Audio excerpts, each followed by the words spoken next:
Chapter 1. The Xie Family. The Xie family was shrouded in white banners, with red candles flickering mournfully, and the atmosphere in the morning hall was one of chilling severity. Cui Fu knelt on the mat. Behind her resounded the sharp accusations of the elderly matriarch of the Xie family. "It is all your fault, you harbinger of misfortune. With that mournful expression on your face, if it weren't for you, Zhao would not have died. You are the calamity of the Xie family." The old matriarch's finger nearly jabbed into Cui Fu's rigid spine, her eyes filled with venomous hatred. Cui Fu slowly raised her head, her unadorned face as pale as paper, her eyes swollen and red. She vaguely recalled that during the fortune-telling for their marriage, it was foretold that her and Xie Qingxi's fates were incompatible, destined for an early widowhood. Yet, Xie Qingxi had laughed and declared his disbelief in such predictions, defying all opposition to bring her into his home. With a procession adorned in a splendid bridal display and a grand sedan chair, even though her in-laws were displeased, he still strived to protect her, prioritizing her in all matters. But now, the one who once tenderly called her wife had transformed into a cold corpse, lying silently in the coffin. Cui Fu lowered her gaze, rendered speechless, as two streams of tears silently cascaded down, soaking her garments. The old matriarch loathed her tranquil and gentle demeanor. Even in this moment of apparent composure, she could not restrain her fury, cursing vehemently.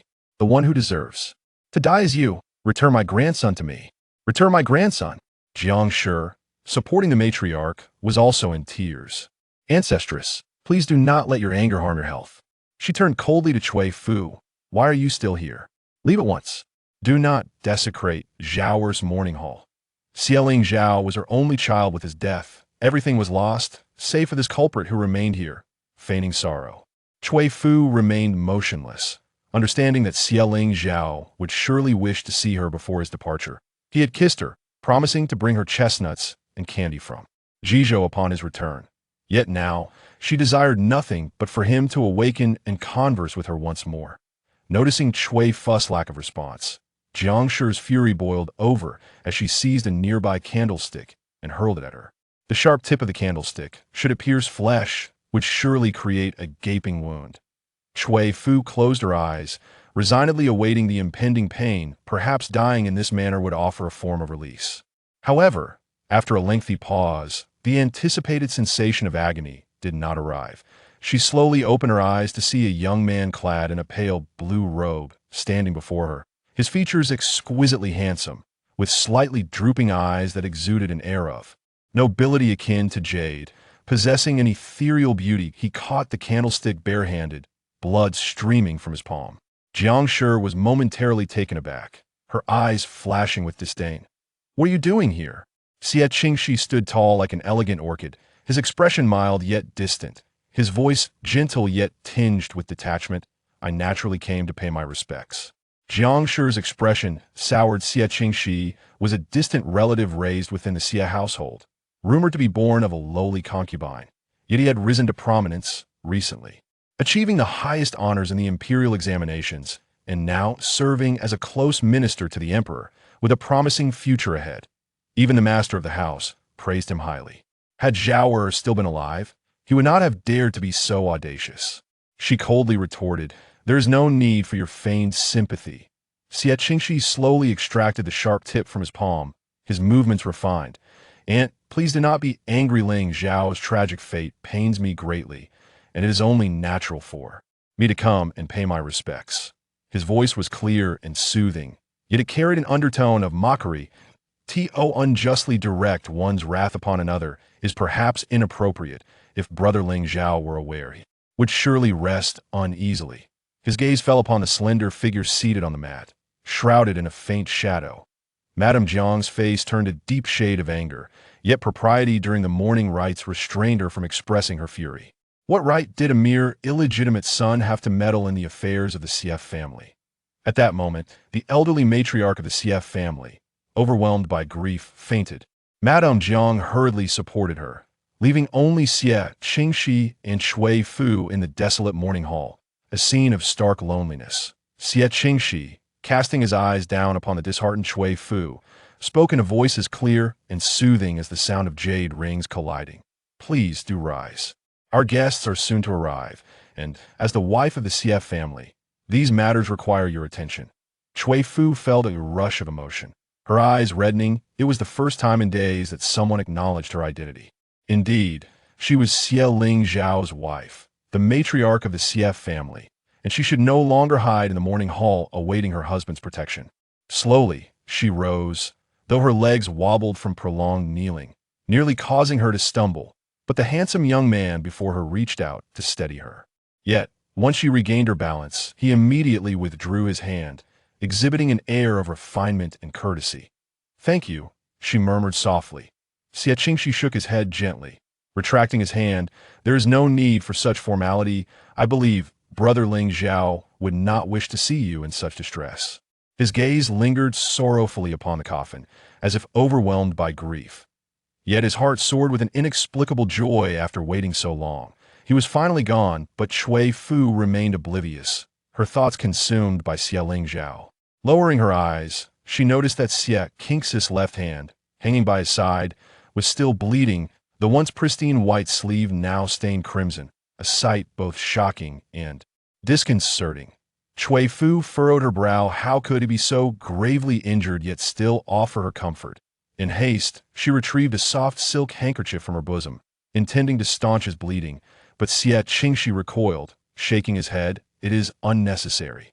Cui Fu raised her gaze, confusion evident in her eyes, only to hear him murmur, "Qingxi fears soiling your handkerchief."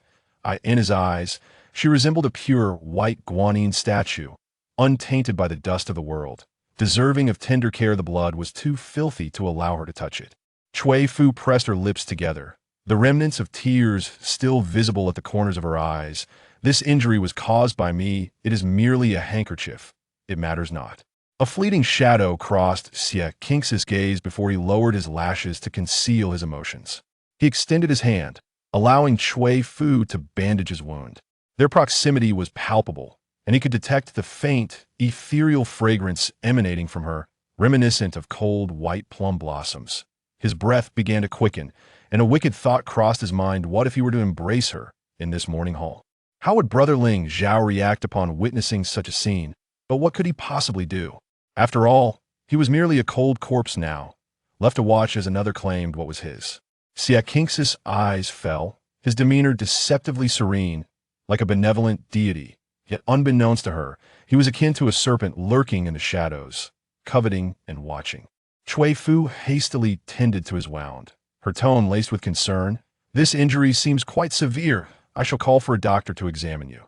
Xie Qingxi cast his gaze downward, observing the orchid on the handkerchief, drenched in crimson blood, a faint smile gracing his lips, his eyes filled with tenderness.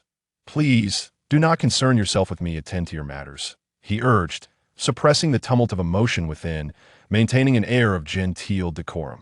Now is not the opportune moment. Everything must proceed gradually, lest she be frightened away. Cui Fu nodded, her impression of Xie Qingxi warming slightly. During her late husband's lifetime, she had often found him displeasing, hence her decision to keep her distance. In retrospect, he appeared refined and gentle, akin to a jade tree or a fine branch, and he had even suffered injury for her sake, filling her heart with remorse. At that moment, her devoted maid, Yu Wu, entered, speaking in hushed tones. "Miss, the master and mistress have arrived at the hall." Chapter 2. Father Cui. The elder members of the Cui family, with their hair completely gray, hurried to the Xie residence upon hearing the news of Xie Lingzhao's demise, weary from their journey. However, apart from the servants of the Xie household, no one came to greet them. The Cui family, a branch of the esteemed Cui clan from Qinghe, could not compare to the flourishing Xie family. Thus, Cui Fu's marriage to Xie Lingzhao was considered a significant elevation in status. They understood that they would inevitably face a cold reception. Yet upon seeing Cui Fu's frail and haggard appearance, tears welled up in the eyes of the elderly couple. "My dear Fu, you have suffered greatly," they lamented. Cui Fu shook her head, forcing a bittersweet smile. "Father, mother, I have not suffered. Thank you for coming to see me." Cui's mother grasped her hand. "Fu, now that Xie Lingzhao has passed, the Xie family can no longer accommodate you. It would be best for you to return with us." Xie Qingxi had once stated that should anything happen to him, Cui Fu was free to take the divorce papers and do as she pleased. He never believed that marriage should confine her. At that time, Cui Fu had laughed and chided him for speaking such ominous words, never anticipating that his prophecy would come true and the world would change so drastically. In response to her mother's advice, Cui Fu simply replied, "Mother, I do not wish to leave. My husband's remains are still here. I want to stay by his side." Cui's mother, well aware of her daughter's steadfast nature, sighed deeply. "But dear Fu, you're still so young. Must you spend the rest of your life in such a manner?" Cui Fu nodded, her delicate and fair visage softening yet betraying a hint of determination. "Mother, there is no need for further persuasion. My heart is resolute. Xie Qingxi is worth my loyalty." Seeing her daughter's unwavering spirit, Cui's parents ceased their attempts to dissuade her. Though she appeared fragile, her disposition was remarkably resilient. Few could sway her judgment, and they could only acquiesce to her wishes. Cui Fu's heart ached for her parents, but as she scanned the surroundings, she noticed the absence of her elder brother. Guiying, unable to contain her worry, she inquired, "Mother, where has my brother gone? Why is he not here?" Cui's father stiffened momentarily before responding. "You know your brother is rather reckless, often associating with unsavory individuals. Who knows where he has gone this time? Do not concern yourself with him. He will return when he tires." Indeed, Cui Hung was quite the free spirit, unrestrained in his pursuits, yet he treated Cui Fu with great kindness, always sharing his treasures and delicacies with her, unwilling to see her suffer in any way. Logically, the news of Xie Qingxi's death should have spread throughout the capital, and Cui Fu found it hard to believe that Cui Hung was unaware. With his temperament, he would have rushed to the Xie household to support her. However, seeing her father hesitate to speak further, she pressed her lips together and refrained from asking more questions, instead ensuring that her parents were comfortably settled in the guest room. She then called for the accompanying wet nurse, Granny He. Granny He had raised Cui Fu, and their bond was profound. Cui Fu spoke softly, "Granny, where has my brother gone?" Granny He managed a forced smile. "Miss, I am afraid I do not know where the eldest young master has gone." Her demeanor was somewhat awkward, and her gaze shifted evasively.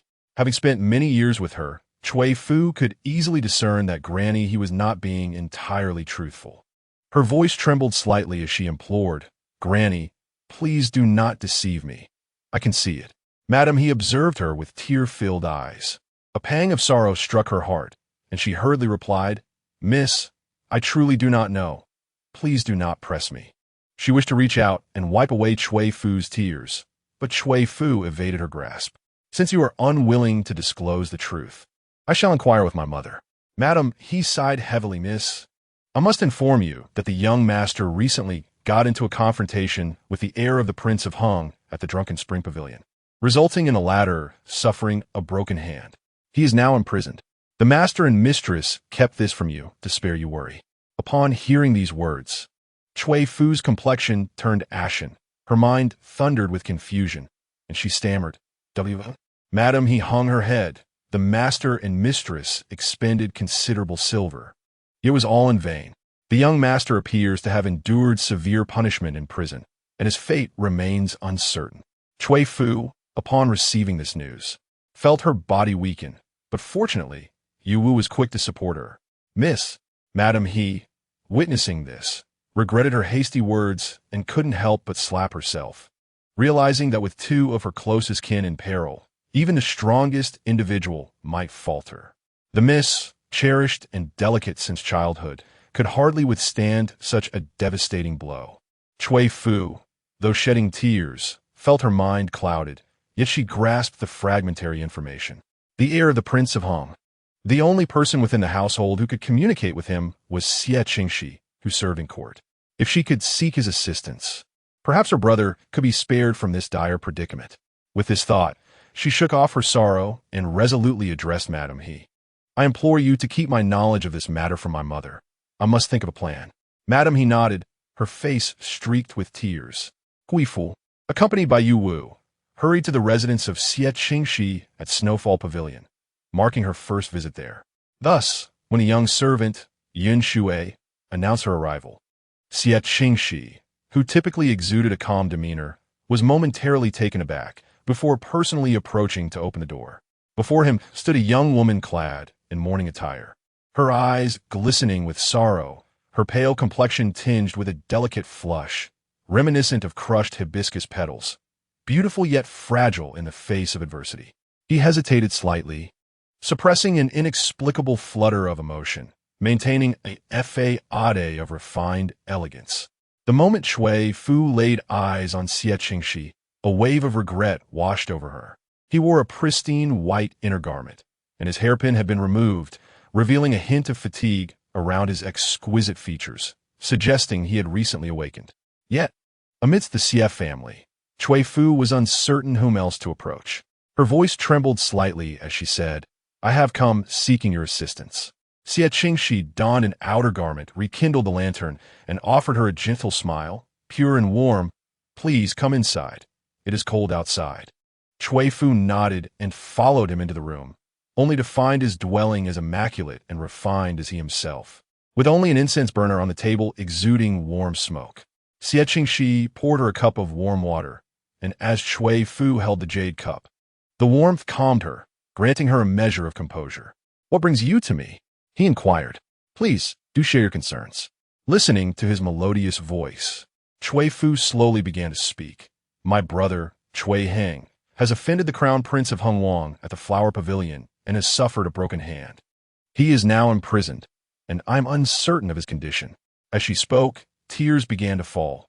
Her brother, though impulsive, had always treated her with kindness. Yet he had found himself in dire straits at such a critical moment. Furthermore, her relationship with Xie Qingxi at the Xie residence was far from favorable. What if he chose not to assist her? Observing Cui Fu in tears, her eyes swollen and glistening, Xie Qingxi rose and approached her, his voice resonant as distant mountains. Gently offering comfort, "Do not cry. Allow me to find a way to help you, if you will permit." Chapter 3. Rescuing a life. Cui Fu lifted her glistening black eyes to gaze at him, her tears resembling rain-kissed pear blossoms, fragile and poignant. With sincerity and a hint of trepidation, she replied, "Thank you." Xie Qingxi shook his head, his gaze softening, exuding an air of refined grace as he returned to the table, reaching for paper and pen. However, the ink in the inkstone had already dried. He looked up, a touch of regret in his expression. "Would you mind assisting me in grinding some ink?" Cui Fu immediately stood and fetched an ink stick from the side. In the past, she had been by her husband's side while he composed, making this task second nature to her. Now, faced with a request for help, she was determined to be attentive, saying softly, "Please, let me know your needs." Xie Qingxi smiled faintly, his eyes shimmering with a gentle light. Little did he know that he had longed for this moment, which had become almost an obsession. The bride's eyes were still tinged with red, giving her an air of fragility that made one wonder if, when wronged, she would lift her tearful gaze to seek pity from him. As the ink pooled, Xie Qingxi dipped his brush, the characters flowing onto the paper with an ethereal grace, remarkably neat and lively. Cui Fu had to concede that his handwriting surpassed her husband's. She vaguely remembered that Xie Qingxi had been the top scholar in the 5th year of the reign of Zhengde, galloping through Shengjing with unrestrained splendor. When he lifted his hand, the Bodhi beads around his slender wrist swayed gently, a sight that was particularly delightful.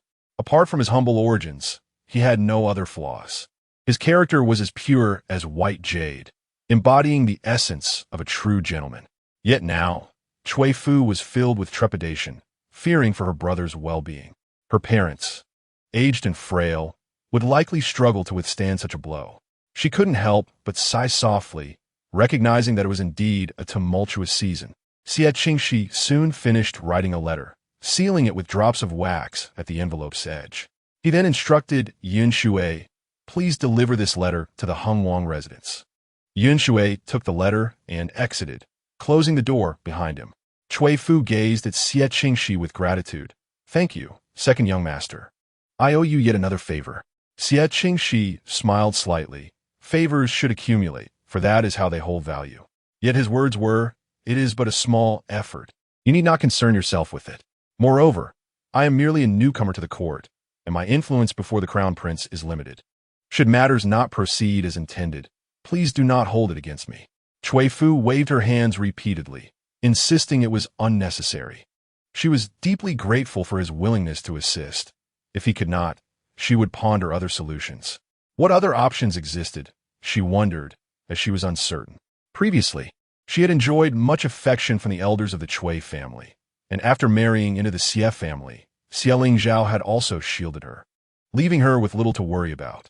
Now, with matters piling up, a sense of helplessness began to creep into her heart. Xie Qingxi's exquisite features appeared even more refined in the flickering candlelight. Rest assured, I will do my utmost to help you. Cui Fu felt warmth blossom within her. It was a relief that the Xie residence still had someone like Xie Qingxi. If her husband were still alive, she would surely strive to bridge the gap between them. In the past, it had been her narrow perspective. In the future, should there be any way she could assist, she would certainly not refuse. Anything is possible. Xie Qingxi's cool, phoenix-like eyes narrowed slightly, hinting at a dangerous undertone, yet he expertly masked that shadow, his gaze remaining clear. Then, in the future, you might as well call me Mingzhong. He paused, then elaborated, Mingzhong is my courtesy name. Cui Fu nodded. It was customary to address someone by their courtesy name, and she felt no discomfort. Her voice was gentle, her enunciation imbued with the distinctive cadence of Jiangnan. However, upon uttering Mingzhong, she inexplicably tasted a different flavor altogether. Xie Qingxi regarded her bashful expression, his smile growing ever more radiant, as if he wished to witness her in various lights. However, he understood the necessity of not drawing too close too quickly. Otherwise, the delicate blossom might easily break. He was patient, was he not? Taking the umbrella from the corner. He noted the lateness of the hour. Mingzhong shall escort you home. Cui Fu then realized that the outer courtyard had grown dark. A sudden warmth flooded her cheeks as she recalled her earlier fluster and the breach of decorum. She nodded, apologizing for the inconvenience. It was the heart of winter, and as night fell, the snow began to fall heavily. Xie Qingxi held the umbrella as they stepped out of the courtyard. Cui Fu spoke, "This is sufficient. You should return and rest." He was clad only in a thin outer garment, too insubstantial for the weather, the wind and snow settling on his shoulders, accentuating his graceful demeanor. Xie Qingxi nodded before handing the umbrella to her. "The wind and snow are fierce. Tread carefully." Cui Fu reached out to accept it, their fingertips briefly touching before parting, the warmth lingering. Her gaze fell upon his left hand, and she softly asked, "Mingzhong, have you seen a doctor for your injury? Is it healing?" Xie Qingxi exerted a slight pressure on his left hand, causing the wound to reopen, the bandage stained anew with blood. Yet his mood remained buoyant, a gentle smile gracing his lips. "I have already consulted a physician. Thank you for your concern." Cui Fu nodded, relieved. He had assisted her so much. It was only right to reciprocate. She contemplated bringing him some nourishing supplements upon her return as she treaded through the snow toward Haitang courtyard. It was not until her graceful figure vanished from sight that Xie Qingxi slowly returned indoors. He lowered his gaze to the white jade cup on the table, reminiscing about where her lips had brushed against his, and his eyes darkened with thought. Moments later, Yin Shui pushed open the door, returning the letter he had just delivered back into Xie Qingxi's hands. The jailer had informed him that the second young master was well aware of the ties between the eldest son of the Cui family and the Xie family, which is why he had refrained from inflicting punishment thus far. They were now merely awaiting His Highness, the Prince of Hung, to pronounce a verdict. The prince indicated that if Xie Qingxi was willing to devise a scheme to eliminate Xu Yong, he would be inclined to grant him a favor. Xie Qingxi toyed with the letter, the playful glimmer in his exquisite eyes dimming. Xu Yong was a cautious figure under the crown prince's command, and orchestrating his downfall would not be a simple task.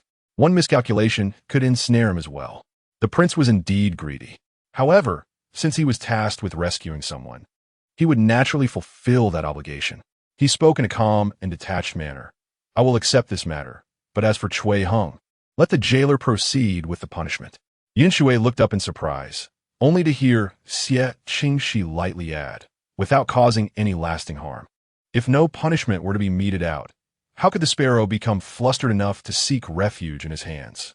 He pinched a corner of the envelope and slowly held it over the candle flame, which swiftly consumed it, leaving only a wisp of black ash.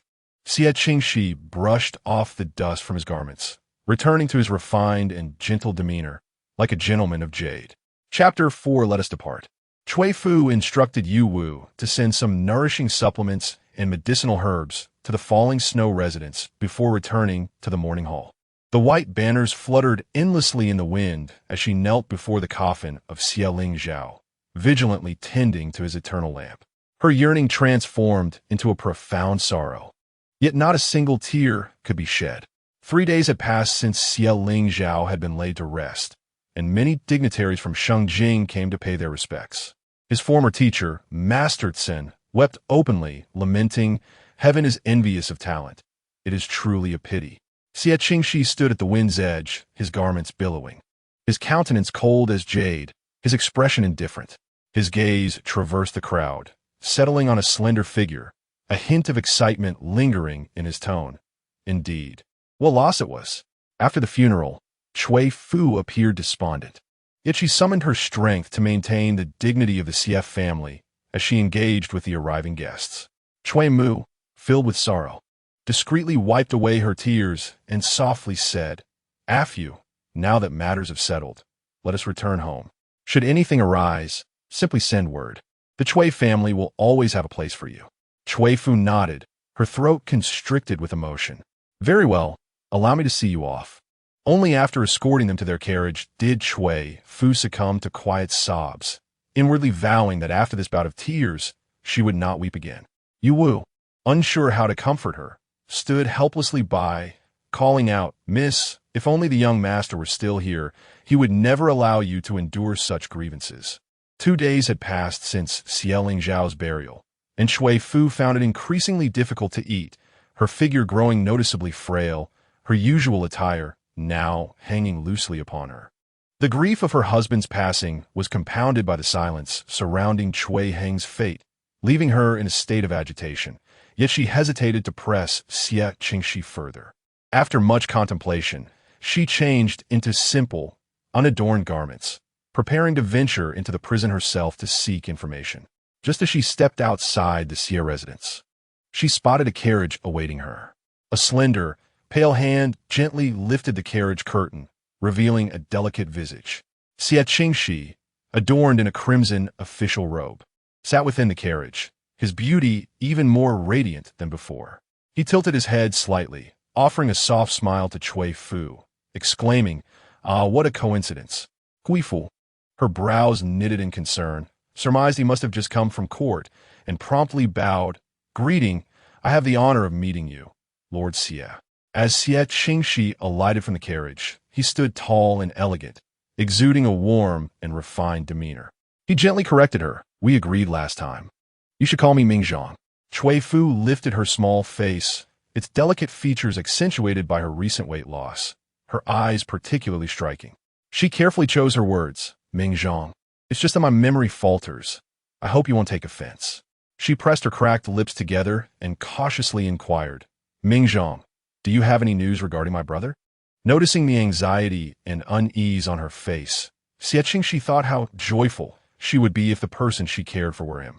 Seeing her genuine worry, he felt a twinge of compassion and said, "The matter concerning young Master Cui is somewhat complicated. However, I can arrange for you to see him."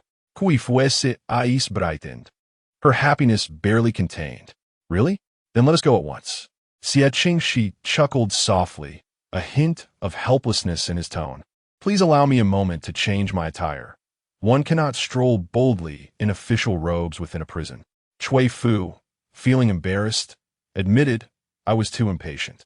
"May I wait here for you?" Xie Qingxi gently suggested, "It would be more prudent for you to accompany me to Luoxua residence. We can exit through the back door, which will be more discreet." As Luoxua residence was close to the back entrance, they needed to maintain a low profile when heading to the prison. Cui Fu nodded in agreement. "Very well."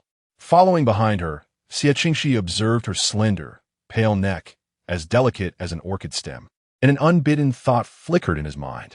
Sensing his scrutinizing gaze, Cui Fu glanced back only to see him as composed as ever, leading her to dismiss her fleeting suspicion. The world spoke highly of Xie Qingxi, describing him as pure and noble, suggesting it must have been her imagination. Upon reaching Luoxua residence, Cui Fu sat quietly as she awaited Xie Qingxi's change of attire. Yinshui soon presented her with a bowl of lotus root dumplings, infused with jasmine honey, exuding a delightful fragrance. She was taken aback. "What is this?" Yinshui replied respectfully, "Madam, this is what the young master instructed." Just as she was pondering, Xie Qingxi emerged, impeccably dressed in a white robe adorned with golden silk trims, enveloped in a fox fur cloak, his waist decorated with dual pendants. Noticing Cui Fu had not touched her food, he inquired, "Why aren't you eating? Do you not like it?" Cui Fu shook her head. "I simply lack an appetite."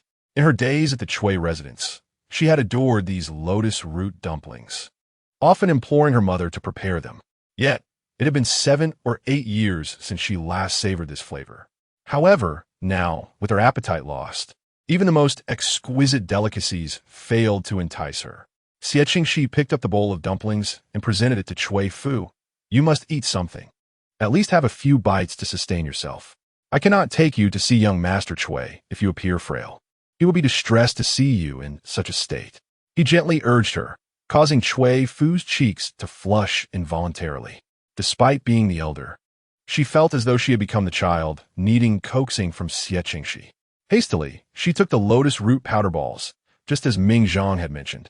Soon after, she scooped one and placed it in her mouth. The taste was reminiscent of what Shui Mu used to make, sweet and melting slowly in her mouth. She initially thought she wouldn't be able to eat much, yet in the blink of an eye, she had consumed the entire bowl. Meanwhile, Xie Qingxi remained by her side, gazing down at her with a glimmer of amusement in his eyes. Cui Fu gently wiped the sugary residue from the corner of her mouth, and, catching sight of Xie Qingxi's focused gaze, felt a wave of bashfulness wash over her. She felt she was not quite fulfilling her role as an elder, feeling somewhat impolite. Xie Qingxi instructed Yinshui to clear the bowls and softly remarked, "As long as you enjoy it, we are family. There is no need for such considerations between us." Perhaps she had long forgotten that it was she who had offered him a bowl of lotus root powder balls when he was on the brink of starvation. It was the most delightful food he had ever tasted. Thus, even though he was born in the mire, he strove to rise, believing that only from a higher vantage could he reach for his moon. Yet, he was still late. The things Xie Lingzhao could acquire effortlessly took him decades to attain. And even the elusive light he yearned for was grasped tightly in Xie Lingzhao's hands. Fortunately, the moon was within reach. He smiled softly, realizing it was not yet too late. Let us depart.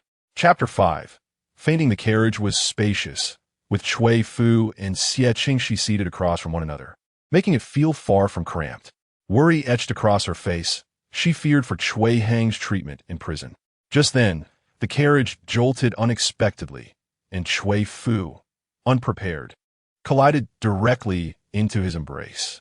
Her arms wrapped around his waist, her cheeks brushed against the soft fur of his coat, while the scent of cedar wafted around her, cool yet distant.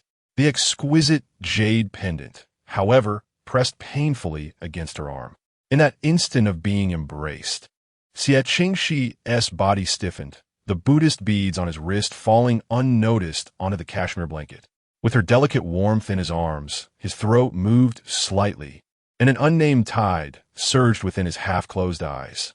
He then gently helped her back to her seat, his voice low and husky. "Are you all right?"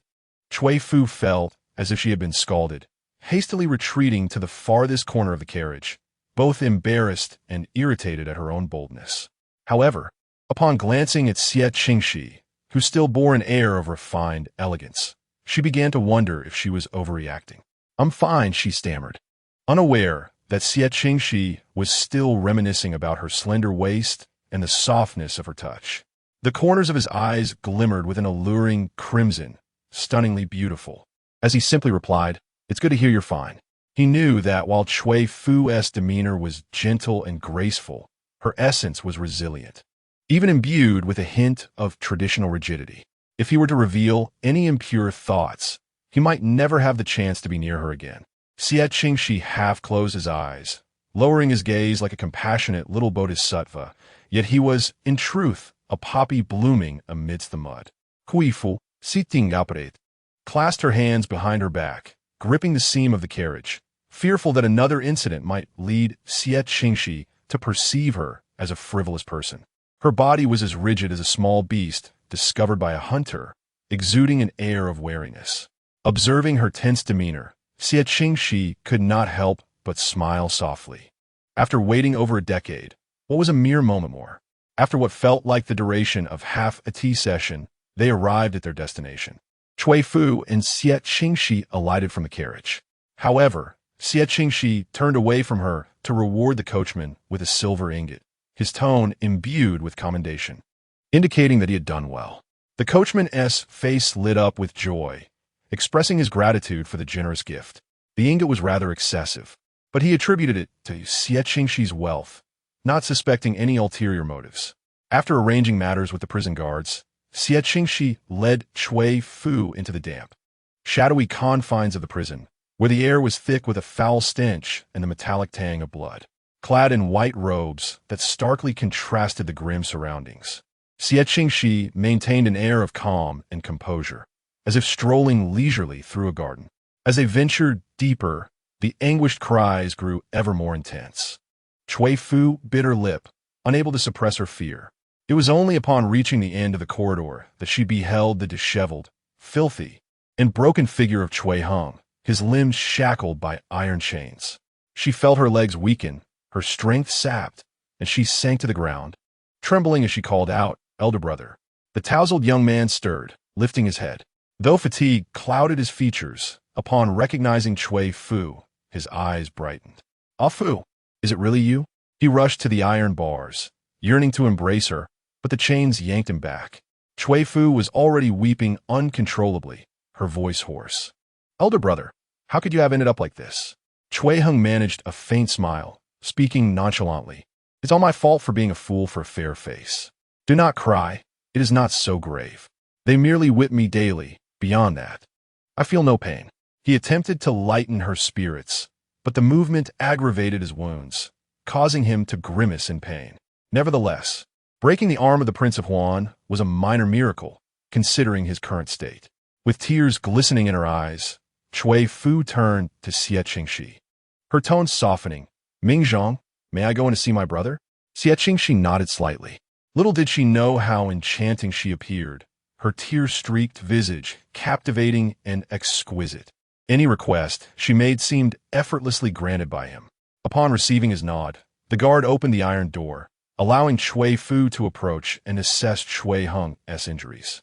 His prison garb was soaked in blood, his body marred by countless wounds, and the sight ignited a fresh wave of tears in Cui Fu.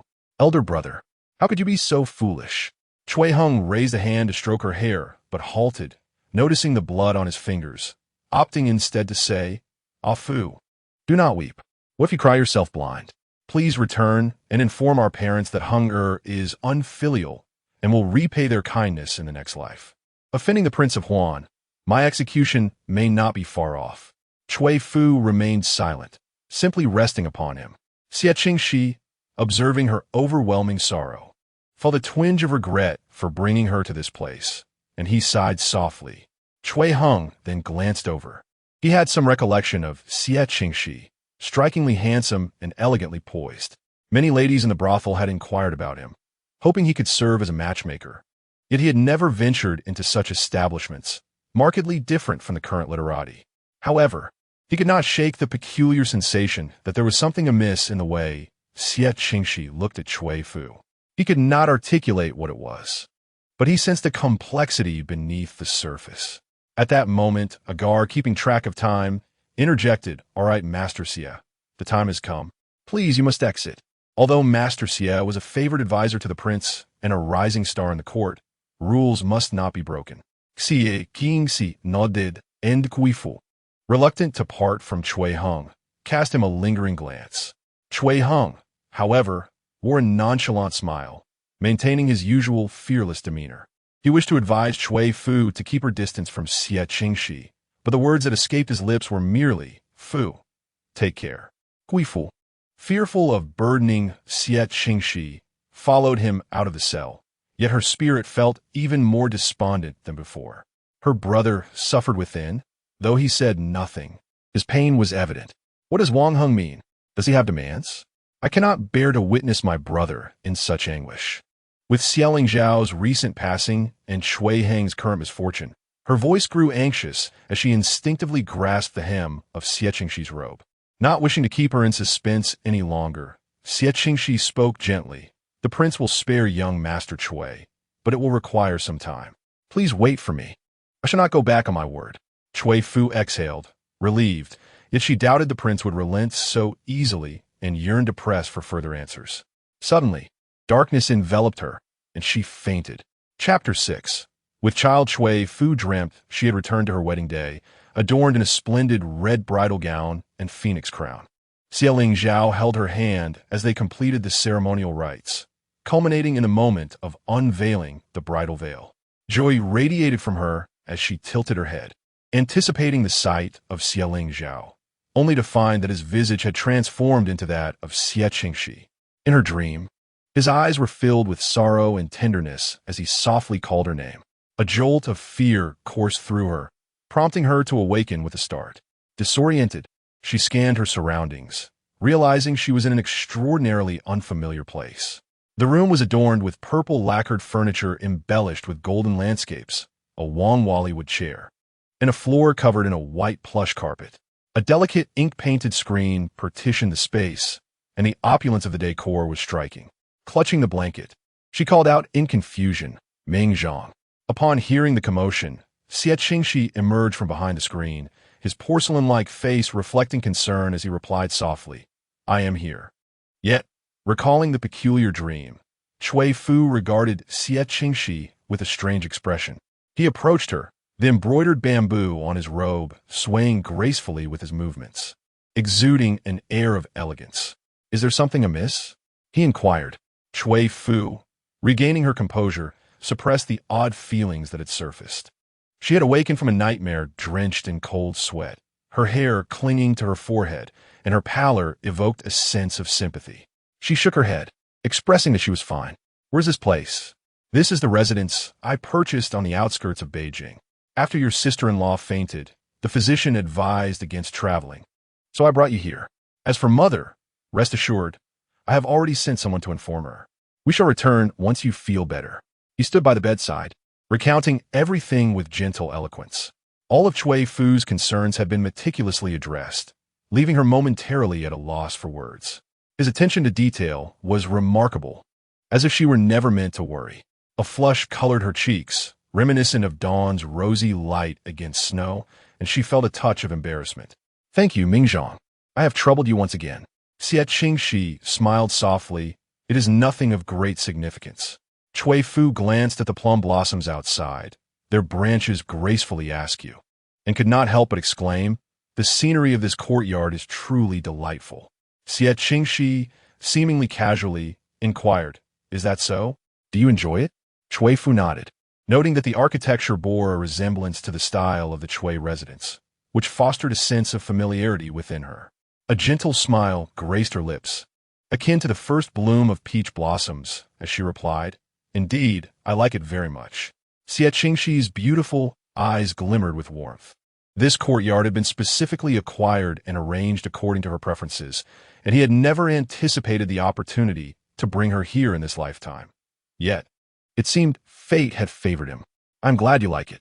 In summer, this place will provide a cool refuge, and the scenery will only become more enchanting. Cui Fu responded softly and then added, We should return now. I fear Mother will worry. She was already not favored by the Jiang family, and should she further offend them, her days in the Xie household would likely be fraught with discomfort, though she need not overly cater to their whims. Caution remained necessary in certain matters. Noticing her pale complexion, delicate as fragile glass, Xie Qingxi's tone softened. Perhaps we should rest a little longer. There's no need to rush. Cui Fu shook her head, insisting, No need, I am nearly well. She lifted the covers and attempted to rise, only to feel her legs give way beneath her, causing her to tumble toward the floor. Xie Qingxi swiftly reached out to catch her. his gaze falling upon her slightly disheveled garment, revealing her exquisitely delicate collarbone.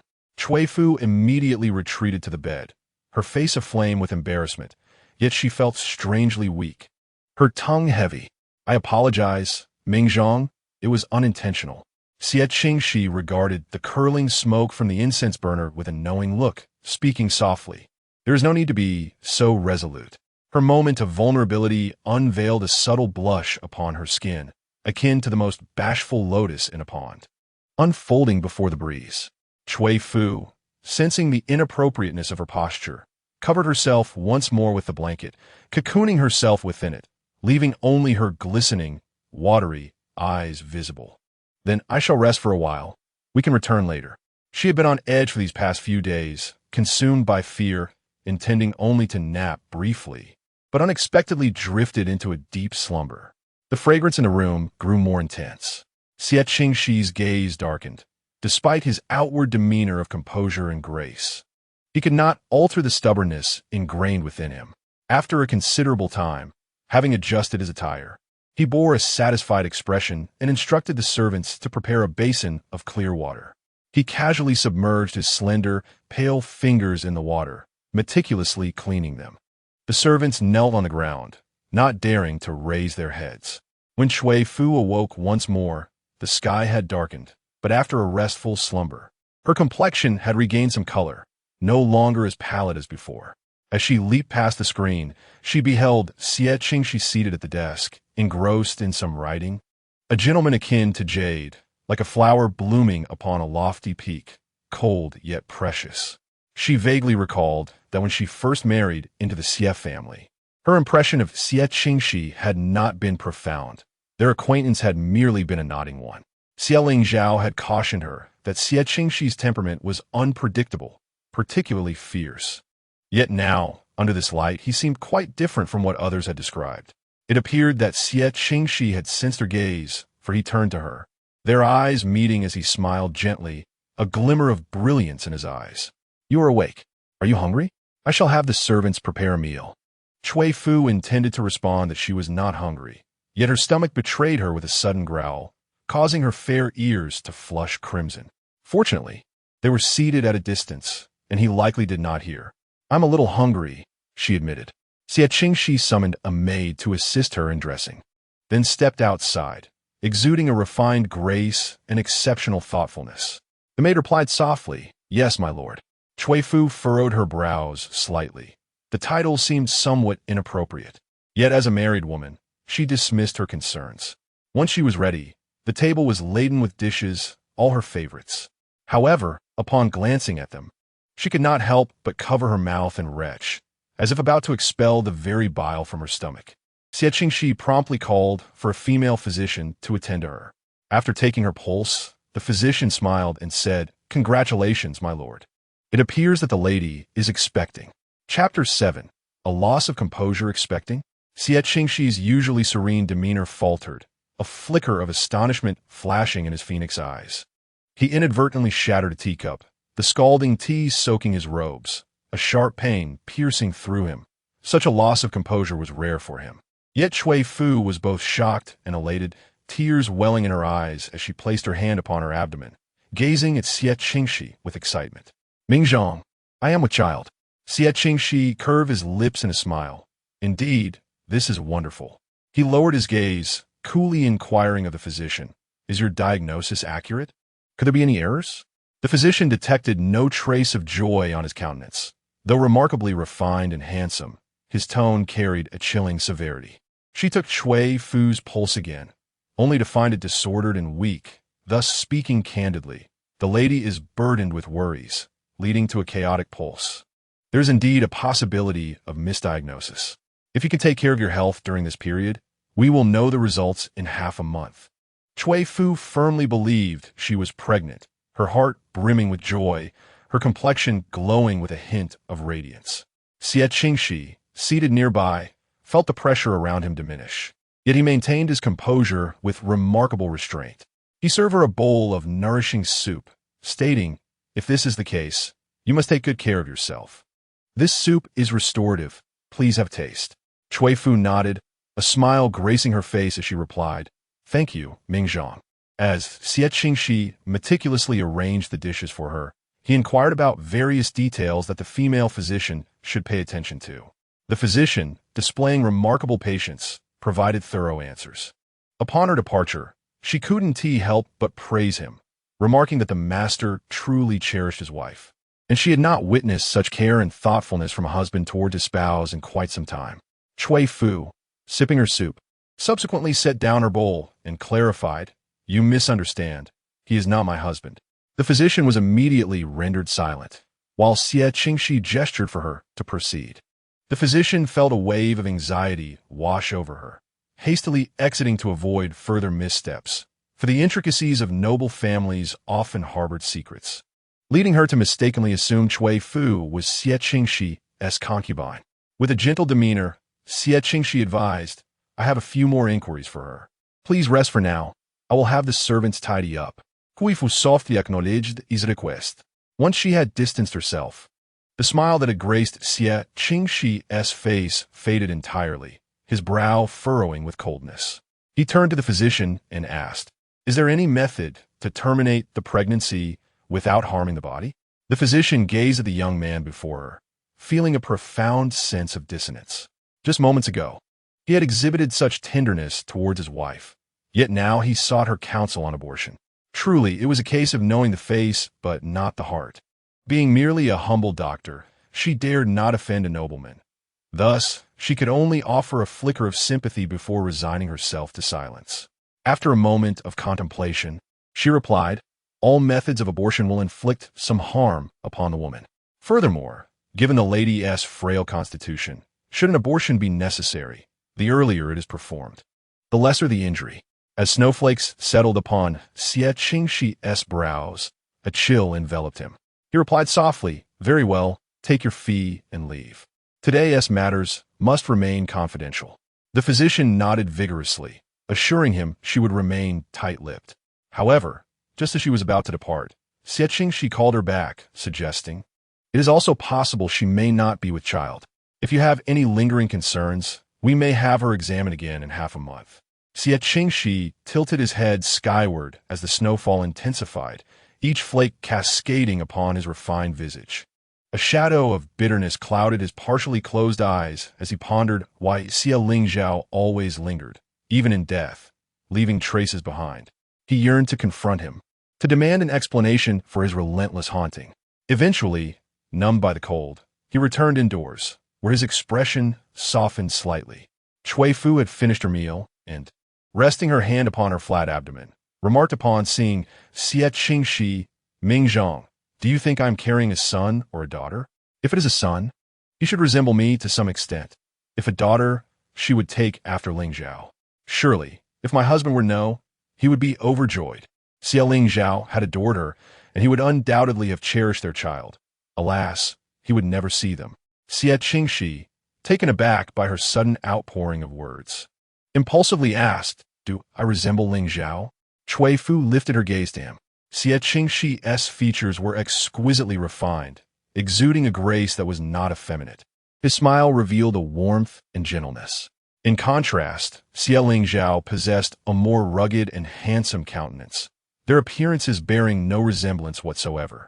It is often said that a son resembles his mother. Xie Qingxi's biological mother, Lady Li, was a renowned courtesan in Shengjing, and it is only natural that her beauty was exceptional. I had the fortune of witnessing Lady Li's grace firsthand, and it would not be an exaggeration to describe her as a breathtaking beauty. However, at that time, the servants of the Xie household whispered that she had succumbed to madness, her appearance becoming somewhat haggard, and eventually, she tragically took her own life by plunging into a well, extinguishing her exquisite essence. At that time, Xie Qingxi was merely 8 years old, living in extreme hardship. Not having heard Cui Fu's response, Xie Qingxi inquired further. Cui Fu pressed her lips together before replying, "Ming Zhang does not bear much resemblance to his husband. Yet he is quite handsome. Even she herself pales in comparison to the beauty of Xie Qingxi. Were he to be a daughter, it is likely that the first beauty of Shengjing would need to step aside." Xie Qingxi spoke in a subdued tone. "Is that so?" Yet his expression revealed a hint of disorientation. If he was indeed handsome, why did she not harbor affection for him? In the past, when he had collapsed in the mud from hunger, it was she who had pulled him up and gently wiped his face with a soft handkerchief, saying, "A gentleman, like jade, must not allow himself to be tainted by filth." From that moment onward, he endeavored to embody the gentleman she had described, meticulously attending to his attire and behavior. Understanding that the Cui family belonged to a prestigious lineage, he diligently pursued knowledge and eventually achieved the highest honor in the imperial examinations. All his efforts were merely to make her notice him, yet in the end, they proved futile. Xie Qingxi easily won her favor, and he often found himself consumed by jealousy, coveting the pearl that rightfully belonged to him.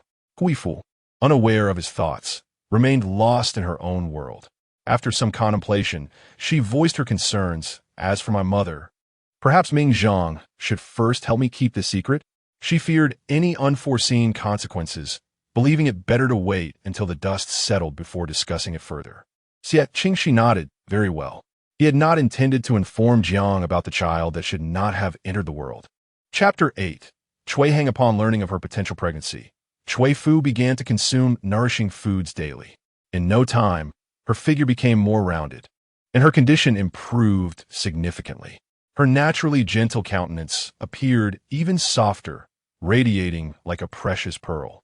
Yet, the matter concerning Cui Hang weighed heavily on her heart, like an unyielding stone.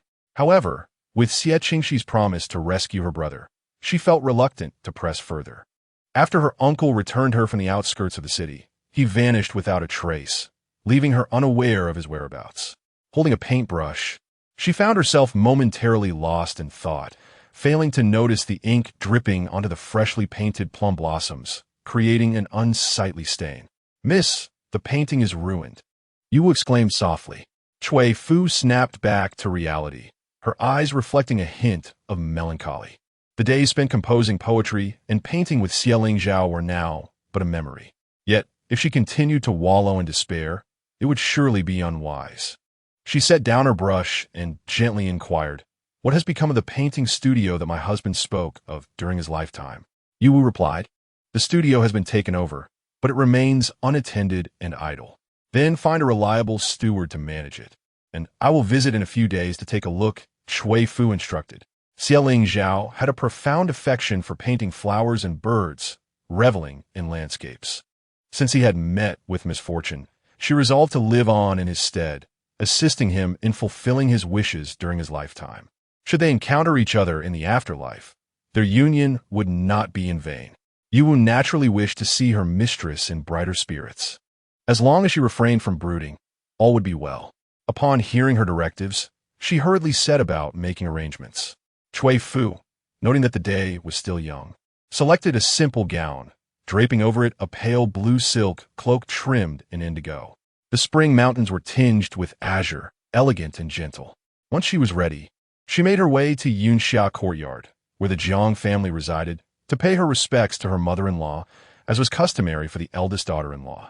However, the doors of Yunxia courtyard remained firmly shut, and the servants regarded her with cold eyes. Standing outside, Cui Fu softly called out, "Mother, a Fu has come to pay her respects." No one within responded. An elderly passerby, unable to bear the sight, sighed lightly, advising her to return. Cui Fu smiled faintly, remaining outside for over half an hour before departing. During Xie Qingxi's lifetime, Jiang had never treated her kindly, and now her disdain had only intensified. Yet, Cui Fu refrained from confronting her, where if any discord might adversely affect her unmarried younger sisters in the Cui family. She had always valued loyalty and honor, striving to maintain the Cui family's dignity, so some matters had to be overlooked. Fulfilling her duties was paramount. As for everything else, she would let it flow naturally. Yu felt a sense of injustice on behalf of Cui Fu, but knew not what to say. The indifference of the Xie family was to blame. At that moment, Yun Shui from Luo Shueju called out to Cui Fu, "Madam, please hold on." Cui Fu halted, inquiring gently, "Is there something you need?" Yun Shui had come to convey a message. "Madam, the young master has rescued Master Cui, and he is currently at the back gate, asking if you would like to see him before he arranges for Master Cui's return." upon hearing that her elder brother had been saved. Cui Fu's face lit up with joy, and without a second thought, she hurried towards him. Cui Hung lay in the carriage, his attire still unchanged. He regarded Xie Qingxi with cold eyes, perceiving his refined demeanor as mere pretense, reminiscent of a hypocrite, and thus his attitude was far from cordial. Xie Qingxi, however, remained indifferent to Cui Heng's judgment, for his actions were solely to win Cui Fu's favor. Otherwise, an inconsequential figure like Cui Heng was not worthy of his energy. Cui Fu arrived swiftly, oblivious to the subtle tension between the two. With tears brimming in her eyes, she rushed before Cui Heng, exclaiming, "Elder brother, you are finally out?" Xie Qingxi, discerning the moment, gracefully dismounted the carriage and stood aside, allowing the two to converse. Cui Heng cast a glance at him, acknowledging his presence, then turned to Cui Fu, saying, "Of Fu, do not weep. A brother who survives a great calamity is destined for greater blessings. Why do you cry?" He glanced around, questioning, "Where is Xie Lingzhao? Why hasn't he come? It was Xie Qingxi who fetched me upon my release. It should have been Xie Lingzhao who arrived first. This brother-in-law is somewhat remiss in his duties." At that time, more than half a month had passed since Xie Lingzhao's demise. Unable to restrain herself, Yu Wu interjected, "Young master, the master has already passed away. Please do not mention him." Cui Heng was taken aback, and upon seeing Cui Fu's slightly swollen eyes, the carefree demeanor he had displayed vanished completely. How could this be? Xie Lingzhao, with his singular strength, once quelled the pirates of Huaihai, embodying a spirit of nobility and righteousness. How could it be that he has perished? A Fu is still so young. Will she not spend the latter half of her life in desolation and solitude? Cui Fu, suppressing her tears, gently reassured, "It is all right now. Elder brother has returned." At last, the burden on Ah Fu's heart was lifted. Cui Heng pressed his lips together. Though he often lacked decorum, he could discern that Cui Fu had endured considerable hardships within the Xie family. Yet, at that time, he was imprisoned and powerless to intervene, leaving him with a twinge of guilt. "Ah Fu, I am sorry for you. You might as well return with me," he suggested. Cui Fu shook her head. "There is no need for such words, elder brother. I only wish for your well-being. Although Xie Lingzhao has passed, I remain a woman of the Xie family. If I were to leave, I fear my husband would feel too lonely." Cui Heng's eyes grew warm. "You are so stubborn."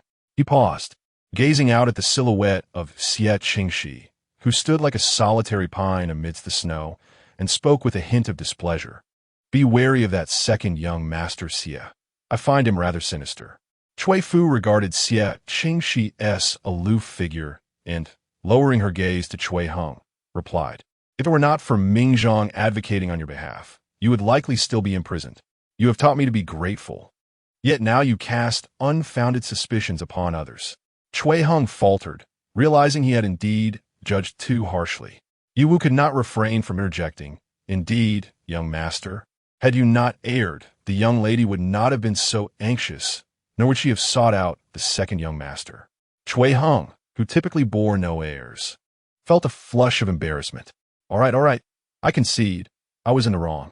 I shall refrain from such remarks in the future." Cui Fu nodded. "Mingzhang's character is pure. Do not besmirch him further." After conversing for a while longer, Cui Fu finally descended from the carriage. Xie Qingxi had stood in the snow for quite some time, his porcelain-like visage appearing even more frigid.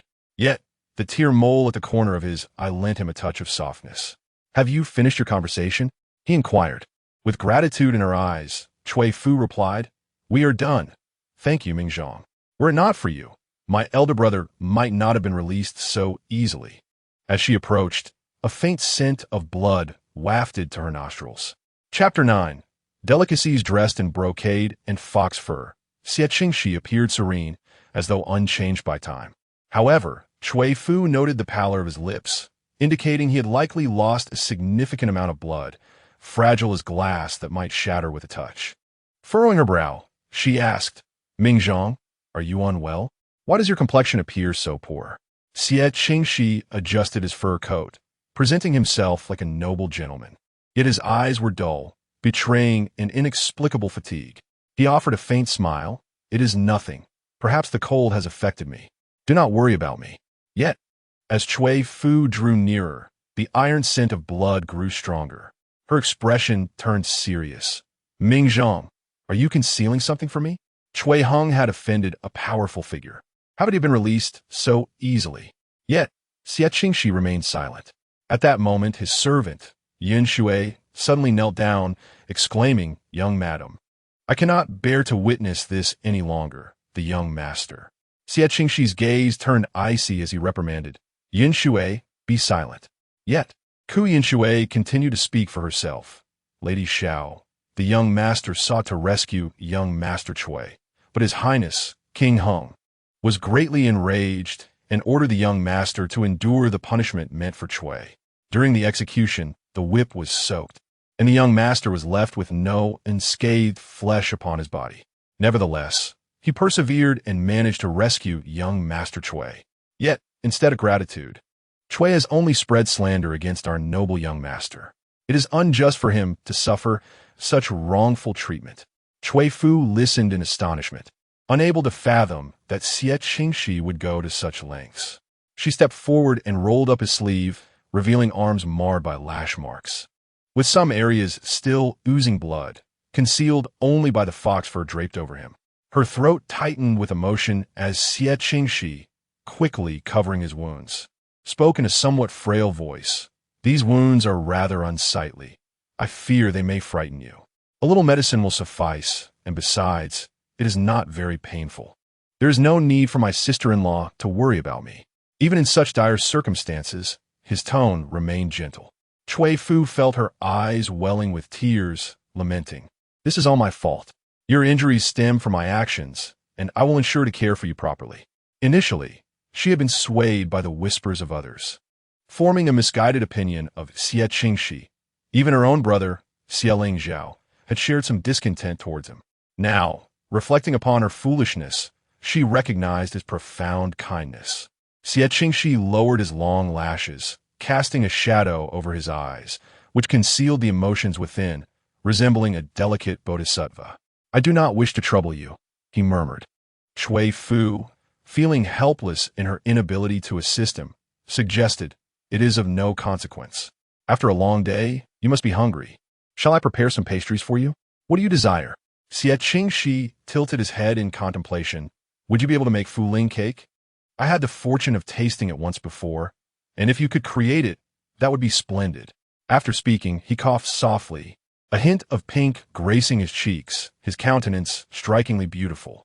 Upon hearing his desire for fuling cake, Cui Fu nodded, and after escorting him back to the Snowfall residence, she busied herself in the kitchen for the entire afternoon, crafting an array of exquisite confections.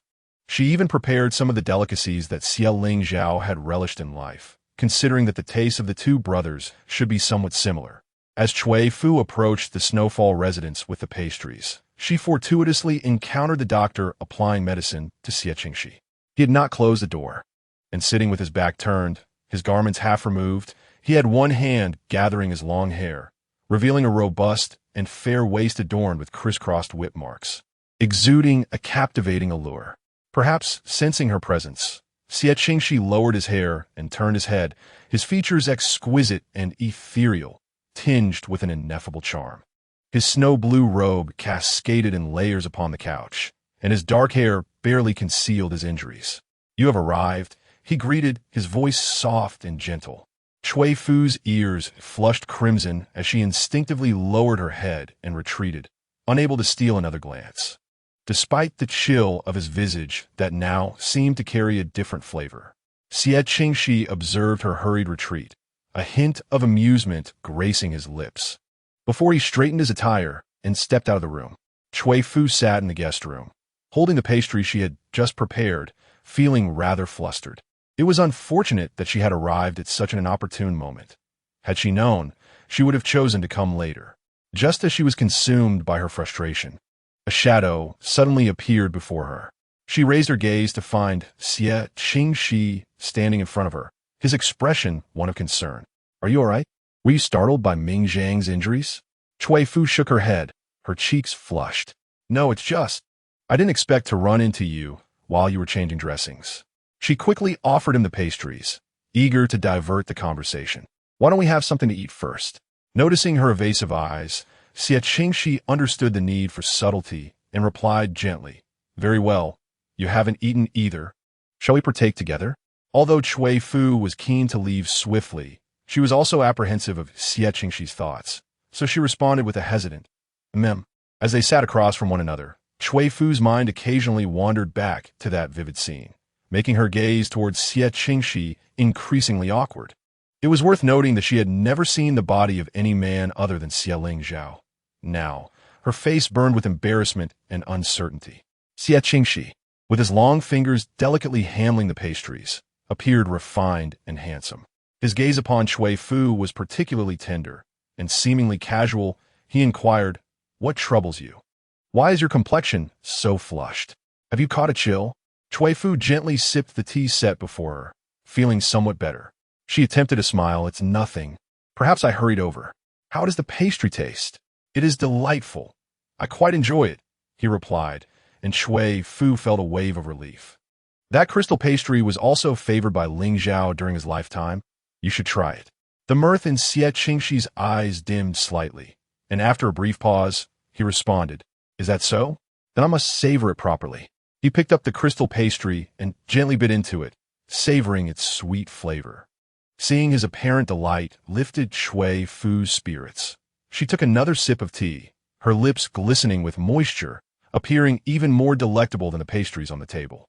The candlelight flickered softly, and the beauty remained silent, her cheeks as fair as snow, her countenance gentle and delicate, like a hibiscus bud poised to bloom. Xie Qingxi's gaze deepened with complexity as he methodically wiped his fingers and suddenly reached towards Cui Fu's hair. Cui Fu froze, noticing an inscrutable emotion in his eyes. Instinctively, she tilted her head to evade him. Chapter 10.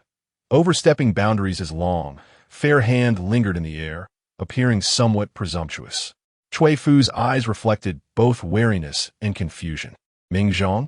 Xie Qingxi slowly withdrew his hand, the cascade of his sleeve embroidered with intricate bamboo patterns. His voice fell to a near whisper, "I apologize. There is something in your hair that I wish to remove. It was my overstepping."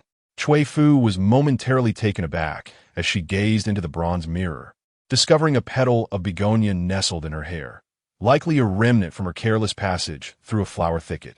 Realizing she had inadvertently caused a misunderstanding with him, her cheeks flushed crimson. "I am truly sorry, Ming Zhang," she murmured. Xie Qingxi, head bowed, his clear eyes veiled with a misty hue, trembled slightly as he spoke. His tone tinged with a faint bitterness. "It matters not. Ling Zhao had his own prejudices against me during his lifetime. Ming Zhang understands that it was my shortcomings that led to this." He sat beneath the flickering light, resembling a forsaken child, enveloped in an aura of helplessness and solitude. Cui Fu's heart twisted as she reflected on how Xie Qingxi tirelessly ran about for her sake, expecting nothing in return, all while his own wounds had yet to heal completely. She felt it was unjust to harbor malice or misinterpret his intentions. Overwhelmed with guilt, she softly reassured him. "Ming Zhang, you are not at fault. It is I who have been somewhat biased. During my husband's lifetime, I did not engage with you enough to realize your inherently kind nature. If he were aware from beyond, he would surely reassess his views, as I have." Gazing into her sincere eyes, which seemed to hold only his reflection, Xie Qingxi's lips curled into a faint smile. "As long as you do not misunderstand Ming Zhang, that is sufficient for me." The corners of his eyes held a sly glimmer, yet Cui Fu perceived him merely as an innocent, harmless creature. She earnestly nodded, promising not to err again in the future. The delicacies on the table had nearly been consumed, and upon noticing this, Cui Fu tidied the food box and said, "If Ming Zhang desires anything else, do not hesitate to tell me, and I shall bring more tomorrow." Having long resided in the confines of her home, she felt unable to assist Xie Qingxi in the world of politics, so she could only offer her culinary skills as a form of gratitude. Xie Qingxi replied gently, "I relish everything you prepare." Knowing he was always amiable, Cui Fu contemplated learning new recipes. She smiled softly. "Very well. I shall return and see what I can create." After seeing her to the courtyard gate, Xie Qingxi turned back. Yin Shui, rarely witnessing his good spirits, could not refrain from reminding him, "Young master, doctor, he has warned that you must refrain from such foods, lest your health deteriorate." In the years when Aunt Lee was still alive, she harbored a deep resentment towards you, often depriving you of sustenance or adding harmful substances to your meals. In the end, when her mind was clouded, she even resorted to poisoning your food. Day after day, year after year, you developed a gastric ailment, necessitating a meticulous diet. These delicacies, while delightful, could be as fatal as arsenic to you. He was aware of the peculiar feelings the young master harbored for the young mistress, yet his actions were utterly perplexing. Xie Qingxi cast a subdued glance at him. Despite his discomfort, his heart brimmed with joy. Today, her numerous words indicated that she still held him in her thoughts. All that remained was for her to completely forget Xie Lingzhao. Even if that were unattainable, it mattered not. He would surely devise a way for her to willingly accompany him. Seeing that Xie Qingxi had dismissed him, Yin Shui wisely fell silent, understanding his misstep, and retreated to prepare medicine. Matters concerning the young master were not for the likes of them to discuss openly. Upon returning to the begonia courtyard, Cui Fu perused her recipe book, planning to send nourishing dishes or exquisite pastries with Yu Wu each day. After savoring the meal, Xie Qingxi would often ask Yu Wu to convey his gratitude, sometimes through a line of poetry, other times with a vividly crafted small painting. Cui Fu never expected that someone as aloof and noble as he could possess such an intriguing facet. On this particular day, Yu Wu returned with a branch of plum blossoms, explaining that the second young master had passed by the plum garden during his morning stroll and had picked a few branches to present to the young lady. Once the plum branch was brought into the room, the air was filled with a delightful fragrance. Cui Fu, who was painting the sparrows outside, couldn't help but smile gracefully at the sight, appreciating Ming Zhang's thoughtfulness. Yu Wu found a white porcelain vase, trimmed the flower branches, and arranged the plum blossoms within. Indeed, the second young master, with his gentle disposition and remarkable youth, held a special respect for the young lady. However, he was approaching the age for marriage, and it remained uncertain what kind of woman he would choose. Xie Qingxi's biological mother, Lady Li, had long since passed away, and Jiang Shi had expressed her discontent towards him, making the topic of marriage unlikely to be of concern. Wasn't he had said that a younger sister-in-law could serve as a mother? Perhaps she could assist in observing suitable candidates. Cui Fu pondered for a moment and decided she would inquire about his ideal partner in the future, perhaps facilitating a beautiful union. She set aside her completed painting of the sparrows to dry and gently asked, "How did your arrangements for the painting workshop go?" Yu Wu replied, "I invited the former steward, Wang, from the Cui family to oversee it. He is now managing everything. If there are no issues tomorrow, would it not be prudent for the young lady to visit and ensure everything is in order?" Cui Fu nodded, agreeing, "You are correct. We shall go and inspect it tomorrow."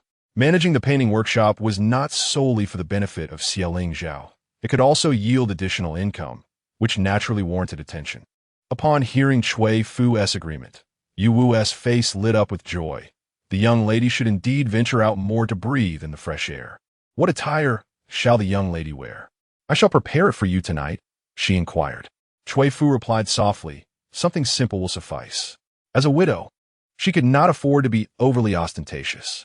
The following day, at the break of dawn, Cui Fu made her way out of the Xie residence. The bustling street was alive with the sounds of carriages and people. She lifted the curtain of her carriage, greeted by the gentle snowfall and cool breeze, alongside the vibrant street scenes that exuded an air of extravagance and Shengjing. Yu Wu, unable to contain herself, cautioned, "Young lady, it is cold outside. Be wary of catching a chill." Cui Fu nodded and lowered the curtain, and after roughly half an hour's journey, they arrived at the painting workshop.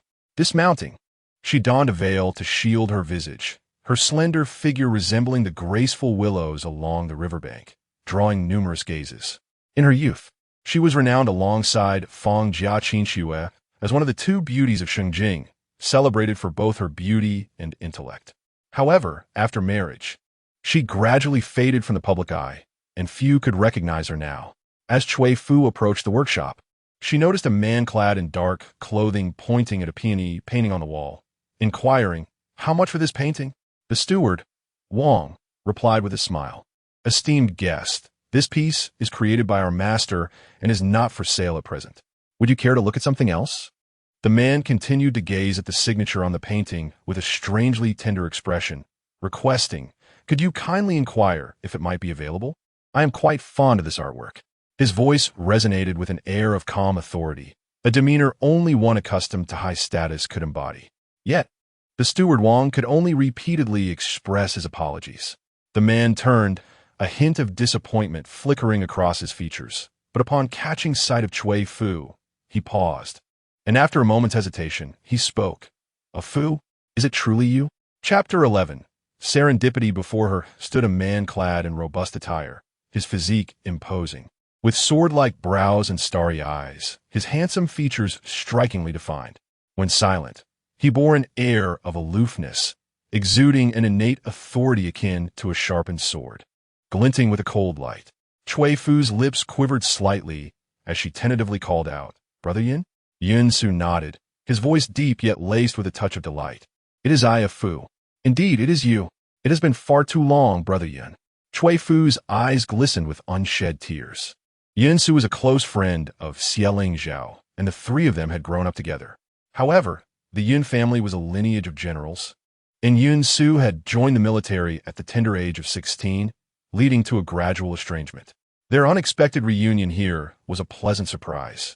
Although he no longer possessed the youthful exuberance of his earlier years, he had matured into a more composed and valiant man. Years ago, she had heard of his exploits in repelling the invaders, earning him the title of General Guangwei, beloved by the populace. She gestured towards the painting on the wall and addressed Steward Wang. "Please take down the painting, wrap it carefully, and present it to this esteemed guest." Steward Wang, a longtime servant of the Cui family, recognized her voice immediately and promptly responded, "Yes." Mississippi Yun Su looked somewhat taken aback. "A Fu, is this establishment truly yours?" Cui Fu nodded. "Brother Yun, you are aware that my husband has an affinity for such art, so I opened this gallery for him." Having returned to Xinjiang just this month, Yun Su had received the sorrowful news of Xie Qingxi's passing. As a friend, he felt an immense grief. But since he had missed the funeral, he could only offer his condolences. Cui Fu, adorned with a veil, wore a gentle yet sorrowful expression. The memories of their time together nearly brought her tears, but she steadied herself, her voice tinged with bitterness and huskiness. "Brother Yin speaks true. However, the vicissitudes of life are unpredictable, and none can foretell what may come to pass. If my husband were aware of your return, he would certainly be overjoyed." Yun Su observed her fragile form, reminiscent of a delicate lotus in the rain, and an inexplicable sense of pity welled within him. He produced a jade pendant of emerald hue and handed it to her. "A Fu, should you ever find yourself in need, do not hesitate to seek me at the Yun residence." With Xie Qingxi gone, it was evident that a Fu, a woman of gentle disposition, would encounter considerable hardships and coldness. Though he had spent many years on the battlefield, he still wished to protect her. This jade pendant was a cherished token. Those in the Yun household would recognize it as a symbol of his presence, and if a Fu ever found herself in dire straits, they would offer her assistance. Cui Fu gazed at the pendant, unable to suppress a gentle wave of her hand as she softly declined, "Brother Yun, this pendant is far too precious. A Fu cannot accept it." In their youth, Yun Su had always looked after them, and now that they had matured, she naturally did not wish to draw him into a quagmire of troubles. Yet, Yun Su furrowed his brow. "A Fu, why should we be so estranged between one another?" As he spoke, he extended the jade pendant towards Cui Fu, who declined it. In an unfortunate misstep, her foot caught on the threshold, and she stumbled backward. Yun Su reached out instinctively to catch her, but a faint azure figure appeared before him. Xie Qingxi gently steadied Cui Fu, his voice as clear and soothing as jade. "Do be careful." Turning to see him, Cui Fu was somewhat surprised. Ming Zhang, noticing the outstretched hand of Yun Su, felt it rendered somewhat superfluous. He slowly withdrew his hand, gazing at the smiling youth before him, yet detected a hint of coldness in those elongated phoenix eyes. He raised an eyebrow. "Master Xie?" Xie Qingxi smiled. "Lord Yun." The two, both officials of the court, were not strangers to each other.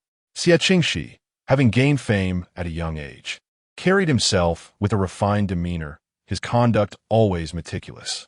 However, Yin Su sensed an underlying complexity to him. The recent mysterious death of General Su after meeting with Xie Qingxi was puzzling. The emperor, rather than ordering an investigation, had suppressed the matter.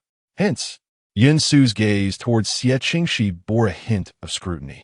Yet, Xie Qingxi stood tall and elegant, his expression soft and noble, betraying no hint of impropriety. Yin Su remarked in a deep voice, "What a coincidence." Cui Fu did not expect to see him and could not help but inquire, "Ming Zhang, don't you have court today? How is it that you have the time to come out?" Dressed in a simple light azure brocade robe, his hair elegantly pinned with a white jade hairpin, Xie Qingxi appeared quite relaxed and refined. He gestured toward the nearby tea house. "I have the day off. A friend invited me for tea, and as I stepped out, I happened to see you." Yin Su knew Xie Qingxi was typically solitary and wondered which friend could have called him. Xie Qingxi's gaze, now laced with concern, inquired on such a cold day, "What brings you out?" Cui Fu replied, "I came to check if there was anything that needed tending at the painting studio." Just then, Steward Wang brought over the wrapped peony painting Cui Fu had completed, and as he was about to hand it to Yin Su, Xie Qingxi spoke slowly. "Did you paint this? It is truly beautiful."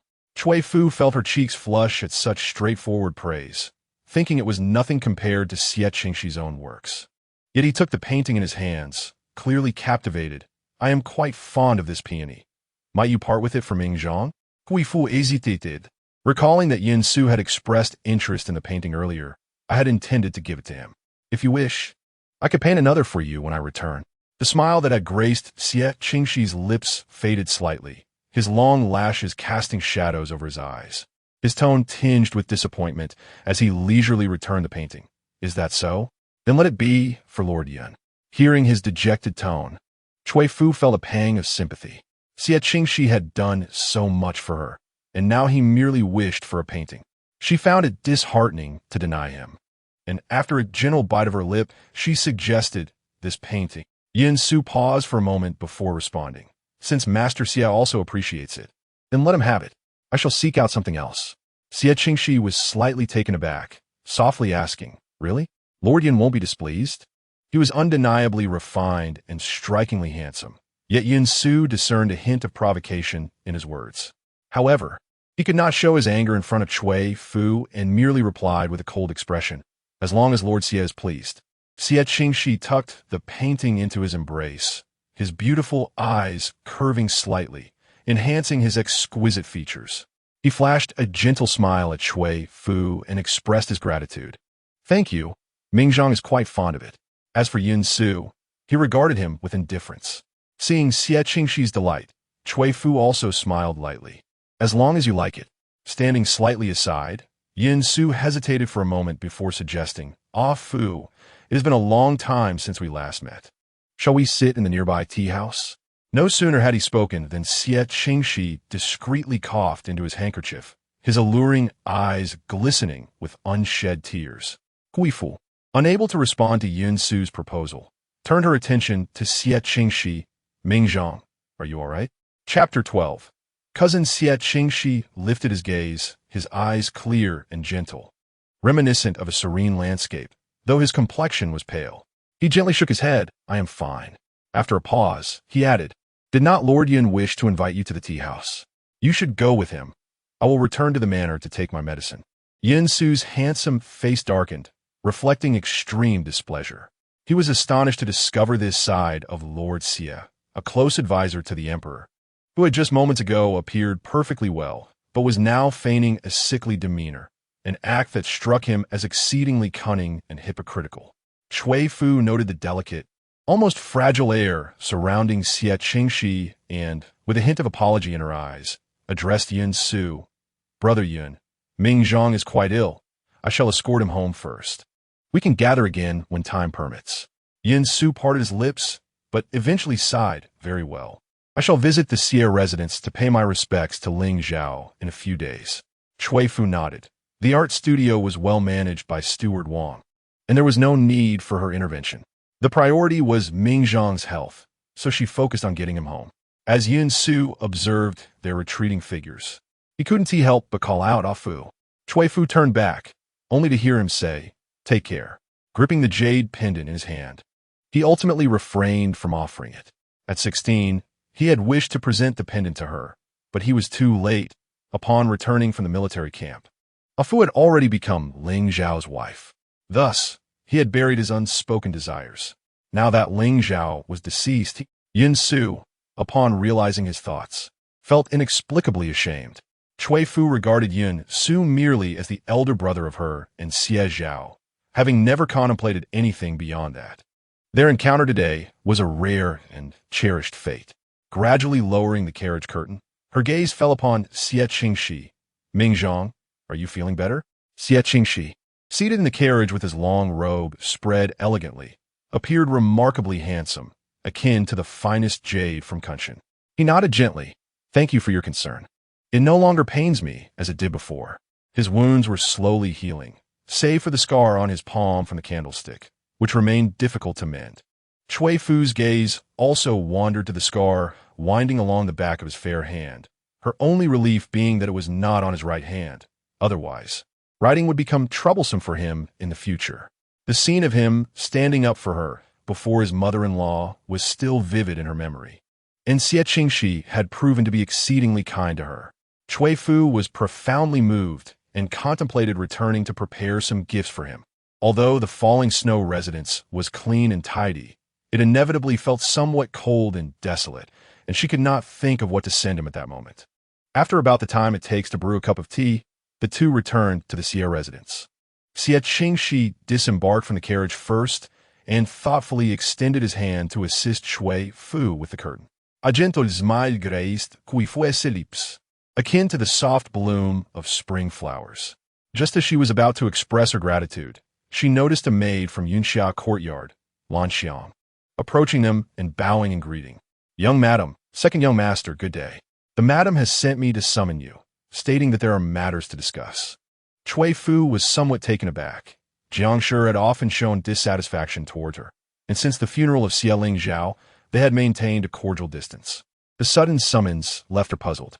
Xie Qingxi discerned her unease. When Cui Fu met his cool yet gentle gaze, her anxiety inexplicably lessened. Mingzhong was a reasonable man. It was unlikely that her mother-in-law would be overly harsh. She nodded slightly and accompanied Xie Qingxi to Yunxia courtyard. As they approached the door, they heard voices from within, one of which belonged to a young lady whose tone was exceptionally sweet, reminiscent of a golden aureole emerging from the valley. Lan Xiang stepped forward to open the door for them. "Young madam, second young master, please enter." At that moment, Cui Fu caught sight of a young woman in a pale yellow dress sitting opposite Jiangshi. The girl's eyes sparkled, and when she smiled, her two dimples were strikingly charming, lively, and graceful. Upon noticing Cui Fu and Xie Qingxi, the young lady immediately rose and called out, "Cousin-in-law." Her cheeks flushed with color as she added, "Second cousin." Cui Fu then remembered that the girl was named Jiang Jinyue, a relative of the Jiang family, who had just reached maturity last year in Hengyang, and she wondered how she had come to Shengjing. Jiangshi glanced at the two of them and stated, "Yue will be residing in the Xie residence from now on. You must look after her." Cui Fu and Xie Qingxi both responded, "Understood." Jiangshi took a sip of tea, suppressing a trace of impatience within her, and addressed Xie Qingxi, "Tomorrow, the emperor and concubine Xian will hold the winter hunt at Lushan. Prepare yourself well to accompany me for the audience. Were it not for Ling Zhao's demise, leaving concubine Xian without support in the palace, Jiangshi would not have actively brought Xie Qingxi to meet the emperor. Despite his youth and talents, a child born of a concubine was still deemed less worthy of attention. However, for the greater good, she felt compelled to adjust her attitude towards Xie Qingxi. Yet, Xie Qingxi maintained an air of nonchalance, as if unaffected by it all. He had not shed a single tear upon his biological mother's passing. Jiangshi understood his profound composure, but it mattered little. What was essential at this moment was finding someone capable of supporting the Xie family. With his head bowed and a demeanor of quiet nobility, Xie Qingxi softly replied, "Mingzhong understands." Jiangshi waved her hand and turned to Cui Fu. Concubine Xian wishes for the ladies to attend the winter hunt as well. Take good care of you, heir. She is young and still unfamiliar with many formalities. Although the Cui family has declined, their inherent cultivation remains. Entrusting you, heir, to you will bring me peace of mind, lest any mishap occur in such a setting. Cui Fu nodded, yes, mother. Jiang Jinyu approached Cui Fu with a smile, affectionately saying, then I shall trouble you, cousin. Her gaze subtly swept across Cui Fu's face before finally resting upon Xie Qingxi, resembling a bashful maiden in the throes of youthful infatuation. She had never encountered such a refined and elegant young man in Hengyang, and her heart fluttered momentarily. Furthermore, during this visit to Shengjing, her aunt had hinted, both intentionally and unintentionally, that if she could win the favor of her second cousin, a union might be possible in the future. The thoughts of a young lady are easily discerned. Cui Fu could tell with a mere glance that this cousin harbored a few sentiments for her younger uncle.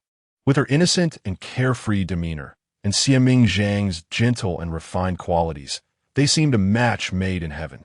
Considering this, Cui Fu felt inclined to play matchmaker. However, she needed to maintain subtlety, and thus gently remarked, cousin, you are too modest. Jiang Jinyu shook her head. As it is my first visit to Shengjing, I'm still quite unfamiliar with it. There are many matters for which I will trouble you, cousin. She lightly pressed her lips together and turned her gaze toward Xie Qingxi, her smile radiant. Cousin, do you know of any interesting places in Shengjing? I am a stranger here. Might you take me out to explore and experience the sights? Chapter 13. Outing Xie Qingxi, she paused slightly, his expression softening as he gently declined. I am quite busy with official matters and fear I may not have time to accompany you, cousin. The smile on Jiang Jinyu's lips faltered. She had received countless invitations from talented young men in Hengyang, but had never paid them any heed. Finally mustering the courage to be proactive, she was taken aback by her second cousin's immediate refusal. Though disappointment washed over her, she feigned nonchalance, forcing a smile. Since you are occupied, I shall not trouble you. Once Cui Fu and Xie Qingxi had departed, Jiang Jinyu returned to her aunt's side. A hint of dissatisfaction crossing her delicate features as she pouted, Aunt, it seems my second cousin does not take a liking to me. Her aunt's intention in bringing her to Shengjing was to facilitate a connection. Although Xie Qingxi bore the Xie surname, he did not share the same sentiments with her. Over time, this could prove difficult to navigate. Though Jiang Jinyu was clever, she was also quite impressionable, and as her aunt's niece, should she marry into the Xie family, everything would be far more manageable. Additionally, she possessed a striking beauty that few young men could resist. My dear, although your second cousin may seem aloof, he harbors no untoward relationships. Take your time. Opportunities will surely arise. Your aunt will lend a hand, so why worry about capturing his heart? Upon hearing these words, Jiang Jinyu's demeanor brightened considerably. Indeed, as her aunt had said, young men of Xie Qingxi's caliber were rare in their virtuousness. This thought brought a smile to her lips, imbued with a sense of confidence. Even if he was as unattainable as a lofty mountain, one day she would surely win him over. The wind chimes under the eaves chimed softly, creating a melodious sound as snowflakes, resembling goose feathers, mingled with the cool raindrops, cascading down and turning the ground into a muddy expanse. Cui Fu raised her eyes to the dreary sky, recalling the winter hunt scheduled for the next day. If the rain continued, it was likely to be postponed. Xie Qingxi adjusted his fox fur coat, standing behind her. His originally exquisite and aloof features softened slightly in the rain mist, and his voice, tinged with concern, inquired, "It is raining. Did you bring an umbrella?" Cui Fu nodded, acknowledging that Yu Wu had always been meticulous in her preparations. "Thank you, Ming Zhang, for your concern. I recall that I borrowed an umbrella from you a while back and have yet to return it. I shall have Yu Wu deliver it to you shortly." Xie Qingxi smiled faintly. "No trouble at all. There's an umbrella in the falling snow residence. You are welcome to use it." Her gaze, slightly downcast, fell upon that gentle visage, delicate brows and bright eyes, her complexion seemingly even fairer than the snow blanketing the courtyard, almost as if a light touch would leave a mark. His beautiful eyes narrowed slightly, suppressing an inexplicable impulse. He said softly, "It is cold. You should return quickly." Cui Fu nodded and stepped into the snow, her form even in thick clothing revealing a supple waist, reminiscent of a solitary orchid flourishing in a valley. Perhaps his gaze was too intense. Yu Wu, assisting with the umbrella, inadvertently glanced back, sensing something amiss. The second young master's eyes, though gentle, bore a hint of sharpness, akin to a cat's excitement upon spotting prey. The identity of the prey was, of course, self-evident. She instinctively lowered the umbrella, shielding Cui Fu from his gaze. Noticing Yu Wu's unusual demeanor, Cui Fu could not help but inquire, "What is the matter?" Yu Wu shook her head. "Such an elegant person could not harbor any disrespect towards you, Mississippi. It is nothing. Perhaps I misread the situation. Please watch your step. The rain has left many puddles on the path." Cui Fu nearly stepped into a puddle, risking wetting her shoes, but thanks to Yu Wu's timely warning, she smiled lightly. "You are indeed the more attentive one." Upon returning to the Haitang courtyard, Cui Fu spotted the bamboo umbrella on the table and promptly instructed, "Please return this umbrella to the falling snow residence. It should have been returned last time, but I forgot, and it has been delayed for quite some time. Fortunately, Ming Zhang has a spare." Yu Wu replied softly, clutching the umbrella. Just as she was about to step out, Cui Fu called her back, producing a jade-white porcelain bottle. "This is a medicinal ointment for healing injuries. Please take it to Ming Zhang as well.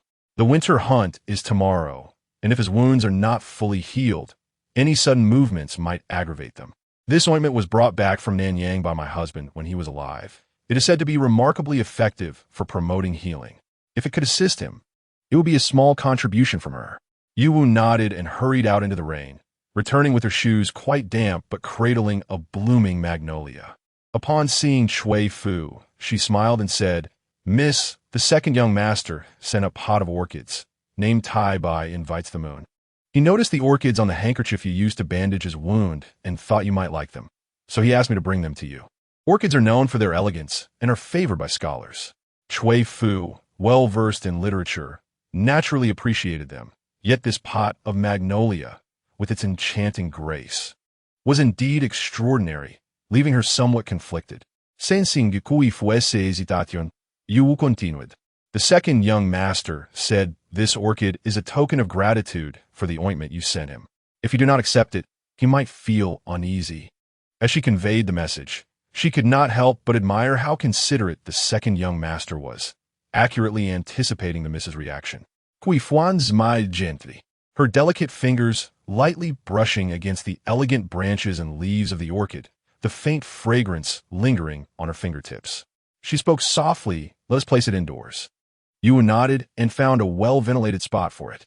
She circled around with satisfaction, unable to resist saying, "This flower looks truly splendid indoors." The second young master is quite thoughtful. The room was filled with fragrance and vitality. Ever since Xie Lingzhao's death, Cui Fuan had seldom experienced such ease and comfort. However, upon regaining her senses, a hint of sorrow crept into her brow. If one were to count the days, her menstrual cycle should be arriving soon, yet there had been no signs. Her abdomen had slightly rounded, resembling the early signs of pregnancy, awaiting a physician's visit in a few days. What troubled her most was the fear of false hope. Yu Wu, unaware of Cui Fuan's worries, tended to the orchid before helping to organize the items needed for their journey the following day. Cui Fuan sat by the table, reading scriptures for a while before tidying up and retiring for the night. The next morning, as the first light of dawn broke and the outside world was painted in a fresh blue hue, she rose. It was now the depths of winter, and the morning chill was severe, transforming her breath into a cloud of white mist. Clad in plain garments, she donned a rabbit fur cloak made of lily satin, and her hair was adorned with a white jade hairpin, setting off her dark locks like gold. Her complexion was as radiant as a silver plate, exuding a gentle and enchanting charm. Even after years of service, Yu Wu could not help but compliment, "Miss, you are truly beautiful." Cui Fuan smiled softly, "You flatter me." Noticing the time, she added, "Let us be on our way, lest we delay."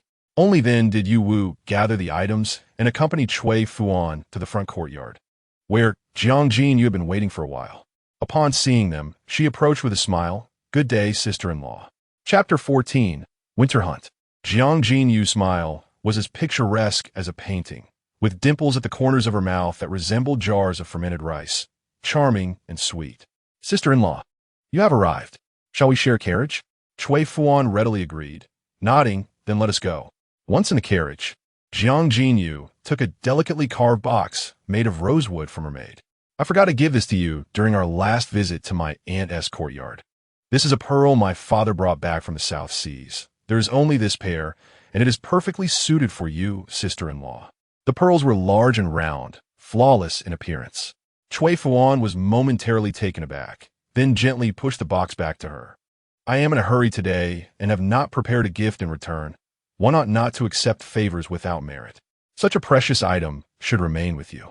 Cousin, Jiang Jinyu replied, sister-in-law, there is no need for formality.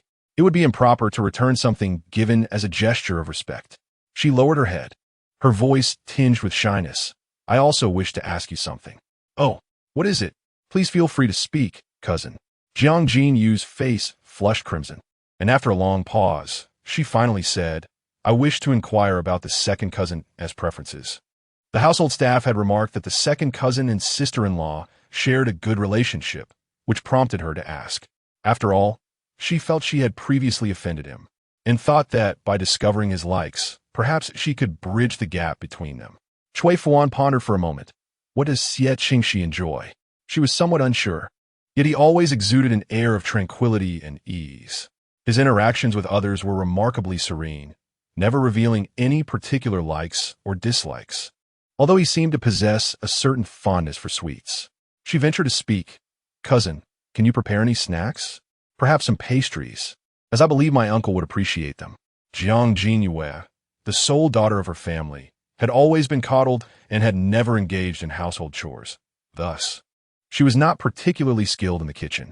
However, since her sister-in-law had suggested it, she felt compelled to give it a try. Thank you, sister-in-law, I understand. She replied with a smile that radiated beauty, reminiscent of the early spring blossoms. The Xie household had not witnessed such vitality in a long time. Seeing this, Cui Fu felt a surge of joy and, taking off a jade bracelet from her wrist, she presented it to her. I have not prepared anything special, and I feel quite embarrassed. This bracelet possesses good quality and would suit young ladies like yourself. Please, cousin, take it and enjoy. The jade bracelet was crafted from exquisite mutton fat jade, quite valuable, and also served to repay Nanju's kindness. Jiang Jinyue had always harbored a fondness for jade ornaments and immediately adorned her wrist with it, unable to part with it. After a moment, she pushed forward a box made of red sandalwood, saying, Sister-in-law must accept my token in return. A mutual exchange is only fitting. Cui Fu no longer declined. As Jiang Jinyue drew closer, she noted Cui Fu's skin was as smooth as cream, her brows elegantly arched like willows, and her beauty was strikingly ethereal. However, the thought of her elder cousin's untimely demise filled her with a sense of regret. Yet, had her elder cousin been alive, her aunt would not have permitted her to come to Xinjiang. Lowering her gaze to conceal her emotions, she shifted the conversation to lighter topics. After about an hour, the carriage arrived at the winter hunting grounds, and upon her arrival, Cui Fu immediately spotted numerous ladies donned in luxurious garments, all of them possessing considerable status and influence. However, upon noticing her, they huddled together and began to whisper, their gazes betraying a hint of disdain and arrogance. After all, a widowed woman, in their eyes, held no power and was reduced to mere gossip. Cui Fu, possessing la tranquil disposition, paid little heed to their words as she prepared to leave with Jiang Jinyue, but overheard one woman remark, when the Xie family was marrying off their new bride. They consulted someone who claimed that the daughters of the Cui family bring misfortune to their husbands. Yet, the eldest son of the Xie family insisted on marrying her. Look what happened. Barely 2 years into the marriage, and he met his end. Is this true? It seems the daughters of the Cui family are ill-fated. I hear she has 2 half-sisters. Let's hope they do not bring calamity upon others. While Cui Fu was indifferent to others' opinions of her, the unfounded slander against her half-sisters gradually cooled her demeanor.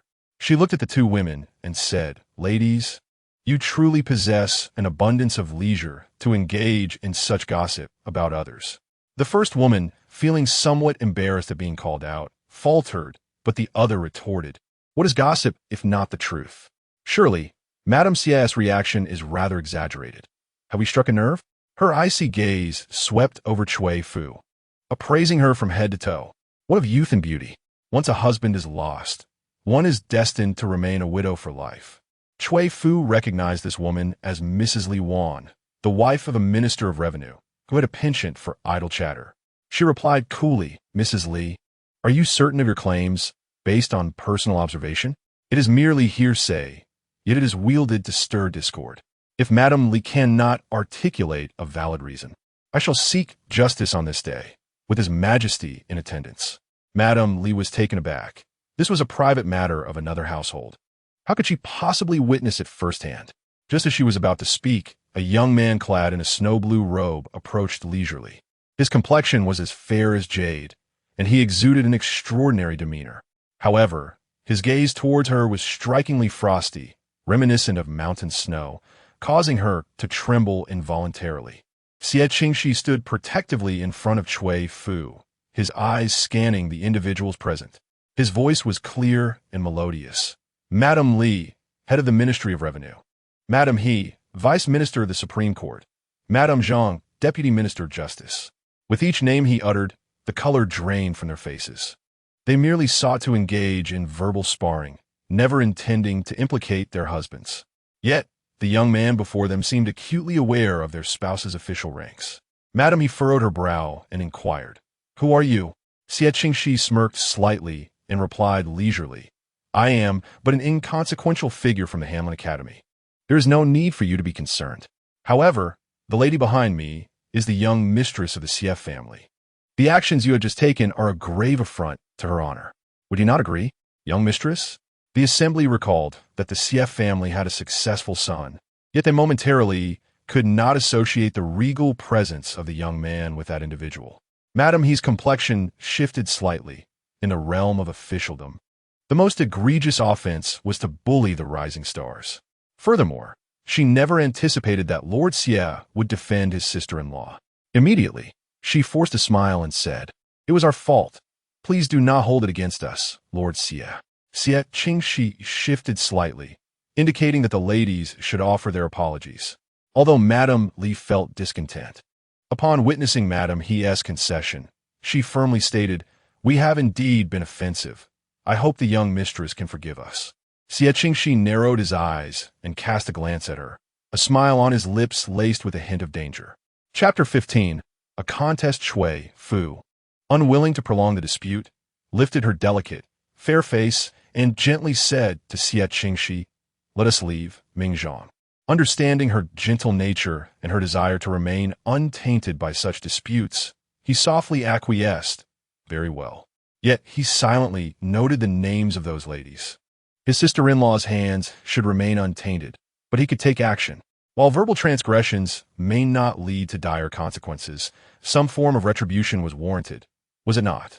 Since Xie Qingxi's arrival, Jiang Jinhua had not diverted her gaze from him, her cheeks flushed with modesty, remaining silent due to the decorum expected of a lady. Noticing her thoughts, Cui Fu subtly shifted, allowing the two to walk side by side. Xie Qingxi observed Cui Fu's gesture, and his smile waned slightly. Seeing him suddenly silent and recalling his injuries, Cui Fu could not help but softly inquire, "Mingzhang, will you be participating in hunt today?" Xie Qingxi nodded affirmatively. "Indeed. I shall. Just moments ago, Consort Xian bestowed upon me a bow and arrow. I must not disappoint her goodwill." Consort Xian, the eldest daughter of the Xie family, had entered the palace at the age of 15 and was only recently conferred the title of consort. In the treacherous court, she naturally hoped her maternal family could serve as her support. With the passing of Xie Lingzhao, her focus had turned to Xie Qingxi. "And what of your injuries?" Cui Fu asked, her tone laced with concern. Xie Qingxi discerned her concerns, his voice unconsciously tinged with a hint of excitement, his gaze gentle and lingering. "Thank you for your care. I am nearly recovered." The thought of the ointment she had sent last night reassured him that his sister-in-law still held him in her heart, dispelling his earlier desolation, and he felt a sweetness on his lips. Jiang Jinyu, listening to their conversation, was bewildered and longed to interject, but found no opportunity. So she quietly lingered nearby, feeling somewhat superfluous. Xie Qingxi escorted them to the guest room, standing in the snow, his voice as warm as jade. The fresh snow resting lightly on his shoulders, highlighting his elegant demeanor. Please rest for a moment. When the hunt begins, I shall send someone to fetch you. Cui Fu looked up and met his clear, luminous gaze, momentarily taken aback, then averted her eyes. Xie Qingxi was indeed exceptionally handsome, even if she harbored no romantic thoughts. She could not help but be entranced. She cleared her throat softly, her voice slightly strained. Very well, I appreciate your help.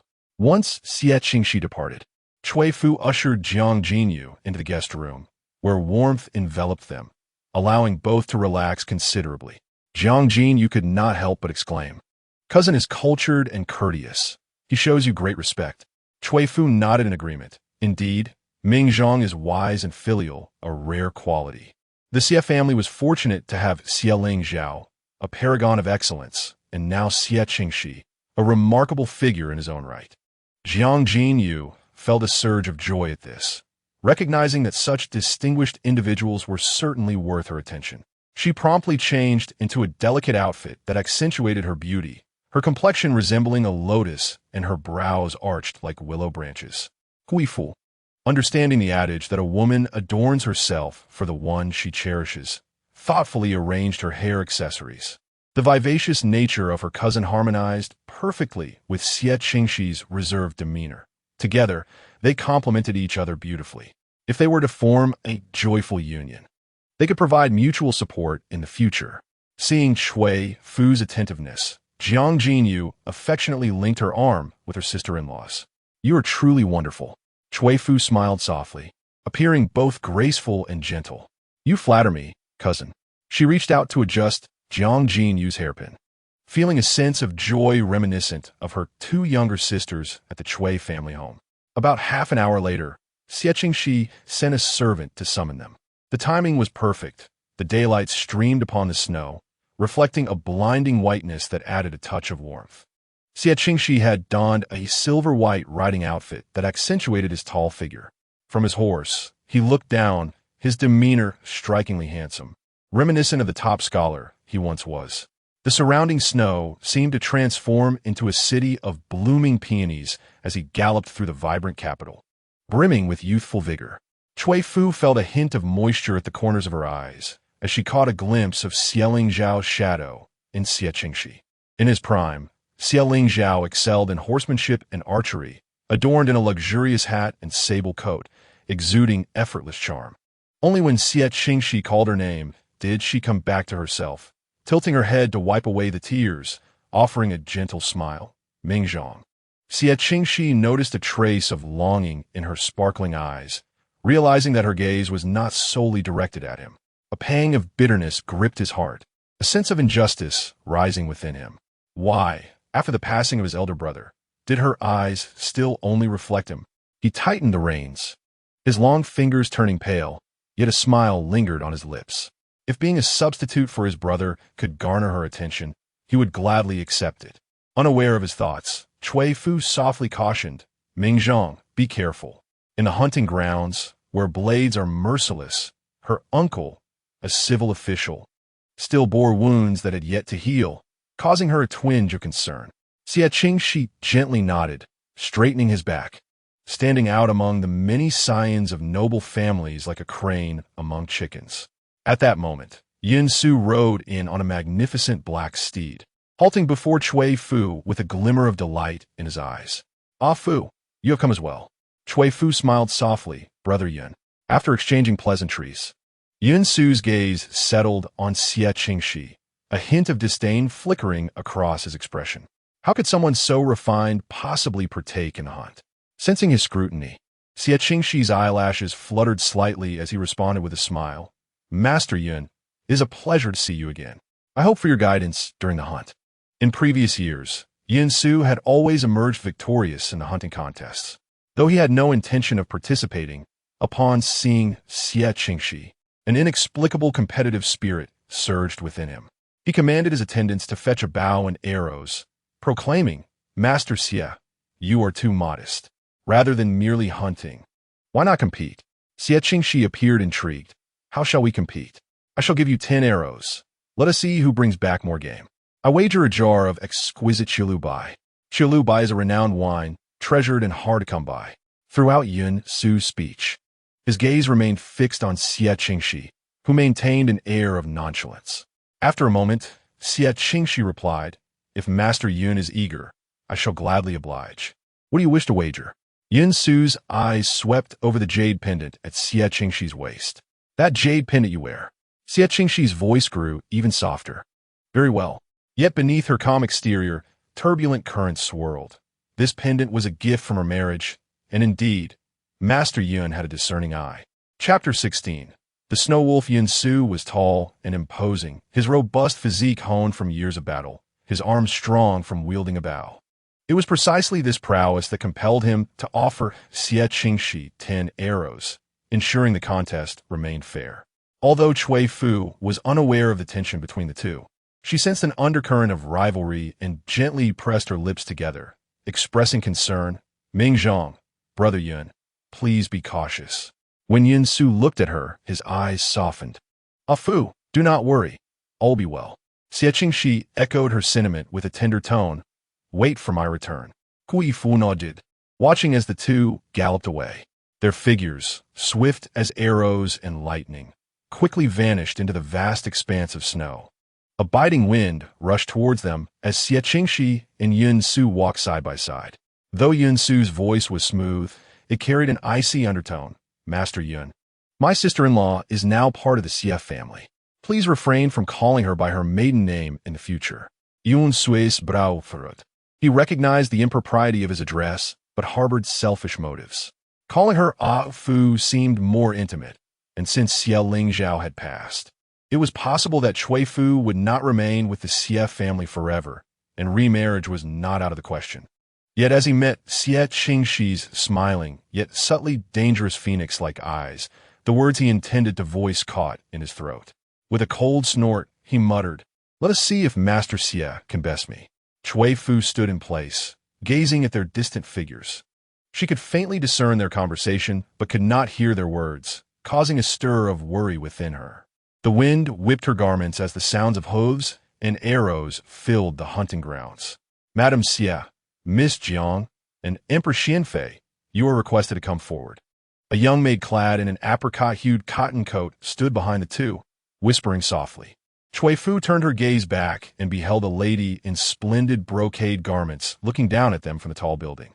With delicate features tinged with a hint of fatigue and a smile gracing her lips, it was none other than Xie Xian, the daughter of the Xie family, and now the esteemed consort Xian. She nodded and, accompanied by Jiang Jingyue, ascended toward the upper floors. Upon reaching the entrance, both women bowed in unison, addressing her as Your Highness, Consort Xian. Rising from her seat, Xie Xian helped them up and gently said, sister-in-law, cousin, there is no need for excessive formalities. Cui Fu recalled the days when Xie Xian had yet to enter the palace. Her temperament had been particularly haughty, disregarding anyone who crossed her path.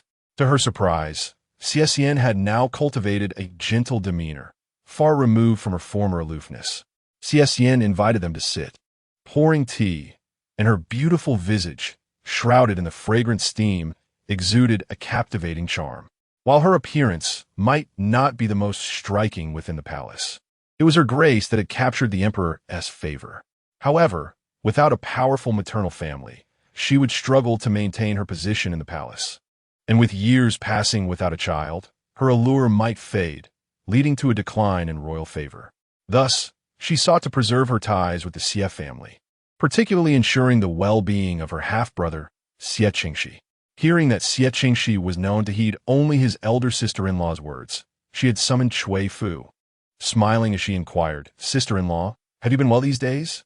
Cui Fu lowered her gaze and responded, Your Highness, though I grieve the loss of Ling Zhao, I have gradually come to terms with it. Xie Xian carefully broached the subject, recalling that her elder brother had once said if anything were to happen to him, his wife could take the divorce decree and leave the Xie family. She inquired, what are your thoughts on this matter? As soon as the words left her lips, Cui Fu understood her intent. Rest assured, Your Highness, I shall not depart from the Xie family. Upon hearing this, Xie Xian felt a stirring in her heart. If Cui Fu could remain loyal to her elder brother, the emperor would surely bestow favor upon the Xie family in the future.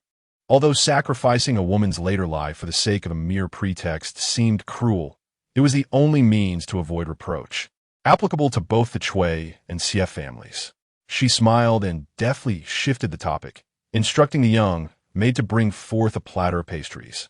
Sister-in-law, do try these and tell me how they taste. Cui Fu had little appetite, yet seeing Xie Xian's enthusiasm, she delicately picked a piece. The pastries appeared exquisite and refined, yet their taste was somewhat salty and bitter. She feigned delight, whispering, "The flavor is indeed quite good." Such is the nature of noble families. Outwardly resplendent, yet inwardly decaying, they continue to delude themselves with a facade of tranquility.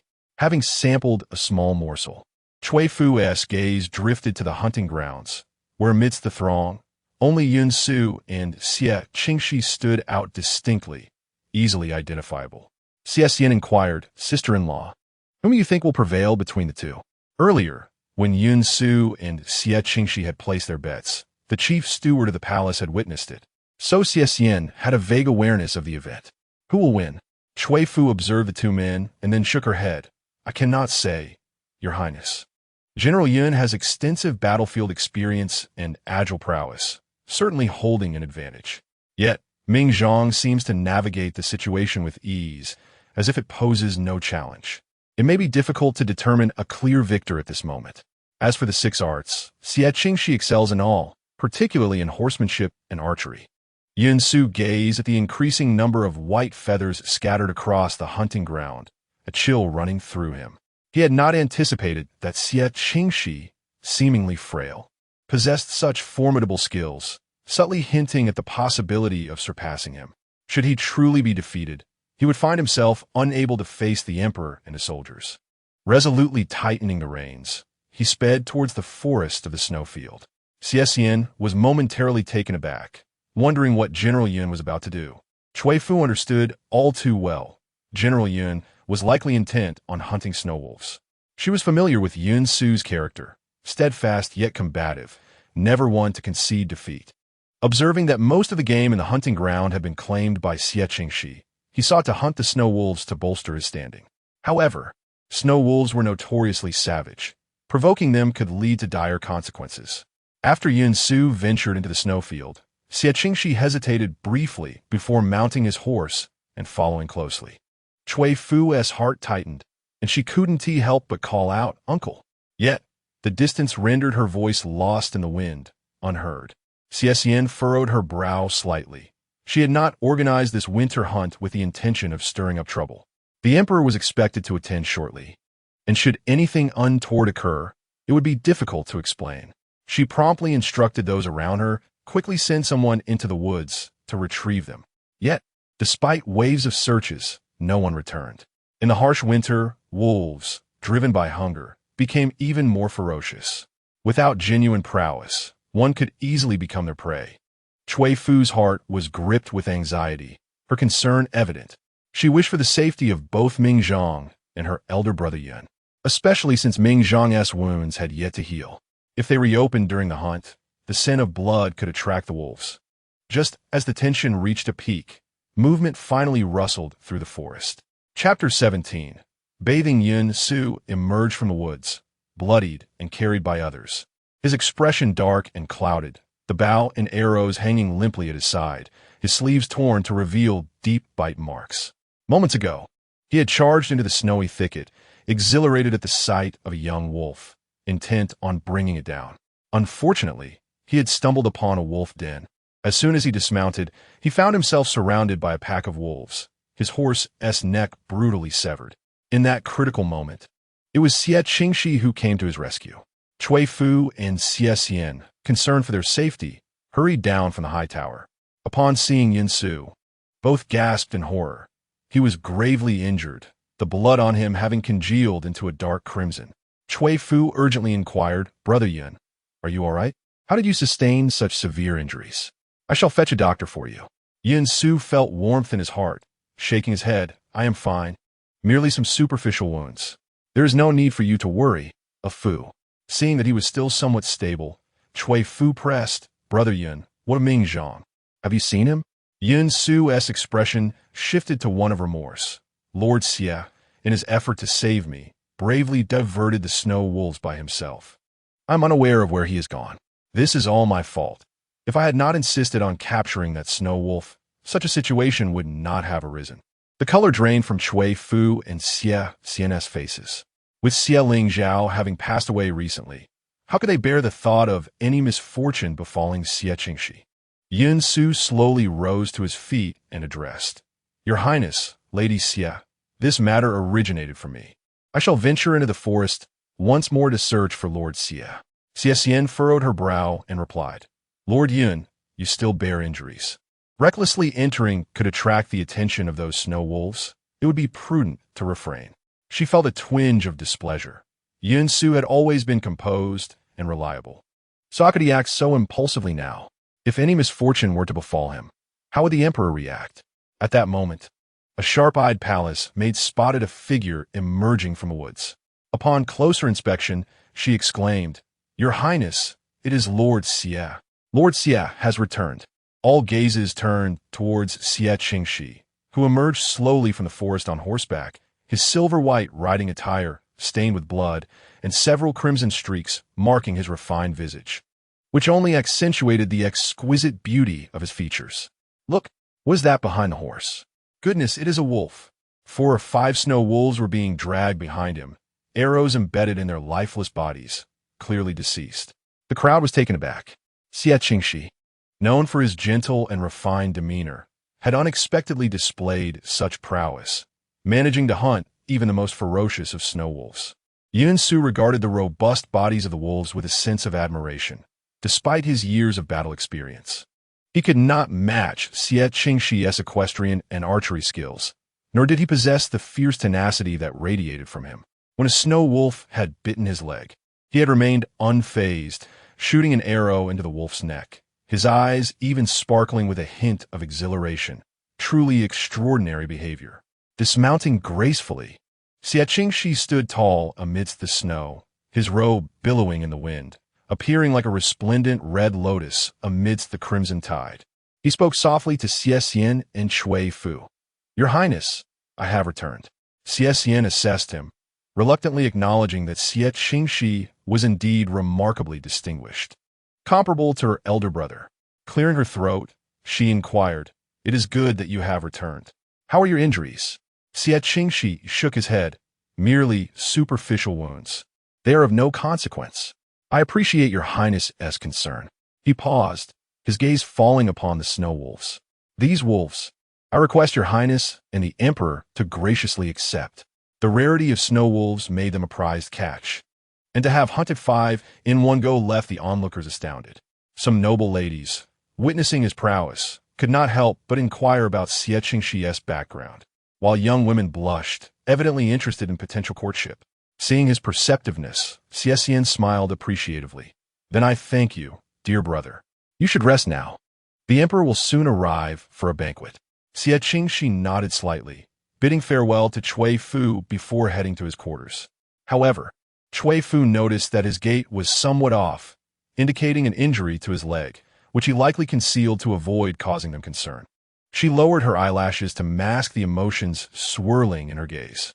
Xie Xian, observing that Cui Fu and Jiang Jinhua lingered, called out, Sister-in-law, cousin, let us depart. Cui Fu replied softly, Your Highness, I shall return to my quarters briefly and will join you shortly. At that moment, Xie Xian was immersed in the joy of acquiring the snow wolf pelts, dismissing other matters with a wave. Then, sister-in-law, you may return. Cui Fu hurried back to her room, rummaging through her belongings for some medicinal ointment, and, accompanied by Yu Wu, made her way to Xie Qingxi's tent. Snowflakes fell in large clusters upon her hair and collar. On such a frigid day, single-handedly subduing 4 or 5 snow wolves entailed peril beyond measure. Her uncle had always treated her kindly, and Cui Fu, well aware of the principle of reciprocity, couldn't he help but feel a twinge of concern. The guest room of Xie Qingxi was not far from hers. It took but a few steps to reach it. However, upon arriving at the door, Yin Shui, upon seeing her, displayed an expression of hesitation and called out, "Young madam." A wave of anxiety washed over Cui Fu. Could it be that Xie Qingxi was gravely injured? She hastily inquired, "Where is Ming Zhang?" Yin Shui pressed her lips together and replied, "The young master is inside. But perhaps it would be best if you did not enter. He is." His words only served to deepen Cui Fu's conviction that Xie Qingxi was indeed severely wounded. In her moment of urgency, she quickly apologized to Yin Shui and pushed the door open. The guest room radiated warmth, infused with a subtle fragrance. Cui Fu's gaze traversed the ink-wash screen, landing upon Xie Qingxi. Yet in the next instant, her face flushed crimson as if it might bleed. Xie Qingxi had shed his garments and was reclining in a bath, revealing a fair and robust upper body. His damp hair clung to his face, and his lowered gaze exuded an air of innocence. When he beheld Cui Fu, he was momentarily taken aback. She longed to find a crevice in the earth to conceal herself and turned to leave. However, a gentle, lingering voice called out from behind, imbued with a hint of pleading, "Please don't go." Chapter 18. A tired Cui Fu turned her back to him, her steps faltering slightly, her slender silhouette unreservedly visible to Xie Qingxi. Yet her courage waned, and her hands, hanging by her side, trembled faintly like the delicate petals of a peach blossom timidly unfurling in spring. In a husky tone, Xie Qingxi spoke, his gaze deepening. "Could you pass the garments to Ming Zhang?" At his words, Cui Fu's face instantly ignited with heat, her ears burning as if they could bleed. She gently bit her lip, her voice barely above a whisper, laced with apprehension. "Ming Zhang, please wait a moment. I shall call Yin Shui in." As his elder, it felt somewhat inappropriate for her to hand over the garments. Once she finished speaking, she hurried to the door, but after calling out several times, no one responded. Even Yu Wu seemed to have disappeared. Her heart raced, as if it were a small deer attempting to escape her chest. The room was thick with steam, and a fine sheen of sweat adorned her forehead. Crystalline droplets slid down her fair neck, disappearing into her collar, her expression a turmoil of conflict, as if she found herself at an impasse. Xie Qingxi rested his hand upon the edge of the bath, watching with amusement as the woman floundered in her awkwardness. She was akin to the white jade guanyin enshrined upon an altar, pure and untainted, untouched by the passions of the mundane world. Yet he found himself yearning to pull her down from her pedestal, to witness her flustered demeanor and the softness and fragility concealed beneath her rigid facade. A faint smile graced her lips, yet the words that escaped her were drenched in sorrow. The water had grown cold, and Ming Zhang felt utterly frigid. He feigned a cough, but the sound resonated like thunder, startling Cui Fu. His injuries were already a source of concern, and should he fall victim to the chill, his recovery would be prolonged. The constraints of societal norms felt like shackles, and she was acutely aware that they were treading on the precipice of danger. Yet, she heard Xie Qingxi's soft voice. "If it burdens you, then let it be. Ming Zhang will not press you, but when you step outside and see Yin Shui, please urge him to return swiftly." Due to his cough, tears glistened on his long lashes, rendering his already exquisite features even more captivating. Cui Fu felt a pang of guilt for her perceived coldness. "Ming Zhang, allow me to fetch it for you. Do not be disheartened." Hearing her consent, Xie Qingxi's eyes brightened slightly, though he suppressed the joy. "Well then, I thank you. The clothes are on the table beside you. Just hand them to me." Cui Fu picked up the garments, a hint of orchid fragrance wafting to her nose. Blushing, she turned her back to Xie Qingxi and extended the clothes, her posture tense and spine rigid. However, the garments lingered in the air, unclaimed, leaving her momentarily flustered. "Ming Zhang, why do you not take them?" Xie Qingxi's tone held a touch of gentle exasperation. "You are offering them in the wrong direction." Cui Fu hesitated, her hand still clutching the garments, and tentatively reached out until her fingers brushed against skin as delicate as mutton fat jade. Startled, she quickly withdrew her hand, only to hear a muffled groan. "Ming Zhang, are you all right? I'm sorry, did I touch your wound?" "No, you merely misoffered the clothing. This is the outer garment, I require the inner one. Upon hearing inner garment, Cui Fu trembled with shyness, recalling the sight of his bare form moments ago. I am so cold. As she lost herself in thought, a soft sigh wafted from behind her. Cui Fu hastily retrieved the clothing and offered it again. Suddenly, the sound of splashing water echoed as Xie Qingxi rose from the bath. Startled, she attempted to retreat, but her foot slipped on the wet floor, causing her to fall backward, only to be caught by him. Xie Qingxi stood behind her, his hands encircling her waist, drawing her close in an intimate embrace. She could feel the droplets of water still clinging to him, warming her neck, his breath cascading softly against her ear. Overwhelmed, her body softened, her legs losing strength beneath her. When she regained her composure, she struggled to escape his broad embrace, feeling as if she were walking on clouds, nearly collapsing to the ground. The pristine white of her dress, now stained with water, left her feeling utterly helpless as she gazed at Xie Qingxi. He had donned his clothing, yet it hung loosely on him, exuding an inexplicable allure. His dark hair fell over his forehead, his refined features partially obscured, his gaze shadowed, lacking the usual gentleness. He slowly leaned down, locking eyes with her, his gaze lingering on her collarbone with an intensity that felt almost consuming. His fingertips grazed the slightly parted fabric of her garment, gently caressing it. The color drained from Cui Fu's face, and she instinctively covered her chest, retreating several steps with a hint of wariness in her eyes, uncertain of his intentions. Her voice, tinged with tension, rose a few octaves. Mingzhong. Xie Qingxi, with his gentle demeanor and slightly lowered gaze, spoke words that carried an undertone of insolence. The beauty mark on your collarbone is truly exquisite. Cui Fu thought she must have misheard. How could someone as refined as he utter such frivolous remarks? A wave of indescribable shock and embarrassment washed over her, clearly infuriated.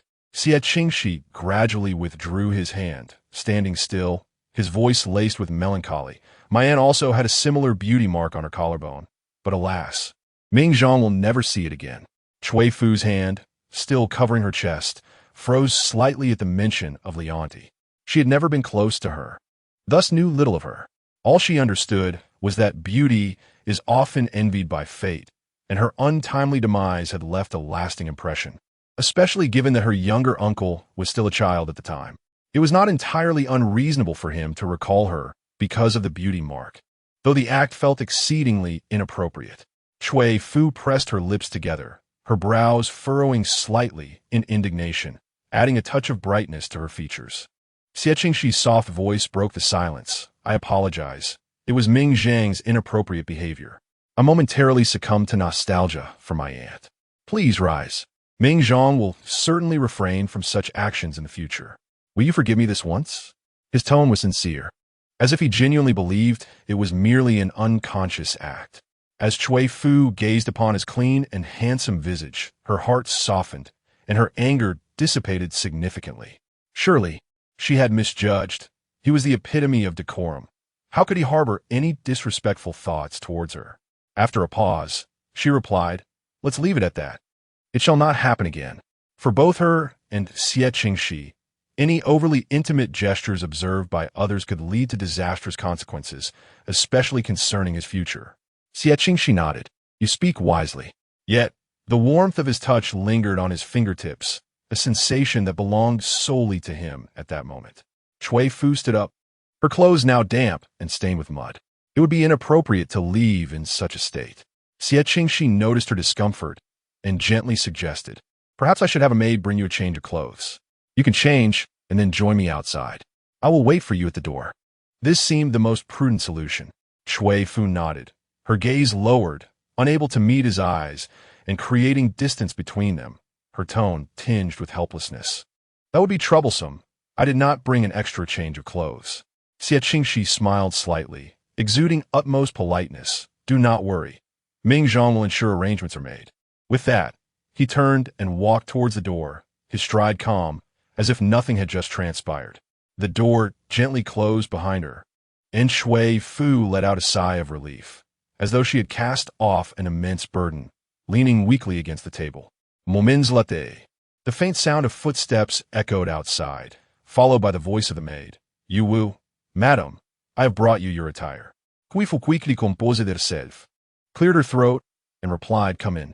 Yu Wu entered, holding a simple yet elegant gown adorned with exquisite orchid patterns that shimmered under the light. However, Cui Fu's mind was too preoccupied to appreciate its beauty. She merely inquired, "Where have you just been?" "I was sent by Brother Yin Shui to help him move some things in the outer courtyard. So, I was away for a while." Yu Wu paused, then asked gently, "Miss, is something amiss?" Cui Fu shook her head, deciding it best to remain silent about recent events, ultimately reducing her response to the two light words, "Nothing's wrong." After swiftly changing into the gown, she was pleasantly surprised to find it fit her perfectly, as if it had been tailored specifically for her. Yet, with little time to ponder this, she handed her damp gown to Yu Wu, instructing softly, "Please take care of these and do not let it be known." Yu Wu nodded in agreement, and Cui Fu then stepped out. At that moment, Xie Qingxi stood in the corridor, his back to her, tall and graceful, adorned with a jade crown that accentuated his dignified demeanor. Upon hearing her footsteps, he slowly turned, a gentle smile gracing his features as he feigned ignorance, asking, "I wonder if the gown fits well?" "Thank you, Ming Zhang. The gown fits perfectly." Xie Qingxi smirked slightly. "How could it not fit? I know every inch of your form." "That is good to hear. The banquet is about to commence. Let us proceed together." Cui Fu nodded and followed closely behind him as they made their way to the main hall. The main hall was ablaze with light, filled with guests, and the sounds of silk and bamboo instruments filled the air. As Cui Fu stepped inside, she felt countless gazes directed at her. She lowered her eyes slightly, maintaining her poised demeanor as she walked gracefully to her designated seat. Xie Qingxi, meanwhile, approached the main seat, bowing respectfully to the elegant consort Xian before taking his own place, exuding an air of refined composure that drew the attention of many. Jiang Jinyu, noticing Cui Fu's flushed cheeks after she had taken her seat, expressed concern. "Cousin, what troubles you? Have you caught a chill?" Cui Fu lightly touched her cheek and felt the warmth subside, replying, "No, perhaps it is just the cold wind." Jiang Jinyu nodded in understanding. Her gaze fell upon the hem of Cui Fu's gown, and she could not help but exclaim, "Sister-in-law, did you change your dress? This is the renowned floating light brocade from Shengjing. You look absolutely stunning in it." As the name suggests, floating light brocade dazzles with brilliance and motion without being overly ostentatious. Although Cui Fu recognized the fabric's quality, she had not anticipated its considerable worth. She glanced at Xie Qingxi, who was merely a rising star in the court with a modest salary. At that moment, Xie Qingxi was engaged in conversation with a colleague, holding a wine cup with an elegant posture. Sensing Cui Fu's gaze, he turned his head toward her. Cui Fu quickly averted her eyes, while Jiang Jinyu's voice brimmed with excitement. "Sister-in-law, did my second cousin just look at me? Is my hair in disarray?" Cui Fu replied, "No. You still look as lovely as ever." She took a sip of the wine in her cup, the spicy flavor unfurling on her tongue. The banquet commenced, yet the emperor's presence was conspicuously absent. As the evening progressed, a servant suddenly announced in a loud voice, "The imperial decree has arrived." Instantly, the hall fell into silence, and everyone rose, respectfully kneeling on the ground. The eunuch responsible for the proclamation entered the hall with measured steps, unfurling the imperial edict, and recited in a clear voice, "By the will of heaven, the emperor decrees, Xie Qingxi, possessing both talent and virtue, excelling in horsemanship, is granted 100 taels of gold and 10 rolls of brocade. Thus it is commanded." Upon hearing this decree, the hall erupted in murmurs. Xie Qingxi rose gracefully, stepped forward to receive the edict, and humbly expressed, "I, Xie Qingxi, thank your majesty for this great favor." The eunuch nodded with a smile, uttering a few more words of congratulations before departing with his attendants. The hall buzzed with excitement as guests congratulated Xie Qingxi, who responded to each with modesty. The noble consort's countenance shone with delight. The emperor had rewarded Xie Qingxi in front of the esteemed families, elevating the entire Xie family as status. She raised her wine cup towards Xie Qingxi and remarked, "Ming Zhang, I raise this cup in your honor." Xie Qingxi replied respectfully, "I am grateful, your highness." As the banquet drew to a close amidst the lively atmosphere, Cui Fu felt utterly exhausted and quietly retreated to a corner, seeking a tranquil space to catch her breath. Accompanied by Yu Wu as they exited through the back door. As a widowed woman, she attracted no desire for conversation, nor did anyone seem to care for her presence. The outside air remained bitterly cold. Cui Fu wrapped her fox fur coat tighter around herself, and the wind brought her a sense of clarity. Miss, the second young master is truly remarkable, having slain so many snow wolves, and now receiving the emperor's commendation, basking in glory. Today, I noticed many young ladies from esteemed families seem to take an interest in him. I wonder whom he will marry in the future, Yu Wu chattered as they walked. Genuinely curious. Yet she lamented that if the second young master were to wed, the relationship with the miss would inevitably change. Cui Fu interjected. Mingzhang's marriage will be decided by his mother. Do not speak of him frivolously in the future. Perhaps it was the assistance Xie Qingxi had offered her in the past that had led to her natural inclination towards him, causing her to overlook many conventions. However, with her husband deceased, Mingzhang would become the head of the Xie family, and she could not disregard propriety. Otherwise, it would only harm him. While she was lost in thought, a rustling sound suddenly emanated from behind the artificial hill, accompanied by muffled moans. Chapter 20. An encounter. Cui Fu and Yu Wu exchanged startled glances, both feeling a wave of unease. Who would dare engage in such scandalous acts in this setting? Cui Fu frowned, the faint sounds of moaning sending a tremor of indignation through her heart. Coming from a scholarly family, she had always adhered strictly to decorum and had never encountered such absurdity. Although she had been married to Xie Lingzhao for many years, their relationship had always been governed by propriety. Even in intimacy, they had remained within bounds, never crossing any lines. Yet now, the woman's voice conveyed a sense of pleasure, suggesting that the encounter was far from the mundane she had imagined. With no time for further contemplation, she turned to leave, her gaze inadvertently drifting towards the source of the sound. A glimpse of a pale, pink garment flickered behind the artificial hill, accompanied by a piece of white jade pendant that shimmered under the moonlight. The jade was smooth and warm to the touch, exquisitely carved, clearly not an ordinary object. The identity of the pendant's owner must be extraordinary. Cui Fu felt a mix of shock and confusion in her heart, along with a faint curiosity that she herself had not yet recognized. She pressed her lips together, suppressing the chaotic thoughts swirling within, and cast a glance at Yu Wu, signaling her to leave swiftly. It was better to avoid trouble, especially since being discovered could lead to unnecessary complications. Yu Wu understood and nodded eagerly. The two of them quietly turned to leave. However, in her moment of panic, Yu Wu inadvertently stepped on a dry twig, producing a sharp crack that echoed disturbingly in the stillness of the snowy night. The pair of wild mandarin ducks fell silent, and the commotion behind the hill ceased abruptly, as if even the air had frozen. Yu Wu's face turned pale, her scalp tingling, as she whispered tremulously, "Miss, I did not mean to." Cui Fu's heart tightened. Regardless of the identity of the person behind the hill, they must have sensed their presence by now. If the individual harbored ill intentions, they could provoke even greater trouble. She urged softly, "Let us leave quickly, do not linger." Yu Wu hurriedly lowered her head and quickened her pace, hastening to follow Cui Fu away from that perilous place. It was not until they re-entered the banquet hall that Cui Fu felt a slight sense of relief, though the anxiety in her heart remained unresolved. "Sister-in-law, where have you been? I have been looking for you for quite some time," came Jiang Jinyu's voice from nearby, interrupting Cui Fu's thoughts. She looked up to see Jiang Jinyu smiling at her, a plate of roasted deer meat placed before her, the aroma tantalizing. Jiang Jinyu had not touched it, evidently waiting for her return. Cui Fu forced a smile and replied gently, "I was just changing clothes." "Is there something you need, cousin?" Jiang Jinyu pushed the plate of deer meat closer to her, her tone laced with concern. "It's nothing, just that Consort Xian rewarded us with some deer meat earlier. Sister-in-law, do try a bite." At that moment, Cui Fu had no appetite. Her mind was still troubled by the earlier events.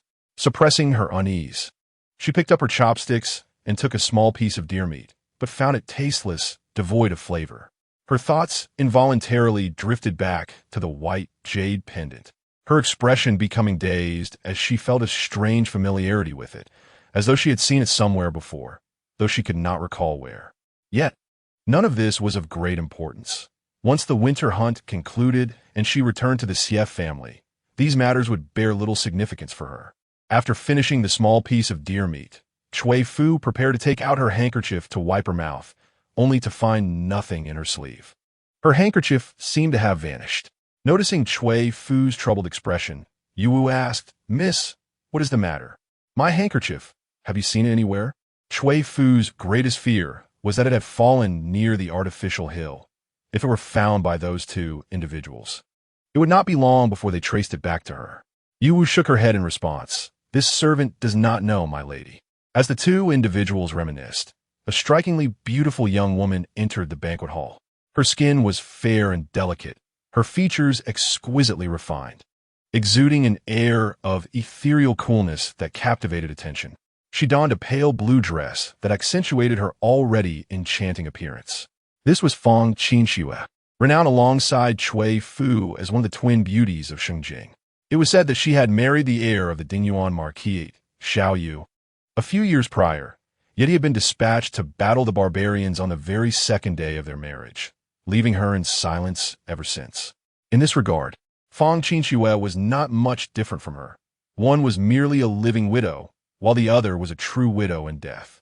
Cui Fu's eyes reflected a hint of sympathy, but in the next moment, she froze. Fang Qingxi wore a jade pendant at her waist, identical to the one she had seen earlier by the rockery. She thought perhaps she was mistaken, yet a second glance revealed a subtle red mark behind Fang Qingxi's ear, clearly a remnant of intimate encounters. The woman behind the rockery was likely her. In her youth, Cui Fu was celebrated for her talents, receiving countless praises. Yet her father often reminded her that there were always greater talents beyond her own. Fang Qingxi was the true prodigy, capable of composing poetry at 3 and painting intricate scenes by 6. Her character so noble that others could only look up to her in awe. For a long time, Cui Fu had constrained herself by the lofty standards set by others regarding Fang Qingxi, but now the dissonance felt too profound, leaving her momentarily unable to accept it. What manner of man could entice such a refined lady to willingly indulge in his company? Surely, his status must surpass even that of the heir of the Dingyuan Marquis. As Madame Xie found herself entranced by the jade pendant at Fang Qingxi's waist, the latter suddenly approached her. Cui Fu and trembled slightly, nearly causing her to drop the cup she held. She forced a calm demeanor and inquired, "Does Madame Xiao require something?" Fang Qingxi produced a white handkerchief from her bosom and handed it to her.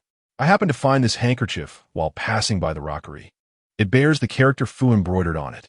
I presumed it belonged to you, so I brought it." Her tone was frosty, tinged with an undercurrent of probing. The Fu on the handkerchief had indeed been embroidered by Yu Wu herself, leaving Cui Fu with no choice but to accept it. "Thank you, Madame Xiao," she replied. Fang Qingxi shook her head and then shifted the topic, her voice rising slightly. "Madame Xie, you did not witness anything unusual, did you?" Cui Fu's eyelashes fluttered. How could she not discern the warning in those words? She looked up at Fang Qingxi and saw an indescribable sorrow and melancholy in her gaze, as if all was beyond her control. After a moment's pause, she reassured, "Rest assured, Madame Xiao, I have seen nothing." "That is good," Fang Qingxi responded before turning to leave. The purpose of her words was not merely to conceal her own indiscretions, but to protect the Xie family. The man had harbored murderous intent, and it had taken her much persuasion to alter his mindset. She sincerely wished to avoid further bloodshed. As long as Madame Xie remained tight-lipped, no calamity would arise. After Fang Qingxi had departed, Xie Qingxi noticed a pallor on Cui Fu's face, her lovely brows knitting together in concern, prompting her to send someone to investigate what had transpired. Chapter 21. Shared journey. The individuals dispatched by Xie Qingxi uncovered nothing at all. Everything seemed to have been deliberately erased, leaving no trace whatsoever. His hand, which held the wine glass, paused slightly as his gaze fell, recalling the rumors from the past. Fang Qingxi had once crossed paths with the crown prince. If she inadvertently stumbled upon something, it could very well involve the crown prince Helanzhong. Zhang was known for his erratic behavior and lack of decorum, which could potentially pose a threat to her. A fleeting glimmer of danger flickered in his eyes before vanishing. The night was thick and somber, with a hazy glow lingering in the air. After the banquet concluded, the attendees gradually departed. Outside, Cui Fu, adorned with a guanyin cap, stood still as a statue, graceful and enchanting. Just moments ago, Jiang Jinyu had mentioned she would go change, but now she had seemingly vanished. Cui Fu and Yu Wu waited for quite some time, without catching another glimpse of Jiang Jinyu. As the number of people dwindled, an inexplicable chill settled around them. Yu Wu exhaled, her breath forming a mist, expressing concern. Has our young miss encountered some trouble? Should we go and check on her? Cui Fu too found the situation odd. It was unreasonable for a change of clothes to take such an inordinate amount of time.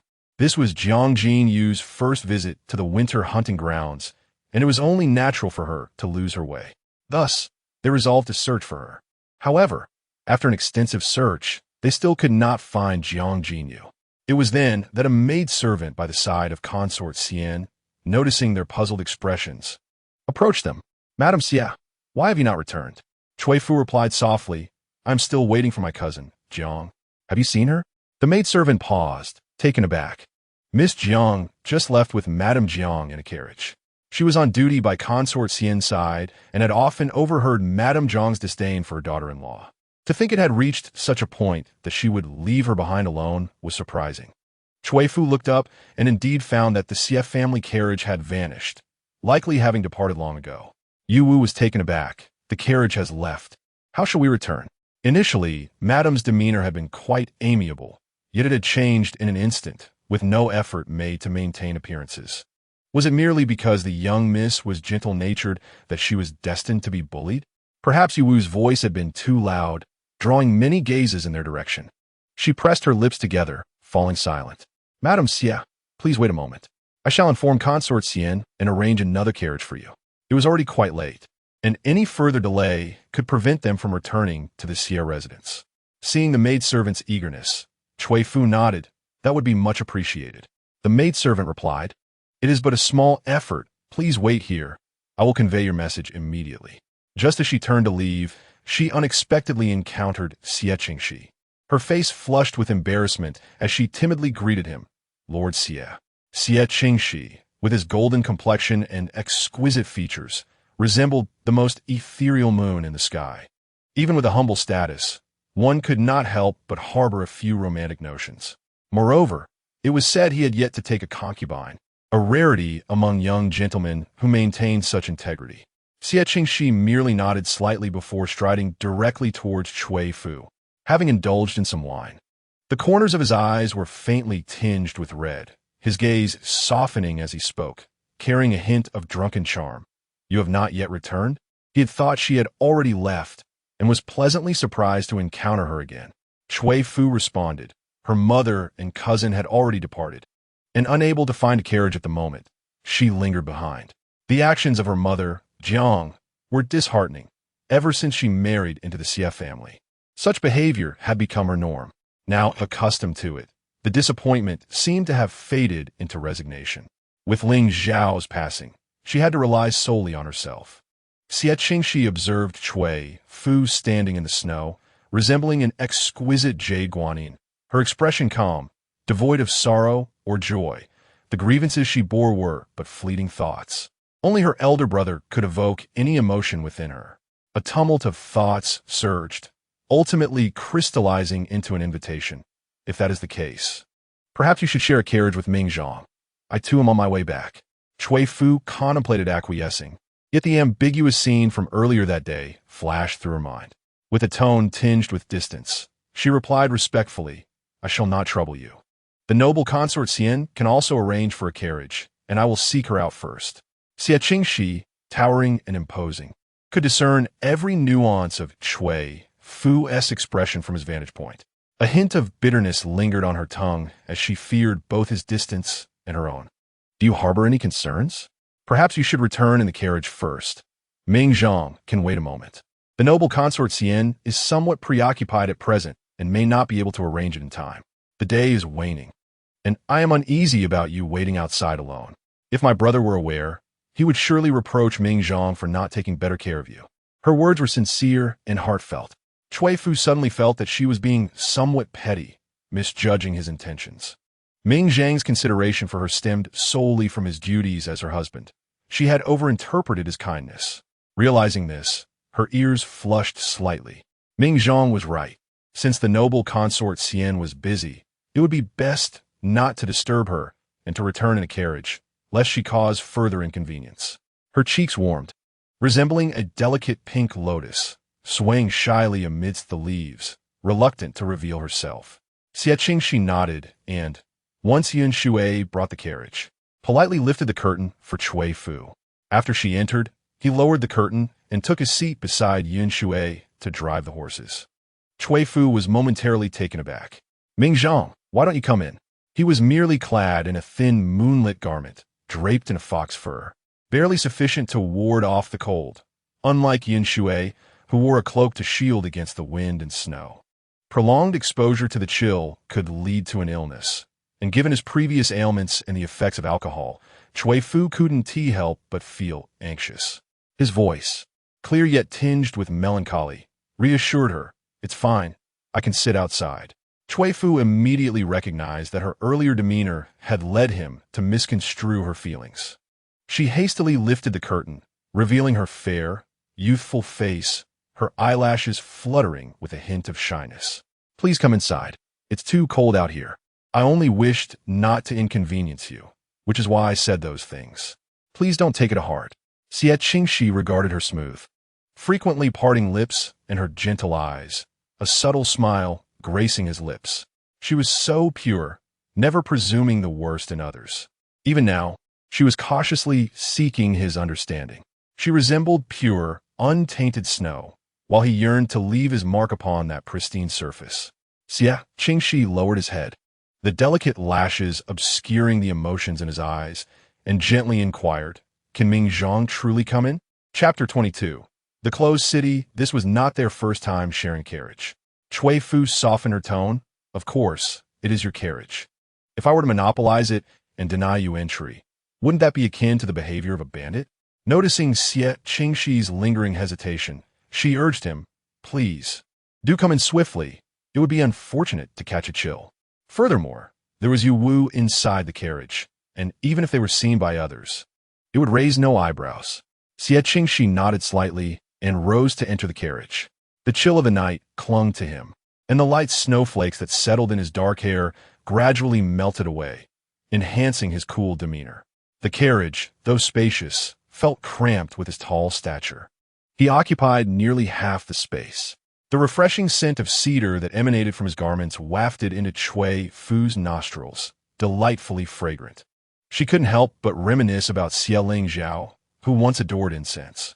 Initially, his favorite scent was ambergris, but she found it somewhat overwhelming, prompting him to switch to the more delicate fragrance of pear blossom, which, though lovely, often led to teasing from his colleagues regarding its femininity. Yet he remained unfazed, simply replying, "As long as my wife enjoys it."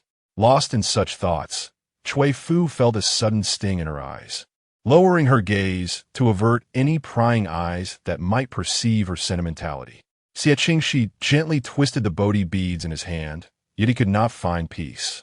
Perhaps it was the strong wine at the gathering that stirred fanciful thoughts, but when his gaze fell upon her misty eyes, those thoughts dissipated.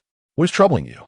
Cui Fu shook her head, on the verge of speaking when a sudden, excruciating pain gripped her abdomen, akin to being cut by a knife. She instinctively bent over, her lips paling, gradually curling up in a fragile state. Xie Qingxi sensed her distress, his pale, jade-like complexion furrowing with concern. Cui Fu, innombrable agony, clutched his robe tightly, wrinkling the elegant bamboo patterns upon it. Her voice trembled, laced with helplessness. "Ming Zhang, my stomach hurts badly." During this period, her diet had been particularly meticulous, and she had consumed nothing unusual. Even at the banquet, she had merely sampled a couple of pieces of venison. She could not fathom the cause of her pain.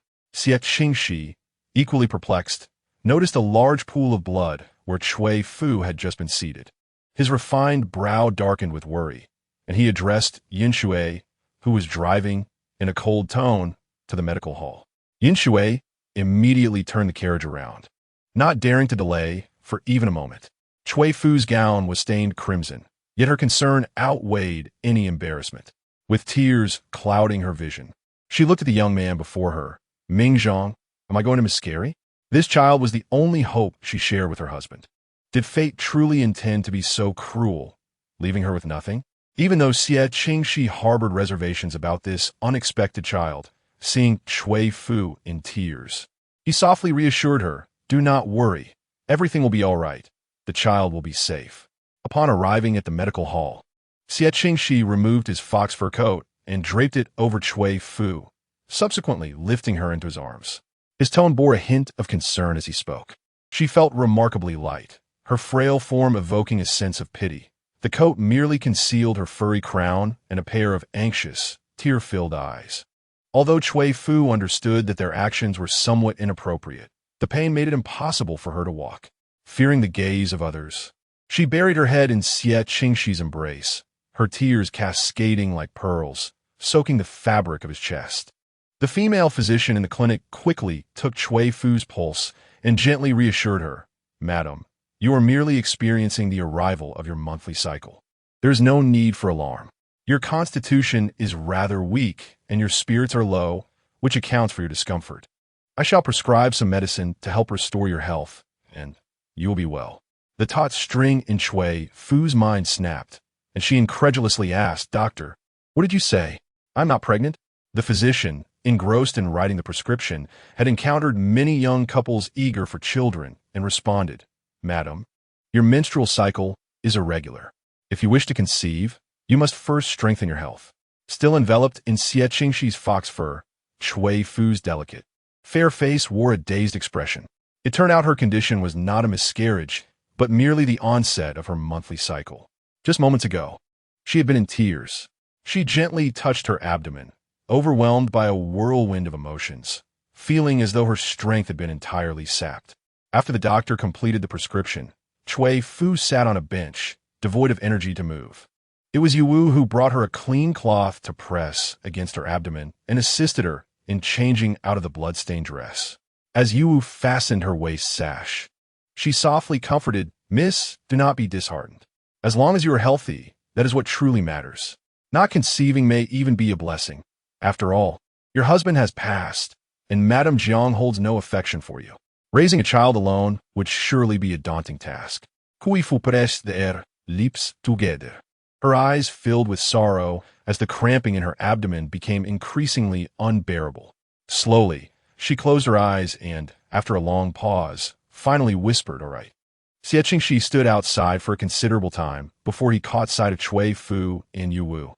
He had already learned from the physician that his sister-in-law was merely experiencing her monthly cycle, not a miscarriage, and the worry in his eyes naturally dissipated.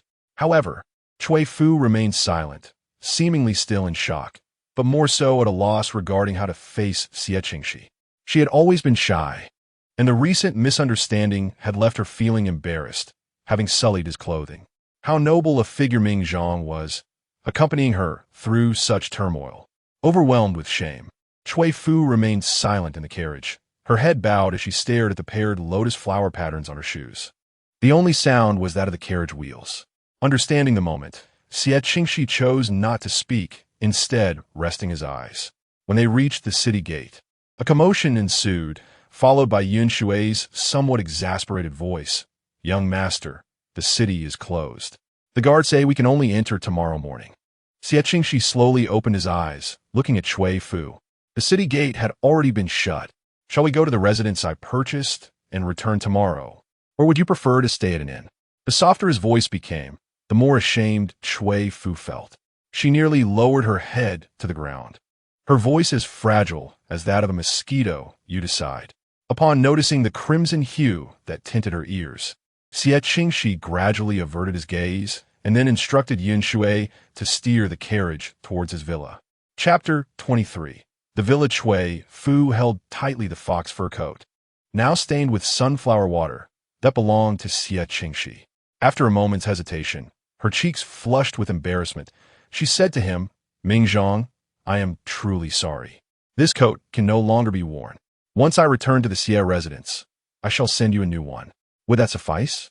Her long lashes quivered slightly as her eyes drifted to the tear stains on his chest, and she could not help but recall the recent scene, feeling an even deeper sense of regret. Xie Qingxi spoke gently. "There is no need for you to feel guilty over a mere coat. It is but a material possession. The most important thing is that you are unharmed." A smile lingered in his eyes, as if to offer her comfort. Cui Fu understood that his current status afforded him anything he desired. For him, a white fox coat was indeed insignificant. Yet, she felt a pang of guilt, unable to offer him any assistance. The only skills she possessed were those of music, chess, calligraphy, and painting, but his proficiency in these arts was not inferior to hers. Observing the slight disappointment on her face, he suggested, "If you truly wish to do something for Xie Mingzhong, could you perhaps embroider him a silk pouch?" He pointed to the pouch at his waist. "This one I have used for quite some time. It has become somewhat tattered and has drawn laughter from my colleagues." Cui Fu examined the faded blue and white bamboo pattern pouch and agreed it was time for a replacement. However, such personal items are typically arranged by one's wife. And as an elder to Xie Qingxi, she wondered whether it would be inappropriate for her to embroider one for him. After a brief moment of contemplation, she reasoned that as long as she did not disclose its origins, others would remain unaware of who had crafted it, and thus she nodded in agreement. After a brief pause, she delicately inquired, "Mingzhong is now well known. Does he not have a lady of interest? It is customary for lovers to exchange such personal items, and if he had someone special, she need not take further action." Xie Qingxi gently shook his head. "Currently, I am preoccupied with official duties and have not had the opportunity to contemplate such matters." "That is understandable. With your busy schedule, it is normal to lack time for such thoughts. However, you're not young anymore. I wonder what kind of lady you prefer, and I could assist in finding one." Cui Fu said, adopting a demeanor befitting an elder, though she was not significantly older than him and felt somewhat out of place. Xie Qingxi smiled slightly, his voice warm yet tinged with sincerity. "A lady I admire? Mingzhong wishes for someone like you." Cui Fu was momentarily taken aback, and then she heard Xie Qingxi continue. "In the past, I greatly envied Ling Zhao for being able to marry you. You are gentle, considerate, and skilled in the arts. Having a companion like you is truly exceptional. Thus, Mingzhong aspires to find a future wife resembling you." Cui Fu felt a flush of embarrassment at his praise. "Mingzhong is jesting. I am not that remarkable. What I do, ladies from prominent families in Shengjing can accomplish as well. I am merely an ordinary person among the masses." Yet Xie Qingxi held a different perspective. "There is no need for you to belittle yourself. In Mingzhong's heart, you are simply the best. He is her most devoted yet covetous admirer." Cui Fu gently pressed her lips together, moistening them slightly. Xie Qingxi's gaze fell upon her alluring, delicate lips, darkening ever so slightly. He then removed the Bodhi beads from his wrist, suppressing the tumult within, returning to a state of calm, reminding himself to endure just a little longer. The bird had not yet entered the snare. To capture it too early would surely lead to mutual destruction. What he sought was her wholly intact heart, not merely a corporeal vessel. The corners of Xie Qingxi's half-lowered eyes reflected a hint of compassion, akin to a jade Buddha upon an altar. Under his gaze, Cui Fu felt an inexplicable strangeness, as though stripped bare, exposed without refuge. Yet when she lifted her gaze again, Xie Qingxi retained his genteel demeanor, appearing harmless, with a beauty surpassing that of women. Cui Fu then noticed a small red mole at the outer corner of his elongated, phoenix-like eyes, resembling cinnabar, adding a touch of allure to his ethereal presence. "Why do you look at me so? Is there something on my face?" Xie Qingxi gently touched her pale, jade-like visage, his eyes revealing a childlike bewilderment. Realizing she had been noticed, Cui Fu awkwardly shifted her gaze away, muttering, "I merely mistook it." Her uncle was exceptionally handsome. At times, a mere glance could render one entranced. However, such a demeanor was unbefitting of an elder. She cleared her throat softly and sat up straighter.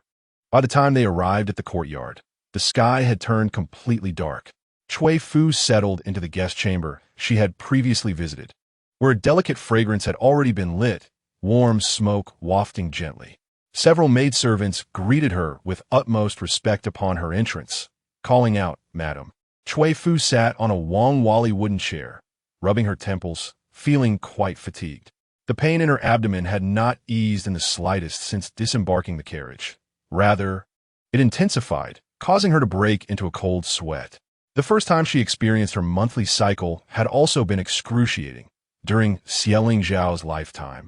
He had sought various remedies for her, yet none proved effective. Now, her mood was heavy, amplifying her affliction.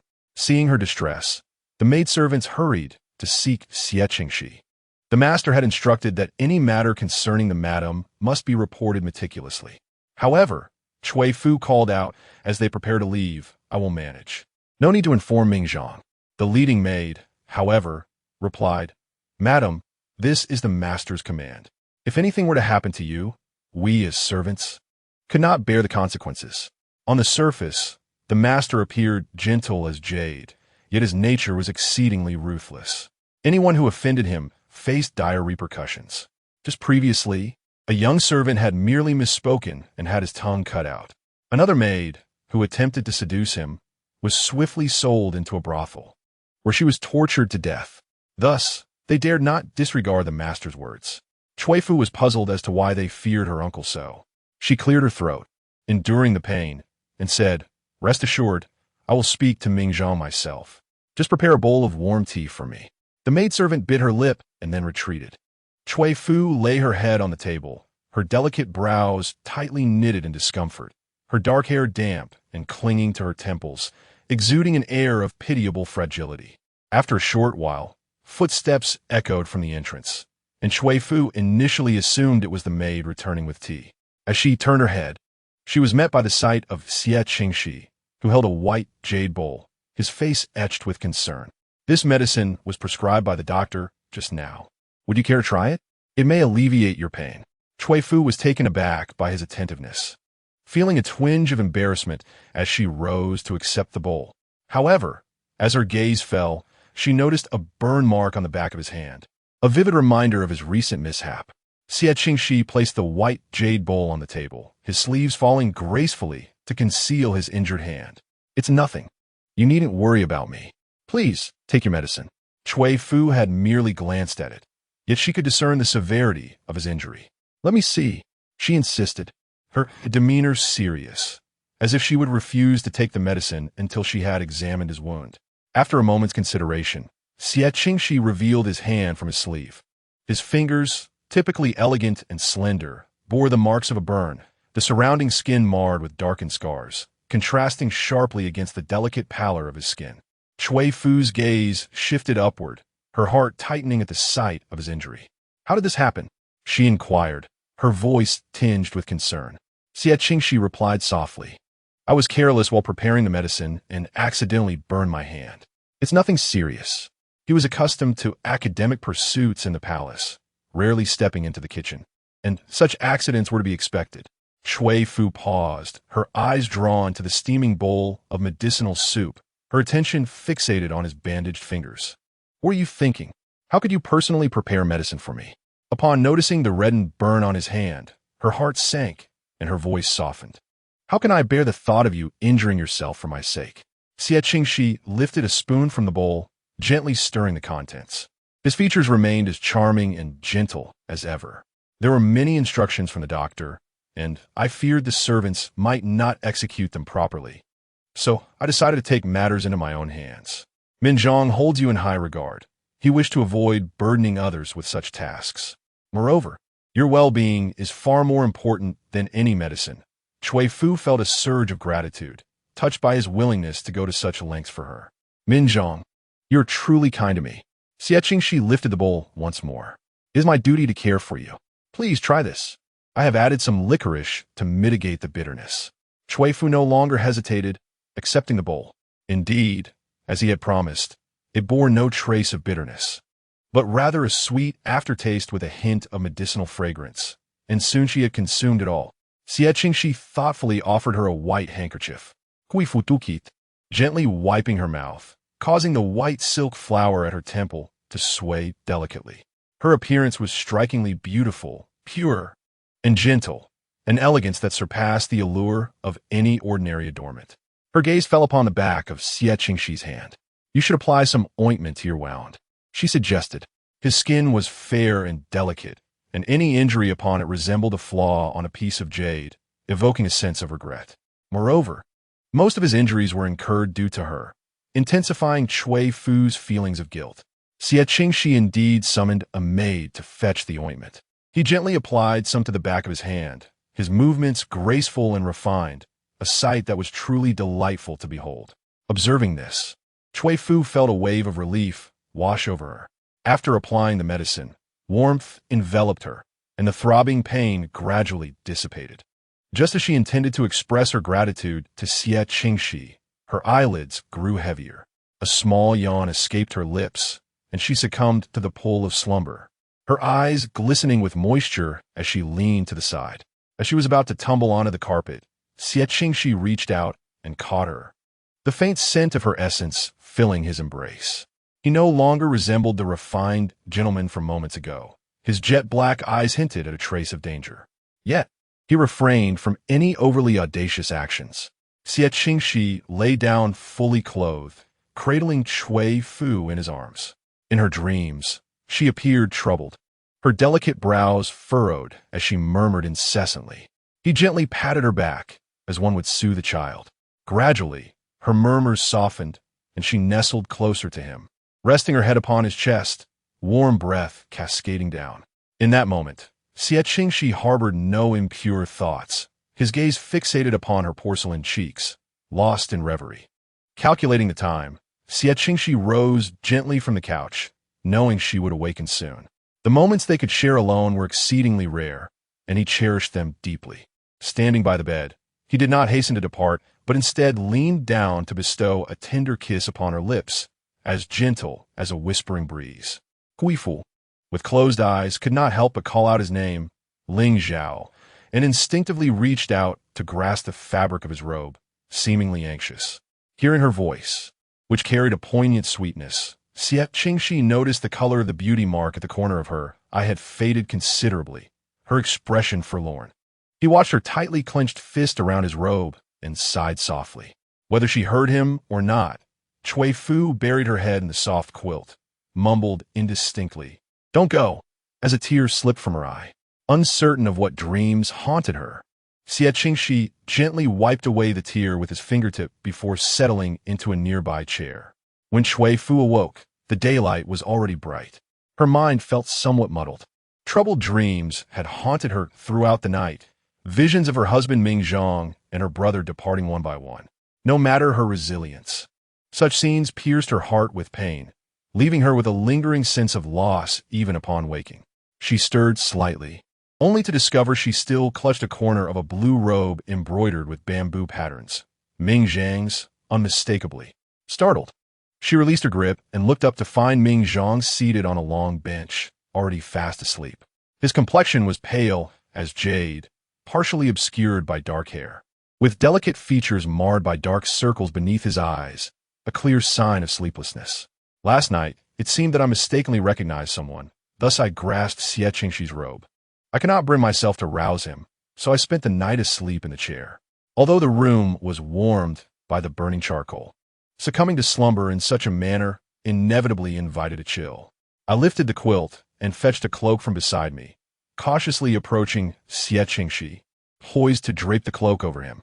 However, my hand was seized unexpectedly. I gasped softly, losing my balance and tumbling into his embrace, half kneeling before him in an awkward position. At that moment, Xie Qingxi also opened his eyes. Chapter 25. Culinari delicacies cui fuesse delicate, rist was gripped tightly.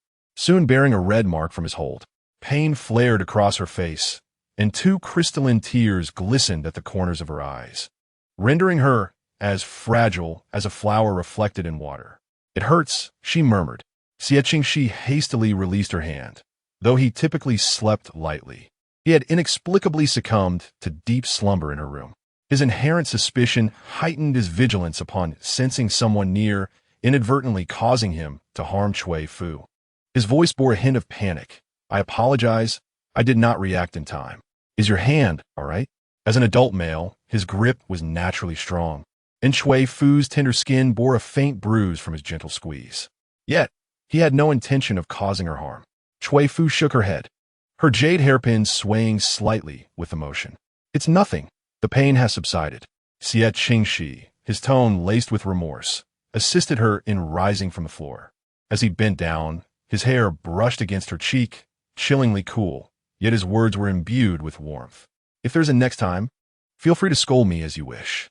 Cui Fu, unaware of the implication behind his words, instinctively retorted, "What do you mean, scold? Why say such things?" Having slept through the night, her hair was disheveled, and her eyes bore traces of languor, exuding a unique charm that was distinctly feminine yet not overly mature, mingled with a hint of youthful innocence. Xie Qingxi regarded her loosely fitted attire, the rosy hue of her cheeks cascading down to the neckline he had yet to touch, his throat tightening slightly. Seeing him silent, Cui Fu assumed he still felt guilty and could not help but offer reassurance.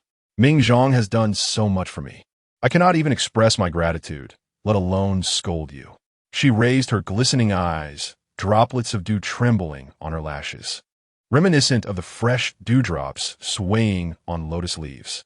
Xie Qingxi stifled the urge to capture those tears within his own lips, maintaining an outward demeanor of cultured elegance.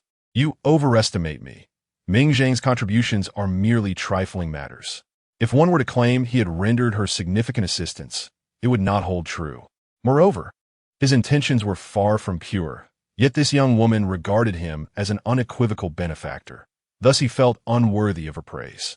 Cui Fu gazed upon his porcelain-like visage, the only notable imperfection being the dark circles beneath his eyes, a testament to his tireless efforts in concocting medicine and meticulously attending to her needs. Yet he had not enjoyed a single restful night. His cornered robe had already been crumpled into a mass by her grasp, the elegant bamboo patterns obscured beyond recognition. It seemed that the more they interacted, the deeper the debts incurred. Xie Qingxi smiled sweetly. "You are mistaken.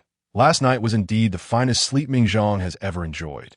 As she lay upon his chest, she resembled a young beast, yearning for a modicum of warmth, and he relished the sensation of being needed, though that need could only come from her. Xie Qingxi adjusted her attire and remarked, "Let's not dwell on this. Are you perhaps feeling a bit hungry now that you are awake? Ming Zhang has arranged for your meal." When together with Xie Qingxi, he always ensured everything was meticulously prepared, sparing her from any worry. Observing his thoughtful attentiveness, Cui Fu felt certain that whoever became his wife would be well cared for. As Xie Qingxi exited the room, she summoned several maidservants, one carrying a bronze basin, another holding a cloth, and a few more presenting the latest exquisite garments. The fabrics were particularly fine, requiring a considerable expenditure, yet they lay before her for her choosing. Cui Fu was dazzled by the array, surrounded by numerous servants and adorned in luxurious attire. She appeared less like a widow and more like a formidable lady of high status. The maidservant styling Cui Fu's hair was gentle in her movements, fashioning a lofty cloud-like bun and pinning it with a white magnolia hairpin. Unable to refrain from complimenting her, she said, "Madam, you are truly beautiful. Such simplicity enhances your allure." Cui Fu accepted the praise with a modest blush, replying, "It is your skill that is remarkable." The maidservant smiled, then presented a moon-white brocade cloak, as the master had specifically instructed to select modest garments for the lady. Cui Fu glanced at her reflection in the mirror. Finding herself suitably adorned and unable to discern any flaws, she exited the boudoir and entered the main hall. Coincidentally, Xie Qingxi had also changed into fresh attire. Upon closer inspection, their garments bore striking similarities, the subtle patterns almost identical. Assuming it a mere coincidence, she took her seat, only to see Xie Qingxi had already arranged her chopsticks and bowl. On the table lay a bowl of black chicken and cordyceps soup, golden silk phoenix tail pastry, jasmine cheese, vegetarian lion's head meatballs, alongside a few side dishes and congee, all of which were Cui Fu's favorites. Upon seeing her emerge, Xie Qingxi's brows arched with delight, and they seemed like a long-married couple, evoking a sense of homeliness. He raised his hand to serve her, gently urging, "Please, take a seat." Once seated, Cui Fu noticed a special bowl of red date ginger milk placed before her, evidently prepared with care. She lifted her teacup and took a delicate sip, softly expressing her gratitude. "Thank you for your hospitality." Yet, Xie Qingxi was least fond of her expressions of thanks. What he desired was for her to accept his kindness as a matter of course, becoming so accustomed to it that she could not imagine a life without him.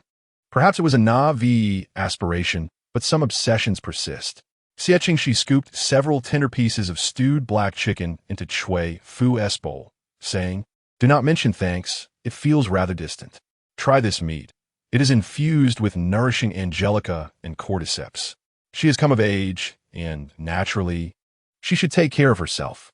Cui Fu accepted the bowl from his hands, feeling a tinge of shyness. The words of gratitude that were about to escape her lips were promptly retracted. "You should eat as well. No need to worry about me." It seemed that during every meal they shared, he only attended to himself, consuming little, resembling a celestial being who feeds on flowers and drinks dew. Little did she know that Xie Qingxi suffered from a delicate stomach.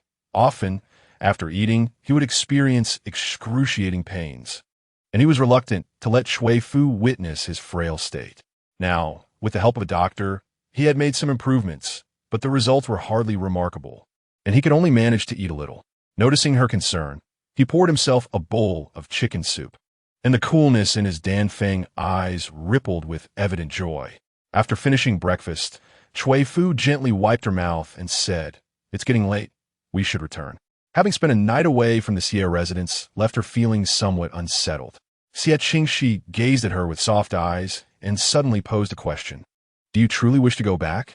Chapter 26. Snow Plum, do you truly wish to go back? The Xie family had long lost Xie Lingzhao, and the last bond had been severed. Now, Cui Fu was just a complete outsider in the Xie household. Not to mention, her mother-in-law regarded her with disdain, having abandoned her alone the previous night. Even a figure molded from clay possesses a degree of temperament.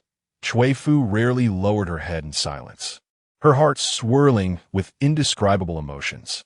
Xie Qingxi perceived her inner turmoil and hesitation, his voice soothing and laced with persuasion.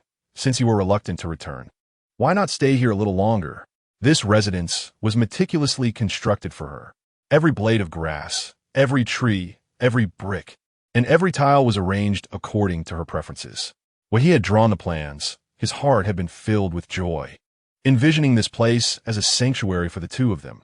Naturally, he hoped she would linger here, even if just for a moment. Cui Fu furrowed her brows lightly, her tone imbued with hesitation. Is it really appropriate not to return? Deep down, she remained traditional and conservative, having never spent a night away from home. If she delayed any further, who knew how the Jiang family would further undermine her? Xie Qingxi stood, gently brushing off the dust from his robe, a faint smile gracing his lips. "Rest assured, it is perfectly fine to return a bit later. I will take care of matters within the household." At his current esteemed position, even if the Jiang family held grievances against him, they could not voice them openly. Moreover, noble consort Xian depended on him. He was undoubtedly the next head of the family, and the Jiang family would not be foolish enough to abandon their last lifeline. Behind the residence, many red plums had blossomed, creating a delightful scenery. "You spend every day cooped up at home. It would be nice to accompany me for some fresh air." The Cui family also had a grove of red plums, and in her youth, she adored making snowmen and engaging in snowball fights with her brother among the plum trees.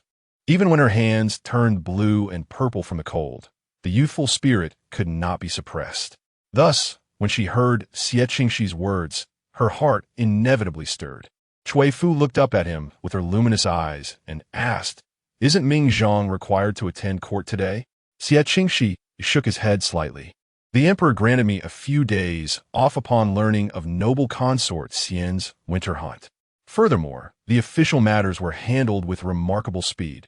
Yet the time spent with her was exceedingly brief. The distinction between what was trivial and what was significant was readily apparent." Cui Fu also rose, feeling a flicker of anticipation for the plum blossom grove he mentioned. As he stated, What harm could there be in returning a little later? Her mother-in-law had cast her aside. Would she truly care for her well-being? Upon seeing her relent, the smile in Xie Qingxi's eyes deepened. He casually draped a snow-white fox fur cloak over his shoulders, his countenance as radiant as the hues of dawn, exuding an air of elegance and poise. He instructed a servant to fetch a similar cloak for Cui Fu, but as she felt the soft fur, she hesitated, expressing her gratitude. "Thank you, Mingzhong, but my current cloak is sufficient to ward off the chill." She had already sullied one of his furs. To tarnish another would be utterly mortifying. Although Xie Qingxi's tone was gentle, it bore an undeniable insistence. It is cold outside, and your constitution is frail. It is wise to take precautions. Unable to refuse, Cui Fu reluctantly exchanged her cloak for the larger one. And indeed, it offered much greater warmth, her small face blooming with a delicate blush, reminiscent of ripe fruit on a branch, enticing and delightful. Xie Qingxi, with his long fingers grasping a bamboo umbrella, spoke with a hint of apology. "There is but one umbrella in this courtyard. I regret that you must share it with me." Cui Fu waved her hand. "Oh, it is no trouble at all. It is a great honor for you to hold the umbrella for me." However, after a moment's thought, she added, "Allow me to carry it. Your hand is still healing." She took the umbrella from him, but overlooked the disparity in their heights. Raising it above her head, the canopy barely shielded him from the elements. Her cheeks flushed crimson, and she heard Xie Qingxi chuckle softly. "Let me take it," he insisted. Cui Fu lowered her gaze, conceding, feeling the heat rise to her ears. After all, Xie Qingxi was a few inches taller than her husband, rendering her efforts to hold the umbrella futile. "This is the lotus pond. When summer arrives, the lotus flowers will bloom. We plan to introduce some koi into the water then. Over there is the apricot blossom grove, which will be quite picturesque in spring, and it will bear some tart apricots. On the other side is a pavilion, where we can sit leisurely and brew tea if we find ourselves with time to spare." As they walked, Xie Qingxi elaborated on the scenic features of the courtyard, attending to every detail with the enthusiasm of a child showcasing his treasures, his eyes sparkling with delight. Cui Fu, however, found the layout increasingly familiar. It bore a resemblance to the Cui family estate. Even the drooping flower gate where she often played had been replicated. An odd sensation welled within her. Yet, Xie Qingxi nodded with ease when constructing the estate. "I sought out the old craftsmen from the Cui family specifically, as I was fond of this layout and had them recreate it, though some aspects are slightly altered. For instance, he had not installed the swing where she adored playing with her elder brother, nor had he preserved the rockery they both cherished, having instead flattened it to plant peonies." Cui Fu regarded his exquisitely defined profile, momentarily unable to discern anything amiss. The architectural designs in Shengjing were largely similar. It was understandable that her uncle favored the Cui family layout. This arrangement was rather pleasing, as it evoked a sense of returning home. "Thank you, uncle, for bringing me here. It truly feels as if I have returned to my own house." She is now a married woman and cannot return home frequently, lest she be the subject of idle gossip. Yet, at times, she cannot help but yearn to go back, if only to alleviate her homesickness. Xie Qingxi nodded slightly, expressing his understanding. He lifted his gaze to the nearby plum grove. "Shall we go over there?" The red plums were still adorned with a layer of snow, bending the branches low. Cui Fu tilted her delicate, fair face to catch a faint, refreshing fragrance that was invigorating to the senses. A flicker of joy danced in her eyes, as it had indeed been a long time since she felt so relaxed. After walking for a while, they decided to rest in a pavilion. However, Cui Fu slipped and accidentally stepped into a puddle, the cold mud causing her to involuntarily gasp. Xie Qingxi lowered his gaze to her satin white shoe, now stained with muddy water. Given that she was already menstruating, exposing herself to the cold might lead to health issues. Cui Fu, not expecting to misstep, found her footing compromised. The discomfort in her toes intensified with even the slightest movement, and she winced, saying, "Mingzhong, I think I twisted my ankle." Xie Qingxi assisted her to a nearby pavilion, then knelt down and gently grasped her injured foot. Cui Fu widened her eyes and instinctively shrank back. Chapter 27. wiping away. Cui Fu felt a slight tremor in her body, her gaze glistening with unshed tears, reminiscent of spring rain poised to fall. She was captivatingly beautiful, evoking sympathy in anyone who beheld her. Her expression combined embarrassment and annoyance at the sudden intimacy, and she wondered how he could dare to hold her foot. As a woman from a prominent family, such an act was difficult to articulate. Even her husband, Xie Qingxi, had never behaved in this manner. Xie Qingxi noticed her apprehension and spoke softly. "I have some knowledge of medicine. May I assist you in examining your injury? In this remote area, if the injury is severe, it may be challenging to descend the mountain safely." The path up the mountain was rugged, and Cui Fu had taken her time, as Xie Qingxi indicated. If her leg were injured, she might need to be carried down, which was less preferable than allowing him to assess the injury. After a moment of contemplation, Cui Fu decided against further hesitation and gradually extended her foot from beneath her skirt, turning her head away, unable to meet Xie Qingxi's gaze. Her voice was barely audible. "Then I would trouble you, Mingzhang." She was not naive. She understood the gravity of the situation. Yet as a woman, no matter how she tried to reassure herself, her face burned with embarrassment. Xie Qingxi half-squatted, his long, clean fingers delicately removed her shoe, revealing her stocking, which was damp with snow and mud. He carefully untied the straps of her stocking, causing Cui Fu to instinctively shrink back and murmur, "Must you take off the stocking?" Xie Qingxi's movements were gentle and unhurried, his demeanor resembling that of a compassionate bodhisattva, devoid of any ill intent. He replied softly, "Only in this manner can I ascertain the extent of your injury. Rest assured, it will not take long." The moment her stocking was removed, her pale, pink toes curled together, appearing timid. Cui Fu held her foot tense, her entire being stiff with discomfort. Her foot was cradled in someone else's hands, and for a moment, she could not discern whether it was an examination of her injury or a gesture laden with other intentions. Yet, recalling his lofty character, she suppressed the peculiar feelings stirring within her heart, gripping the cold stone beneath her with both hands. Xie Qingxi retrieved a snow-white handkerchief from his bosom, meticulously wiping away the grime from her foot, his movements delicate and attentive, as if he were handling an exquisite piece of porcelain. Cui Fu skin was tender, and she could distinctly feel the warmth emanating from his palms. She instinctively shifted her jade-like foot, mirroring the unease that filled her heart. Once he had cleansed her foot, he leisurely caressed her ankle, applying slight pressure, which elicited a soft gasp from Cui Fu. Ah, tears instantly glistening in her eyes. "Please bear with it. The pain will soon subside," he spoke in a gentle yet slightly husky tone.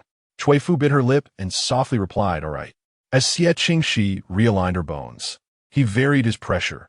At times, the pain felt as though she were plummeting into the depths of hell, while at others, it was a curious sensation, given her skin as heightened sensitivity. Fortunately, the discomfort did not linger for long, and soon it dissipated. She moved slightly, yet her ankle remained firmly held in Xie Qingxi's large hand, which could encompass her entire foot. "Is it all right now?" a cautious feminine voice inquired. Xie Qingxi then suppressed the fleeting shadow in his gaze, responding with an elegant smile, "It is all better now." Cui Fu nodded, eager to put on her shoes, but found them thoroughly soaked and unbearably cold, rendering them unwearable. After a moment of contemplation, Xie Qingxi wrapped a cotton cloth around her foot and tenderly helped her into her shoes. "Please make do for now. Let us descend the mountain swiftly." He had intended to carry her down, but knowing her disposition, he feared that if he did so today, she would likely ignore him henceforth. Fortunately, her delicate foot was small, easily enveloped by a single piece of cloth, and no longer as cold as before. Cui Fu took a couple of steps, and, feeling no discomfort, quickened her pace to follow Xie Qingxi down the mountain. Upon returning to the guest room, her body gradually warmed, and she hurriedly changed into a fresh pair of shoes. Xie Qingxi poured her a cup of hot tea and courteously apologized. "It was entirely Ming Zhang's fault for insisting on showing you the red plums, causing you such distress." Cui Fu shook her head.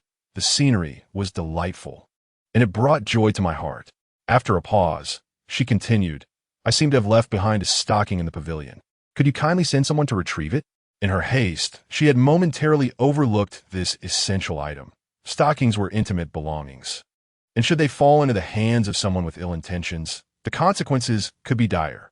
Xie Qingxi nodded. Rest assured, I shall send someone to look for it shortly.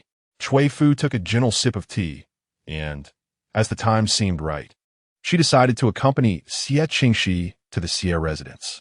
However, just as they boarded the carriage, news arrived from the palace.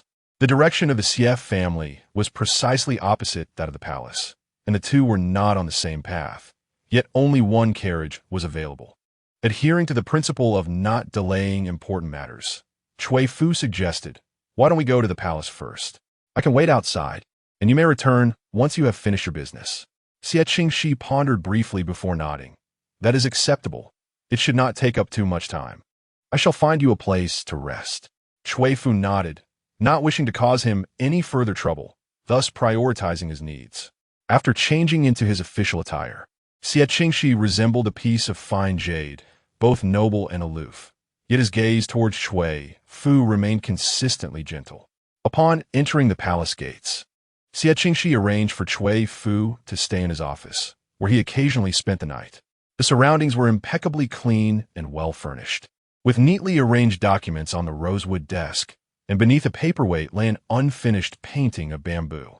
Cui Fu sat properly in her chair, but as time passed, boredom began to creep in, prompting her to select a few volumes of poetry from the bookshelf. One particular book, filled with strange tales, captivated her attention. Although the more she read, the more fearful she became, as it spoke of using sorcery to manipulate the human heart. Such works were considered forbidden literature. And Cui Fu furrowed her brow, realizing that if discovered, Xie Qingxi's position could be jeopardized. She swiftly set the book aside, intending to express her concerns to him about the unreliability of supernatural practices. Just as she wrapped the book, a slightly perplexed female voice inquired from behind her. "Who are you? Where is Lord Xie?" Chapter 28. The princess, a young girl, adorned in resplendent attire with golden threads outlining her skirt, stood before Cui Fu. Her features were exquisite, albeit somewhat youthful and tender, yet they hinted at a beauty that could enchant a city. Clearly raised in luxury, she bore an air of privilege, but her expression conveyed an inexplicable hostility that aroused caution. Although Cui Fu was unaware of her identity, she sensed that the girl must be of noble lineage within the palace. Noticing Cui Fu's silence, the girl's tone grew more insistent. "This princess is asking you a question. Why do you not respond?" Approaching Cui Fu, she felt a surge of irritation. Having hurried to the palace upon hearing that Lord Xie had arrived, only to find a stranger of such striking beauty in his stead, igniting her jealousy. Upon hearing her self-identification as a princess and noting her youth, Cui Fu deduced that she was likely the fifth princess, Qiang, born of the empress. The emperor, having a sparse lineage and late-in-life daughter, doted excessively on her, leading to numerous tales in Shengjing, most of which depicted her as spoiled and headstrong. However, these were matters of the imperial family, and Cui Fu wished not to meddle. Bowing her head respectfully, she replied, "This humble servant greets the princess. I am the eldest daughter-in-law of the Xie family." Hearing this, Chaoyang felt a weight lift from her heart, her tone easing slightly. "Ah, I see. I have heard that Lord Xie has recently lost a brother. You're his widow, then? What a pity you're still so young." Chaoyang, unconcerned with the feelings of others, spoke without reservation. Cui Fu's delicate brows furrowed slightly, feeling a twinge of displeasure, yet she refrained from further comment. Chaoyang naturally entered the room, contemplating her mother's words about selecting a husband once she came of age. Though many young scions in Shengjing were available, none could compare to Xie Qingxi. His gentle demeanor and refined appearance made him unparalleled. Even if he were of lesser birth, it would not matter. Should he become her consort, none would dare question his origins. As Chaoyang idly perused the documents on the table, not a word could she comprehend. "Do you know when Lord Xie will arrive?" Outside, Yin Shui was already drenched in sweat. The Princess Chaoyang had a domineering temperament and would penalize anyone at the slightest provocation. He dared not intervene. However, should the princess offend the young mistress, he would undoubtedly face severe repercussions upon the return of the young master. After much contemplation, He hastily ventured out to seek Xie Qingxi. Cui Fu was equally unaware of Xie Qingxi's return and shook her head. Regarding matters of state, I, a humble minister's wife, have not inquired. Chaoyang surveyed her, noting that while the woman was indeed beautiful, she exuded a somber demeanor akin to a wooden Buddha, lacking in charm. It was perplexing that she had mistakenly assumed Cui Fu was Lord Xie's beloved. Nevertheless, since she was Lord Xie's widow's sister-in-law, Chaoyang softened her attitude slightly, realizing they would inevitably cross paths if she were to marry Xie Qingxi. Thus, she engaged Cui Fu in a few casual exchanges. Cui Fu felt like a fish out of water, eager to return home, yet Chaoyang remained, and, as a subject, she could not take her leave first, especially since she was uncertain whether Xie Qingxi had finished his tasks. After a while, having completed the tasks assigned by the emperor, Xie Qingxi appeared, his tone icy upon seeing Yun Xue's hurried demeanor. "What is the matter?" Yun Xue recounted the events, and Xie Qingxi's eyes narrowed dangerously as he hastened back to his residence. Chaoyang, growing impatient, turned and was elated to see Xie Qingxi. As the favored daughter of heaven, she could have anything she desired, and thus viewed Xie Qingxi in a similar light. "Lord Xie," she exclaimed joyfully, but he merely acknowledged her with a distant nod before approaching Cui Fu, visibly relieved to find her composed. Cui Fu nodded, her gaze flickering to the displeased Chaoyang, and could not help but suggest, "Mingzhong, have you finished your business? Princess Chaoyang has waited for you for quite some time. Why not converse for a while? I shall take my leave." Xie Qingxi set aside his oiled paper umbrella, his crimson official robes dampened by the rain, the color more vivid, enhancing his already striking appearance. "I have concluded my affairs. Let me escort you home, as the roads are slick from the rain." Throughout the exchange, he never cast a glance at Chaoyang. Today, she had made a special effort to present herself beautifully, even having her makeup artist apply a fashionable lotus flower look, receiving compliments from all who beheld her. Yet, Lord Xie's gaze never fell upon her. It was solely reserved for his widow's sister-in-law. And used to being overlooked, Chaoyang felt the atmosphere grow heavy, hearing him offer to escort his widow's sister-in-law. She spoke in a tone reminiscent of a child seeking to retain his attention. "Lord Xie, some rare orchids have been cultivated in the flower house. Would you care to join me in admiring them? If you find any that please you, I could gift you some." Knowing his fondness for orchids, she sought to win his favor. Xie Qingxi turned his head, his elongated phoenix eyes still gentle, though a hint of coldness lingered in their depths. With a smile gracing his lips, he politely declined, "Thank you, Princess, for your thoughtfulness, but I have other matters to attend to and cannot impose upon you." Chaoyang felt a flicker of displeasure. What could possibly be more pressing than escorting his widow's sister-in-law home? The princess could simply send someone to escort her back. The Cui family of Qinghe had already lost its influence. As the emperor's favorite, she did not regard such a woman with any respect. Xie Qingxi observed her incessantly referring to her as the widow, and a smile of amusement crept across his lips.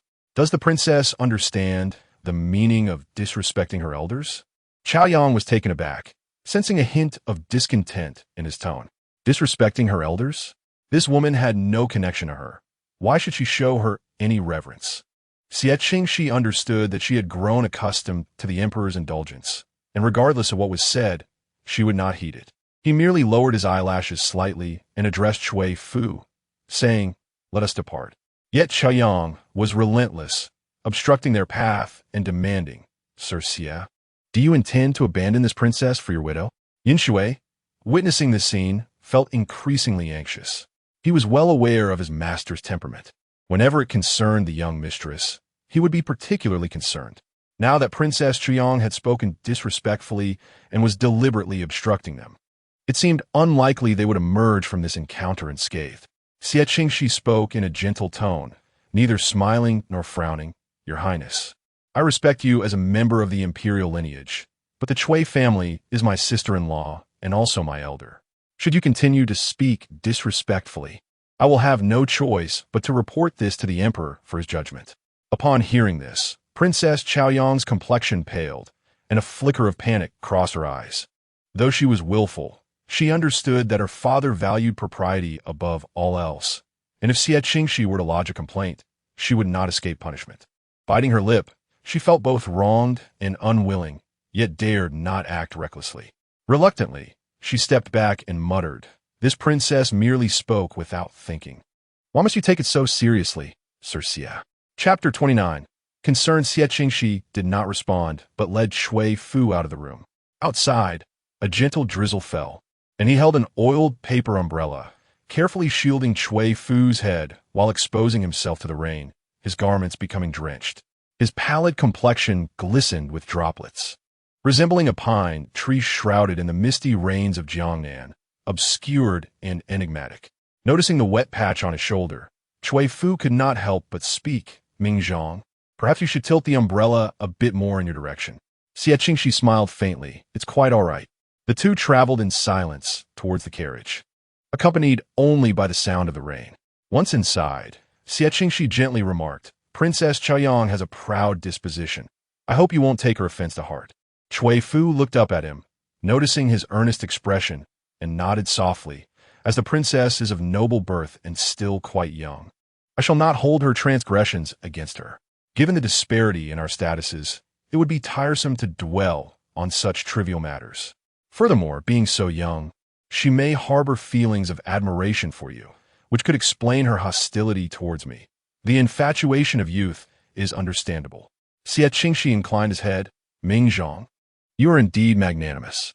He wrung out the water from his official robes, his fair fingers slightly reddened from the cold, and sighed softly. "This winter, compounded by the rain, feels particularly frigid." Cui Fu concurred, glancing out at the snowy landscape, and gently pursed her lips. "Perhaps it will improve come spring. However, the chill of early spring lingers, and warmth will take some time to arrive." "Spring, you say?" Xie Qingxi suddenly recalled his first visit to the Cui residence, which had occurred during the early days of spring. A young maiden clad in a moon-white spring gown, holding a round fan, stands beneath a flourishing peach tree, her raven hair adorned with fallen blossoms. Her features are as picturesque as a painting, radiating the vibrant beauty of blooming fruit. When she glances back, it feels as though she has traversed time immemorial. Her gentle, light gaze a stark contrast to the vivid scene. Perhaps it was then that the seeds of longing were sown. He lurked in the shadows, only daring to emerge after she had departed, to retrieve the fallen blossom beneath her feet, his heart yearning to touch the girl as radiant as spring flowers. Thus, he repeatedly admonished himself to strive harder, to apply himself more diligently. Yet, even now, adorned in official robes and possessing vast fortunes, he still felt unworthy of standing openly by her side, merely a spectator to a springtime that was not his own. The longing to stand beside her in broad daylight had become a fanciful dream. In his slumber, he found himself endlessly entwined in thoughts of her.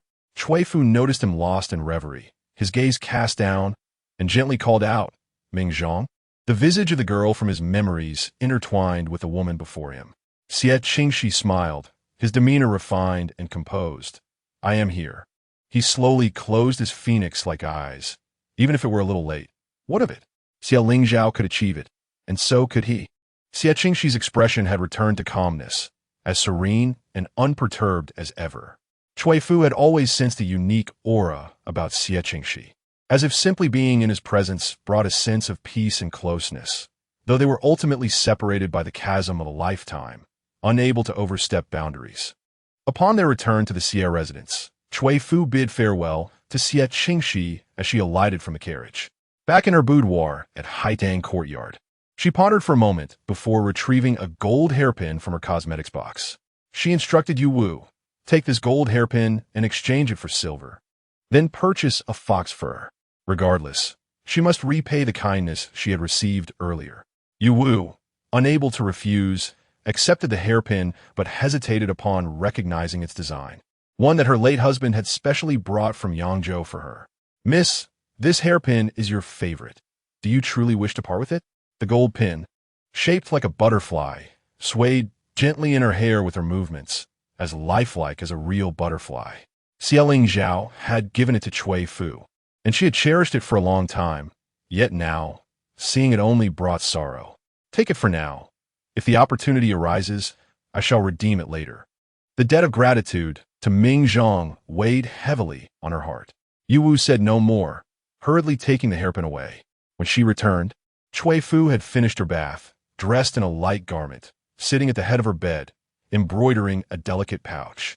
She had specifically chosen light blue and moon-white silk threads, creating a small, exquisite pouch that was fresh and elegant, perfectly matching Xie Qingxi.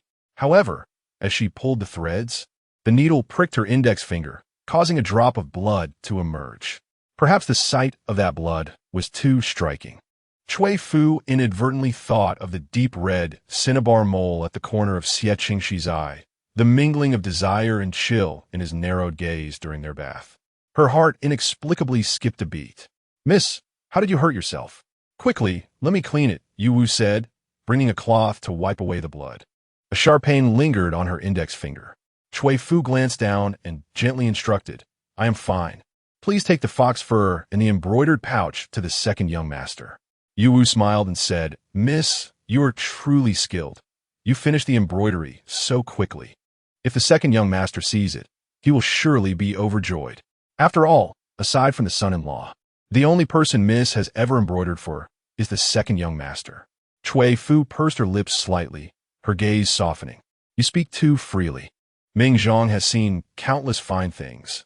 It is unlikely he would be thrilled over a mere pouch. Besides, I cannot assist him in any significant way. Ming Zhang likely asked me to embroider this as a means of providing me with an escape." Yu Wu smirked. "All right, I shall refrain from speaking further. I will deliver the items now." She arrived at the falling snow pavilion in less than the time it takes to brew a cup of tea. When Xie Qingxi saw the fox fur, his attractive brows furrowed slightly, but when he beheld the embroidered pouch, his expression relaxed, and he hung it at his waist. His tone light, "Please thank her for me." Yu Wu nodded, "Of course, second young master." After delivering the items, she turned to leave, but inadvertently caught sight of a small portrait resting on the table inside, causing her body to tremble involuntarily. The smile faded from her lips, replaced by the thunderous sound of her racing heartbeat. Her mind was in disarray, and when her gaze met his cold, phoenix-like eyes, she couldn't help but shudder. Chapter 30. Yu Wu's legs weakened, and chills ran down her spine, igniting an impulse to flee. It dawned on her that this seemingly delicate young man before her was not as gentle as he appeared. Xie Qingxi lowered his gaze, a mix of pity and indifference in his expression. "Yu Wu, you have a younger sister at the Cui residence, do you not?" He was thoroughly aware of everything surrounding Cui Fu, for which dishes were favored to which were left untouched. Yu Wu's teeth chattered as she dared not conceal anything. Stammering out a few words, "Yes, yes." Just as she finished speaking, that warm, clear voice continued softly, "Have you seen anything? Have you spoken words you should not have?" Yu Wu understood all too well. The second young master was using her sister as leverage. If she divulged any information, the consequences would be dire. Biting her lip to stifle her fear, she pleaded for mercy, assuring the second young master that she had seen nothing at all. Xie Qingxi lowered his gaze, compassion evident in his eyes. "That is good. Otherwise, I cannot guarantee your sister's safety, or your own. If it were not for the years this maid had spent serving her, he would likely have disposed of her without a second thought." Yu Wu sensed his murderous intent and collapsed to the ground, tears streaming down her face as she repeatedly bowed, insisting she would never reveal a single word. She reached out to grasp Xie Qingxi's robe, but he deftly evaded her touch, his lips curling in cold disdain. "Filthy! Do not touch me." Yu Wu bowed her head, refraining from any further reckless movements. After a moment, she heard him softly say, "You may go." Grasping her skirts, she hurriedly fled, unaware that she had narrowly escaped a deadly fate. When she returned to the Haitang courtyard, her steps felt unsteady, and her complexion was ghastly pale. Cui Fu, noticing her agitation, spoke with concern, "Yu Wu, why are you in such a fluster?" Yu Wu, having followed her since childhood and possessing a lively spirit, seldom exhibited such trepidation. Seeing her mistress's worried gaze, Yu Wu forced a smile and replied, "It's nothing, my lady. I am just a timid servant and was startled by a cat on my way back." However, in the depths of winter, it was improbable that any cat would be lurking about. Cui Fu recognized her deceit, but chose not to expose it. Instead, She reassured her, "If anything troubles you, just tell me, and I shall advocate for you." Yuwu was a servant born into the Cui family, yet she held little standing there. Often bullied by more established maids and subjected to leftover meals. Any minor misstep could lead to physical punishment, leaving her body marked with bruises. It was Cui Fu who had taken her in, sparing her from such humiliations, and even after marrying into the Xie family, she brought Yuwu along. Tears welled in Yuwu's eyes, but recalling the second young master's admonitions, she hesitated to voice her thoughts. If word got out, it could drown them in scandal, especially with the eldest young master deceased and the second young master likely to become the head of the Xie family in the future. To preserve the Xie family's dignity, Madame Jiang might not hesitate to force her mistress into despair. Thus this matter must remain buried within her. The second young master, who outwardly appeared noble and virtuous, turned out to be hypocritical, inciting her disdain. Henceforth, Yuwu resolved to remain steadfast by her mistress's side, ensuring he had no chance to approach her. Once she had resolved her thoughts, her emotions calmed somewhat. Though she could not speak plainly, she could hint at her concerns. Stepping behind Cui Fu, she began to massage her shoulders and said, "My lady, it is not that I chatter too much. I merely feel that the second young master's attentiveness towards you is somewhat excessive. He remains unmarried, and if you two grow too close, it is inevitable that whispers will circulate." Cui Fu paused, her hand holding the scroll, momentarily faltering. Yuwu's words bore merit. Xie Qingxi was inherently kind and inexperienced, often tending to her with an intimacy that bordered on excessive. While he may not comprehend the implications, she could not afford to be oblivious. Continuously indulging in such interactions would likely invite gossip, potentially jeopardizing his future endeavors. "You are correct. Perhaps I shall refrain from sending him pastries in the future. After all, his prospects are far more significant than my personal desires." Seeing her mistress take her words to heart, Yuwu felt a sense of relief wash over her. Regardless of the second young master's intentions, this matter could not be made overt.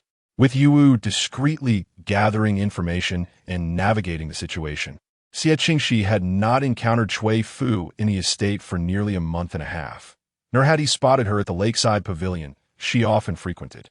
Understanding that the timid servant would not dare to confront his sister-in-law directly, he suspected she had hinted at something, prompting her to avoid him. As he delicately pinched the embroidered green brocade pouch crafted by Cui Fu, he caught a faint scent lingering at his nostrils, and a flicker of regret surfaced in his clear, bright eyes. Had he known better, he would have shown no mercy and dealt with that servant decisively. As Yuwu assisted Cui Fu in styling her hair, an unexpected sneeze escaped her, causing her to fumble the wooden comb, which inadvertently tugged a few strands of Cui Fu's lustrous black hair. She quickly offered a soft apology, expressing her remorse. "I beg your pardon, Mississippi. It is entirely my fault."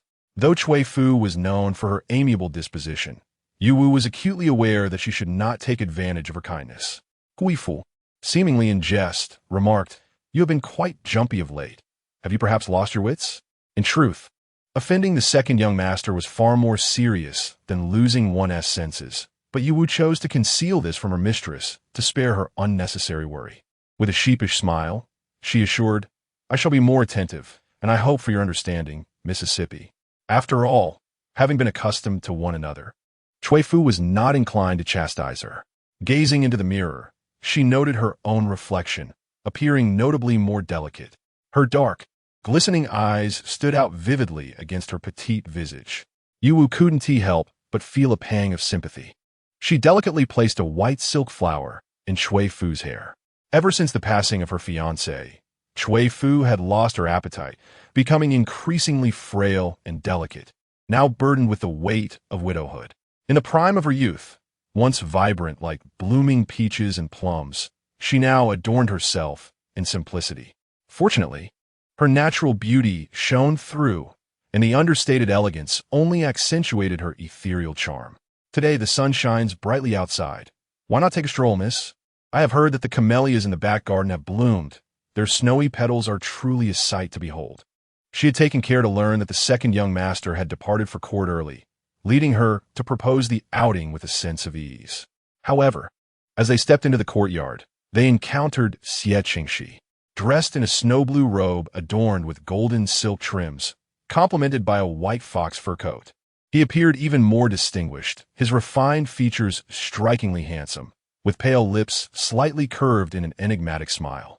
Yu Wu's breath caught in her throat at the sight of him, recalling the unsettling encounter from days prior, and she instinctively wished to pull Cui Fu back. But the second young master had already laid eyes upon them. Xie Qingxi approached them leisurely, his gaze landing on Yu Wu, imbued with a hint of warning. Akin to a damp, cold serpent flicking its tongue, exuding an unsettling chill. Yet, when he turned his attention to Cui Fu, his demeanor softened. Cui Fu sensed the change in Yu Wu and felt a twinge of confusion. Why would someone as refined as Ming Zhang evoke such fear? Casting a sidelong glance at Yu Wu, who seemed lost in thought, she dismissed her concerns and offered a courteous nod.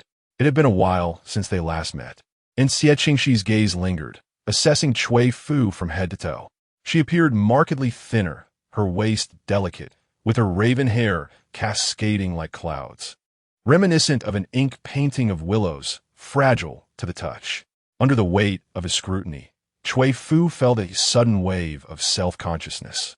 She glanced at her attire for the day, finding nothing amiss, yet a look of bewilderment and uncertainty flickered across her gentle features. Unbeknownst to her, these subtle gestures carried an allure unique to women, captivating in their own right. "Where might you be headed today?" Xie Qingxi inquired, gradually shifting his gaze from her face to her fair earlobes, which stood out in their unadorned, smooth beauty, untouched by the piercings common among the ladies of Xingjing. He lowered his gaze, reminiscent of a bodhisattva, his eyelashes fluttering gently as he recalled that day in the other courtyard.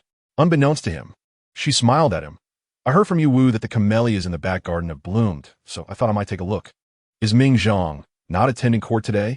What brings you back?" Xie Qingxi's voice was as smooth as jade. "I finished my tasks early today and returned." He paused. "The camellias in the back garden? I have yet to see them. Might I accompany you?" Cui Fu hesitated slightly. She had resolved to maintain some distance. Yet surely there was nothing wrong in merely enjoying flowers together. If she appeared too distant, Ming Zhang might feel disheartened. After all, he had assisted her so much. Xie Qingxi seemed to sense her sentiment, his tone tinged with disappointment, and the smile on his handsome face faded considerably. "If it troubles you, then it is of no consequence. I can go by myself next time." Cui Fu's heart tightened. There was no trouble at all. "Ming Zhang, please do not overthink it. Let us go together, for I have not seen those camellias either, and I am unaware of their beauty." Xie Qingxi shook his head. "The scenery is not important. It suffices to simply clear one's mind." Little did he know, the most exquisite view was already before him, needing no further search. Cui Fu nodded and proceeded with Xie Qingxi to the back garden, while Yu Wu remained anxiously in between them. Xie Qingxi cast a gentle glance at her. "Could I trouble Miss Yu Wu to fetch a warming stove from the falling snow residence?" Cui Fu had a hot water bag in hand and offered it to Xie Qingxi. "I have one here. You may use it for now." Xie Qingxi smiled. "You keep it. Lest you catch a chill, I will have Miss Yu Wu retrieve another." Yu Wu, taken aback by the request, looked helplessly at Cui Fu, sensing that the second young master intended to send her away. "Miss," before Cui Fu could respond, Xie Qingxi continued, "Does Miss Yu not wish to go?" He desired to be alone with her, not wanting an unobservant person obstructing their conversation. He simply wished to dismiss Yu Wu. Cui Fu gently patted Yu Wu's hand. "Hurry and return."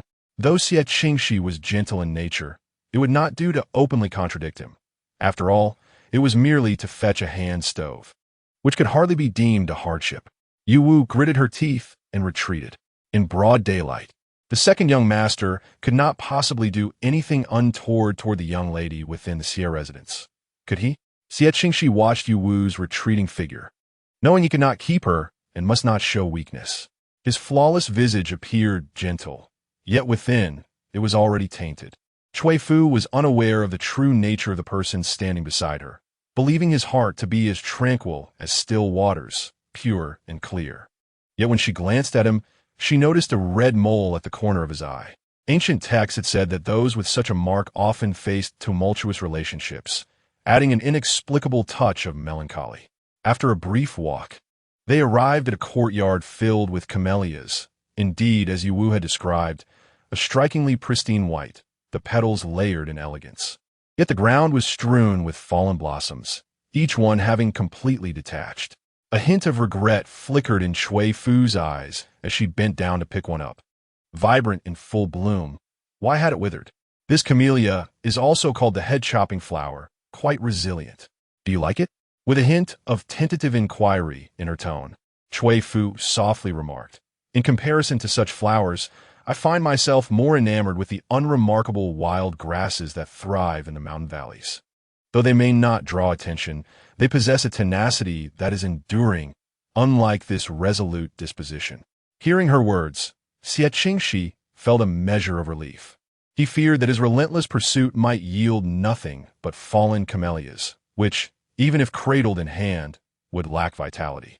He desired, above all, a future with her free from worry and strife. Cui Fu gently set the flower back down and brushed the dust from her fingertips. As she raised her delicate, fair face, one could hardly discern whether she or the camellias were more captivating. Xie Qingxi averted his gaze, plucking a frost-laden camellia from the branch. With a slight pressure of his fingers, he extracted the flower's nectar, staining his hands, yet maintaining the demeanor of a refined gentleman. Since we have concluded our visit, allow Ming Zhang to escort you back, he stated. Cui Fu nodded. The scenery was indeed beautiful, yet bore a chill that was too isolating for prolonged stay. However, as she turned, a flicker of curiosity crossed her mind. This courtyard was not far from Luo Shueju. Yet where was Yu Wu? After her uncle escorted her back to Haidang Courtyard, it was nearly half an hour before Yu Wu returned, her expression frantic and alarmed. That very night, she fell into a high fever, her appearance quite alarming. Cui Fu sought several doctors, but their efforts proved futile, and Yu Wu's condition only worsened, her form dwindling to mere bones, evoking a sense of fragility.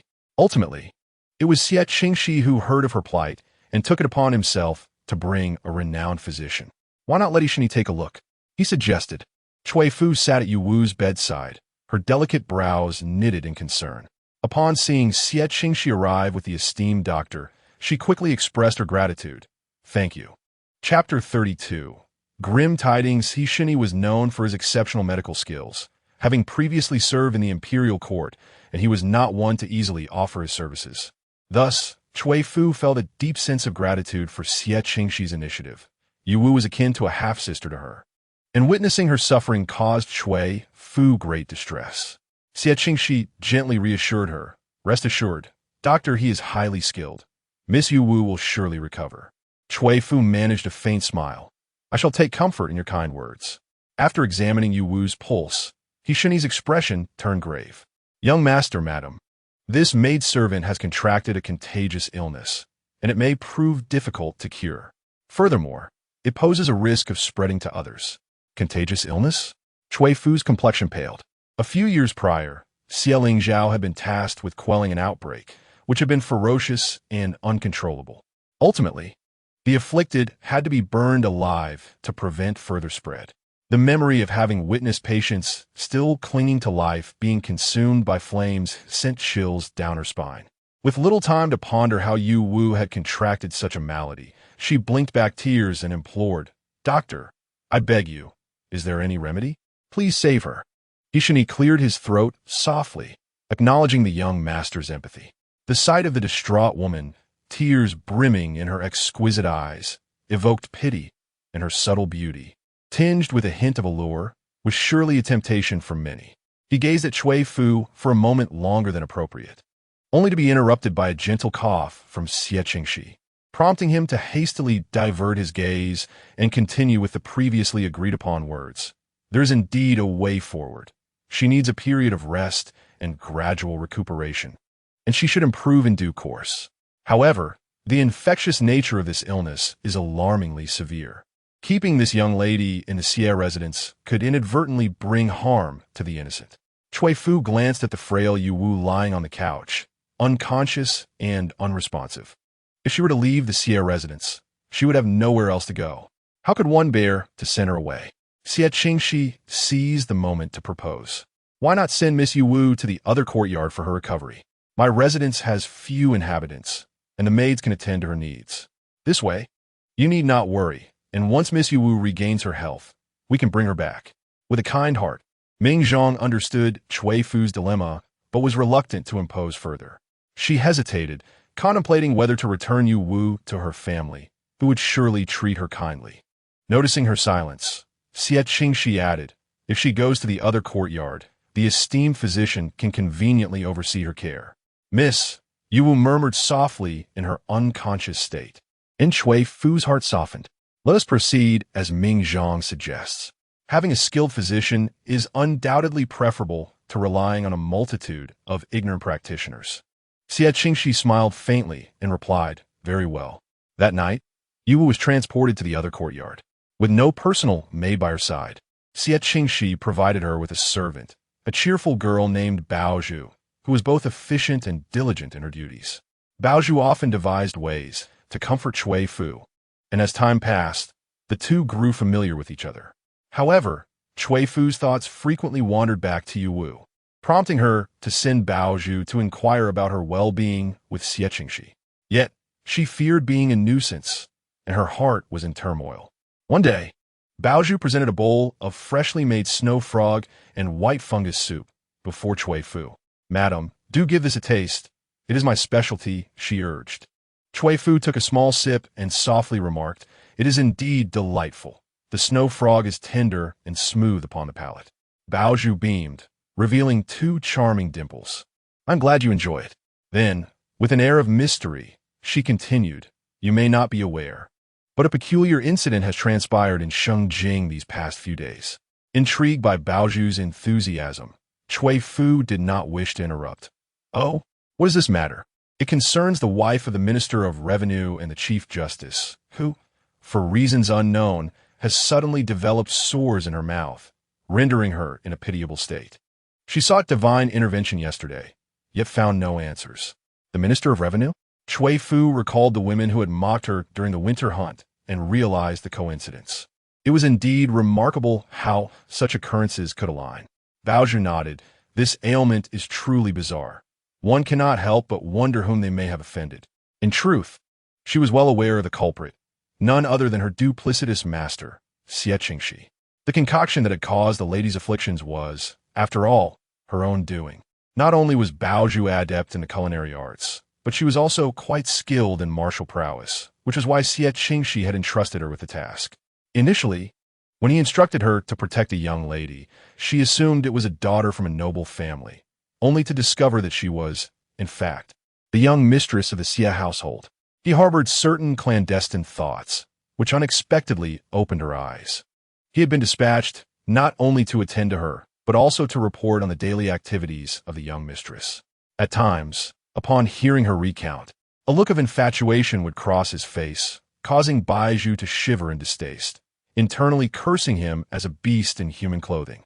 Through their days of interaction, Baozhu realized that Cui Fu possessed a gentle and mild temperament, certainly unable to contend with her hypocritical master. Occasionally, she would sigh, pondering that perhaps it was simply fate's cruel design. After finishing a bowl of snow frog soup, Cui Fu's complexion improved significantly. Baozhu, ever perceptive, approached to clear the dishes. This snow frog had been sent by the second young master, if the young mistress found it to her liking. The servant would prepare it for her again the following day. Noting Baozhu's tone, which suggested an intimate familiarity with Xie Qingxi, Cui Fu gently inquired, might I ask how you came to know Ming Zhang, Miss Baozhu? Baozhu, hesitant to reveal the truth, fabricated a casual lie. When my parents passed away, I lacked even the funds to purchase a coffin. It was the second young master, out of kindness, who provided me with the silver and brought me back to the Xie residence, granting me a place to live. Upon hearing this, Cui Fu's heart filled with sympathy for Baozhu's tragic background. She smiled softly, intending to offer comfort. Ming Zhang is indeed a good person, pure of heart. You shall not be mistreated while you are with me. Baozhu pretended to wipe away tears with her handkerchief. Both the second young master and the young mistress are exceptional masters. I am eternally grateful, and I vow to repay your kindness in this lifetime." Seeing her distress, Cui Fu hastily reassured, "Do not weep, Miss Baiju. It is not worth sorrow." At that moment, footsteps suddenly echoed from outside the door. Baiju looked up to see Xie Qingxi's enigmatic face, half smiling, and quickly stepped aside, silencing herself. Cui Fu, having also noticed him, stood up and walked to the door to greet him, a fragrant breeze following her. Xie Qingxi, captivated by her delicate smile, felt his weariness from the officialdom dissipate, revealing a demeanor of refinement and courtesy. Cui Fu poured him a cup of tea, uncertain if Mingzhang had come for any particular reason today. Her petite face, framed by glistening eyes, remained fixed upon Xie Qingxi. Unbeknownst to her, he bore grim news. Chapter 33. Departure what? Yu Wu. Cui Fu felt disbelief wash over her. As she held the jade cup, her hand trembled, spilling scalding water onto her fair skin, yet she seemed oblivious to the pain. Grasping Xie Qingxi's sleeve, she implored, "Mingzhang, are you deceiving me?" Xie Qingxi observed her tear-filled eyes, droplets clinging to her lashes. His hand, hidden within his sleeve, twitched slightly, yearning to wipe her tears, but he ultimately restrained himself. He knew he was a thoroughly despicable man, having ensnared her in a web of deceit to ensure that only he remained by her side. With a soft-spoken lie, he murmured, "How could I deceive you?" Miss Yu Wu was simply too fragile. She could not endure, and her body now lies in the other courtyard. Cui Fu stumbled, the weight of her husband's death heavy upon her, and now, with Yu Wu, her heart struggled to accept the unfolding reality, the world around her dimming. Xie Qingxi extended his hand to steady her. Perhaps overwhelmed by grief, Cui Fu felt as though all her strength had been sapped, leaning heavily against him, as if he had become her sole refuge. Xie Qingxi gently caressed her frail back, carefully crafting a trap, his dark lashes obscuring the emotions in his eyes, his lips whispering soothingly, "Do not weep, for you still have me." She resembled a young rabbit in the mountains, while he, the meticulously prepared hunter, was aware of her vulnerabilities. Cui Fu's voice was hoarse, her eyes swollen as if unable to withstand the tempest of sorrow, but his calmness began to settle over her. She murmured, "Take me to see her." Xie Qingxi found himself at a loss, uncertain whether this was a blessing or a curse. Her deep affinity for feelings seemed misplaced for someone of such little consequence. Yet, the more she clung to this sentiment, the more he understood that his actions must remain concealed, for if discovered, she would likely never forgive him. It would be better to eliminate anyone who could unravel his secrets and impede his plans. With a heart rife with desire and murderous intent, his expression remained unblemished, soft as ever. He gently swept aside the damp strands of Cui Fu's hair, an act both coaxing and dismissive. "I am unwilling to take you there." Cui Fu gazed at him, her bewilderment at his audacity oddly familiar. "Why?" Xie Qingxi's half-closed eyes held a glimmer of compassion. "Mingzhang fears you may not bear the burden of acceptance, overwhelmed by sorrow. With your brother and concubine gone, Mingzhang has no kin left in the manor, only you. How could he bear to see you in anguish?" Cui Fu gleaned a sense of melancholy from his demeanor, but she could not forsake Yu Wu's final journey. "But I truly wish to see her. Yu Wu has accompanied me for many years. How could I easily sever that bond?" Her tears, like scattered beads, fell onto his ample sleeves, gradually spreading, reminiscent of the camellias blooming in the courtyard, both beautiful and mournful yet resolute. Xie Qingxi wiped away a single crystalline tear from her eye, a sharp pain shooting through his fingertip. After a moment, he nodded slightly. "Very well. I shall take you there. However, you must promise me that no matter what you see, you shall not shed another tear." Cui Fu's heart tightened at his request. Yet fearing his retraction, she nodded in agreement. "I shall not cause you concern."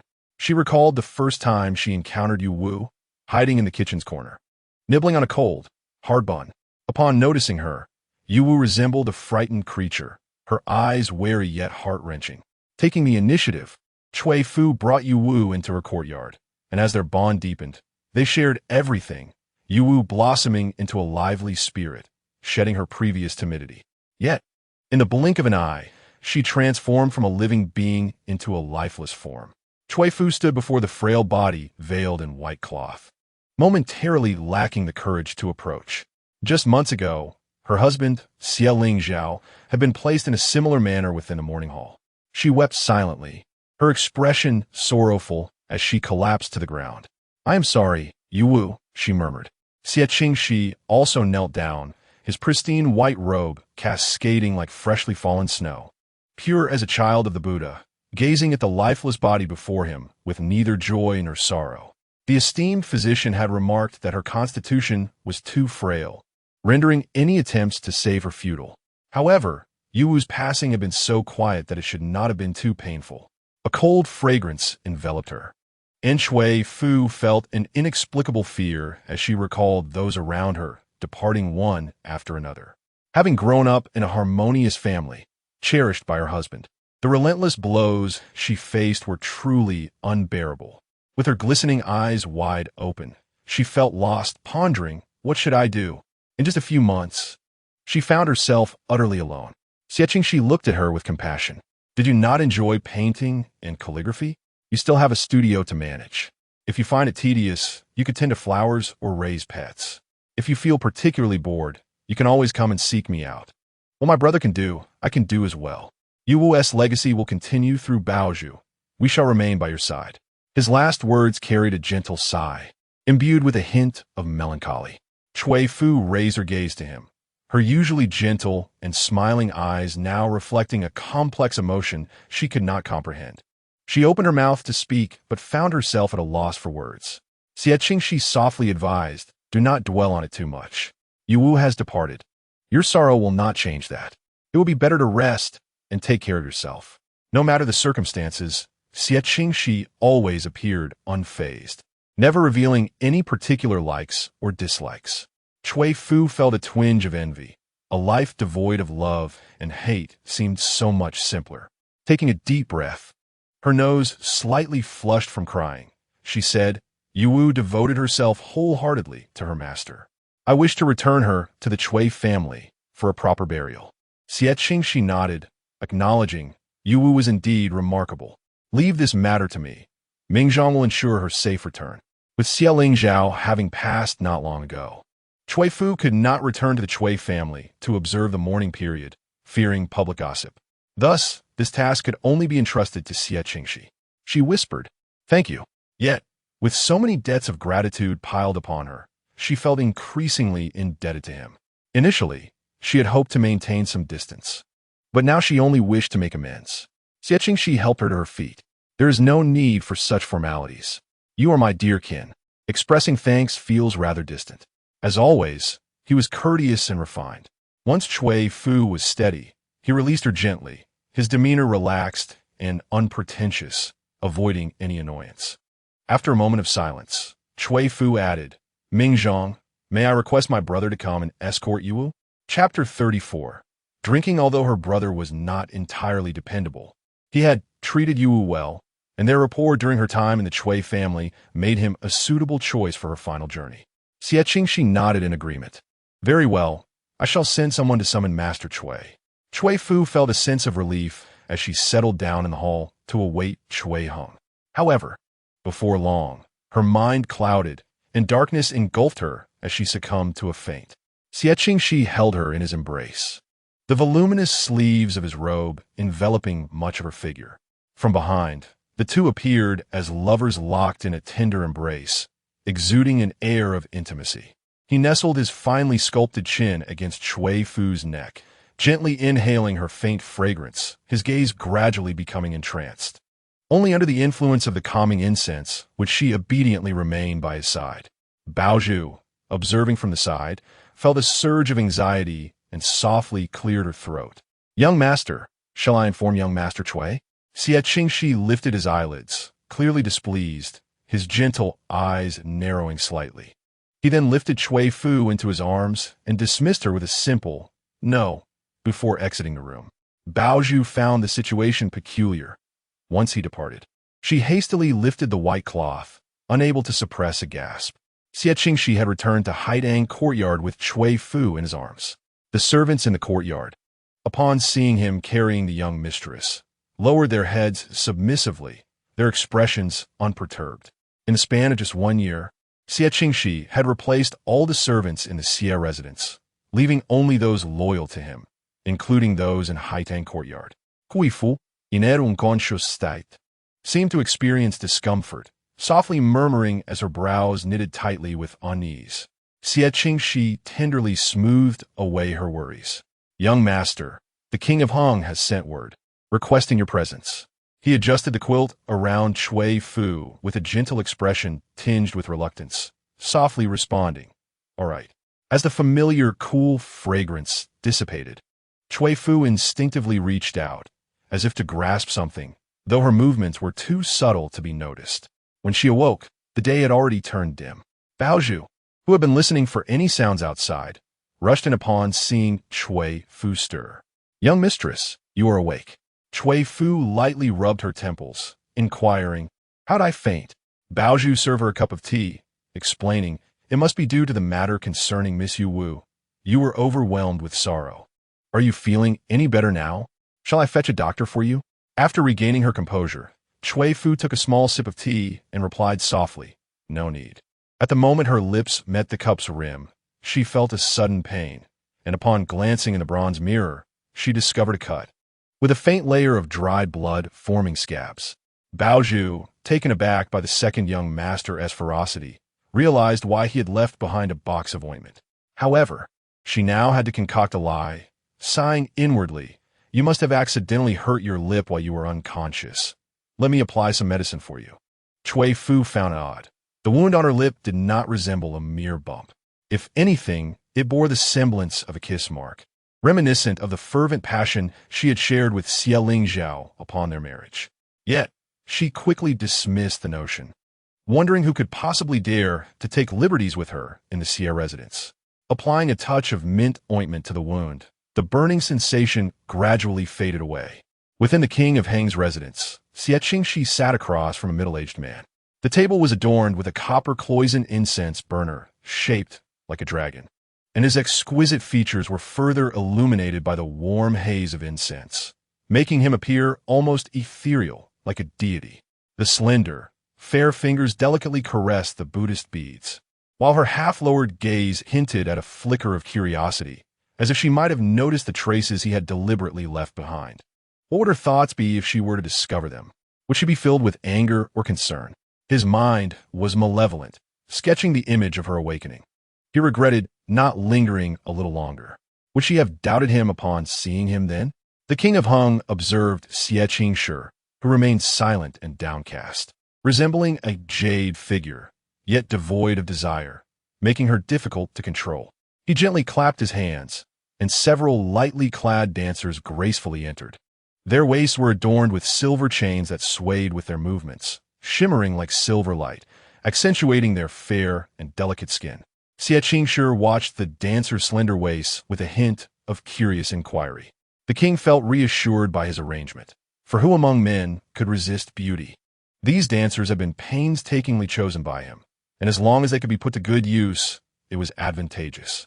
Xie Qingxi was astute and dangerously insightful, aware of many of the king's clandestine affairs.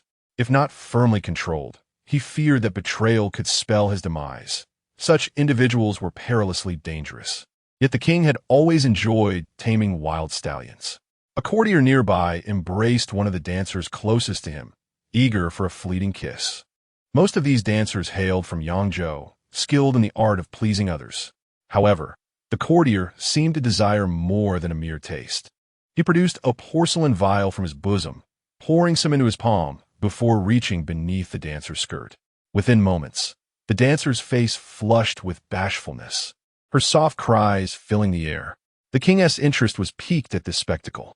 What was it that Ji Zhong had employed?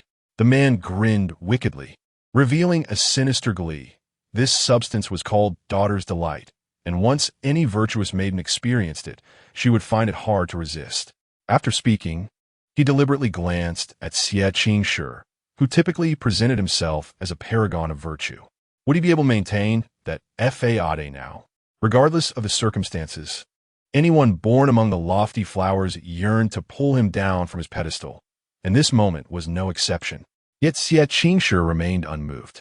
He stood up, bowing to the king, and spoke clearly. "Your Highness, there are matters to attend to at the Mingzhong residence. I must take my leave."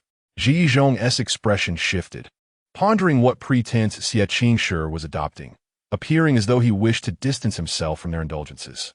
However, if he truly possessed such virtue, how could he serve under the king of Hong, known for his ruthless methods? Why not stay a while longer, Mingzhong? There is no need to depart so soon, the king urged, stroking his cup, his expression somewhat obscure. Xie Qingxi gently coughed and requested the king's pardon, explaining that he had caught a chill in recent days, feeling a bit dizzy and unfit to remain. Seeing his determination to leave, the king instructed a servant to pour him a drink, suggesting, "Finish this cup of wine before you depart." Chapter 35, The Banquet. Xie Qingxi rarely indulged in wine, often opting for tea in place of it, even during feasts. The king was well aware of his habits, and the pressure he exerted upon him was unmistakable. As the eyes of the crowd converged upon him, Xie Qingxi gracefully lifted his cup and drained its contents in one swift motion. His elongated, porcelain-like neck arched elegantly, exuding an air of refinement with every gesture. However, King Hung showed no signs of halting. He continued to signal his attendants to refill Xie Qingxi's cup. It was not until an entire jug of wine was consumed that a hint of inebriation surfaced on his pallid visage, and a smile graced his features. He gestured to a nearby dancer, instructing her to escort the young gentleman away. The dancer, taken aback by the king's gift to such a striking youth, was filled with joy and hurriedly approached to support Xie Qingxi, guiding him out of the grand hall. Xie Qingxi remained silent, his gaze cast downward, until the dancer attempted to unfasten his garments. He softly murmured, "Yunza." A shadow lurking in the darkness swiftly incapacitated the dancer with a precise strike. Yet when he turned to Xie Qingxi, he detected an unsettling change. His master's complexion bore an unusual flush, and his eyes appeared bloodshot. Xie Qingxi rasped, "What are you waiting for? Take me back to the Xie residence at once." The wine was laced with an aphrodisiac, and the dosage was beyond ordinary. Whether it was at King Heng's behest or from another source, he could no longer remain. Yunza wasted no time, swiftly leading Xie Qingxi away from the guards and out of the king's palace.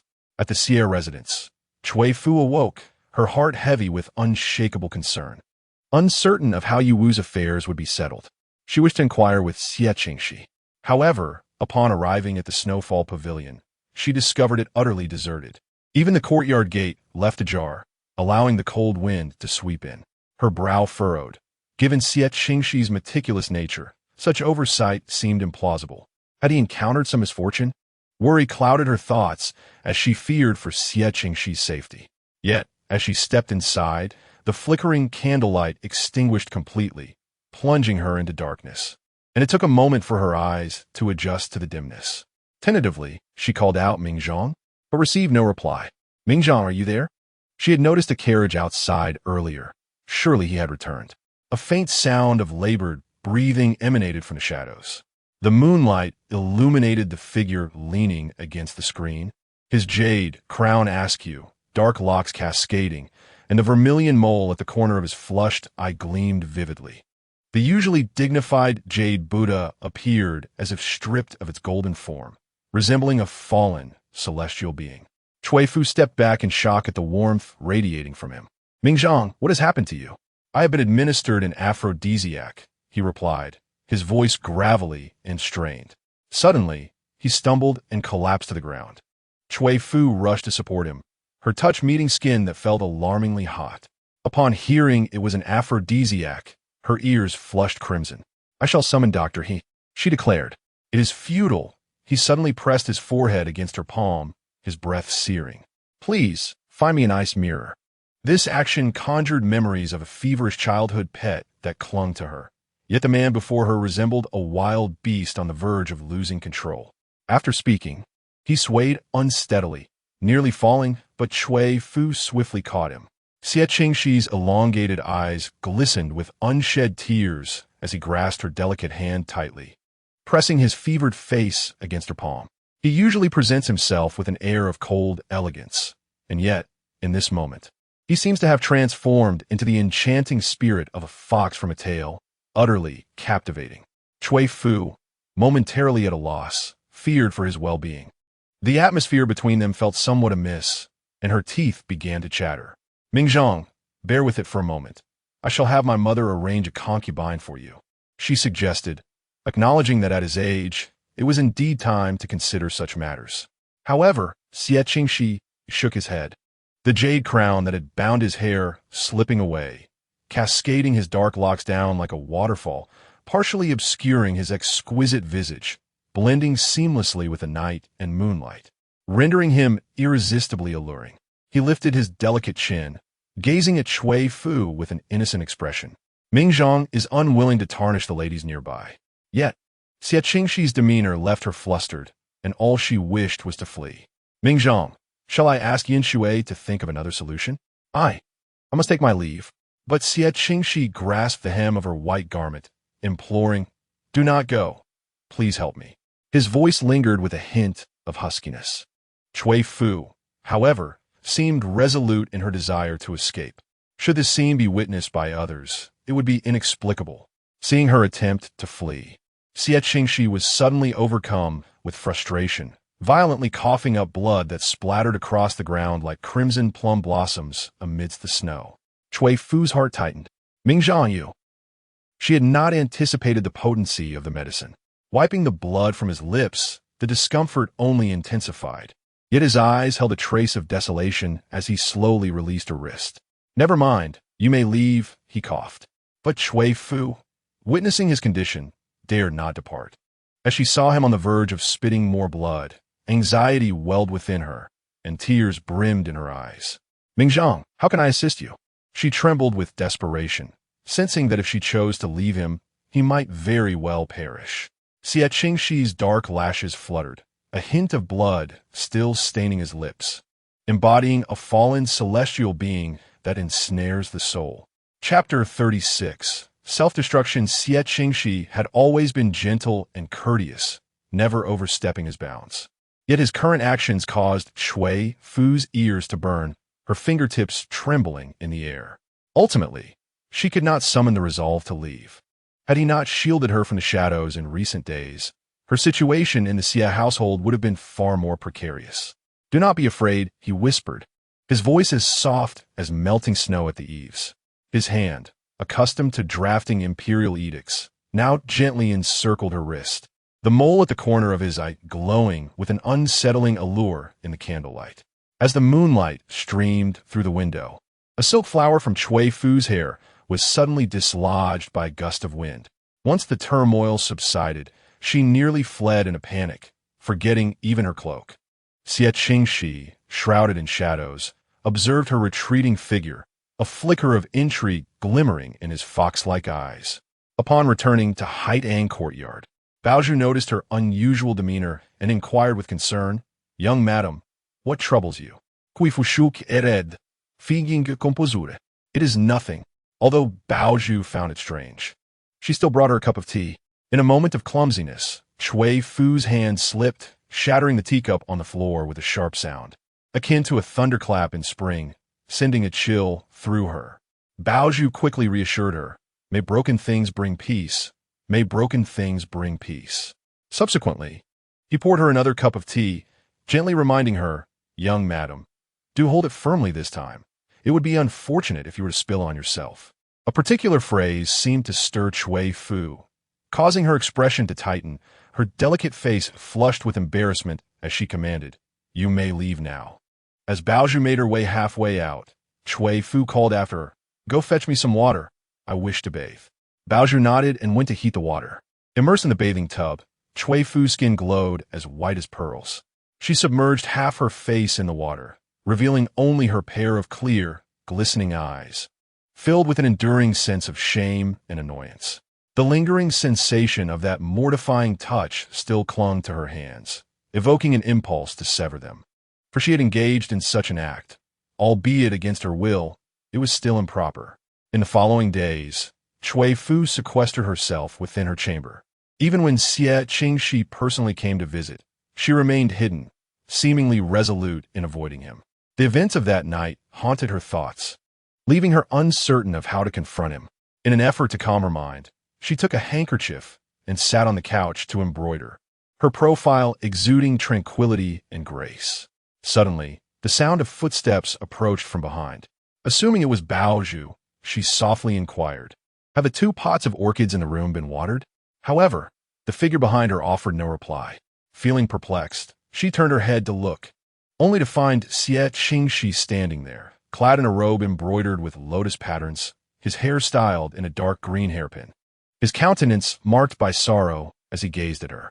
Startled by the familiar visage, Cui Fu instinctively stood and retreated, but the couch behind her blocked her escape, leaving her with no avenue for flight. "Why will you not meet me?" Xie Qingxi's voice was clear and smooth, tinged with a hint of damp-hearted grievance. Cui Fu felt a rush of confusion. She had not anticipated his forceful intrusion. Where had Bao Zhu gone? Why had she not stopped him or announced his arrival? Yet now, Xie Qingxi stood before her, and there was no evasion left for Cui Fu. Her lips pressed together tightly, leaving her at a loss for words. Xie Qingxi discerned the wariness and fear in her eyes, understanding that his abrupt actions had startled her. He took a step closer, enveloping her in the cool fragrance that emanated from him. For the first time, Cui Fu felt the pressure of his presence. After all, a person who navigated the political arena with such ease could not rely solely on flattery. As he approached her, Cui Fu exclaimed in a trembling voice, "Do not come any closer." Her tone quivered like a frightened rabbit, attempting to use its soft claws to threaten a hunter. Yet she had already fallen into a trap with no means of escape. Without uttering a word, Xie Qingxi removed the jade hairpin from his head and extended it toward Cui Fu, kneeling before her with his hair cascading down. He was painfully aware of his transgression and had come to atone. "I implore you in my life." His long, pale hand offered the sharp jade pin, which, with a mere exertion of force, could pierce his heart. Xie Qingxi's lips curled into a bittersweet smile. "Had I known that afterwards you would evade me, refusing to meet again, it would have been better to perish, leaving things untainted." He drew closer, his voice laced with temptation. "In my life. And no one shall ever know what transpired that day. In my life, and you shall forgive me, will you not?" Cui Fu discerned a hint of obsession in that cherubic visage. Despite his refined demeanor, he exuded an almost suffocating intensity. Her gaze fell upon the sharp end of the jade hairpin, and she found herself in turmoil. How could she bring herself to harm him when she could scarcely bear to see a butterfly's wings crushed? Her voice, frail and hoarse, faltered as she averted her eyes from the hairpin, uttering, "Ming Zhang, please do not force my hand." Xie Qingxi raised his hand slightly higher, the elegant hem of his robe cascading in layers. "I do not wish to compel you. I am merely consumed by guilt." His raven-hued lashes glistened with a hint of moisture. Yet Cui Fu remained silent, enveloped in a heavy stillness. Xie Qingxi pressed his lips together, then drove the hairpin toward his own heart. Cui Fu's pupils widened in horror as she cried out, "No, please do not. I have never held you accountable." In truth, the events of that day were not entirely their fault. They had merely fallen victim to treachery, and her intentions were solely to save him, though she struggled to accept it. However, witnessing his impending self-destruction tightened an inexplicable knot in her chest. Chapter 37. Acknowledgement of mistakes. Cui Fu was taken aback by his actions and hurriedly seized the hairpin from him, her bright eyes glistening with unshed tears. "If you were to die, how could I explain it to my mother? In 100 years hence, how could I face Ling Zhao?" Though she found it difficult to come to terms with the situation, she had not yet reached the point of wishing for his demise. It was unclear how fate had entwined their lives. One was reckless and the other tender-hearted, creating a dynamic akin to the fabled enemies often spoken of. Xie Qingxi, witnessing her tearful distress, revealed a trace of panic in his elongated, fox-like eyes, softly coaxing her. "If you disregard me, I would be left without kin in this world. You know I've always felt close to you. I have never shared such a bond with my own mother. Everything he did was motivated by a desire to stand by her side. How could he abandon such a pursuit? He had meticulously orchestrated countless schemes, eagerly awaiting her to step into them. Even now, kneeling before her, he maintained control over their shared narrative. For his gentle and refined demeanor had a way of disarming even the gravest transgressions, rendering them forgivable. Cui Fu beat Erlip, choosing to regard that day as a mere sting from a wasp, a wound that would eventually heal and be forgotten. She blinked away her tears, her fair cheeks still flushed with a rosy hue. Please rise. Let us put that day behind us and refrain from mentioning it again. Xie Qingxi, knowing well her inability to be harsh, lifted his robe and stood, drawing closer to her, his tall figure seemingly enveloping her. In a soft, tender voice, he inquired, "Will you still avoid me going forward?" Qui Fu was puzzled by Ming Zhang's sudden assertiveness, as he had always been of a gentle disposition. It felt as though he demanded a promise from her. She lowered her gaze, fixated on the pair of mandarin ducks depicted on her shoes, her earlobes burning with embarrassment. "I have never sought to evade you." What she truly shied away from was confronting her own feelings. Despite being the elder, she often found herself led by him, as if he had thoroughly unraveled her temperament. "It seems that my mind is filled with poetry, literature, and etiquette, rendering me defenseless against someone like Xie Qingxi, a scholar." She raised her eyes and handed the jade hairpin back to him, kindly suggesting that although this matter is past, one should still exercise caution in the future. Xie Qingxi smiled faintly, assuring her that Ming Zhang would indeed be more careful and would not wish to trouble her further. His tone was perfectly normal. Yet Qui Fu could not help but falter, her cheeks flushing crimson as she murmured, "In that case, you should return quickly." Her delicate face resembled a blossoming hibiscus, exuding a soft fragrance. Xie Qingxi deftly arranged his hair once more, his demeanor cultured, yet his voice held a teasing note. "You just said you wouldn't avoid me. Why then do you wish to send me away? Is it possible you were speaking untruths?" Observing the woman's somewhat flustered movements, the warmth in his ebony eyes deepened. "Fear not, for Ming Zhang is no ferocious beast of the mountains. My thoughts are solely on how to honor you." She was his little bodhisattva, the source of all his desires, vexations, joys, and sorrows. Qui Fu's face flushed again. "I am not your ancestor. I have no need for your reverence." Just as they were conversing, Baozhu entered, carrying a bowl of soup, her dimples suggesting a hidden sweetness. "Young madam, today's soup is specially brewed with black-bone chicken for you. It is truly fragrant." Her smile was radiant and particularly endearing, but upon seeing Xie Qingxi, her grin instantly faded, and she respectfully addressed him, "Second young master." Under Baozhu's care, Qui Fu had blossomed considerably. The attire that once hung loosely on her now fitted snugly, accentuating her graceful figure. Xie Qingxi naturally noticed her transformation, and his attitude towards Baozhu softened somewhat, to which he responded with a mild acknowledgement. Baozhu lowered her head, aware that the second young master was unpredictable and ruthless, only feigning gentility in front of the young madam. The mere thought of the incident that occurred in the other courtyard sent a shiver down her spine. She merely sought not to err and provoke his displeasure, carefully placing the soup bowl before Qui Fu on the table, inviting her to dine. She then fell silent. Unlike her usual loquacious self, the black-bone chicken soup was crystal clear, aromatic, and flavorful. With Xie Qingxi present, Qui Fu felt it inappropriate to dine alone. She softly suggested, "How about Ming Zhang also tries Baozhu's culinary skills?" Although Xie Qingxi generally preferred lighter fare, her kind intentions could not be dismissed, and he gently replied, "Very well." Baozhu perceptively arranged for the kitchen staff to prepare additional dishes and then brought over a set of chopsticks and bowls. Setting aside previous grievances, as Qui Fu and Xie Qingxi sat together at the square table, they resembled a family, the atmosphere particularly harmonious. He attentively considered Qui Fu's feelings and spoke of the arrangements following Yu Wu's passing. Qui Fu felt a lump in her throat, softly expressing her gratitude. "Thank you."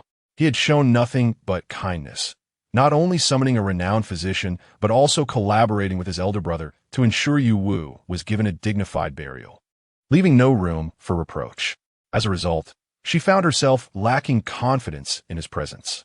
Upon noticing her slight despondency, Xie Qingxi understood that she desired solitude. He then set down his bowl and chopsticks, his gaze softening as he expressed his need to depart due to pressing official duties.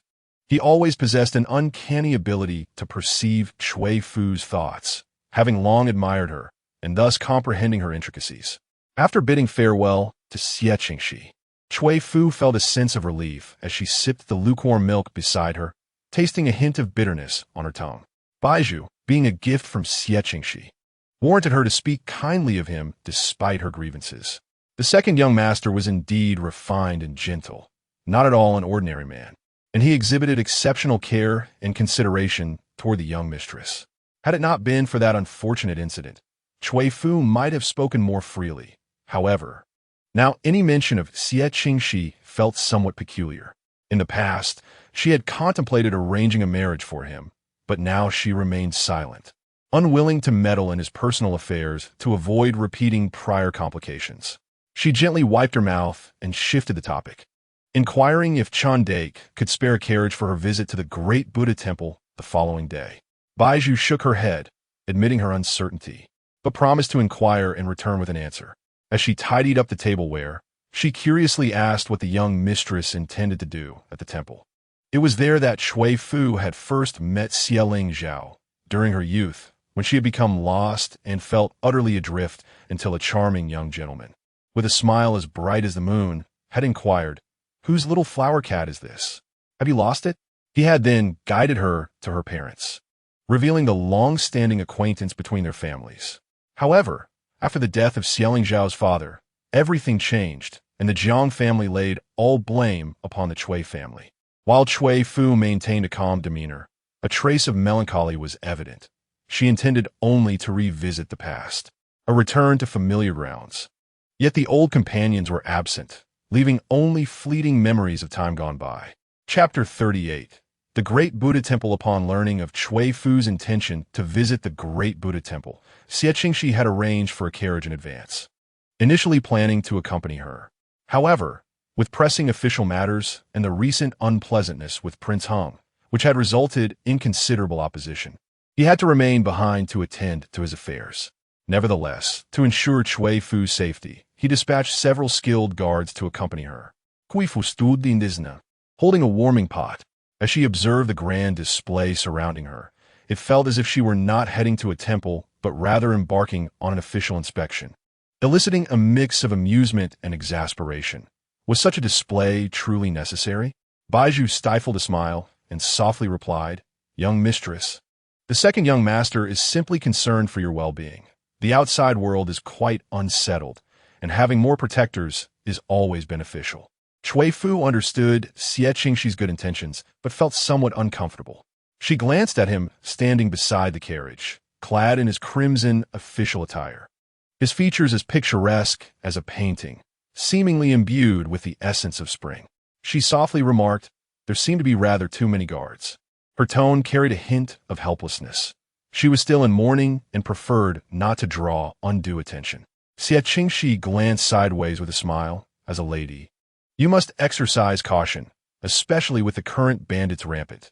Negligence could lead to unforeseen dangers.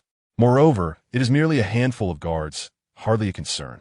After speaking, he raised his head to observe the sky and added, "Once I conclude my official duties, I shall go to the temple to escort you." Cui Fu quickly waved her hand. "There is no need for such trouble. I shall return shortly, and it will not take much time."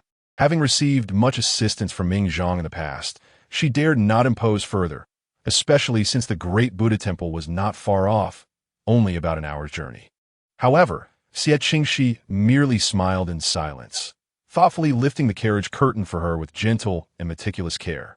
His gaze lingered on her face for a moment, a fleeting glimmer of affection shimmering in his eyes. If he could, he would truly construct a gilded chamber to enshrine her within, to behold her beauty day by day. When Cui Fu met his clear gaze, her heart trembled unexpectedly. The two brothers of the Xie family possessed utterly distinct temperaments. Ling Zhao was bright and straightforward, while he was gentle and intricate, akin to a crystal-clear spring, nurturing life silently. She felt herself gradually growing accustomed to his kindness. She withdrew her gaze and softly said, "Please attend to your matters first. Xie Qingxi nodded, his voice refined. Take care on your journey. Should anything arise, simply have the guards relay a message. Besides, with Baozhu accompanying you, there should be no cause for alarm. The carriage set forth slowly towards the great Buddha temple, with the guards trailing closely behind. Cui Fu leaned against the carriage wall, gazing at the fleeting scenery outside, her thoughts drifting far away. Noticing her dazed expression, Baozhu gently inquired, "Madam, are you weary? Would you like to rest for a moment?" Cui Fu shook her head, forcing a smile. "I am well. It is merely my restless thoughts. Lately, I have been plagued by dreams, and only the incense for calming the spirit allows me some semblance of peaceful slumber." Seeing this, Baozhu refrained from further conversation, choosing instead to remain silently by her side. Upon reaching the great Buddha temple, they were greeted by a winter mist enveloping the air, with fine snowflakes drifting like salt. The mountaintop was even colder than the base. Baozhu retrieved a prepared fox fur coat and draped it over Cui Fu, the very one previously gifted by Xie Qingxi, its fine fur shielding against the biting wind while exuding a faint, warm fragrance. Cui Fu paused momentarily, then adjusted the coat around her, a gentle smile gracing her delicate, fair face. Mingzhang always considered everything so thoroughly. Baozhu stepped forward to assist her. "Madam, please be cautious. The accumulated snow has yet to be cleared, lest you slip." Cui Fu responded affirmatively. "All right." With her raven hair against her snowy complexion, cherry lips, and captivating eyes, the onlookers preparing to offer incense were entranced, pondering if she were a celestial being, only to be reminded by the white silk flower adorning her hair that she was, in fact, a widow. Feeling the weight of their gazes upon her, Cui Fu grew somewhat uncomfortable, yet having forgotten to bring a veil, she steeled herself and proceeded towards the hall. Unbeknownst to her, amidst the many eyes watching, a man clad in black stood out with an intense gaze. It was only when her petite, delicate figure vanished from view that he quietly commanded, "Investigate the identity of that woman."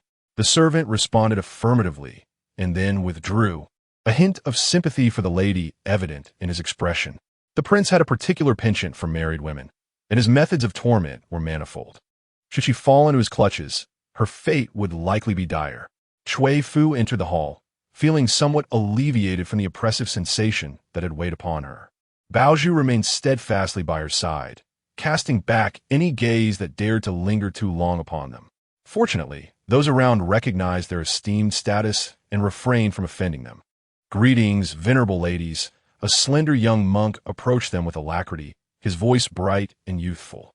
Cui Fu returned the gesture, inquiring, "May I ask if Master Huijue is present?" The young monk, accustomed to receiving numerous visitors, had never encountered such a striking lady and couldn't he help but steal a few glances. It was only when a slightly older monk beside him cleared his throat that he regained his composure. "To answer your inquiry, the master has just descended from the mountain and will likely return shortly. Would you care to wait? It happens to be noon, and the temple is serving vegetarian meals." Cui Fu intended to request a talisman for peace from Master Huijue for her uncle. Upon learning of his absence, she nodded. "I shall wait, then." With a smile, the young monk said, "Allow me to escort you to the dining area for the vegetarian meal." Finding him lively and clever, Cui Fu felt an instant connection and softly expressed her gratitude. "Thank you, young monk." He scratched his head, replying, "No need for thanks." However, upon arriving at the dining area, they discovered it was completely full, with no additional seating available. Noticing the young monk's distress, Cui Fu remarked, "In that case, let us forego the meal." Just as she finished speaking, a servant clad in gray approached. "Madam, my master has an available seat beside him. Why not join us?" Following his gaze, Cui Fu beheld a middle-aged man in black, whose expression was one of ambiguous amusement, exuding an unmistakable aura of authority born from years of high status. Although his features were handsome, there was an unsettling malevolence about him, and the dark circles under his eyes gave him an oddly bloated appearance. With a slight furrow of her brow, she waved her hand dismissively. "No, thank you." The man's gaze was particularly disquieting. It was merely a vegetarian meal, and there was no need to become entangled with him. The young monk then proposed, "Perhaps the lady would prefer to rest in the parlor while I have someone bring the food to you?" This suggestion was indeed feasible, and Cui Fu nodded in agreement. Following the young monk to the ladies' quarters, never once casting another glance at the man. Chapter 39. The capture the man in black, having been publicly humiliated, revealed a glint of malice in his eyes, his fingers tightening around the teacup until they turned pale. However, due to the presence of many people in the hall, he refrained from acting out.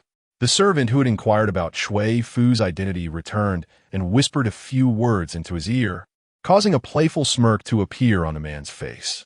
It turned out that this woman was the eldest daughter-in-law of the Xie family, a descendant of the esteemed Cui clan of Qinghe, leading a life of privilege and ease.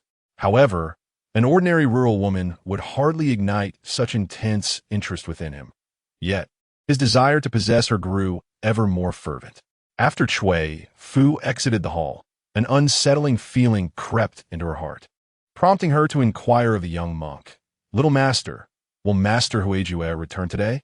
After encountering that man, she yearned to depart from this place swiftly. The young monk nodded and replied, "The master will be descending the mountain to impart the teachings of Buddhism for the next few days. He is expected back by this afternoon. There is no need for you to worry, mistress. If you have urgent matters, there are other monks in the temple who can assist you with your queries." Upon hearing that the master would soon return, Cui Fu wished not to have made a fruitless trip, so she decided to wait a little longer. As for the man in black, he would hardly dare to commit any act of humiliation under broad daylight. The young monk guided them to the guest room and provided an ample supply of vegetarian dishes. Baozhu, witnessing the exquisite presentation of the simple congee and vegetable for the first time, marveled. This vegetarian fare is exceptionally well prepared. Cui Fu savored de soup, the delightful flavors blossoming on her palate. She nodded, acknowledging its quality. Indeed, many distinguished individuals from Shengjing came here seeking it. You should sit down and partake as well. Baozhu, you left in such haste this morning that you scarcely had a bite to eat. Baozhu shook her head. Thank you, madam, but I shall refrain. Please, enjoy it yourself. After all, she was but a servant, and it was against etiquette to dine alongside her mistress. Additionally, she feared that if a second young master were to learn of this, he would surely cause her trouble. Thus, she preferred to avoid any complications. Cui Fu mistook her reluctance for modesty and promptly filled a bowl of soup, handing it to her.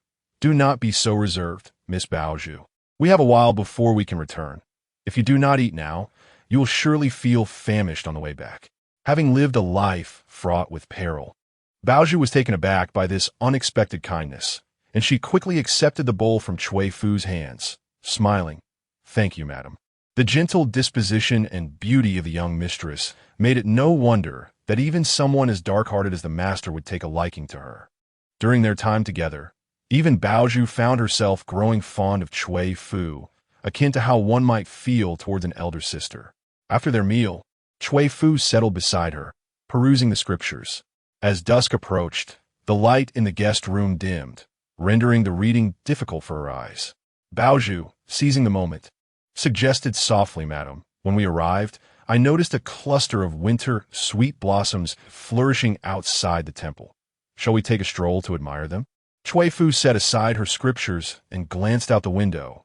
It was getting late, and after enjoying the plum blossoms, it would be a perfect opportunity to seek out Master Huijue. She nodded. "Let us go then." Baozhu stepped forward to hold the umbrella and open the door in advance. Cui Fu observed her cleverness, a gentle smile gracing her lips, yet her thoughts drifted to Yu Wu, who had lost her life to an illness. A poignant reminder of life's unpredictability. Noticing Cui Fu lost in thought, Baozhu gently called out, "Madam." Cui Fu dispelled her melancholic reverie and exited with her. In the courtyard of Winter Sweet, the branches sprawled unevenly, heavy with snow. She reached out to pluck a branch, inhaling its cool fragrance that lingered at her nose.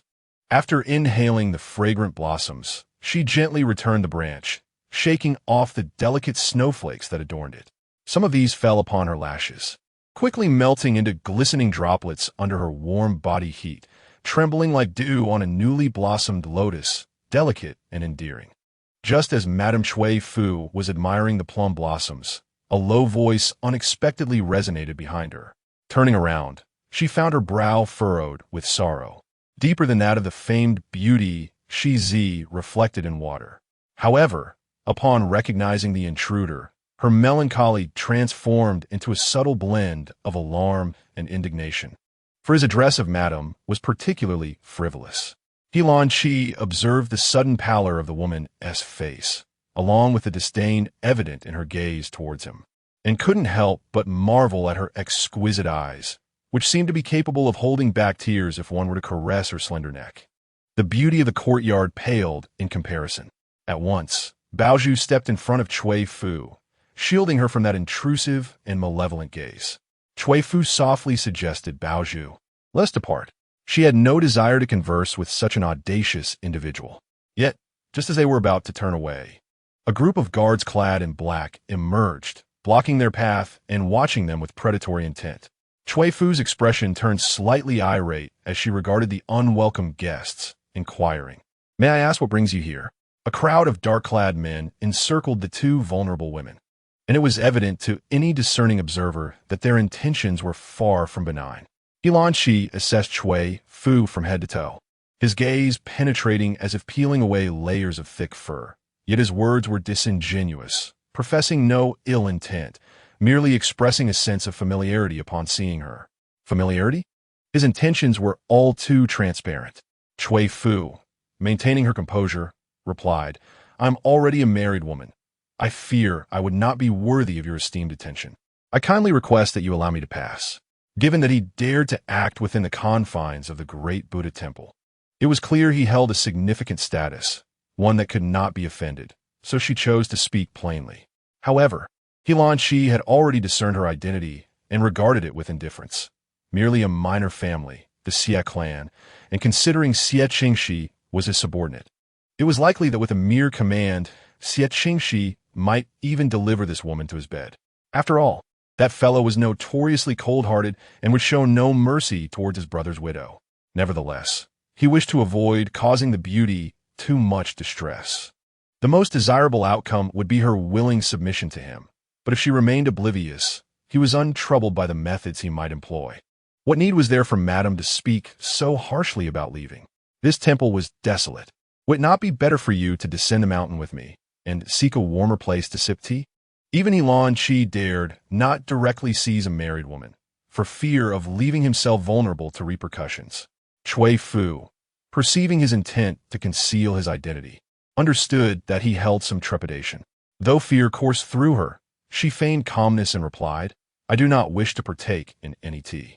This is the emperor's domain. Do you not fear that your actions might reach his ears?" Her hands, hidden within her sleeves, trembled as she realized she must not fall into his grasp. Qi furrowed his brow, taken aback by the seemingly rabbit-like woman before him, who possessed a set of sharp claws. He let out a cold laugh, deciding that if she would not accept a toast, she would have to endure a penalty drink instead. He paused for a moment and commanded the guard beside him, "Seize her." Cui Fu, not expecting him to take action, felt her breath catch and a cold sweat emerge at her temples. Just then, a clear and melodious voice interjected calmly, "Wait." Chapter 40. Fear not. Xie Qingxi approached with measured steps, his tall figure exuding grace. The smile that had graced his lips faded slightly upon witnessing the king of Hong's men surrounding his sister-in-law. Lowering his gaze, he noticed Cui Fu's delicate face, tense with anxiety, and realized that the king must have uttered something inappropriate. He leaned in, speaking softly so only she could hear, "Fear not." Cui Fu felt a wave of relief wash over her at the sight of him. It was a comfort that Ming Zhang had arrived. She truly did not wish to navigate the situation with a stranger. After reassuring Cui Fu, Xie Qingxi clasped his hands in a respectful gesture towards Qi. "I pay my respects to His Highness, the King of Hong." Qi's brow furrowed slightly, for he did not wish to reveal his identity.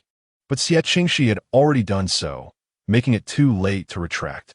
He regarded the refined and handsome young man before him, uncertain whether this revelation was intentional or accidental. Cui Fu was taken aback to learn that this young man was indeed His Highness, the King of Hong, feeling no different from a licentious man she had encountered before. However, the close relationship she had with him made her wonder if seeking his protection would put him in a difficult position. Xie Qingxi stood tall, embodying an ethereal grace, akin to a solitary crane in the snow. It was easy to discern the disparity between one who had squandered his vitality on indulgence and one who had not. Although the king understood that there was no intimate connection between them, in this moment he felt diminished in the presence of Xie Qingxi, reduced to little more than a title of slight nobility.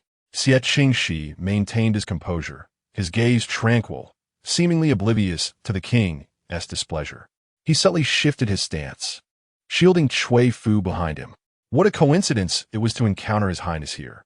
Xie Qingxi spoke in a gentle tone, as if engaged in ordinary pleasantries. Yet his words bore an undertone of probing. Are you here to pray for the emperor's well-being, Your Highness? Such earnest intentions would surely resonate with the emperor. Qinghe narrowed his eyes, feeling a surge of displeasure. How could he not detect the hidden implications? In just a few words, Xie Qingxi had elevated himself to a position of superiority, and should he act contrary to reason, he would surely face censure the following day. The feeling of having a dog he had nurtured turn and bite him was indeed unpleasant. He spoke coldly. What you say is true, Mr. Xie. I am naturally concerned for my father, yet I wonder how it is that you find yourself here as well. Xie Qingxi smiled slightly. I come at the behest of my mother to escort my sister-in-law back home. With so many affairs to attend to, it is rather concerning for her to be out alone. After saying this, he addressed Bao Zhu. The carriage awaits outside. Do hurry and lead the young mistress there. This was a clear indication for them to depart first. Cui Fu hesitated. The king of Hong appeared far from amicable, and she worried about leaving Ming Zhang alone in such a situation. Yet, remaining there would not aid any cause. Xie Qingxi gently urged her.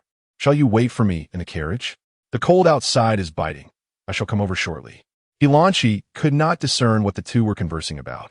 Yet the timid woman, imbued with an aura of scholarly grace, surprisingly reddened her eyes as she cast a glance at Xie Qingxi, then looked at herself with a hint of disdain, displaying a remarkable audacity. Cui Fu, witnessing Xie Qingxi's insistence, chose not to linger any longer and departed alongside Bao Zhu, while the cloaked figures cast a fleeting glance at Qinghe. To their astonishment, Qinghe waved his hand, granting them leave, for it was only prudent to preserve a modicum of face for Xie Qingxi, as he would need to rely on him for future dealings. Qinghe regarded Cui Fu's slender neck, opining softly that the young mistress of the Xie family was indeed remarkable. Her neck appeared so delicate that it seemed it would snap with a mere bend. He spoke these words while observing Xie Qingxi's expression, perhaps in search of a crack in her facade. Xie Qingxi's eyes, dark as ink, briefly flickered with a shadowy hue, yet her smile remained as serene as a gentle breeze. Internally, however, she yearned to see Qinghe suffer 1,000 agonies, for how could he dare to insult her? She was the white jade guanyin upon the altar, impervious to the taint of others. What could possibly be the purpose of the prince's words? Qinghe appeared to find amusement in the situation, remarking on how entertaining Lord Xie was, as if unable to comprehend his insinuation. You have 5 days to devise a way to present her to me, whether through elevation of rank or in gold and silver. Simply state your price. Otherwise, you know well that I trust Lord Xie to be astute enough not to compel me to resort to other means. His eagerness to experience the beauty's allure was evident, his eyes glinting with a lascivious light. Xie Qingxi gazed at the snow-laden ground, gently twirling the prayer beads in her hand, her visage serene and compassionate like that of a little bodhisattva. To personally present her to him, the Duke of Hong was indeed greedy. 5 days seemed an eternity, and if he was so eager to meet his demise, then she would facilitate it. A nearby servant chimed in. To be favored by the prince is indeed a blessing for your sister-in-law. Do not decline, my lord. Listening to their sharp, piercing voices, Xie Qingxi slowly arched her eyes, their hue warm and clear as the spring waters of March. Very well. Qinghe, witnessing her compliance, felt his earlier displeasure evaporate entirely. After all, a mere woman could not possibly compare to a promising future. It appeared he had not misjudged Xie Qingxi, weighing the pros and cons. He deemed her character cold and calculating. Such individuals, when adequately compensated, would readily sell anything. In high spirits, he launchly patted Xie Qingxi's shoulder and advised, in Xinghua Alley, "There is a Madame Zhang, an expert in instructing women. Perhaps you should send her there to learn the ways of serving." Xie Qingxi's fingertips, which clutched the prayer beads, grew pale, yet her smile blossomed even more brightly. "As the prince suggests, Ming Zhang shall certainly keep this in mind." With nothing more to say, he launchly departed with his entourage, eagerly awaiting the day when Lord Xie would present his treasure. After getting into the carriage, Cui Fu remained restless. Although she seldom ventured outside, she had heard whispers about the Duke of Hung, none of which were favorable, with tales of his particularly violent temperament. One cannot fathom why Ming Zhang initially chose to serve under such a man, resembling a cat conspiring with a tiger. Baozhu, noticing Cui Fu frequently gazing outside the carriage, spoke soothingly, "Madam, rest assured, the second young master is in no danger. Our master is meticulous and has surely prepared an escape route for himself." Cui Fu nodded, her eyes sweeping over the fleeting figure cloaked in blue. She hastily descended from the carriage, her skirt fluttering like a butterfly alighting on the snow. Her demeanor taut with concern. "Are you unharmed?" she asked, her heart brimming with worry, fearing for the safety of Prince Hung. Xie Qingxi observed the delicate snowflakes adorning her raven locks, a warmth blossoming within him as he replied gently, "Thank you for your concern. I am well. However, given the chill in the air, should you not be inside awaiting my return?" Cui Fu pressed her lips together, reassured only upon seeing him unscathed. Chapter 41. The amulet of safety. Xie Qingxi could only watch her from afar. How could he allow Prince Hung to prevail? He joined Cui Fu in the carriage. Yet his mind was consumed with calculations. Since Prince Hung had developed feelings for her, it was unlikely he would relent easily. The brothels and taverns were rife with tales of his licentious exploits. Even serving as a mere house servant to his sister-in-law seemed beneath him. Despite Xie Qingxi's years of virtuous restraint and his efforts to adorn himself in a manner pleasing to her, he had yet to earn her favor. How could such a tainted figure as Prince Hung be worthy of her? Cui Fu noticed Xie Qingxi's subdued expression after he entered the carriage, unaware of his thoughts. With a slight furrow of her brows, she softly inquired, "Are you still troubled? Perhaps I should not have come to this great temple, adding to our worries." A man without sin can suffer for possessing beauty. At times, excessive beauty is a burden. Hearing the hint of self-reproach in her voice, Xie Qingxi replied gently, "This is not your fault. Prince Hung is driven by lust. Even if another beautiful woman were in your place, he would act similarly. You need not blame yourself. The fault lies with those with ulterior motives." Cui Fu felt warmth in her heart upon hearing Xie Qingxi's comforting words. Her uncle truly differed from those who abuse their power. As he spoke, he unexpectedly produced a safety talisman from his sleeve and presented it to her with a smile. "When I arrived at the temple, I heard you wished to seek a talisman from Master Huijue, so I took the liberty of obtaining one for you." Cui Fu's heart skipped a beat at the sight of the small talisman.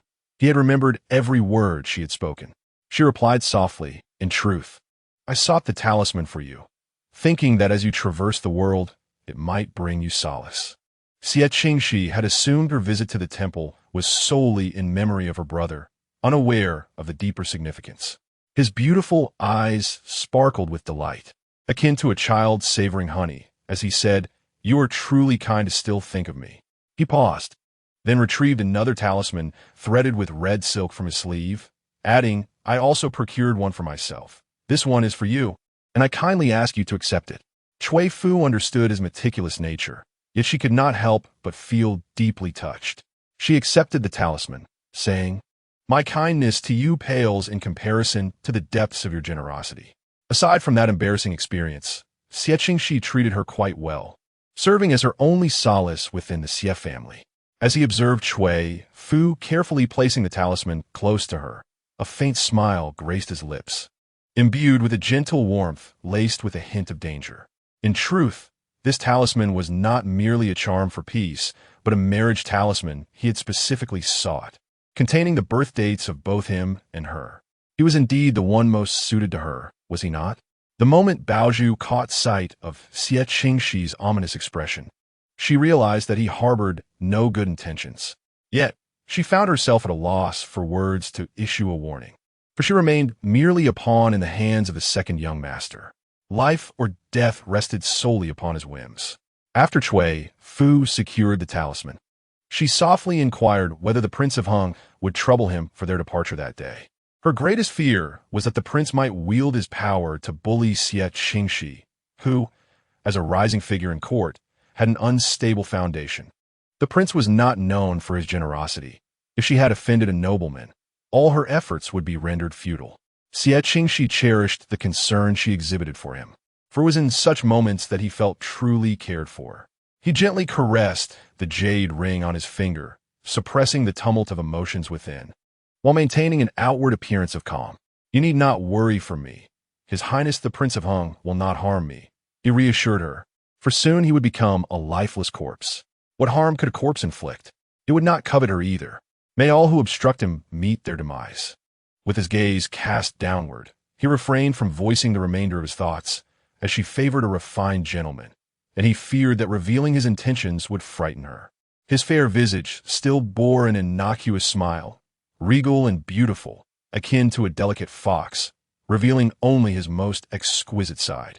Upon hearing his words, the clouds of worry in Cui Fu's eyes began to dissipate. By the time they arrived at the Xie residence, the sun had begun its descent in the west. Cui Fu leaned out of the carriage, her dark hair cascading softly, her cheeks as fair as snow, delicate and graceful as if painted in ink, exuding an ethereal beauty. As she gently spoke, she transformed into a wisp of white mist, bidding farewell to Xie Qingxi. Following this encounter, the barely perceptible barrier between them seemed to slowly fade away. Standing in the snow, the crimson mole at the corner of Xie Qingxi's eye became his only vivid hue. It was not until he had escorted Cui Fu to Haidang courtyard that he departed the residence. Yin Shui trailed beside him, perplexed. "Young master, where are you headed?" Xie Qingxi replied leisurely, "To the Eastern Palace." Yin Shui was taken aback. The Eastern Palace was home to the Crown Prince. The Prince of Hung and the Crown Prince were sworn enemies, and, as a confidant of the Prince of Hung, the young master's venture into the opposing camp was perplexing. Meanwhile, the Crown Prince, Helanzhong, had not anticipated this either. He appraised the youth before him.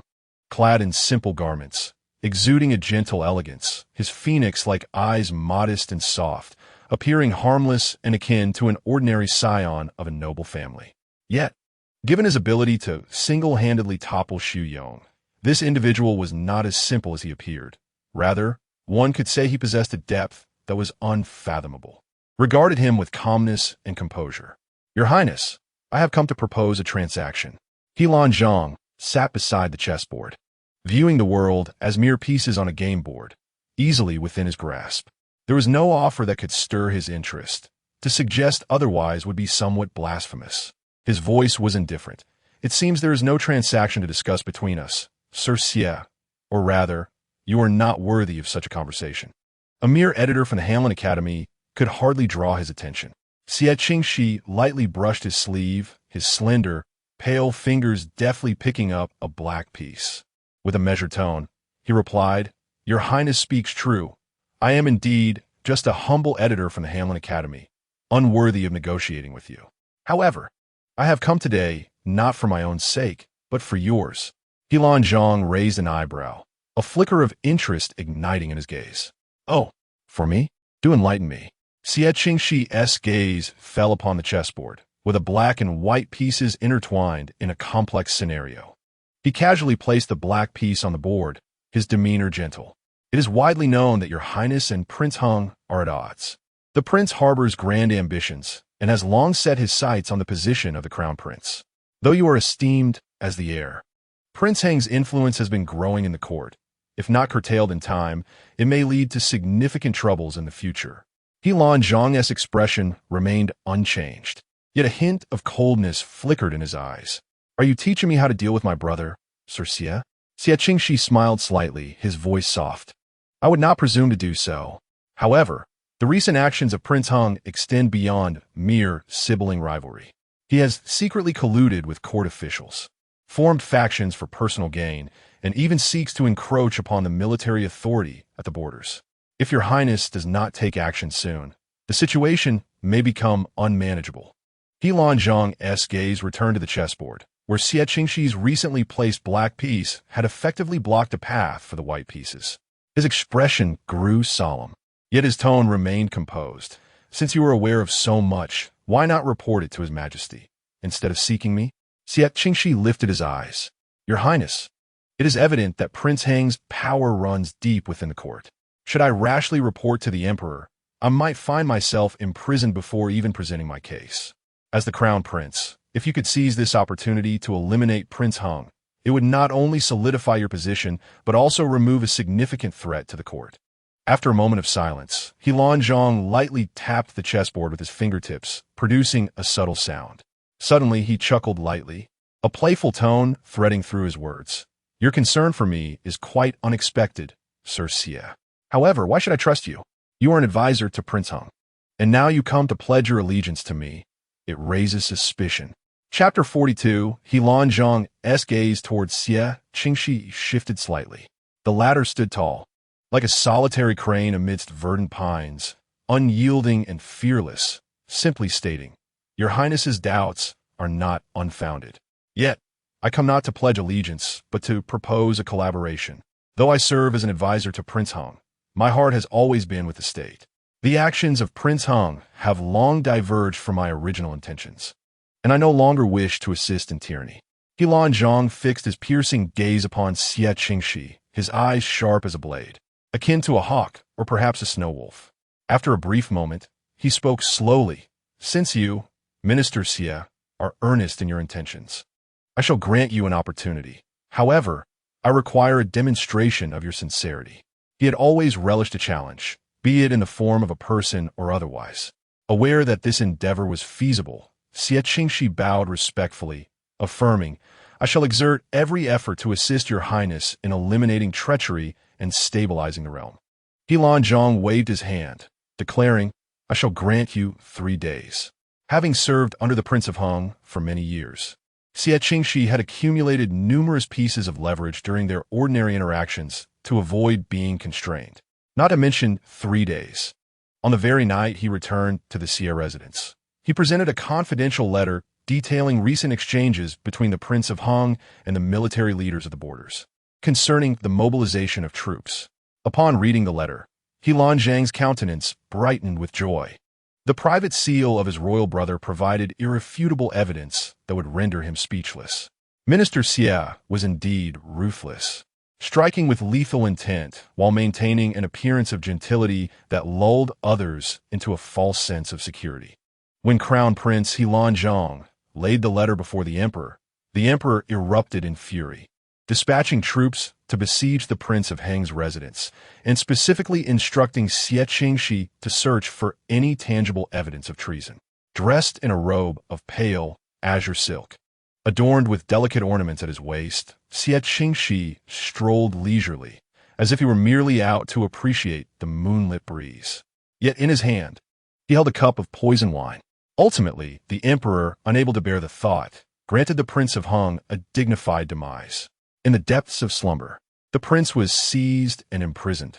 The instant a sharp iron pierced his shoulder blade, all drowsiness vanished. He glared at Xie Qingxi, eyes wide with rage. You treacherous dog. What do you intend to do? Xie Qingxi's gaze remained calm, imbued with an air of compassion as he softly replied, Your Highness, such words are unwarranted. What can I possibly do? I am merely here to see you on your way. The Prince of Heng shouted in anger, Xie Qingxi, you despicable sycophant. I have treated you well, yet you dare to betray me. Xie Qingxi gently raised his hand, signaling the guards behind him to withdraw, and then approached the prince, looking down upon this once mighty lord. Your Highness, I have never sought personal gain at the expense of my loyalty. His voice remained gentle, yet carried an icy undertone. My allegiance has always been to the state and its people.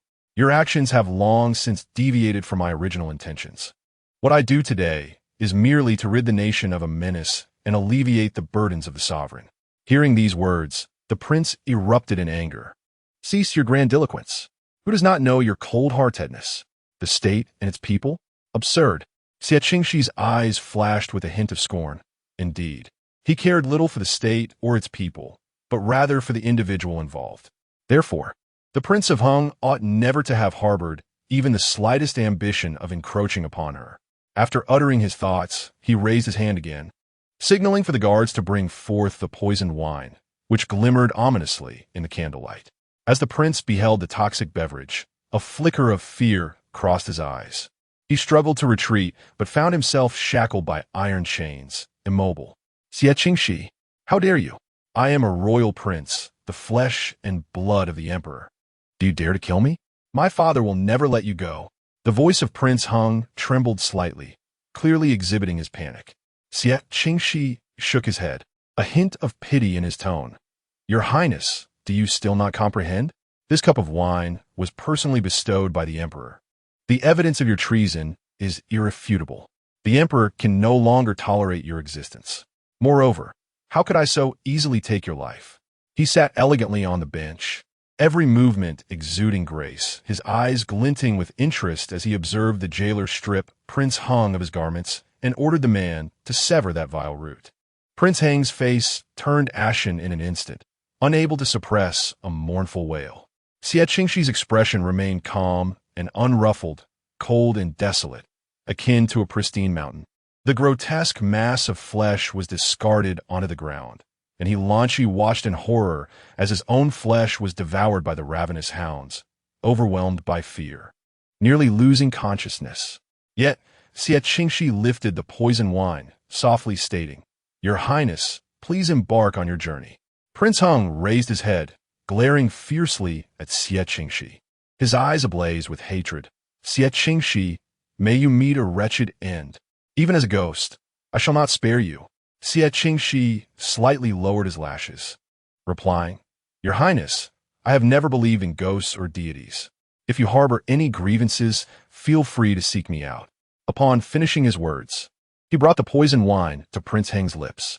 The prince clenched his teeth, refusing to part his mouth, but Xie Qingxi showed no mercy, gripping his chin and forcibly pouring the poison down his throat. Moments later, Prince Heng's body convulsed violently several times before collapsing lifelessly to the ground. Xie Qingxi rose, gazing at the deceased prince with a gaze fraught with complexities. After a brief moment, he instructed the guards behind him, take care of the prince's remains. According to the emperor's decree, bury him with royal honors. The guards responded respectfully and swiftly set to work.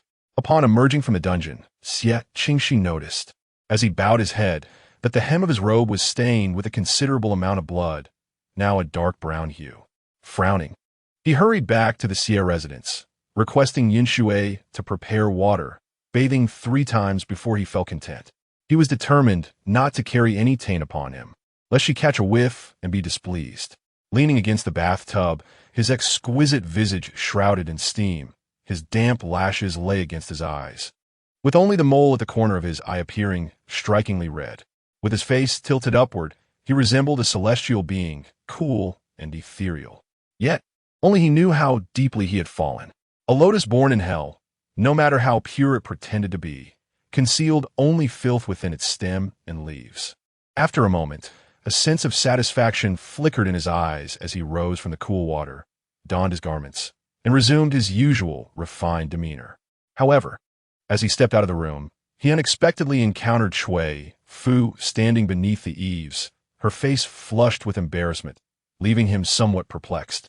Cui Fu had just arrived and inadvertently overheard the muffled sounds from within. Realizing what he was engaged in, she felt a pang of annoyance and was about to leave when she collided directly with him. Chapter 43. The garment Cui Fu held a piece of outer clothing in her arms, her fingers tightly gripping the hem of her robe, feeling a bit awkward. She had planned to sew a robe for Xie Qingxi in celebration of his upcoming birthday, delicately embroidering elegant bamboo patterns.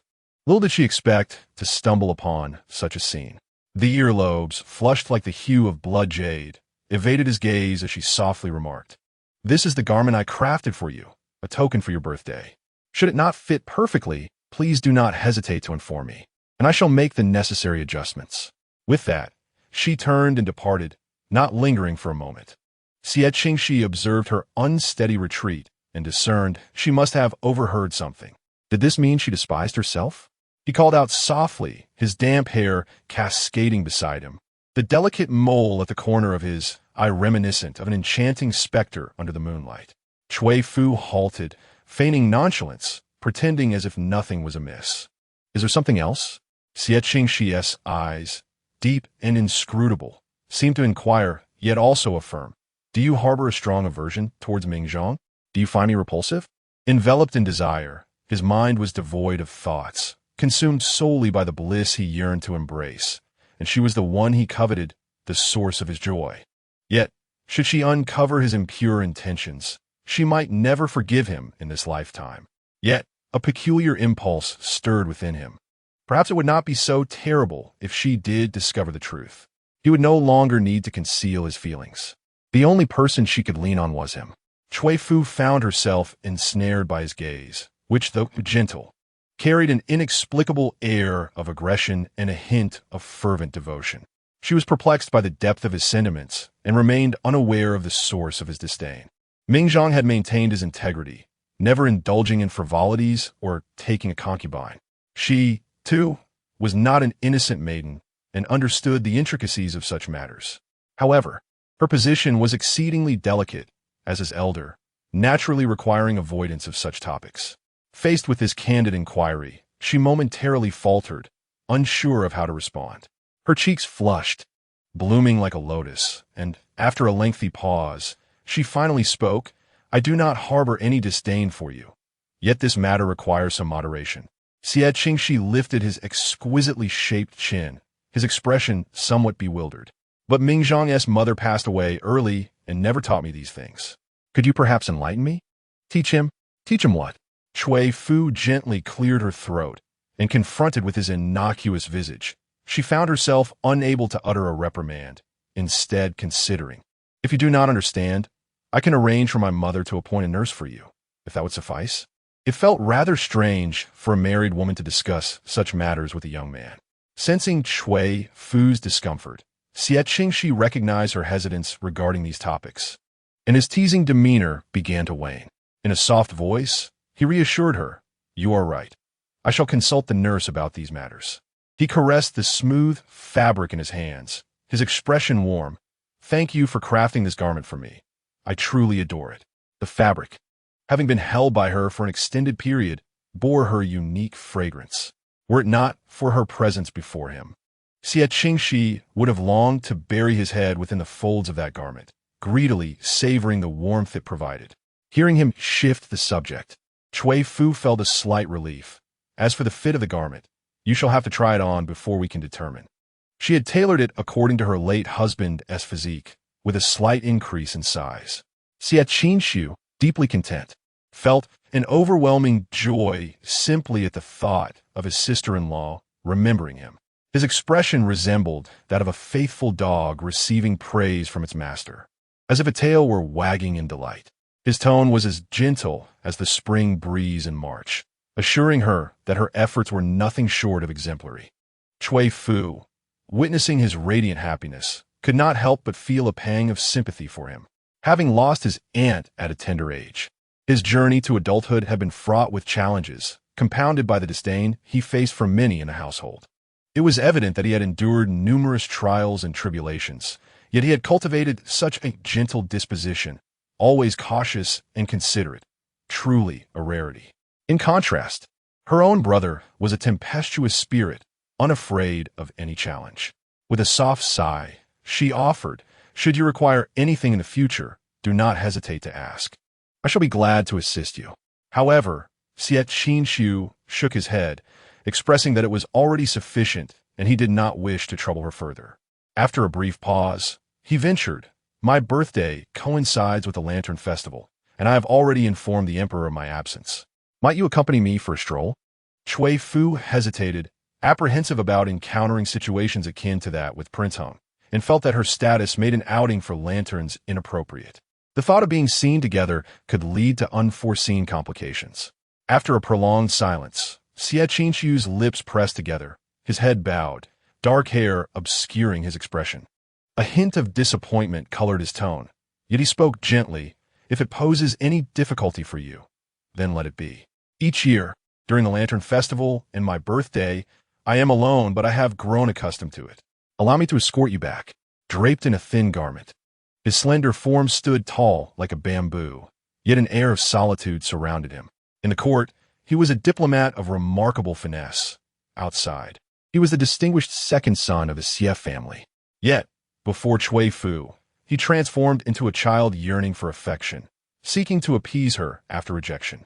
Seeing the melancholy etched on his face, as the cold wind lifted the hem of his indigo robe, his hair fluttered lightly, resembling a spirit ready to take flight.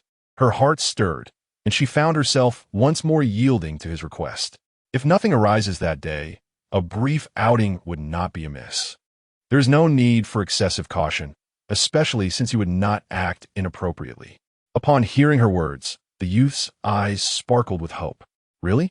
You wouldn't deceive me, would you? Cui Fu, unable to resist a smile at his exuberance, replied, Have I ever deceived you? At that moment, Xie Qingxi felt as if he had tasted honey.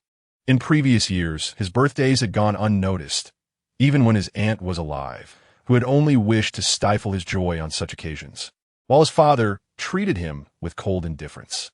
It was then that he realized his very existence had been perceived as a mistake. Thankfully, he had endured those difficult days. This year's birthday promised to be his most anticipated yet. Chapter 44. Garments and Attire. After Cui Fu gifted Xie Qingxi clothing, she felt that her birthday present for him was somewhat meager, so she ventured into the marketplace to procure some writing supplies as a subsequent gift. Baozhu, observing her, could not help but chuckle. Madam, you truly care for the young master. Cui Fu gazed upon the inkstone in her hand, a gentle expression gracing her delicate face, reminiscent of flowers reflected in water. She thought to herself, if he treats me with kindness, I shall reciprocate with sincerity. After all, these items were not of the highest quality, essentially inconsequential. Baozhu diligently organized the things she had chosen, knowing that no matter what, the young master would surely appreciate them. During her time as an undercover guard for Xie Qingxi, she had often observed how he would become entranced by even the most mundane objects used by the young mistress.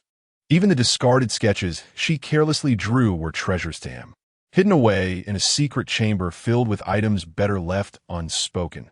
Truly hard to fathom for someone so exquisitely handsome, yet capable of such unmentionable deeds.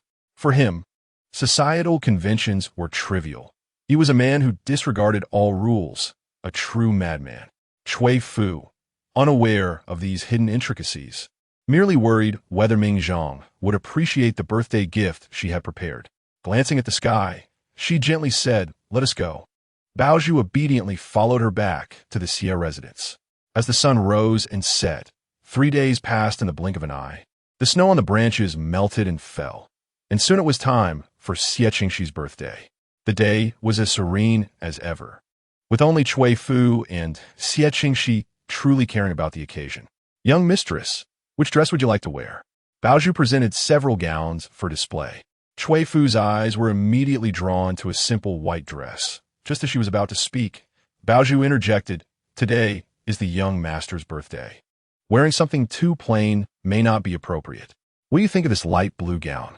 The elegant long dress was exquisitely crafted, with delicate orchid patterns embroidered along the hem, employing the most fashionable Sioux embroidery of the time.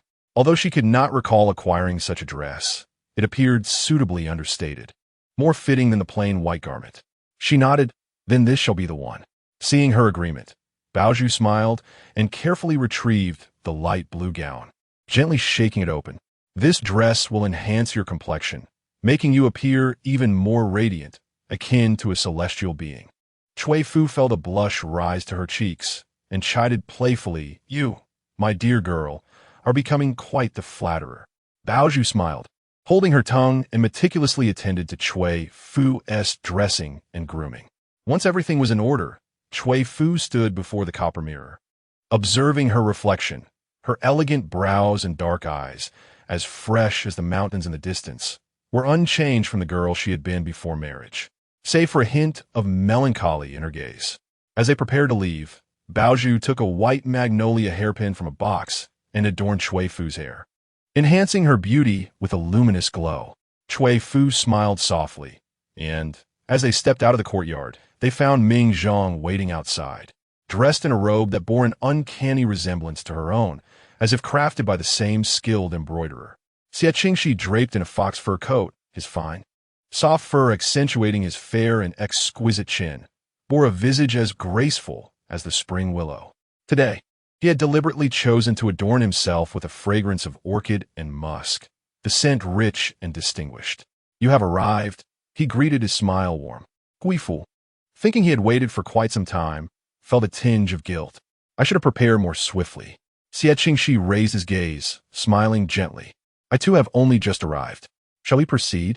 As dusk began to descend, the lanterns of Shengjing illuminated the streets like daylight, with a throng of people bustling about. The calls of vendors rose and fell, while performers on stage danced elegantly, their melodies enchanting. The vibrant scene elicited a spark of joy in Cui Fu's expression. However, the striking presence of the two drew numerous curious gazes, causing her to feel a bit self-conscious. Catching sight of the crowd, Xie Qingxi glanced in the distance and softly said, "Please wait for a moment." Cui Fu was puzzled as she watched him approach a nearby stall, selecting 2 masks. He handed one to her. "Wearing this may help." Surveying her surroundings, Cui Fu noticed that many young men and women wore masks as well, blending seamlessly into the crowd. She accepted the mask adorned with a rabbit motif, placing it over her fair face, concealing all but her delicate chin. Xie Qingxi donned the other mask. Yet it could not obscure his gentle and refined aura, his figure standing tall like a noble orchid. Together, they navigated the crowd towards the lantern release area, but the throng made their progress cumbersome. A passerby inadvertently jostled Cui Fu, causing her to stumble against his chest. The softness of her form was unmistakable, and for a moment, they both felt the warmth of that contact. Xie Qingxi instinctively enveloped her in his embrace, speaking softly, "Do be careful." His voice, deepened by the mask, was akin to a gentle murmur in her ear. Cui Fu, her petite frame mostly hidden beneath the plush fur, could hear his heartbeat and feel the warmth emanating from his clothing. The glimmer of her eyes, slightly misty, was fortunately veiled, preventing any prying gazes from noticing. In that moment, they resembled lovers in an embrace, the intoxicating scent enveloping them, leaving her head spinning. Yet, she was acutely aware that such intimacy was inappropriate. She wished to retreat, but found herself pressed closer by the throng. Sensing her discomfort, Xie Qingxi reassured her, "Do not worry, follow me closely. We shall soon find our way out." Reluctantly, Cui Fu acquiesced, allowing him to guide her through the crowd. Fortunately, Xie Qingxi subtly signaled to his discreet attendants, who gradually cleared a path, granting Cui Fu a moment to breathe. Once they stood firm, Xie Qingxi politely stepped aside, as if their previous closeness had merely been a necessity. Cui Fu felt it inappropriate to comment, considering he had just shielded her. He gestured ahead, his tone gentle. "Shall we explore further?" Cui Fu nodded, and from behind, they appeared as a pair of ethereal beings, like a couple of exquisite jade and sandalwood. Even Baozhu could not help but sigh. The master and the young mistress were indeed exceptionally well matched. As Cui Fu and Xie Qingxi strolled to a place where riddles were being guessed, her gaze was suddenly captivated by a butterfly lantern. When the wick was lit, it seemed as though a real butterfly fluttered its wings and took flight. A glimmer of astonishment flashed in Cui Fu's eyes. Following her gaze, Xie Qingxi smiled faintly and inquired, "Do you admire this lantern?" Chapter 45. Reunion. Cui Fu nodded, appreciating the craftsmanship that rendered such exquisite creations. In her childhood, her father had once made her a similar rabbit lantern, and she had joyfully paraded it around for everyone to see, only to have it accidentally broken by her elder brother. Since then, she had never had the chance to encounter such delights again. Noticing her wistfulness, Xie Qingxi spoke. "Since you cherish it, allow me to inquire on your behalf." With that, he turned towards a vendor and asked, "Sir, may we purchase this butterfly lantern?"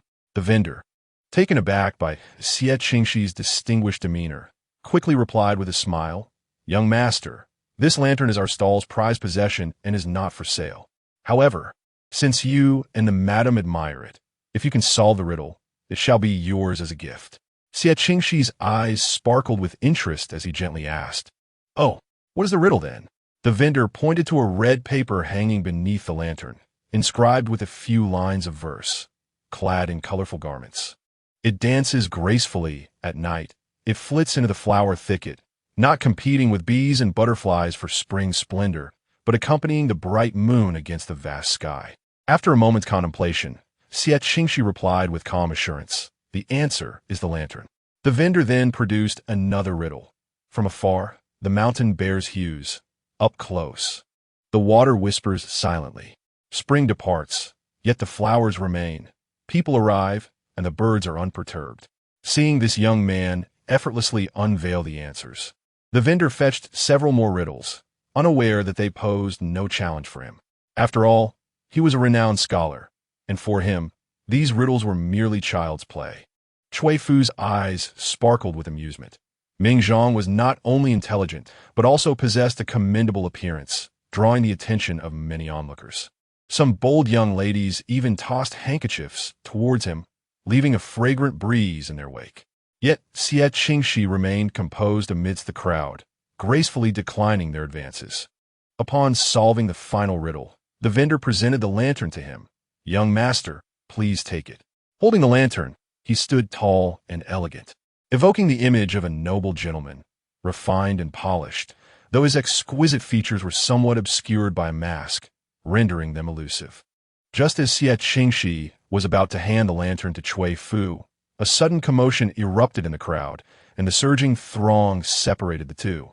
As if an insurmountable chasm had formed between them, Cui Fu was pushed away in the opposite direction, anxiously glancing back at him as the distance between them grew. It was not until his figure vanished from sight that she finally halted. In the fray, her mask had been knocked off, falling to the ground, and when she attempted to retrieve it, someone stepped on it, shattering it into several pieces without leaving a trace. Biting her lip, she withdrew her outstretched fingers in a gesture of helplessness, feeling a pang of regret. As her true face was revealed, gasps of astonishment resonated around her. Indeed, this young lady was even more resplendent than the goddess of flowers herself. Indeed, she was exceptionally beautiful, reminiscent of the moon goddess Chang'e. Such praise felt undeserved to Cui Fu. She retrieved her veil, draping it over her face once more, her exquisite features partially obscured, akin to flowers viewed through a mist, an enchanting sight. Observers, recognizing her discomfort with being discussed, averted their gazes and busied themselves elsewhere. Cui Fu exhaled softly, her immediate concern being to locate her uncle, her snow-blue skirt swaying gently, tracing a delicate arc. Yet, finding another amidst the throng proved to be a formidable challenge. Her autumn water-like eyes scanned the crowd, but despite her efforts, she could not discern Xie Qingxi's figure. Logically, he should have stood out like a crane among chickens, easily spotted. Yet fate seemed to conspire against them. In her haste, she found herself breathless, each step more labored than the last. As she gently pressed her hand against her rising chest, a sheen of perspiration gracing her brow, urgency evident in her gaze. Just as she prepared to move forward again, a voice, astonished yet imbued with profound emotion, called from behind, "Is that you, Yunyang?" Cui Fu froze, her heart pounding like a drum, and upon turning, she beheld the man she had longed for, Xie Qingxi, dressed in a simple gray robe. His handsome visage bore signs of weariness, devoid of his usual spirited demeanor. Yet his reddened eyes fixated on her, exclaiming, "Yunyang." A wave of emotion surged within Cui Fu. Her nose tinged with sorrow, she removed her veil, feeling overwhelmed with a sense of grievance. Like a moth drawn to the flame, she unhesitatingly flung herself into Xie Qingxi's embrace, softly weeping. She resembled a helpless infant, her emotions a complex tapestry of yearning, bewilderment, reproach, and joy, ultimately manifesting as tears that soaked his garment. Xie Qingxi, equally heartbroken, gently wiped the tears from her eyes, soothingly murmuring, "Yunyang, do not cry. If you do, my heart shall shatter." He had traversed mountains and rivers, enduring countless hardships, yet he never wavered. For his beloved awaited him in Shengjing, a woman he cherished deeply, having invested countless efforts into their union. Their reunion felt as though they had crossed into another realm, and he poured forth his longing in a simple yet heartfelt declaration. Yunyang, how I have missed you. The stubble on his chin pricked her forehead, a reminder of their time apart. She gently pushed him away, her eyes shimmering with clarity after shedding tears, reproaching him softly. You are alive. Why did you not send word? You made me worry for so long. Ling Zhao, why are you so unkind? Seeing her ire, Xie Ling Zhao embraced her once more. Recounting his trials, dearest Yunyang, beloved Cui Fu, it is all my fault. After encountering bandits, I feared for my life, but was unexpectedly rescued by a butcher from the valley below. Thus, I narrowly escaped. However, those bandits appeared anything but ordinary, and fearing further troubles, I concealed my identity and journeyed south, eventually returning to Shengjing. Though he omitted many details, Cui Fu understood the peril he had faced, which surely had been fraught with danger. Thankfully, he had returned safely. Upon hearing that it was the butcher who saved him, Cui Fu inquired, since he is your savior, should I send someone to offer him some silver?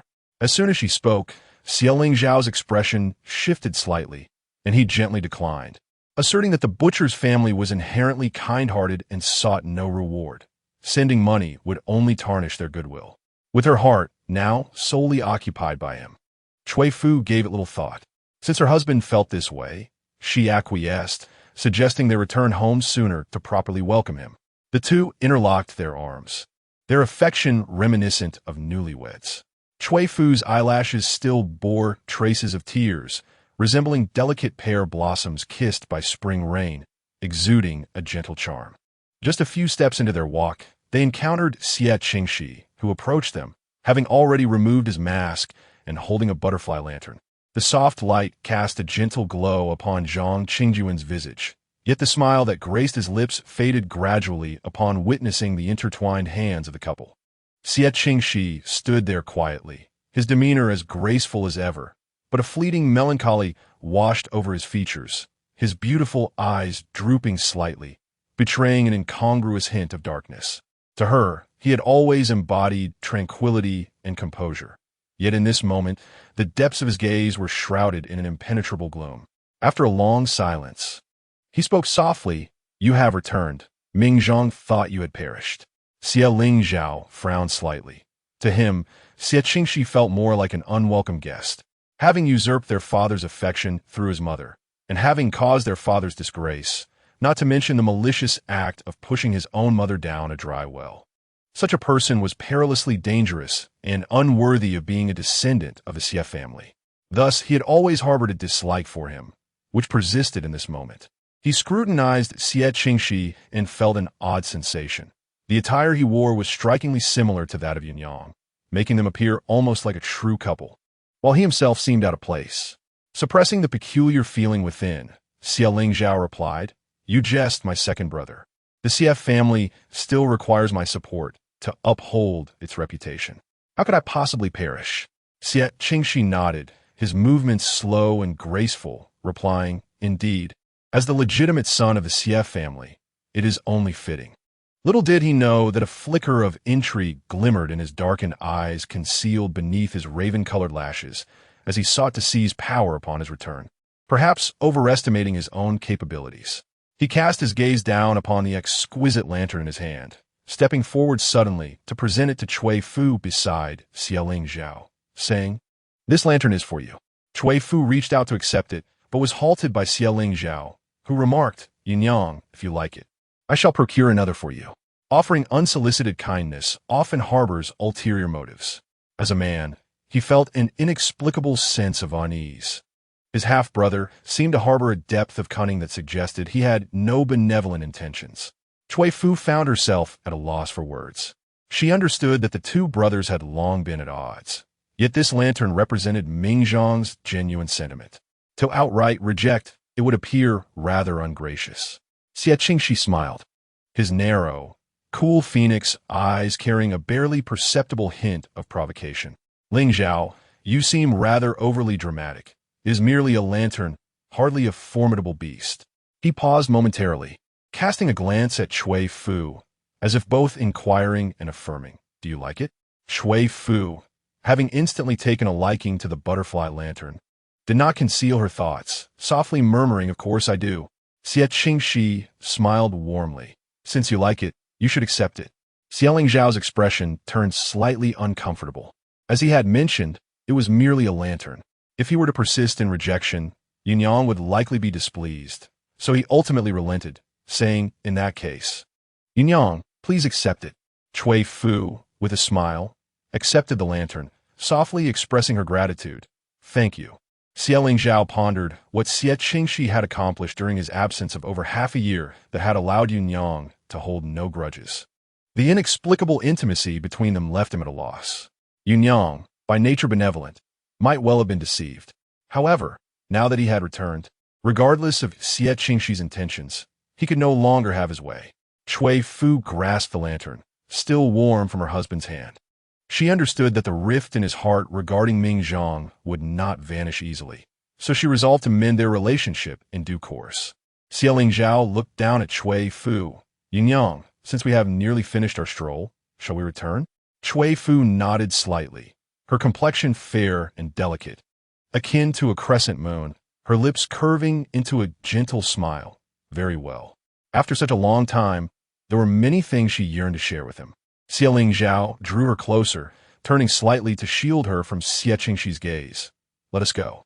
Cui Fu, who was originally a reserved and traditional lady, had never favored overt displays of affection in public. Yet in that moment, she forgot all propriety.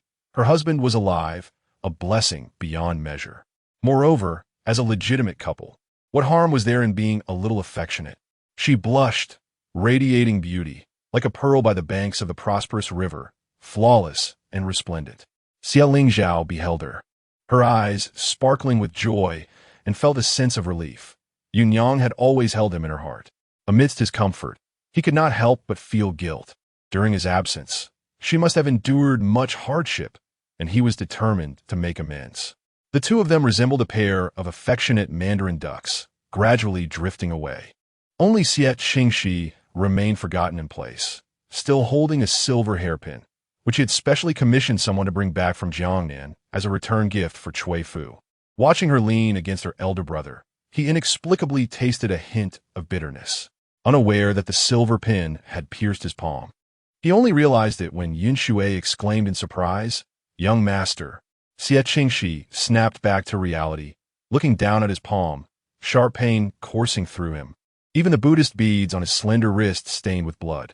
It was merely a step away. He could have forever approached his moon. How frustrating. He had painstakingly tracked down that band of mountain bandits, hoping for a resolution, only to find himself still a move short. But he had plenty of time to waste. Did he not?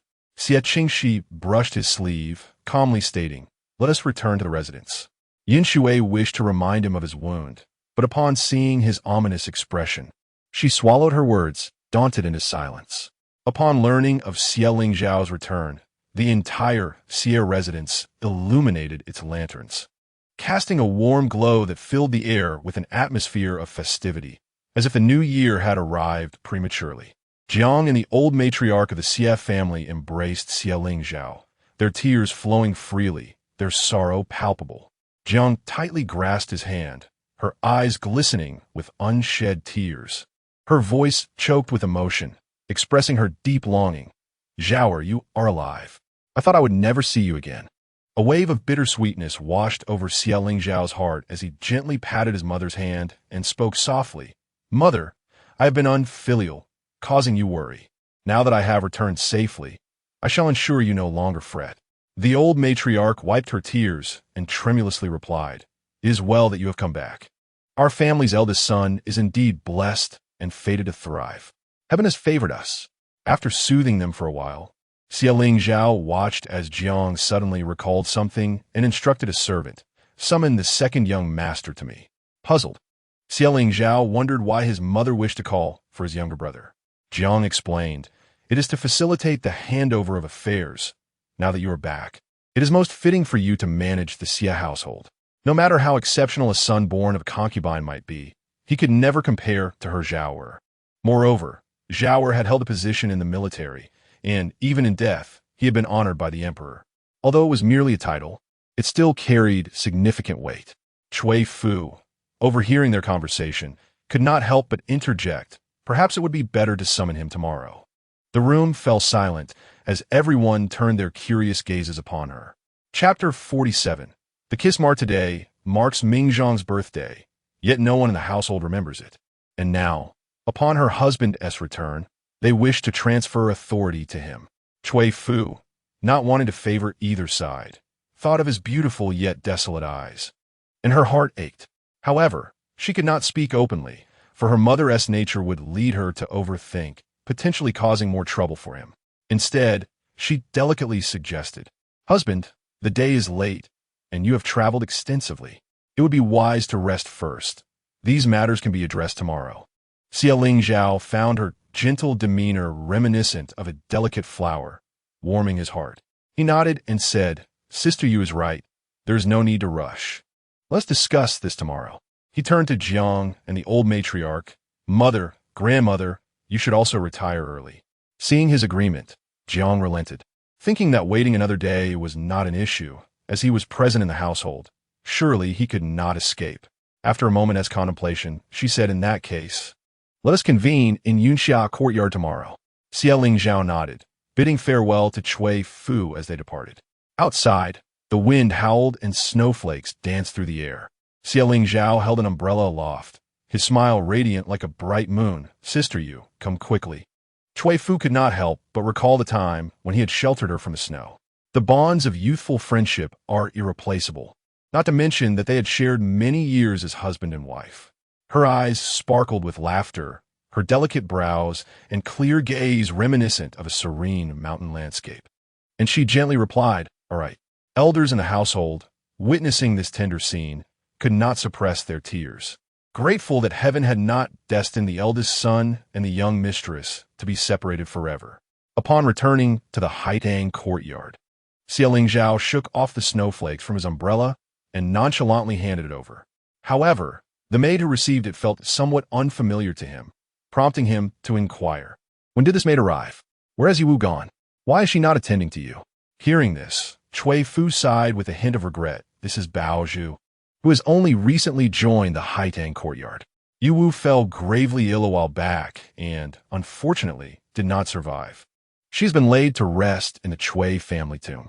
Yiwu had a whimsical and charming disposition, and Xie Qingxi held her in high regard. It is indeed lamentable that such a vibrant soul has vanished. The unpredictability of fate is truly astonishing. Reflecting upon his own brush with death, Xie Qingxi felt a sense of gratitude for his survival, relieved that nothing had changed.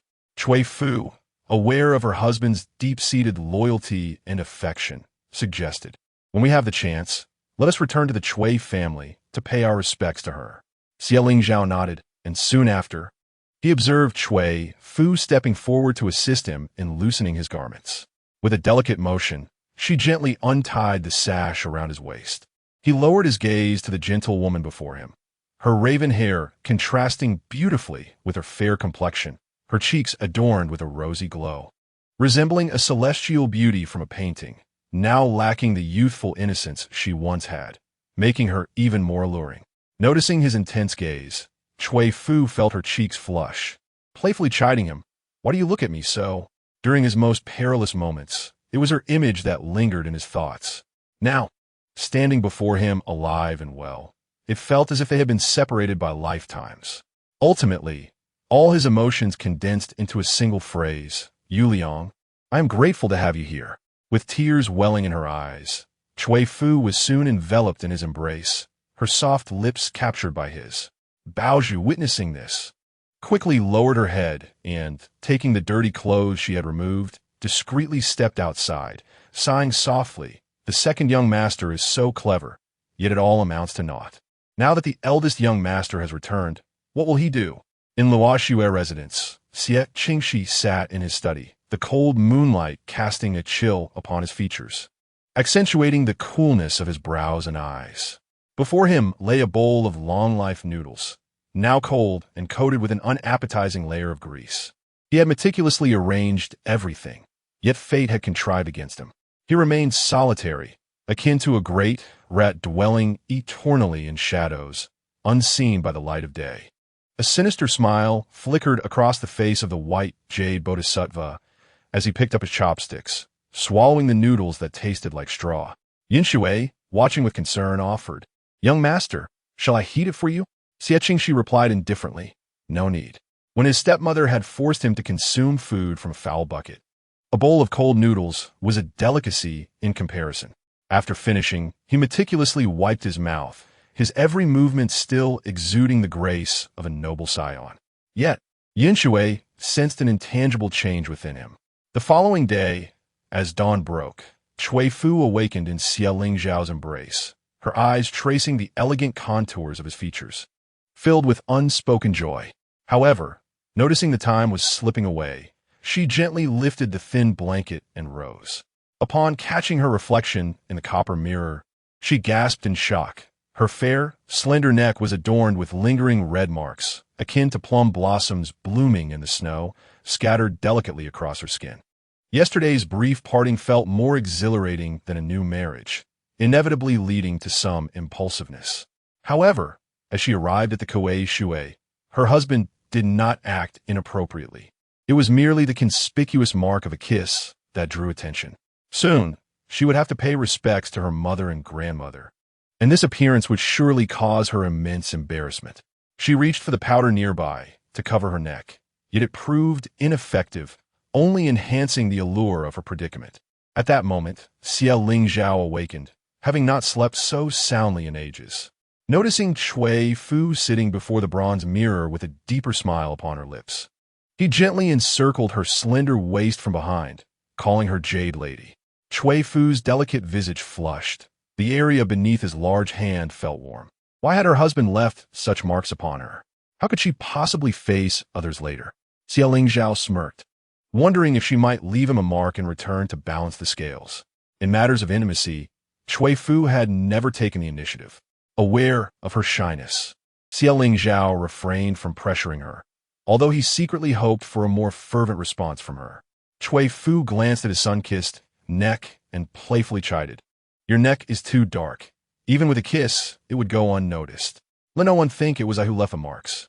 In his past military training, Xie Qingxi had developed a robust physique with a complexion that exuded vigor. After a few months of recuperation, while still not particularly fair, his skin had lightened considerably. Amused by Cui Fu's teasing, he could not resist pulling her closer, lifting her onto his lap, and kissing her deeply, their lips entwined in a fervent embrace. As they stepped outside, her petals of red lips shimmered as she instinctively lowered her head upon encountering others, fearful of being discovered. Upon arriving at the Yunxia courtyard, they spotted Xie Qingxi, clad in a pristine white robe, standing under the eaves, tall and poised, his gaze calm, yet lingering on Cui Fu's slightly flushed lips, hinting at an impending storm. Chapter 48. The struggle for power. The abbot of Huawang Temple had once bestowed upon Xie Qingxi a string of consecrated prayer beads, suggesting that his aura of ruthlessness was too overpowering and needed tempering to avoid unnecessary bloodshed. Thus, he often rubbed the beads to cultivate tranquility. Yet, upon seeing the kiss mark on Cui Fu's neck, his thoughts turned to violence, his narrowed eyes betraying a sense of suppressed rage. The line between compassion and malevolence was perilously thin. He regretted not hiring more bandits in the past. Otherwise, the current predicament could have been avoided. Nevertheless, given the circumstances, he maintained a facade of fraternal respect, calling out slowly, "Elder brother." Xie Qingxi responded coolly, regarding him with indifference. In his memory, this half-brother seemed forever trapped in the days of scrambling like wild dogs for scraps, and no pretense of gentility could alter the ingrained sense of inferiority. Cui Fu noticed her husband's aloofness and gently nudged his arm, her watery eyes reflecting disapproval. She could not forget the support provided by Mingzhang. Yet, as a woman, she felt it inappropriate to grow too close to Xie Qingxi. However, her husband, as Mingzhang's elder brother, should indeed extend generosity to those deserving. Xie Qingxi, reluctant to embarrass Cui Fu, softly acquiesced. Xie Qingxi maintained a gentle smile, betraying no hint of displeasure. Disdainful glances had long become a part of his daily existence. Yet the elder brother seemed unaware of his true standing. Today, Cui Fu had exchanged her usual modest attire for a splendid garment of hibiscus brocade, adorned with a delicate pink butterfly hairpin. Whether in jest or in reproach, her demeanor was captivating, reminiscent of pear blossoms in their first bloom, graceful and vibrant. Her complexion considerably enhanced compared to previous days. As Xie Qingxi beheld the pair, reminiscent of celestial lovers, an involuntary pang of jealousy clouded his otherwise refined features, casting a shadow upon his handsome visage. His eyelids gently lowered, revealing cool, raven-hued lashes that shimmered with a frosty gleam. The sole consolation in his heart was the knowledge that she had likely visited her monthly cycle the previous day. He recalled every detail regarding Cui Fu with utmost clarity, perhaps knowing her better than she knew herself. Surely, they were destined to be a perfect match, were they not? Eldest young master, second young master, and young mistress. Please come in, came the respectful voice of Granny, he from Yunxia courtyard, as she lifted the door curtain, addressing the trio outside. Xie Qingxi, taking Cui Fu arm, entered ahead, followed leisurely by Xie Qingxi. Due to the chill, Jiang Shi had placed several braziers within, and upon entering, a warm, inviting atmosphere enveloped them, infused with a hint of sandalwood. At a table crafted from yellow rosewood, 3 chairs awaited, and the trio settled down, each bearing distinct expressions. Granny he hurriedly served tea, her hands trembling slightly as she reached Xie Qingxi, an inexplicable fear gripping her heart. The second young master appeared genteel and refined. Yet only the elderly servants of the household were privy to the unspeakable matters associated with him. In years past, a young maid had offended him and found herself the next day submerged in the lotus pond, rendered as white as snow, destined to become fertilizer for the flowers. Whether this was intentional or mere coincidence was an unspoken truth known to all. Thus one must remain eternally vigilant while attending to him. Once the tea was poured, Xie Qingxi spoke softly, expressing his gratitude. "Thank you, Granny." His demeanor exuded courtesy and grace. Granny he dared not acknowledge his thanks, hastily waving her hand as she retreated. Jiang Shi, seated in a position of authority, could scarcely tolerate his feigned modesty. A flicker of impatience crossed her flamboyant features as she spoke in a measured tone. "Minggur, do you comprehend the purpose of your summons today?" Xie Qingxi raised his gaze, his exquisite face embodying both nobility and otherworldliness, strikingly resembling his late mother. Concealed within Jiang Shi's eyes was a flicker of disdain, yet she refrained from uttering any cutting remarks. After a moment, he replied, his tone imbued with a hint of confusion. "The child does not understand. I hope mother might clarify." Jiang Shi, secretly vexed that he could feign ignorance, recognized him as the most cunning and intelligent among them. Initially, in his pursuit of education, he had portrayed himself as obedient and gentle, willingly taking on all menial tasks at the academy, behaving more like a servant than a noble. Little did anyone anticipate that after several years of such toil, he would emerge with considerable distinction. Now that he had become an official, she could not afford to be as harsh as before, though her demeanor remained far from amiable. Hearing his pretense of ignorance, she decided to speak plainly. "Minggur, your elder brother has returned. Let him take charge of the family affairs henceforth, allowing him to manage the household entirely. What does it mean to dismantle the bridge after crossing the river? It is largely as such." Xie Qingxi held a cup crafted from white jade, a faint smile playing at the corners of his lips, while his amber-hued eyes, shrouded in the fragrant steam of tea, concealed an inscrutable emotion. His mother remarked that as the eldest son of the Xie family, it was his duty to manage these affairs. The Jiang family initially rejoiced, believing he was to relinquish power, but their delight was short-lived as he pivoted his statement, expressing that the emperor had reservations. To allow him to reclaim control of the Xie family at this juncture might provoke the emperor's ire. Jiang's brows knitted together in confusion. How could this be? When Ling Zhao perished, the emperor had conferred honors upon him. Could it be that this Ming brother was fabricating tales? Xie Qingxi spoke with measured calmness. Upon learning of his brother's return, akin to a stray dog, the emperor was displeased, feeling that he had failed to meet expectations, and had ordered his brother to be transferred to the Ministry of Works, specifically to the charcoal supply department. This role, responsible for supplying charcoal to the palace, was a mere sinecure, distance from the center of political power, tantamount to exile. Upon hearing this, Zhang's face drained of color, and the teacup in her hand shattered upon the ground. Trembling, she queried, "How can this be? Ling Zhao is the eldest son of the Xie family. How could the emperor treat him thus?"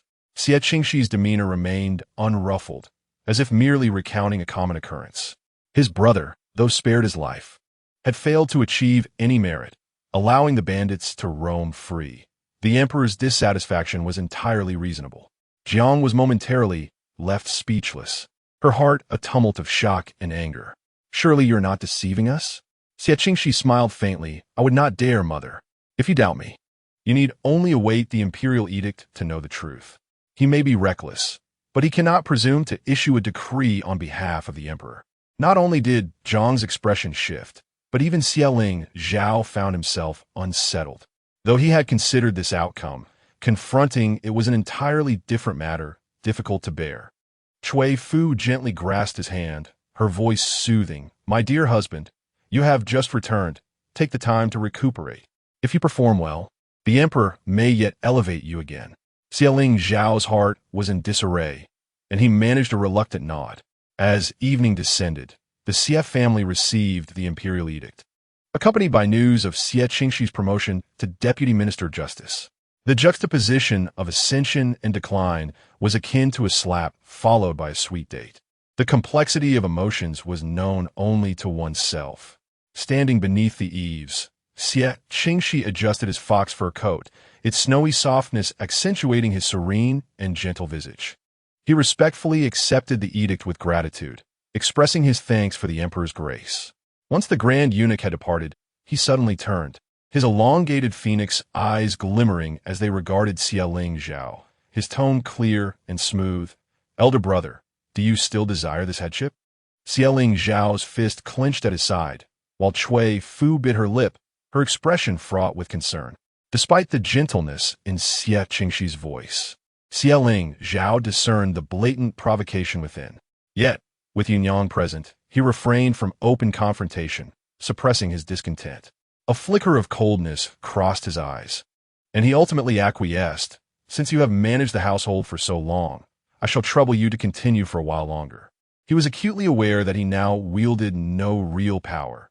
Even if he were to obtain the family seal, it would likely be difficult to command respect, and he might even be coerced by the elders of the Xie family to relinquish authority, adding only to his burdens. Ling Zhao felt a surge of blood rising, old injuries throbbing with a faint pain, a metallic sweetness lingering in his throat. After a moment of respite, he felt somewhat better, yet was still plagued by a fit of coughing. Cui Fu quickly supported him, her clear, water-like eyes filled with concern. Having just returned safely, she feared for his well-being, her tone slightly urgent. "Husband." Xie Qingxi also expressed his concern. "Has your old ailment returned, elder brother? Shall I summon a physician to examine you?" Ling Zhao waved his hand dismissively, his eyes reflecting wariness. He doubted that the doctor he had summoned for himself would dare to treat him. Xie Qingxi gently twirled the jade ring on his finger, maintaining a soft, pleasant smile. "There is no need for you to decline, elder brother. Mother mentioned she wishes to host a welcome banquet for you today. If you are unwell, it would be a disservice to her good intentions." Cui Fu softly urged. "Mingzhang is correct. Why not allow the doctor to take a look at you?" She had seen the myriad of wounds adorning her husband's body the previous night, some so deep that bone was visible, a clear testament to the brutal intent of the mountain bandits who had sought to end his life. If he did not take care of himself now, it was likely that he would suffer from lingering ailments, making future treatment exceedingly difficult. Ling Zhao was acutely aware of his own condition. To spare Yu Liang and his mother from worry, he had indeed been enduring in silence. But he knew he could not hold on indefinitely. Hearing their repeated entreaties, he relented, replying softly, "All right." Cui Fu assisted him into the courtyard, and within a short incense stick burn, Xie Qingxi returned with a physician from the Imperial Medical Institute. Xie Lingzhao had encountered this physician before, which eased his mind enough to allow him to proceed with the examination. Cui Fu, not wishing to intrude, withdrew with Xie Qingxi to the outer room. The interior separated only by a screen depicting the 10 scenic views of a garden inlaid with purple sandalwood. She placed some fruits and pastries on the table and gently said, "Please sit, and thank you for bringing the doctor for my husband.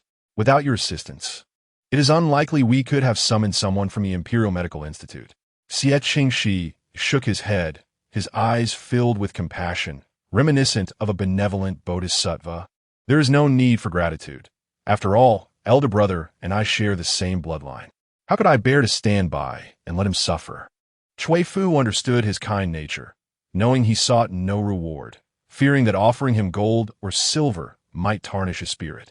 After much contemplation, she selected a few fruits from the jade platter. "Why not try these?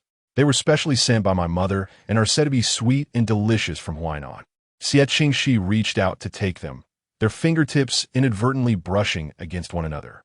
Cui Fu flinched, hastily withdrawing her hand, the fruit slipping from her grasp and falling to the ground. She expressed her apologies softly. "I'm sorry, it was unintentional," bending down to retrieve the fallen fruit. Xie Qingxi moved a fraction faster, his gentle gaze tinged with a hint of darkness. "There is no need for formality. When have we been so estranged? You have seen me in my most vulnerable, and I know you intimately. Surely that makes us close." Cui Fu mistakenly believed that her excessive politeness was unwelcome. Yet within her heart, she harbored only gratitude and respect, along with a hint of unspoken matters. Beyond that, he remained as untouchable as a sacred mountain. She did not wish her impolite actions to render him feeling belittled. After all, in the Xie family, he was as isolated and defenseless as she. Fortunately, her husband had returned, and she was no longer alone. Cui Fu could not help but cast a glance into the room, pondering what scene awaited her within. Xie Qingxi's fingertips still retained the warmth from their earlier touch. As he lowered his lashes, desire nearly consuming him. She was pure and ethereal, akin to freshly fallen snow. Yet he commanded her watery gaze to focus solely upon him. Her lips only whispered his name. Her supple waist and every other aspect of her being could only be touched by him. The residence he possessed on the outskirts was crafted solely for her. If his sister-in-law disapproved, he could construct a unique sanctuary for her with gold bricks and white jade, concealing her within. As for what he would do, he would enshrine her upon a pedestal, worshipping her daily. He envisioned kneeling before her, becoming her most devout follower. Merely contemplating such scenes sent a rush of blood through his veins, though his eyes darkened slightly. Yet, all must be approached gradually, lest he frighten her. She was a timid little rabbit, and he would gently coax her to lower her defenses. As for his brother, should he dare to obstruct him again, he could meet his demise. Besides mountain bandits, he had countless ways to send him to the underworld. Xie Qingxi wore a refined smile, exuding an aura of innocence. Cui Fu, unaware of his thoughts, joined in his laughter, oblivious to the fact that she had unwittingly become prey, firmly ensnared within his grasp. Moments later, the physician who had attended to Xie Lingzhao emerged, gathering his belongings, and bowed respectfully to Cui Fu, acknowledging her as the lady of the house. Cui Fu hastily inquired, "Doctor, how is my husband's condition?" The physician, stroking his beard, replied, "Master Xie is gravely injured and must refrain from strenuous activities, requiring ample rest. Here is the prescription I have prepared. Please remember to brew it daily."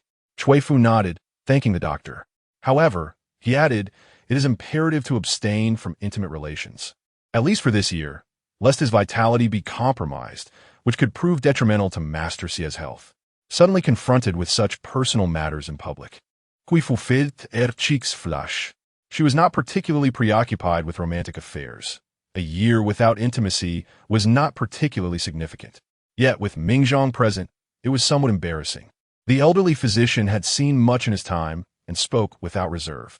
Cui Fu endeavored not to appear overly bashful, merely stating, "What the doctor says is true. I shall heed your advice." The elderly physician offered a few more casual instructions before taking his leave, with Xie Qingxi following to see him off. However, once outside, the old man's demeanor shifted dramatically to one of fear and obsequiousness. Master Xie, I have attended to your requests, but might I implore you to show mercy and spare my son? Xie Qingxi's eyes sparkled with mirth as he replied gently, that can be arranged. However, I would like to inquire about a particular medicine, Doctor. Chapter 50. Lady Zhang. Dr. Chun lamented deeply, regretting his earlier decision to approach Xie Qingxi for mere trifling gains. In the end, he not only failed to obtain what he desired, but also found himself ensnared by the very man he had sought to manipulate. With a barely perceptible sigh, he inquired softly, may I ask, Master Xie, what kind of medicine do you require? Xie Qingxi, leisurely adjusting his collar, curved his eyes slightly, his tone nonchalant, as if discussing an utterly mundane matter. I seek a potion that renders a man incapable of consummating his marriage for life. Despite the doctor's reassurances, he remained unconvinced regarding the well-being of his elder brother. It would be better if he were rendered impotent. This way, he would not have to worry about her bearing his child. He could make amends later. Dr. Chen lowered his gaze, having long recognized that Master Xie was unhinged. Connecting this with recent events, he surmised that the target of Xie's intentions was none other than his own brother. However, these matters held little consequence for him. He acknowledged with a simple yes, assuring that he would send the requested concoction upon his return before hastily exiting the room. This living devil, who would dare to provoke him, was indeed a source of misfortune. Xie Qingxi maintained a gentle demeanor as he instructed Yin Shui, prepare the carriage. We shall go to Xinghua Alley. Yin Shui had heard whispers about Xinghua Alley, where most women engaged in carnal pursuits. The young master had never shown interest in such matters. What could his intentions be? Lost in thought, yet hesitant to inquire, Yin Shui hastened the horses onward. After a brief interval, they arrived at their destination. Xie Qingxi alighted from the carriage, adjusted his robe, and approached the door, knocking softly. A voice from within inquired, who is it? Soon after, a woman clad in a striking red dress opened the door. Accustomed to the sight of portly men seeking fleeting pleasures, she was taken aback by the exquisite youth before her, his beauty akin to that of a celestial being. Her eyes sparkled, astonished that such a handsome individual could exist. Please come in, young master. May I ask who sent you? What brings you here? She had not yet entertained the fanciful notion that this ethereal youth sought a night of passion with her. Thus, she adhered to decorum, refraining from any indiscreet behavior. As Xie Qingxi surveyed the room, he noted the evident indulgence within its decor, with several risque paintings adorning the walls, vividly depicting intimate scenes. A hint of amusement flickered in his eyes. Lady Zhang was surprised that someone of his refined stature would take interest in such matters. Yet she recalled having entertained many scions from noble families. Often, the more respectable their facade, the more hedonistic their true nature. Perhaps this young man was no different. She offered him a cup of tea, only to see a gentle smile gracing his lips as he asked, I have heard that Lady Zhang possesses much knowledge on how to win a man's favor. She paused momentarily, then replied, that is true. Upon hearing this, he continued, and do you also know how to please a woman? Lady Zhang gazed into the youth's striking visage, recognizing the earnest thirst for knowledge in his expression, and understood that his inquiry about pleasing was laden with deeper implications. It was her first encounter with such a gentleman. After all, during intimate moments, the focus was predominantly on the male's sensations, with little regard for the female's experience. She glanced up at him several times, wondering if this youth might be a lowly courtesan, like herself, seeking to learn the ways of pleasing the noble. This interpretation eased the tension in her heart, prompting her to tease, pray tell, are you still a novice? Yin Shui, standing nearby, felt a surge of fear at the audacity of such a question directed at her master. However, Xie Qingxi responded like a diligent student, nodding obediently as if answering a teacher's inquiry, affirming that he indeed was a novice. The corners of Zhang's eyes sparkled with delight, though she restrained her exuberance. Given that he was still a novice and wished to learn the arts of seduction, it was likely that the noble backing him was someone she could not afford to offend. Whatever you wish to learn, my lord, I shall teach you, she offered, albeit with a caveat regarding the fees. Xie Qingxi waved his hand dismissively, and Yun Shui promptly placed a gold ingot on the table. He lowered his eyelashes and inquired softly, "Is this sufficient?" Zhang was already grinning from ear to ear at his generous display, reaching out to take the gold and tuck it away. "Rest assured, my lord, I shall share everything I know without reservation, ensuring you master the art." From that day forth, Xie Qingxi would visit Xinghua Alley after changing attire post-court. Zhang was astonished by his rapid progress. This delicate and charming youth absorbed lessons with both seriousness and speed, demonstrating an ability to apply what he learned in creative ways. Although the knowledge he sought was not of the highest esteem, when he articulated it, it transformed into something almost exquisite. Were it not for his claim of being a novice, one might mistake him for a seasoned veteran in the realm of pleasure, especially with that ethereal face. When he spoke those enticing phrases, it was captivating. Were he a woman, he would undoubtedly be fit to be a courtesan of the highest caliber. Yet, Zhang dared not entertain any thoughts of involvement, feeling that this youth was too complex. Had she known Xie Qingxi held an official position in court, her astonishment would have deepened.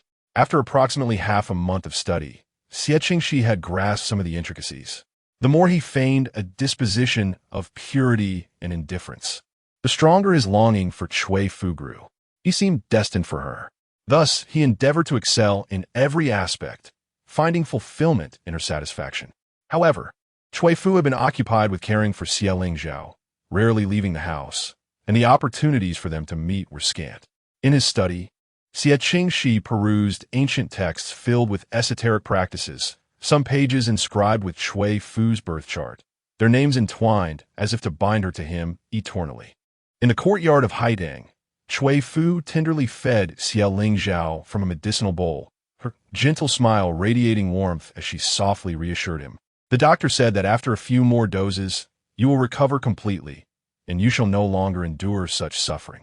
Xie Lingzhao, a grown man and not a mere child, found no reason to fear taking medicine. He chuckled, "Yun Xiang, do you truly perceive me as a child to be coaxed? If I cannot endure this minor hardship, how shall I manage in the future? Once you bear a child, will you not find amusement in my plight?" Cui Fu's face flushed with embarrassment. The physician had declared that for an entire year, they must abstain from intimacy. How could there possibly be a child? Gazing at the enchanting woman before him, Xie Lingzhao felt a stirring in his heart. She was the one he had longed to bring home. The few words of the doctor could not extinguish his desire. With a swift motion, he pulled her into his embrace. Chapter 51. Medicinal nourishment. Cui Fu's complexion deepened in hue as she gently pushed against him with her delicate hand, her voice tightening like a weeping hibiscus, fragile against the wind. "Husband, you mustn't." Xie Lingzhao buried his face in the crook of her neck, inhaling her faint fragrance as if he had fallen into a realm of tenderness. After enduring life-and-death experiences, the harshness within him had softened, leaving only a yearning for this warmth. He lifted his gaze to Cui Fu, his throat bobbing as if to inquire, or perhaps plead, "Yun Xiang, is it truly impossible?" Cui Fu then noticed that her husband's eyes resembled those of Ming Zhang, beautiful and clear, though Ming Zhang's eyes held a slightly more exquisite upward tilt. Observing Cui Fu's momentary distraction, Xie Lingzhao playfully bit her delicate neck, murmuring, "Yun Xiang, focus." Cui Fu's ears flushed with warmth. How could she think of another while sharing such intimacy with her husband? What a transgression!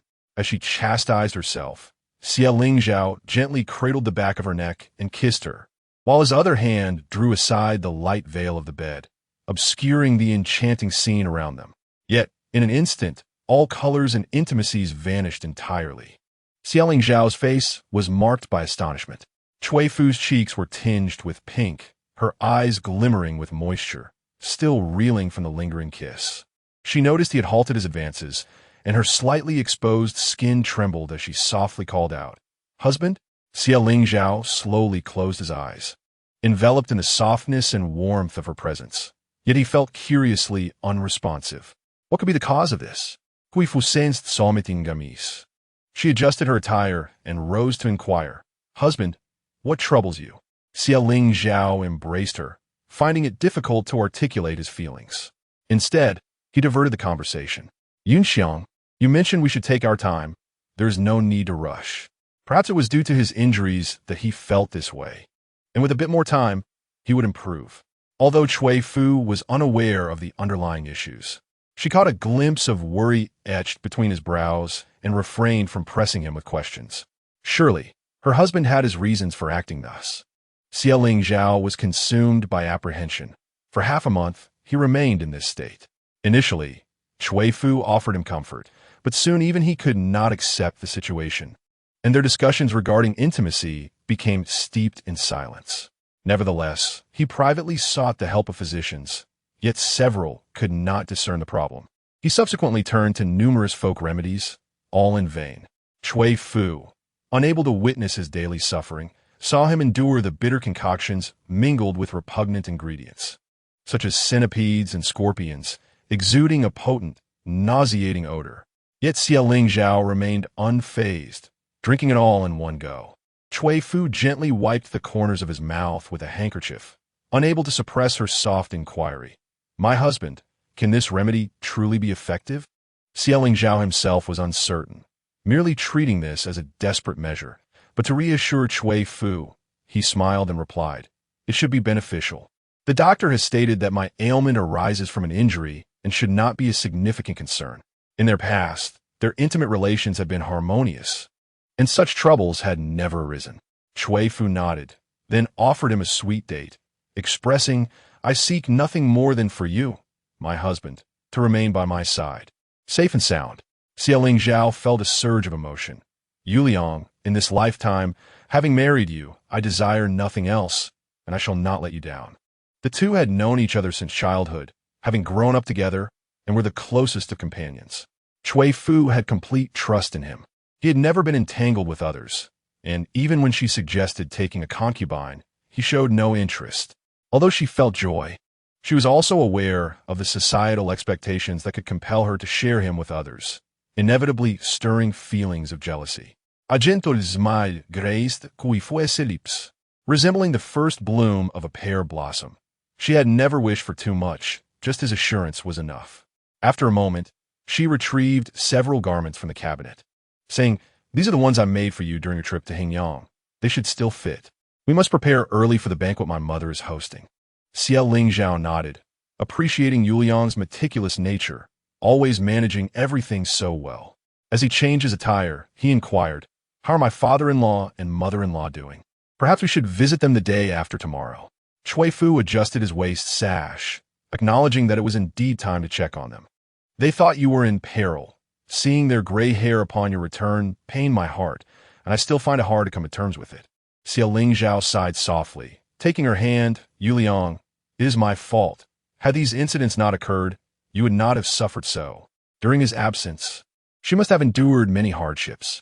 Cui Fu smiled. It is all in the past, nothing of great concern. But how are you adjusting to your new position in the Ministry of Works?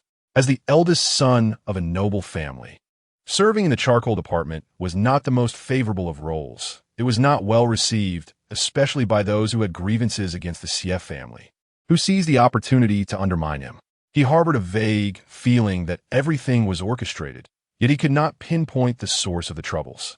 Nevertheless, to alleviate Cui Fu's worries, he reported only good news, stating that everything was going smoothly, and the elders in the palace had not troubled him.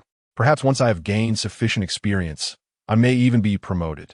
Cui Fu was unaware of the complexities of court politics, only knowing that navigating through them felt like walking on thin ice, requiring utmost caution, for a single misstep could lead to dire consequences. Though she could not provide direct assistance, she was like a gentle flower, offering comfort and support. As the time approached, the two made their way to Yunxia courtyard together.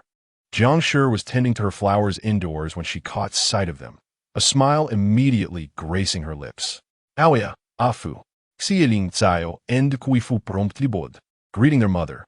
Observing their amicable demeanor, Jiang Shi felt her lingering resentment dissipate somewhat. As long as Zhao was content, there was no need for her to be harsh.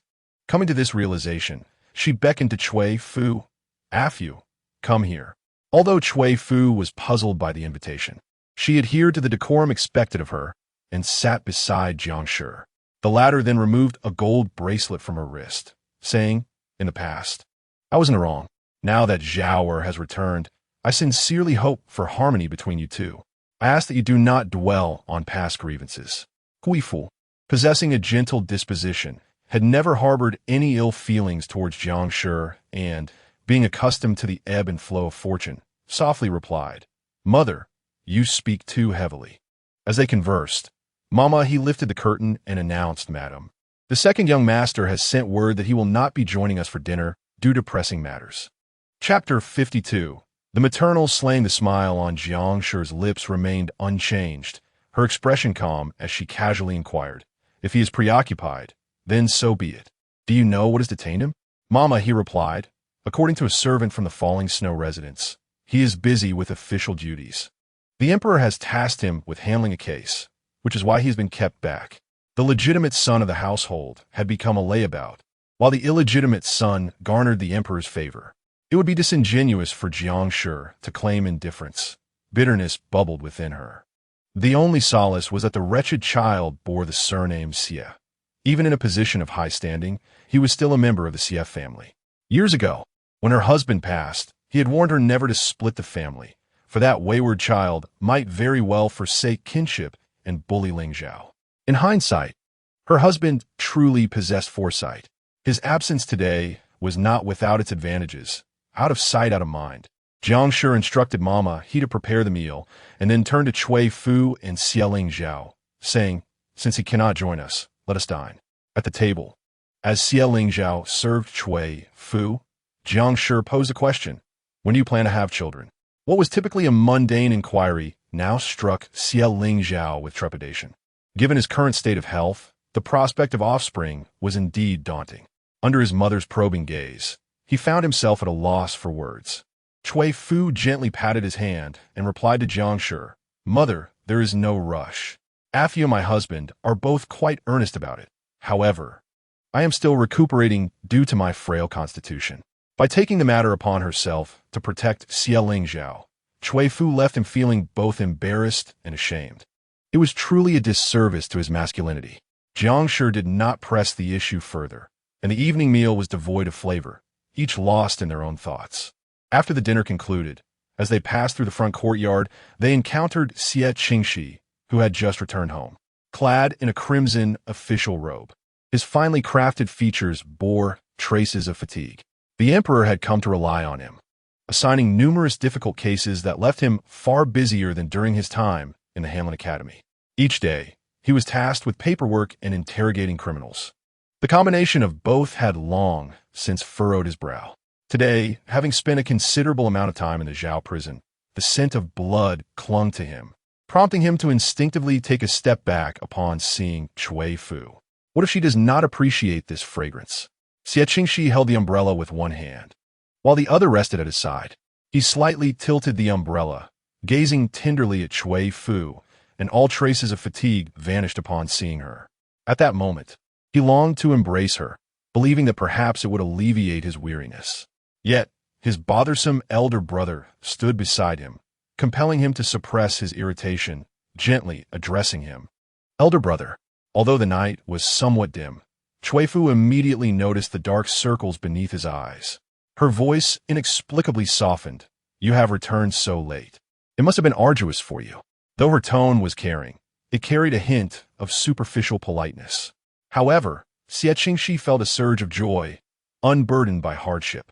Only with sufficient power could he win her affection, and in recent days, he had tasted the sweetness of authority. With a mere command, he could ensure that his elder brother would find no ease in the political realm. He was astute and vengeful. Those who had once humiliated him would not meet a favorable fate. Yet, on the surface, he continued to feign concern for Xie Qingxi. Noting his brother's poor complexion, he inquired, "Are you still unwell? Should I summon a physician from the Imperial Hospital for you?" Xie Qingxi perceived his brother's feigned pity, his tone icy. "No need. Just take care of yourself." Faced with his brother's biting words, Xie Qingxi slowly lowered his gaze, the smile fading gradually, appearing as though he had been unjustly reprimanded despite his good intentions, evoking a sense of pity. Cui Fu thought of her younger uncle. who had toiled in the political arena all day, only to return home and be chastised by his elder brother. Anyone would feel disheartened in such a situation. She gently touched Xie Lingzhao's hand, expressing mild disapproval. Husband. Xie Lingzhao understood her desire for harmony between him and Xie Qingxi, for a brotherly bond. Yet, he harbored a vague suspicion that his current predicament was somehow intertwined with his younger brother, fearing possible schemes from him. With such resentment in his heart, how could his tone improve? Recently faced with exclusion and scorn, his usual good temperament had vanished entirely. Though he bore no animosity towards Cui Fu, he could not feign amiability towards Xie Qingxi. With a flick of his sleeve, he stated, "Yin Yang, let us depart." With that, he strode away. Cui Fu, always placing her husband first, naturally followed him. However, as she passed by Xie Qingxi, she slowed her pace, hoping to assuage her uncle's feelings. "Do not take offense, uncle. My husband simply does not know you well enough yet. With time, he will surely overcome his prejudice." Xie Qingxi observed the earnest woman defending his elder brother. A faint smile gracing his lips. "Very well, I shall heed your words, Ming Zhang." Yet, the glimmer of amusement in his eyes grew increasingly frigid. No one could truly comprehend him. Anyone who glimpsed his darker side would likely be frightened away, and she was no exception. Thus, he maintained an air of refinement, so much so that he began to deceive even himself. The cold wind whipped at his official robes, and only when his hand holding the umbrella grew numb and purplish did he take his leave. Upon returning to Haidang courtyard, Cui Fu gently massaged Xie Lingzhao's temples, asking, "Husband, why do you treat Ming Zhang in such a manner? He has always shown you respect. A figure akin to a celestial being should not be subjected to injustice." With her eyes closed, Xie Lingzhao implored, "Yuliang, do not allow yourself to be deceived by him. Xie Qingxi possesses a sinister nature. It was he who callously pushed Aunt Li into the dry well. At such a tender age, he could commit matricide. How could one expect respect from such a person? He is nothing more than a beast in human guise." Cui Fu paused, taken aback as she had never heard of these events. Her voice trembled with astonishment and confusion. "He killed Aunt Li?" Xie Lingzhao nodded. "Since giving birth to him, Aunt Li has exhibited peculiar behavior. By the time he turned 13, she had completely lost her sanity, despite the numerous physicians summoned to assist her. On Xie Qingxi's 13th birthday, Aunt Li fell to her death in the dry well. Everyone assumed it was an accident. Yet a little maid from the courtyard suddenly went mad, claiming she witnessed him push Aunt Li. Throughout it all, he remained unresponsive, at times even laughing to himself. To conceal this disgrace, my father sent the maid away. Ultimately, it is my father's fault. It is said that Aunt Li had a beloved. It was forcibly brought into the household and bore child. Who could endure such fate? Nevertheless, the fact remains that Xie Qingxi committed matricide, an undeniable truth. Such a person is exceedingly dangerous. Sensing her silence, Xie Lingzhao opened his eyes, his voice tinged with weariness and resignation. "Yuliang, I understand your kind heart and your reluctance to think ill of others, but Xie Qingxi is far from simple. It would be wise to limit your interactions with him." Chapter 53. Deception. Cui Fu felt a stirring within her heart. Ming Zhang had endured a lonely childhood, his origins pitiful. Yet now no one dared to humiliate him any longer. Whether it was pity or sympathy, all her emotions coalesced into a simple, "All right." Hearing her acquiescence, Xie Lingzhao's expression softened considerably. He feared nothing more than Yuliang mistakenly perceiving Xie Qingxi as a good person and ultimately being deceived. Yet, to be fair, Xie Qingxi's twisted nature had its origin in his own actions. He had once looked upon Xie Qingxi with scorn as he fought with a dog for scraps, showing no reaction, merely observing along with others, relishing in his disheveled state. He had never imagined that one day, that lowly half-brother, akin to a commoner, would don official robes and occupy a position of power. Xie Lingzhao held a teacup, oblivious to its tilt until scalding water splashed onto his skin, jolting him back to reality. Cui Fu quickly took a handkerchief to wipe his hands. "Husband, are you all right?" It seemed that ever since meeting Ming Zhang, her husband had been somewhat distracted. Initially, she had hoped for a brotherly bond between them, Yet now such aspirations seemed futile. The chasm between them was insurmountable. Xie Qingxi shook his head. It's nothing. I simply lost my grip. It's just a minor injury. You need not worry about me. Cui Fu gazed at the large area of his skin that had turned red from the burn. How can I not worry? Let me apply some ointment first. With that, she fetched a box of salve and gently dabbed some onto his wound. Xie Qingxi looked at her gentle face illuminated by the dim light, his gaze softening. Yu Liang, I happen to be free tomorrow. Why don't we visit the Cui family to see your parents? Cui Fu nodded, remarking that they would have to rise early the next day. However, she believed that her parents would be delighted to see him return. Although they had initially expressed reservations about the match with the Xie family, they held Xie Qingxi in high regard, appreciating his integrity and unwavering support for her. Now that they knew he was safe, their joy would undoubtedly be immense. As dawn broke the following day, with a delicate mist rising, Cui Fu and Xie Qingxi prepared themselves to visit the Cui household. He brought along a plethora of gifts, determined not to let his visit be taken lightly. Observing him sitting somewhat stiffly in the carriage, she couldn't help but smile and tease. It's not your first visit, dear husband. Why are you so anxious? When they had first become engaged, the usually affable Xie Qingxi had stumbled over his words while making vows before her father, much to the amusement of her younger sisters. The memory brought a smile to her face. Blushing, Xie Qingxi acknowledged her words but confessed that after a long time apart from his in-laws, it was only natural to feel nervous. Though their families had once been close, the passing of Xie Qingxi's father had diminished their interactions. Now, returning to that familiar place felt entirely different. Upon learning of their return, Cui Fu's parents eagerly awaited them at the door, their faces radiant with joy. Only Cui Hung appeared indifferent, idly toying with a cage containing a frightened bird, embodying a carefree young man. Although Cui Fu's parents would have preferred he exhibit more decorum, they were grateful he had not engaged in any outrageous behavior as he had in the past. As Cui Fu and Xie Qingxi disembarked from the carriage, her parents rushed to greet them. Overwhelmed with emotion at the sight of their harmonious union, they could hardly contain their tears. Yet, in an effort not to worry them, Cui Fu discreetly wiped her eyes and smiled brightly. "Ah Fu, Qingxi, you have arrived," she called softly. "Father, mother," she added, signaling for Baozhu to present the prepared gifts to the household manager, explaining, "These are all items Qingxi has brought for you." Cui Fu's father chuckled as he patted Xie Qingxi's shoulder, saying, "Now that you are here, what need is there for gifts?" Xie Qingxi, with utmost respect, replied, "They are not particularly valuable, as long as you do not mind." As they conversed, they made their way into the house. While Cui Fu's lord erpachetu walk alongside Cui Ing, Cui Hung scrutinized her for a moment before inquiring, "Where is Yu Wu? Why is that girl not with you?"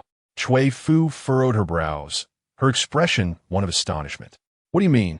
Uncertain if her voice had risen too high or if it was merely coincidence, the bird in the cage suddenly fluttered in alarm, emitting a shrill cry. Cui Hung gently tapped the cage, and the cacophony lessened slightly. "I mean Yu Wu, your personal maid. Why did you not bring her back today? I wanted to show her this bird. She always said the ones I bought were ugly, yet this one cost me 500 taels. Ah Fu, what is wrong? Why are your eyes so red?" Cui Hung, while speaking, noticed the change in Cui Fu's expression, causing his voice to diminish. Her eyes were reddened, resembling someone who was deeply stirred, and he worried that perhaps his words had been inappropriate. He hastily added, "Ah Fu, do you believe that the sparrow I purchased is overly expensive? I shall return it if you wish. Do not be upset. If our father sees, he might think I have wronged you." In a flurry, he attempted to appease her, fearful of inciting the wrath of this little ancestor. Cui Fu slightly turned her body, managing a faint smile to mask the earlier turmoil, saying, "It is nothing, merely the wind and sand that trouble my eyes." With this, Cui Hung felt reassured. As for the matter concerning Yu Wu, he dared not inquire further, contemplating a visit to the Xie residence in a few days to see her. Cui Fu gently pressed her lips together, her heart as clear as a mirror. She feared that Ming Zhang had deceived her, for he had not returned Yu Wu as he had claimed. Where had Yu Wu truly gone, and why had Ming Zhang acted thus? A heavy cloud of worry enveloped her mind, leaving her momentarily at a loss. Yet, remaining in the Cui household, she could only feign indifference. Xie Qingxi, sensing her disquiet, called her name several times before she snapped back to reality. Yunyang, why does your complexion appear so pale? Are you unwell? Cui Fu shook her head, attributing her pallor to a restless night, assuring him, it is nothing. I shall recover shortly. Lowering her lashes, she could not help but wonder if Ming Zhang was indeed the hypocrite her husband had described. Yet, she could find no justification for his deceit and was unwilling to presume the worst. She merely wished to return to the Xie household and pose her inquiries. The two remained at the Cui residence until evening when the Ministry of Works sent someone urgently requesting Xie Qingxi's presence, prompting an unforeseen early departure. Cui Fu, feeling a strong desire to return, lingered no longer, and as she left, Cui Hung gifted her the sparrow. She had intended to release it, but upon realizing that such a small creature might perish in the winter cold, she abandoned the idea. The sound of chirping birds and the howling wind and snow muddled her thoughts. Upon returning to the Xie residence, Cui Fu went straight to the falling snow pavilion without uttering a word. Chapter 54. Falling Snow Pavilion. Cui Fu, draped in a cloak of golden threaded rabbit fur, appeared like a blossoming flower with eyes reminiscent of autumn waters, yet her brow was furrowed with concern. Upon arriving at the falling snow pavilion, Yin Shui regarded her with surprise. Madam, what brings you here? The sky had darkened, and standing in the dim light, Cui Fu's petite figure exuded a gentle warmth, though her expression bore a hint of urgency. I have come to seek the second young master. Is he within the falling snow pavilion? Yin Shui replied. The second young master is still in the palace. He is expected to return in about half an hour. Would you like to wait inside? Cui Fu shook ered. No need. I shall wait here. You may continue with your duties. The cold wind was biting, yet it seemed the only way to clear her mind. Reflecting on Yu Wu's illness, she found it peculiar, especially given her usual fear of her uncle, which revealed many inconsistencies she had never noticed before. As she contemplated, a chill permeated her entire being.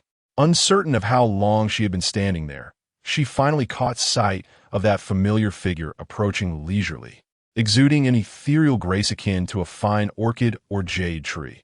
Anyone would be beguiled by such a refined exterior. When Xie Qingxi noticed her, a hint of surprise flickered in his eyes, soon softened by warmth. If he had a tail, it would likely be wagging incessantly. However, Cui Fu was not her usual gentle self. She exhaled sharply, her delicate face suffused with embarrassment upon realizing she had been deceived. Ming Zhang, tell me, where on earth has Yu Wu gone? The smile on Xie Qingxi's lips dimmed slightly. Earlier that day, when his sister-in-law returned to the Cui residence, Baozhu had already discreetly informed him, yet he had chosen not to intervene. He was simply too preoccupied these days, and knowing she would confront him upon her return from the Cui family filled him with a quiet delight. He spoke gently. Shall we not speak of such matters? Would you care for some lotus root dumplings? I could prepare them for you. Cui Fu furrowed her brows, unable to comprehend the handsome young man in official attire discussing dumplings at such a moment. Her tone rose in urgency. Ming Zhang, please tell me where Yu Wu truly is. Her eyes brimmed with skepticism and vigilance, laced with disbelief. Xie Qingxi lowered his lashes, his voice as serene as ever. Yet the words that escaped his lips felt chillingly indifferent. Is a mere servant truly of such significance? Moreover, I have already provided you with Baozhu, who is far more capable than Yu Wu. Why cling to a clumsy maid? As she listened to his almost inhumane remarks, Cui Fu felt as if she were encountering him for the first time. Yu Wu is not merely a servant. She is my family. Family? Xie Qingxi savored the weight of the word, pondering that he too ought to be considered part of that family. Why then? Could she not care for him a bit more? Since her brother's return, her attention had shifted away from him even more. Noticing her nose reddening as if kissed by the cold wind, he gestured towards the room. Please, step inside. Cui Fu's hands, clenched at her sides, remained motionless. In the silence, Xie Qingxi's voice broke through gently. Come inside. I will tell you all you wish to know. Only then did Cui Fu slowly move her feet. Upon entering, she was greeted by the warmth of high-quality silver charcoal burning within. The moment she crossed the threshold, a comforting warmth enveloped her. Xie Qingxi invited her to sit in the study for a moment, while he, mindful of his own cleanliness after spending an extended period in the prison, went to bathe and change. However, due to Cui Fu's presence, his movements were swifter than usual. After changing from his official robes into a light moon-white attire, he exuded an air of leisurely grace. Cui Fu felt as if she were sitting on needles, eager to unravel the truth. As Xie Qingxi prepared himself, she finally asked, "When will you tell me the truth?" Xie Qingxi's lashes, tinted with droplets of water, revealed his weariness. That maid, Yu Wu, contracted a chill.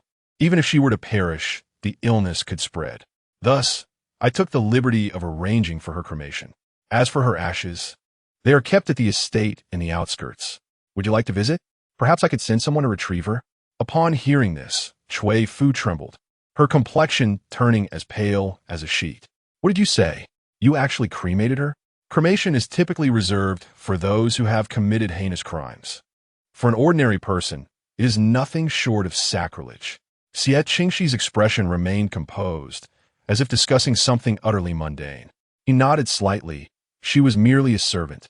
Her life and death hold little significance. Moreover, she contracted a chill, and if not addressed promptly, it could spread to others in the household. My actions are not without justification, dear sister-in-law. He then picked up a teacup and added some medicinal herbs meant to replenish blood and energy, a recipe he had specifically requested from physician he tailored for women recovering from menstruation. Her complexion had not been as vibrant as usual since a recent cycle. Cui Fu felt a profound sense of estrangement from him. Her uncle should not behave in this manner. He was always refined and graceful, not one to regard the lives of others so lightly. A pang of disappointment struck her heart, and she steadied herself against the nearby furniture, her eyes reddening with unshed tears. "I must have misjudged you," she murmured, perhaps realizing she had never truly understood him. Xie Qingxi's hand trembled slightly around the teacup, a shadow fleeting across his gaze, yet he still spoke in a gentle tone, "Please, do have some tea." Cui Fu, however, felt an inexplicable fear arise within her, sensing that he was not as benign as he appeared. Perhaps he had not yet confronted the truth himself, instead cloaking it in a web of deception, artfully crafted to evade scrutiny. The indifference in his words rang painfully true. To him, Yu Wu was merely an inconsequential figure. Perhaps Xie Qingxi was indeed the hypocrite her husband had described. Yet, recalling her own desperate circumstances when she sought his aid, Cui Fu's emotions became tumultuous. She averted her gaze from the teacup in his hands and said bitterly, "Then please bring back Yu Wu's ashes for me. There's no need for the tea." Xie Qingxi extended the teacup toward her once more, his tone as gentle as ever. "Please drink first." At this point, Cui Fu lacked the heart to indulge in such pleasantries. She waved her hand dismissively, eager to depart. However, Xie Qingxi obstructed her path, adopting an air that suggested she would not be allowed to leave without consuming the tea. Perhaps Xie Qingxi's habitual gentleness had lulled her into a false sense of security. For now, standing before the towering figure of an adult man, she felt a disquieting sense of trepidation. "I wish to return," she stammered. A shadow darkened Xie Qingxi's clear eyes as he advanced slowly, the distance between them shrinking, their breaths intertwining audibly. Cui Fu bit her lip, her mouth growing pale. As Xie Qingxi came within a mere step of her, she instinctively pushed him away. Startled, Xie Qingxi stumbled, the teacup crashing to the ground, shattering into pieces. For a fleeting moment, Cui Fu stood in shock, the spilled tea soaking into his robe. The words of apology lingered on her lips, but were swallowed back. As her hand inadvertently brushed against something, a sudden noise filled the air. As I raised my gaze, I was startled to discover a hidden chamber behind the landscape painting in the study. Chapter 55, The Portrait. A flicker of panic flashed in Cui Fu's water-like eyes as she beheld the portrait within the shadowy room, depicting her in various expressions of anger and joy, rendered with such vivid detail that the artist's meticulous observation was evident. The half-open drawer held her handkerchiefs and hairpins, items she had thought long lost, now revealed to be concealed in this place. A chilling sensation surged from her feet to her heart, and all that occupied her mind was the absurdity of the situation. Qui Fu's scalp prickled with unease. She yearned to escape swiftly. The low, hoarse voice intertwined with the thunderous beating of her heart echoed in her ears, urging her not to leave. The atmosphere was cold and damp, akin to a venomous serpent exhaling poison, intent on devouring her whole. Cui Fu, like a startled bird, finally regained her senses and struggled to break free from the grasp that felt like a cage. Anger and fear enveloped her. She had believed Xie Qingxi to be a man of integrity, a paragon of virtue, but it seemed that all was merely a fade. In her moment of fright, Cui Fu appeared pitiful, her beauty dimmed. Xie Qingxi, however, had completely shed his disguise. He effortlessly clasped both her hands together and drew her into the hidden chamber, pressing her against a painting.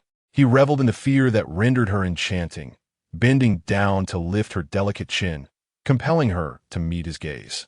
Her eyes, glistening with unshed tears, revealed nothing of her usual gentleness, only a trace of disdain. In Xie Qingxi's beautiful eyes lurked a chilling emptiness, yet his smile remained gentle.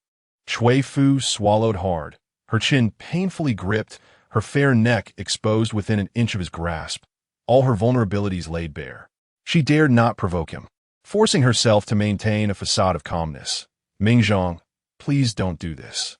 Let me go. We can discuss this rationally. She felt utterly powerless, akin to a lamb awaiting slaughter, her chest heaving with agitation. Yet, to Xie Qingxi, she possessed an allure all her own. Pointing to the painting on the wall, he recalled fond memories of Cui Fu's past, each detail etched in his mind, even the words she had spoken. Cui Fu was taken aback, her red lips forming the words, "You shameless." Yet, Xie Qingxi merely buried his head in her neck, laughing softly, his voice melodious, but to Cui Fu, it sounded like a death knell. Shamelessness may be the key to winning you over, he mused. Cui Fu was a woman of propriety, yet her current posture rendered her speechless. Her eyes glistened with moisture as she pleaded, "Please let me go, and I shall pretend this never happened." However, Xie Qingxi tightened his grip on her hand, as if attempting to crush her bones, speaking with a seemingly cultured tone that hinted at obsession. "Why should we pretend it never happened? Are you afraid that Xie Lingzhao might find out?" Cui Fu furrowed her brow, tears welling in her eyes. Yet she was displeased with his casual addressing of her husband by name. What does age matter? Why must I feel such jealousy? What merit does he possess that earns your favor? Is my own effort not sufficient? His elongated eyes drooped slightly, seemingly glistening with unshed tears. Strikingly beautiful, yet imbued with an air of irresistible humility as he gazed at me. Cui Fu lifted her head, a surge of indignation igniting within her. And in a sudden motion, she broke free from her restraints, her heart racing with anger. In a fit of rage, she slapped him across the face. Xie Qingxi, caught off guard, turned his head, and 5 crimson imprints blossomed upon his exquisite visage, the metallic taste of blood filling his mouth while the woman before him regarded her with palpable fear. Cui Fu touched her hairpin, then hastily removed it, plunging it into the youth's flesh in her moment of panic, eliciting a muffled groan from him, granting her a fleeting reprieve. She leaned against a nearby table, her hair damp with perspiration, gasping for breath. Xie Qingxi, undeterred, extracted the hairpin from his shoulder and returned it to her hand, guiding her grip to his own heart. As if laced with seduction and allure, a playful smile dancing in his beautiful eyes. "Stab here, and it will be fatal. If death were to come by your hand, it would not be unwelcome. What a form of fulfillment that would be." He pondered, his breath quickening, a hint of excitement flickering in his eyes. Cui Fu ses pupilles dilated, realizing then that he was utterly deranged.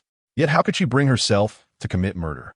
Her hands trembled uncontrollably, tears cascading down her cheeks like a string of broken pearls, her voice barely a whisper, "Do not force me."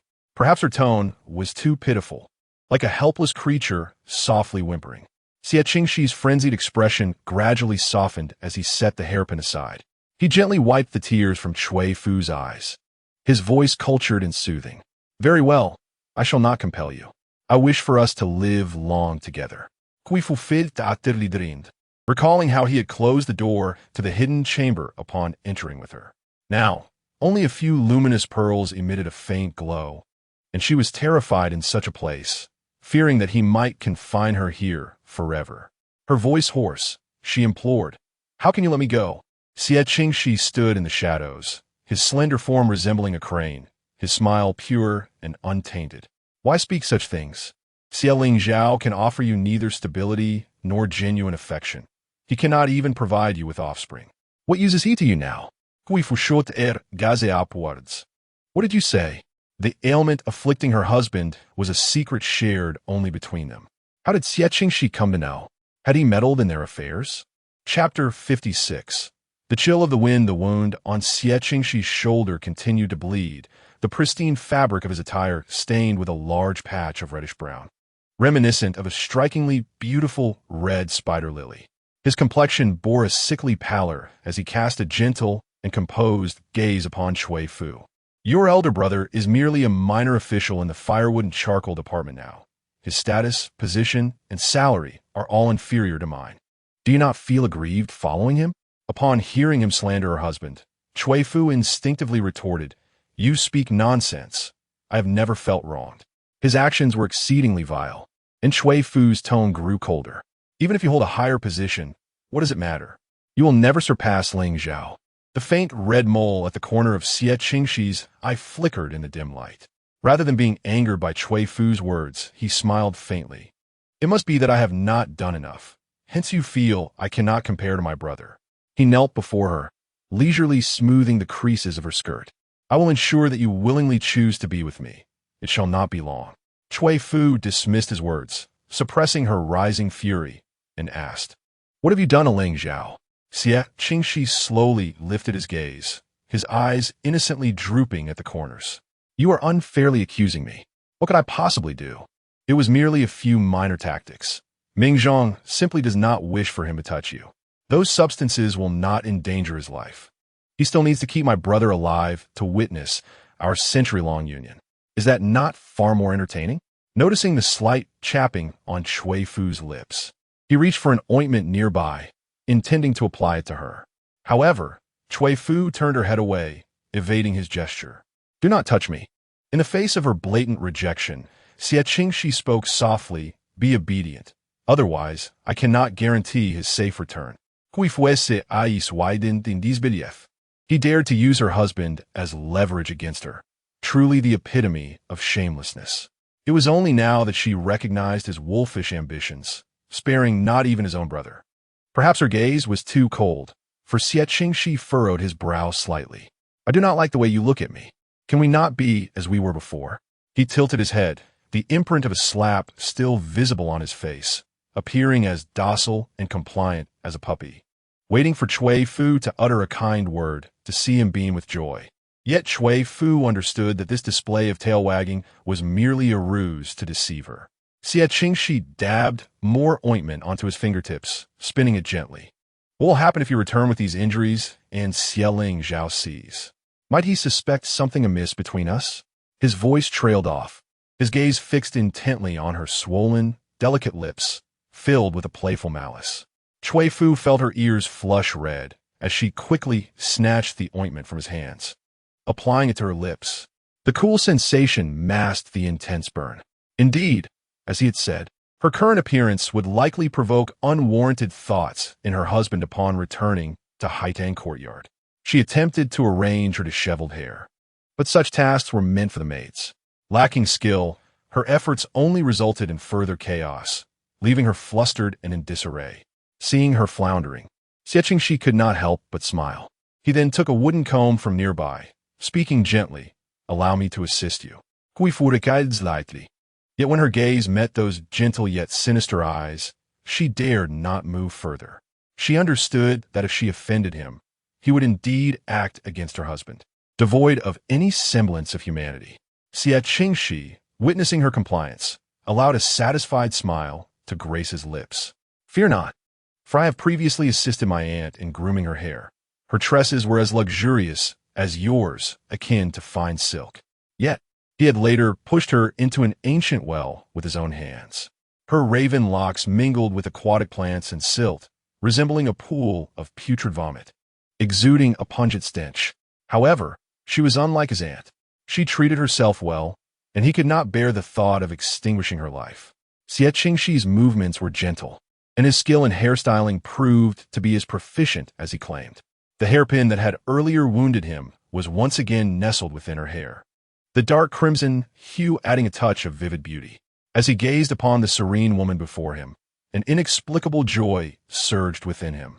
He half squatted, embracing her waist, resting her exquisite head upon her lap, akin to an innocent child. Ming Zhang truly cherishes you. His raven-colored hair slipped through Cui Fu's fingertips, cool to the touch and imbued with a hint of chill. Cui Fu lowered her gaze to his exquisitely crafted profile, feeling an overwhelming sorrow. She attempted to converse with him earnestly. What you're doing is wrong. Please spare me and Ling Zhao. You are gaining renown in Shengjing. Would it not be a waste to jeopardize your future and ruin all your efforts? Xie Qingxi's long, butterfly-like eyelashes fluttered, a trace of delight hidden within his tone. Are you expressing concern for me? Yet he reassured her. Rest easy, no rumor shall escape. If anyone dares to speak ill, I shall sever their tongue. He greedily inhaled the fragrance emanating from Cui Fu. The sensation of holding her soft and warm presence felt surreal. In the past, such moments existed only in dreams. Yet now they were tangible and real. Had he known he could embrace her like this, he would have shed his pretense long ago. Listening to his heartless remarks, Cui Fu recognized the futility of reasoning with him. The dim light within the chamber barely illuminated her surroundings, but when she glanced up, she noticed a shrine adorned with a statue of the white jade guanyin, which bore an uncanny resemblance to her. Xie Qingxi followed her gaze and remarked, "Isn't this guanyin exquisite? Ming Zhang sculpted it by hand, modeled after your likeness." Confronting such overt and clandestine affections was something Cui Fu wished to avoid. Yet, Xie Qingxi cradled her beneath the shrine, as if admiring his own masterpiece, his voice dripping with affection. "You are truly beautiful." Cui Fu turned her head aside. Pursing her lips before responding, "I wish to go back." A hint of reluctance clouded Xie Qingxi's expression. "So soon? Can't you stay with me a little longer?" His tone was devoid of any awkwardness, their relationship resembling that of an ordinary couple. However, Cui Fu had no desire to continue this charade. "I am weary. I wish to return." Were it not for her fear of him acting against her husband, she would have walked away without hesitation. Yet, the initiative lay firmly in his hands, leaving her powerless. Xie Qingxi noticed her wan complexion and ultimately released her hand. "Shall I escort you home?" Although his tone was inquiring, Cui Fu discerned an undeniable insistence behind it, as she observed the increasingly deep bloodstains on his inner garment. A barely perceptible frown creased her brow, yet she remained silent. Xie Qingxi strolled to the entrance of the dim chamber, his snow-white garments untainted by dust, and gently pressed a beast's head, causing the study to re-emerge before them. Cui Fu felt an urgent desire to leave, dragging her feeble form toward the exit. Surprisingly, Xie Qingxi did not impede her this time, instead standing in the shadows, admiring her fleeing figure. Upon returning to Haitang Courtyard, Cui Fu found no sign of Xie Zhao. After inquiring, she learned that he had been detained by pressing matters at the Ministry of Works. Weary, she sank onto the beauty chair, releasing a quiet sigh of relief, feeling an inexplicable sense of fortune. In her current state, she could not bear to face her husband.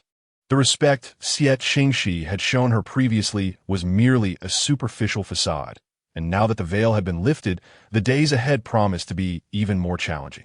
With a heart heavy with tumultuous thoughts, she anticipated a sleepless night, yet unexpectedly fell into a deep slumber upon touching the bed.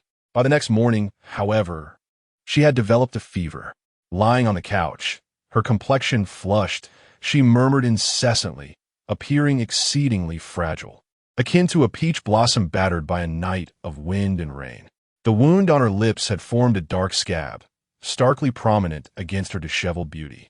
Xie Zhao returned just in time to hear of her chill, hastily arriving in her chamber without changing his clothes. He strode to her bedside, his eyes filled with concern. Yunyang, upon hearing her husband's voice, Cui Fu managed to open her eyes slightly, her lashes fluttering like butterfly wings. Imbued with the panic and unease of having survived a catastrophe. With tear-filled eyes, she responded, her tone laden with grievance. Xie Qingxi, believing that his absence had caused her to feel neglected, swiftly wrapped her tightly in the quilt. Yunyang, how could you fall like this? It is all my fault for not returning sooner. Cui Fu buried her head against his chest, inhaling a faint scent of soap, which gradually soothed her heart. She longed to divulge the events of the previous night, yet fear gripped her. What if her uncle had lost his sanity? How could her husband possibly contend with him? Tears brimmed in her eyes, and she clutched Xie Qingxi tightly. He had narrowly escaped danger and was now demoted. The thought of him learning of Xie Qingxi's intentions would likely be more than he could bear. With swollen eyes, she shed another tear, swallowing down the sordid secrets that should never see the light of day, contemplating that if she no longer encountered that individual, there would likely be no complications. Husband, may I stay at the Cui residence for a few days? Her voice was muffled, softening Xie Qingxi's heart. However, having just returned from the Cui family, another visit might invite unwarranted speculation. He gently reassured her, Yunyang, how about I take a few days off to accompany you? I fear your father and mother will worry if we return now. Cui Fu merely spoke out of frustration. She was not of an age devoid of understanding. With a faint smile gracing her lips, she replied, No need, my husband. I was merely speaking offhand. However, the more she feigned nonchalance, the more Xie Qingxi sensed something amiss. Yunyang, have you suffered some grievance? Who has disrespected you? Cui Fu pressed their lips together, the wound upon them still stinging slightly, and with an affected air of ease, she replied, It's nothing. Now that my husband has returned, who could possibly bully me? Xie Qingxi, knowing her gentle disposition all too well, feared that she might have endured some injustice in silence. In an attempt to comfort her, he inquired with the servants, only to learn that her demeanor had changed after leaving the Snowfall Pavilion. Xie Qingxi's expression darkened, nearly palpable with fury, as he surmised that this was most likely the doing of Xie Qingxi. Yet, he remained unaware of the specifics of their encounter. So he took an umbrella and headed toward the Snowfall Pavilion. At that moment, Yin Shui, upon seeing Xie Qingxi approach with evident agitation, hurriedly called out, Good day, young master. However, Xie Qingxi paid him no heed and proceeded directly to the study. Yin Shui felt a sense of helplessness and urged, Young master, at least allow me to announce your arrival before you enter. Xie Qingxi did not pause, but just as he was about to push the door open, a glinting sword appeared before him, poised to sever his head with the slightest misstep. Anger flickered in Xie Qingxi's eyes as he regarded the cloaked, dark guard before him. Yet the guard showed no sign of retreat. It was Xie Qingxi who spoke languidly, instructing Yunan stand down. The dark guard sheathed his sword and vanished from sight. Xie Qingxi was meticulous about such matters. He had numerous dark guards surrounding him, having offended many, and he feared the consequences of a misstep that could lead to a fatal outcome. They had yet to become a married couple. He could not afford to meet an untimely demise. Xie Qingxi forcefully kicked open the door. His handsome features shadowed with displeasure as he gazed at the young man seated in the armchair. His raven hair cascaded elegantly to the ground, adorned in pristine white garments. His demeanor exuding purity and gentleness, with a smile as clear as crystal. Ah, elder brother, you have come. His appearance was innocuous, resembling that of a refined and gentle nobleman. Yet, Xie Qingxi knew all too well that he had a penchant for theatrics and did not wish to waste words. Xie Qingxi, what have you done to Yunyang? Why has she fallen ill since returning from the Snowfall Pavilion? Upon hearing that Cui Fu had fallen ill, Xie Qingxi's brow furrowed slightly. Is she unwell? He then cast his gaze downward, his tone indifferent. But is she not your wife, dear brother? Shouldn't you take the blame for failing to care for her properly? Why can you question me? A smirk played on his lips as he added, Could it be that brother Lingzhao wishes to give her to me? Xie Qingxi, witnessing the malicious grin upon his lips, felt a surge of anger clouding his judgment. You must be dreaming. Yunyang is my wife. What concern is it of yours? Xie Qingxi's eyes twinkled with mischief as he replied, "Then you must cherish her well. After all, a mere clerk from the firewood and charcoal office cannot even afford a single hairpin for her. How can you deem yourself worthy to be her husband?" Though his voice was gentle, his words pierced Xie Lingzhao's heart like daggers. He no longer even pretended to conceal his covetous intentions towards Yunyang. Even more embarrassing is the fact that he spoke nothing but the truth. Presently, his meager salary is insufficient to purchase even a single hairpin for Yunyang. The other businesses of the Xie family had been entrusted entirely to Xie Qingxi during the time he was injured by bandits. Now, he is left with nothing, save for Yunyang. Should her affections waver, a sense of inexplicable dread envelopes Xie Lingzhao as he gazes at Xie Qingxi's serene demeanor, prompting him to strike out with clenched fists. However, the shadow guard beside him swiftly intervenes, restraining his actions. Xie Qingxi rises slowly, his expression unusually gentle. "I am no longer the beggar who could be easily humiliated. Should you continue to be so foolish, do not blame me for my ruthlessness." Xie Lingzhao snorts derisively. "Do you think you can act with impunity? If you dare to harbor any ill intentions towards Yunyang, I shall ensure that your existence becomes unbearable." A hint of sorrow glimmers in Xie Qingxi's eyes as he regards the obliviousness of his elder brother. He gestures dismissively to the shadow guards, saying, "I am weary. Please escort Brother Lingzhao out." Xie Lingzhao's face flushed with indignation. He glares fiercely. "You dare?" Chapter 58. The medicine Xie Qingxi seemed to find amusement in the situation, a playful smile dancing in his eyes, tinged with mockery. "Do you still consider this place your domain, believing that everyone must heed your words?" He paused. "Though Brother Lingzhao is indeed the legitimate heir of the Xie family, have you considered who truly holds the title of head of the family now?" Xie Lingzhao, with eyes ablaze, gazed at Xie Qingxi. It appeared that in just a few months, a complete upheaval had occurred. He had become a stray dog. While that once despised half-brother now stood as an unattainable figure, nearly grinding his teeth in frustration. Xie Qingxi reveled in witnessing his brother's disarray and disbelief. "Brother, do you recall what you once said to me? Back when I was tormented by a few servants of the Xie family, forced to crawl beneath their legs. Their malicious faces and degrading words remain etched in my memory.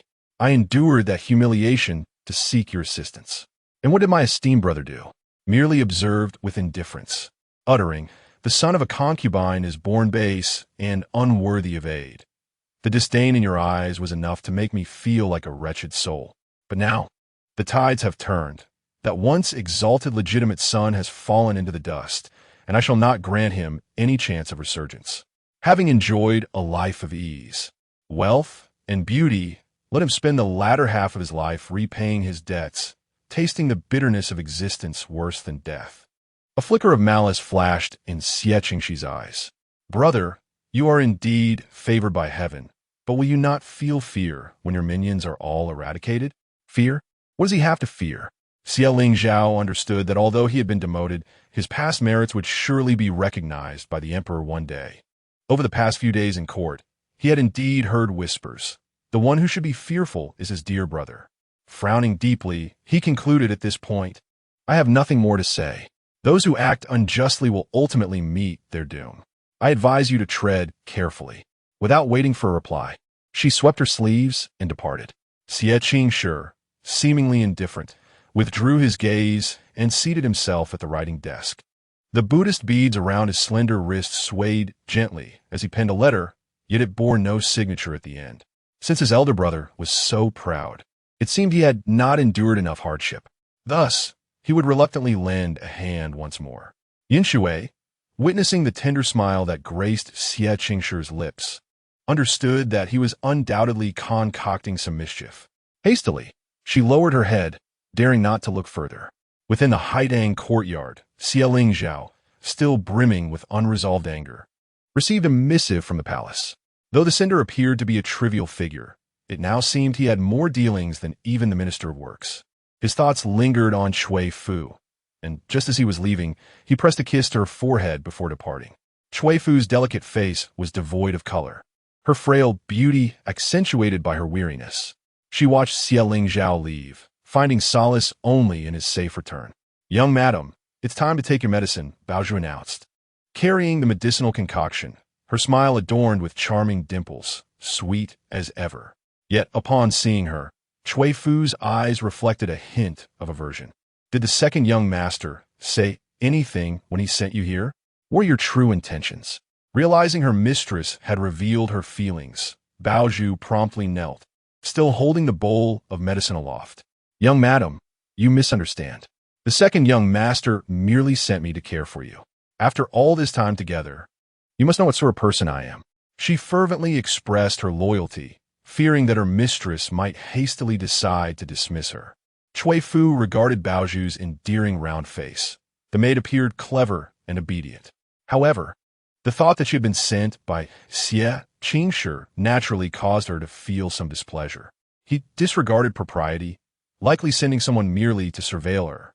Recalling the scenes from that dark room, she could not help but feel a chill. Perhaps the items that had gone missing from her possession were tampered with by Bao Zhu. Unaware of Cui Fu's thoughts, Bao Zhu felt wronged. "Young madam, your quarrel with the second young master is irrelevant. You must drink the medicine, or your health will suffer." Cui Fu shook her head, her brows knitted with worry. "You may leave now. There is no need for you to serve me in the future." Bao Zhu felt disheartened. If she were truly sent away, she would be relegated to the shadows, a mere unseen guard. "Young madam, I beseech you to show mercy and allow me to stay." "I promise." Before she could finish, a pale blue robe appeared before her, swallowing her words entirely. Xie Qingxi lowered his gaze and took the medicine bowl from her hands. Speaking softly, "You may leave now." Bao Zhu quickly rose and exited, not daring to linger further. Upon seeing Xie Qingxi, Cui Fu furrowed her brow, instinctively clutching the thin blanket around her. Despite his refined demeanor, in this moment, he felt like an impending storm, one she wished to evade.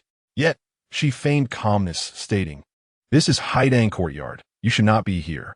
She clutched the quilt, shrinking back slightly, and called out with a hoarse voice, "Someone, please come." Yet, there was no response. At that moment, Cui Fu faintly sensed that perhaps everyone in the Haidang Courtyard had been replaced, all under his control. Xie Qingxi, with his slender fingers, held a jade spoon, gently stirring the medicinal broth in the bowl with an air of elegance. "Mingzhang mentioned that you were unwell. Naturally, I wish to check on you," he said. Cui Fu's complexion paled, her voice tightening. "He came to see you. What did you say to him?" Xie Qingxi's gaze softened. "Rest assured, Mingzhang did not utter anything inappropriate. Instead, it was he who reprimanded me quite thoroughly." There was a faint hint of grievance in his tone, as if he were reporting a grievance. However, Cui Fu only cared about Xie Lingzhao. Her eyelashes trembling as she suppressed her fear. "What is it that you truly desire?" Xie Qingxi remained silent, testing the temperature of the medicine, finding it suitable, and then scooping a small spoonful towards her lips. "Drink the medicine." Cui Fu regarded him with wariness and terror. "I won't drink it. Leave quickly, if Lingzhao returns." "How will I explain?" Xie Qingxi couldn't help but smile. "What is there to explain? I'm merely here to attend to you." Cui Fu had been gravely ill these past few days. She raised her hand to push him away, but found herself feeble and weak. Overcome with agitation, her complexion flushed. She scolded, "I told you to leave." Xie Qingxi lifted the bowl, his fingertip brushing along its rim for a moment before taking a small sip, then leaned closer. Cui Fu arched her delicate, pale neck like a hibiscus holding dew, her body trembling slightly. The bitter medicinal broth dripped onto her pristine inner garment, creating a stain of no particular depth. Cui Fu felt utterly desolate, never anticipating his audacity to be so bold, even within the confines of the Haidang Courtyard. Fear and dread surged within her. What if Lingzhao returned and witnessed this? Amid her trepidation, she caught sight of Xie Qingxi's narrow phoenix eyes glistening with a watery sheen. Imbued with a haunting desire, Cui Fu's fair face bore traces of anger and sorrow, her lips moist and her chest rising and falling erratically as she commanded, "Leave." Yet Xie Qingxi merely smiled, his gaze pure and clear, soft and obedient. "Do you not prefer Mingzhang to feed you medicine in this manner? Or do you find it insufficient?" Cui Fu had never considered that someone so outwardly graceful could speak with such shamelessness. She clenched her fists tightly, resembling a wary little beast, her eyes reflecting only fear and coldness. However, due to her physical discomfort, her words lacked any real intimidation. What you're doing will bring down divine retribution. Xie Qingxi was unafraid of such retribution. At the age of 6, he had retaliated against a servant who had tormented him, leaving the man bloodied and unrecognizable. Yet he had not faced any divine punishment. If the divine truly witnessed the myriad of human experiences, he would inquire why he had endured such suffering. Divine retribution or not, even if he were to descend into hell, Mingzhong would still be beside her. Please drink your medicine, won't you? Xie Qingxi offered the medicinal broth towards her. His demeanor gentle and refined, entirely unlike the impudent person he had been moments ago. Cui Fu, consumed by urgency and anger, seized the bowl of medicine and consumed it in one gulp. She could no longer endure his threats. Setting aside her status, she was, in fact, a few years older than Xie Qingxi, making her his elder. Yet, he showed her no respect whatsoever. The entire Xie residence was under his control, leaving her feeling like a drifting water plant, a mere pawn on a chessboard, firmly grasped in his palm. Her disheveled hair framed her delicate features as she looked up and implored, "Mingzhong, will you let me go? Will you spare Ling Zhao?" Her voice softened, tender as jade flowers. Xie Qingxi tucked a stray strand of hair behind her ear, commenting, "You have always been blessed with fortune, born into a harmonious family. And even your husband is a renowned gentleman in Shengjing. You cannot fathom the extent of my struggle as someone who has risen from the depths of the mire to approach you. At birth, my aunts sought to suffocate me. Yet I survived. In my childhood, those servants attempted to bully me, even pushing me into the river to drown, but I endured. This wretched life is resilient. I pondered that if heaven has allowed me to live this long, it must be for a reason, until I met you. Perhaps I was destined to exist for your sake." Xie Qingxi's long lashes fluttered, his gaze deep with emotion. "So you wish for me to release you? That will never be. Even in death, I shall ensure that you and I share the same coffin. That is true harmony for a century." Cui Fu, listening to his slow narration, felt increasingly suffocated, as if ensnared by the slick, damp moss, unable to break free. Tears threatened to fall. She had never encountered such absurdity. How could there be a century of harmony between us? My heart belongs to Ling Zhao, not you. Xie Qingxi's handsome visage betrayed no sign of concern. And what of that? I will grant you time to forget him. He gently took her hand from beneath the covers and placed a soft kiss on the back of her tightly clenched fist. Do you believe it? Xie Ling Zhao does not love you as deeply as you imagine. My devotion to you is unwavering. Wealth, power, appearance. He surpasses you in every regard and will never be as fickle as he. Cui Fu sensed an underlying insinuation in his words, yet felt he was sowing discord. The affection she held for Ling Zhao was pure and unreserved, as was his for her. Xie Qingxi, however, sought to be the anomaly that would drive them apart. She recoiled at this notion, contemplating that it might be better to perish together than to endure his relentless pressure. But Xie Qingxi seemed to perceive her innermost thoughts. Do not entertain any other ideas. I want you safe. You must understand, since I can rescue Cui as eldest brother, I can just as easily send him to his demise. Cui Fu's dark, glistening eyes turned cold. You dare? Xie Qingxi, recognizing that her family's lives meant more to her than her own, spoke softly. Mingzhong does not dare, but I cannot bear to see you act foolishly. Should you seek to end your life, I will ensure that the entire Cui family accompanies you to the grave. Seeing his innocent smile juxtaposed with the clarity in his eyes, she understood he was not jesting. His demeanor was increasingly sinister, even using her brother as leverage against her. Her delicate visage turned pale, a tumult of resentment and fear intertwining within her. After a prolonged silence, she finally spoke. I shall not act foolishly to bring back Yuwu's ashes. Xie Qingxi responded softly. I shall instruct someone to deliver them to you by tomorrow. As for Baozhu, it would be prudent to keep her. That maid possesses some martial skills, and she can safeguard you in my absence. He had meticulously arranged everything. and had it not been for the sordid events, Cui Fu would have undoubtedly expressed her gratitude. However, it now appeared that all kindness was premeditated, bearing a cost. She would rather forego it entirely, regretting her initial decision to seek his assistance. As noon approached, with the clock ticking and her husband due to return, Cui Fu exhibited a palpable urgency, issuing a dismissal. "You must leave promptly." Xie Qingxi gazed at her charming countenance, so gentle and enchanting, and found himself reluctant to depart.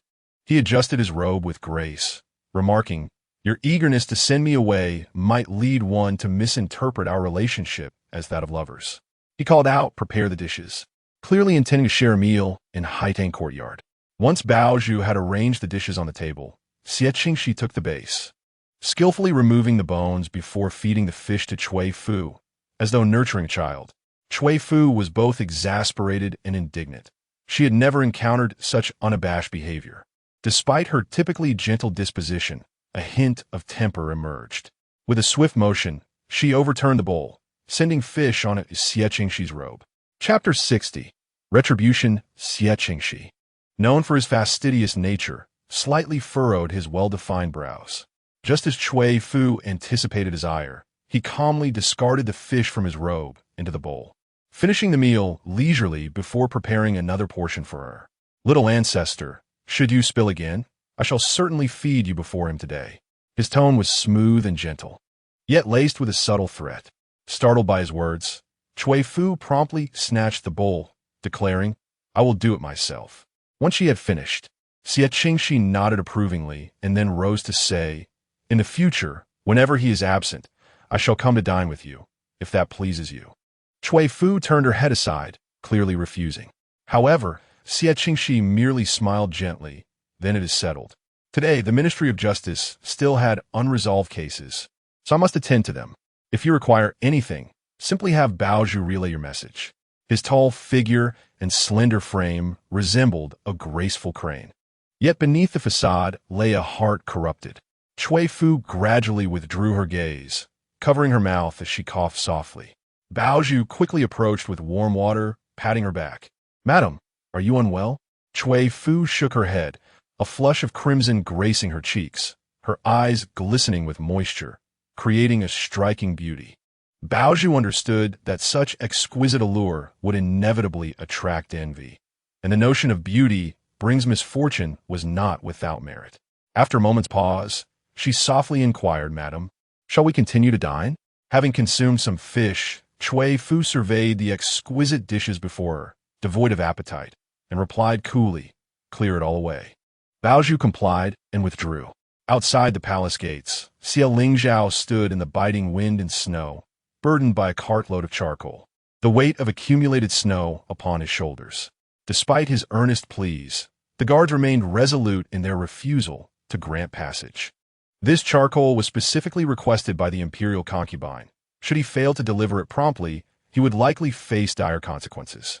The guards, clearly intent on causing him trouble, wore disdainful smirks that ignited the ire of onlookers.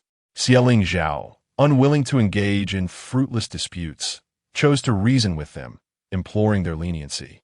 For if the concubine were to cast blame upon them, none would escape unscathed. The lead guard scoffed, asserting that without the palace token, they could not permit him entry, rendering even the concubine's name powerless against their authority.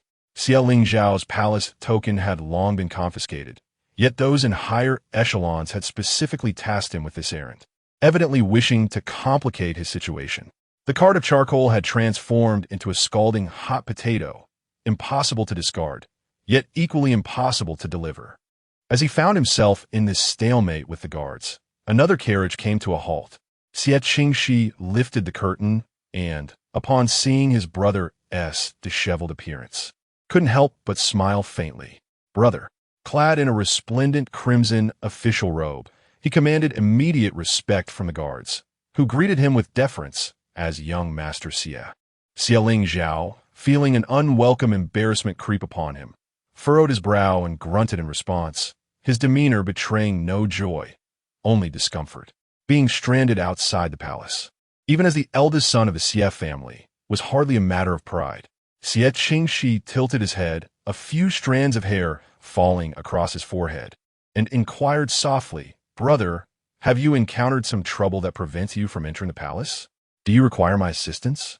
His feigned ignorance, masked by the guise of a courteous gentleman, led passers-by to mistakenly believe him to be exceptionally amiable and respectful towards his elder brother. Though Xie Qingxi was loath to yield, he recognized that further delay could prove detrimental. He nodded, acknowledging his younger brother's offer. Seeing his brother's extreme discomfort, Xie Qingxi smiled with mild amusement. "Brother, you are too courteous." With that, he produced his own palace token and addressed the two guards. "I hope you might show some leniency." The guards quickly waved their hands, exclaiming, "Of course, of course. Since young Master Xie is your relative, we shall not impede him." Their obsequious tones left Xie Qingxi momentarily speechless. Palace denizens were often sycophantic, and now that he had fallen from grace, he seldom encountered such amiable treatment. Yet, he felt compelled to acknowledge Xie Qingxi's favor. Once the guards permitted entry, Xie Qingxi returned to his carriage. However, his assistance to Xie Qingxi was not born of altruism, and he remained uncertain whether his elder brother could withstand the grandiose expectations of the day. After Xie Qingxi departed, the guards huddled together, whispering among themselves. "In my view, this young Master Xie has boundless prospects, far surpassing that charcoal-laden older brother. I've heard that his elder brother once begged for mercy from bandits, barely preserving his life. How disgraceful." "Oh, is that so? No wonder the emperor demoted him. He truly deserves it." Xie Qingxi's forehead throbbed with suppressed anger, his hands clenched into fists at his sides. Yet he ultimately chose to silently drive the cart through the palace gates, his expression colder than the snow surrounding him. He merely wished to hasten through his tasks so that he could return home to accompany Yunyang, uncertain whether her cold had improved. Lost in his thoughts, Xie Qingxi failed to notice the carriage he was driving had suddenly been startled, careening wildly through the palace. By a stroke of misfortune, it knocked down the emperor's most cherished orchid. The crushed leaves mingled with the mud, and the entire load of charcoal stones spilled onto the ground. Never had he felt so humiliated. When he climbed out of the muck, he was acutely aware that all was lost. Fortunately, the emperor showed leniency, merely administering 20 lashes before allowing him to return home. Upon arriving at Haitang courtyard, 2 young servants struggled to assist him, expending considerable effort. Cui Fu, who had been calmly reading Buddhist scriptures on the bed, was immediately taken aback by his disheveled appearance. Hastily, she descended from her couch to support him, exclaiming, "My husband!" Her hands trembled slightly, fearing that Xie Qingxi had harmed him, her anxiety palpable. Xie Qingxi, his face flushed with shame, found it difficult to confess that he had bungled the matter and returned home after a beating, his situation no better than idling away the days. The only one to blame was himself for his inadequacy. Yet, unable to withstand Cui Fu's persistent inquiries, he ultimately recounted the entire episode. The shame upon his handsome face deepened. If this continued, how would he ever face his in-laws or Yunyang? Seeing his distress, Cui Fu gently reassured him. "In that case, my husband, perhaps you should rest at home for a while longer. It would be a good opportunity to keep me company, and once you heal, you may pursue your endeavors again." Xie Qingxi felt a pang of guilt, reflecting, "Yunyang, I never anticipated things would unfold this way." In just a few months, he appeared markedly older, dark circles under his eyes. Cui Fu, aware of his sorrow, remained steadfast by his side, having chosen him in his prime. She would not abandon him in his misfortune. Though her complexion bore traces of illness, she remained patient, saying, "My husband, this is not your fault. Moreover, your idleness at home may not be entirely disadvantageous. It means my younger brother will have no opportunity to visit again." Thus, Xie Qingxi stayed home to recuperate. However, he did not remain idle. From time to time, he created paintings for the servants to sell, thereby earning some silver. In the past, he had scorned the idea of trading his artistry for coin, but now he had no choice. The family's fortunes were entirely at the mercy of Xie Qingxi. If he did not accumulate some wealth, the days ahead would be even more challenging. Cui Fu grounding for him, her simple attire and dark hair framing a radiant smile, embodying a pair of celestial lovers. Her cold had nearly subsided. Her complexion now delicate and blooming with a hint of color, even more exquisite than the early spring peach blossoms. She glanced at the paintings on the table, noting their near completion, and then spoke. "My husband, you have nearly finished. Why not take a rest?" Xie Qingxi laid down his brush after the final stroke, suddenly inspired, and said to her, "It has been so long since I painted Yunyang. Why don't you sit still while I create a portrait of you?" When the subject of portraits arose, Cui Fu inexplicably recalled the scene in the dim room with Xie Qingxi. She gently pressed her lips together to mask her discomfort and shook her head, saying, "Perhaps not now. Let us speak of it another time." Observing her reluctance, Xie Qingxi refrained from pressing her further, choosing instead to wait until the ink on the landscape painting had dried before sending the servant to the painting house. However, it was not long before the servant returned, his expression bearing an unspoken heaviness. Both Xie Qingxi and Cui Fu inquired simultaneously, "What has happened?" The servant bowed, responding, "Young master, madam, upon arriving at the painting house, a lady specifically requested to see the master. She stated that should the master appear, she would be willing to purchase the painting at 3 times its price, and that all the paintings the master previously instructed me to deliver were bought by her." 3 times the price? Such extravagance was indeed remarkable. Even those with hearts of stone might be swayed. Xie Qingxi paused before asking, "Did the lady say why she wished to meet the master?" The servant shook his head. "I cannot ascertain that, sir." Upon learning that it was a woman, Cui Fu felt a sense of ease wash over her. After a brief contemplation, she proposed, "Husband, your injuries have yet to heal. Allow me to go and see her. If this transaction can indeed be facilitated, it would be quite advantageous." Their paintings were typically priced at 200 taels of silver, and at 3 times the price. That would amount to 600 taels of silver, a considerable sum for an ordinary family. Xie Qingxi concurred, nodding in agreement. "In that case, I must trouble you." "Yunyang." Cui Fu smiled gently. "There is no need for trouble. It is your painting, after all. I am merely making a trip." Clad in a light blue cloud-patterned silk gown, with delicate brows and a touch of powder, draped in a rabbit fur cloak, she resembled a beautiful little jade guanyin. Her cool demeanor intertwined with a gentle elegance that evoked a sense of reverent admiration. Xie Qingxi placed a soft kiss on her forehead. Yunyang returned swiftly. Cui Fu nodded and set out with Baozhu. Without any reliable companions beside her, Baozhu's martial prowess offered an extra layer of protection. Upon arriving at the painting house, Manager Chun hurried to greet them. "Madam, what brings you here?" Cui Fu inquired softly. "Where did the lady who was viewing the paintings go?" Manager Chun instinctively furrowed his brow. "The lady viewing the paintings?" He paused, a troubled expression crossing his face, and then gestured towards the tea house at the back of the painting house. "She mentioned she would wait for you in the private room." Cui Fu acknowledged this. It was understandable that a lady of some stature would prefer not to show herself. She received the painting from the servant and made her way to the nearby tea house.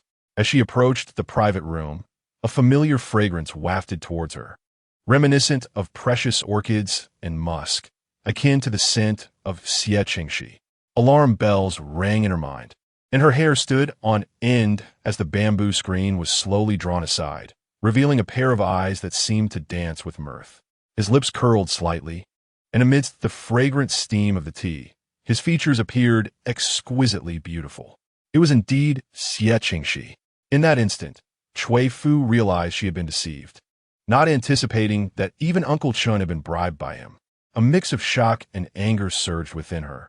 Could it be that he had such power to deceive her? He had surely exerted considerable effort. Clenching her lower lip, Cui Fu attempted to leave, but the door was shut tight, refusing to open. She felt a tingling sensation on her scalp, and when she turned around, the handsome young man was already standing behind her.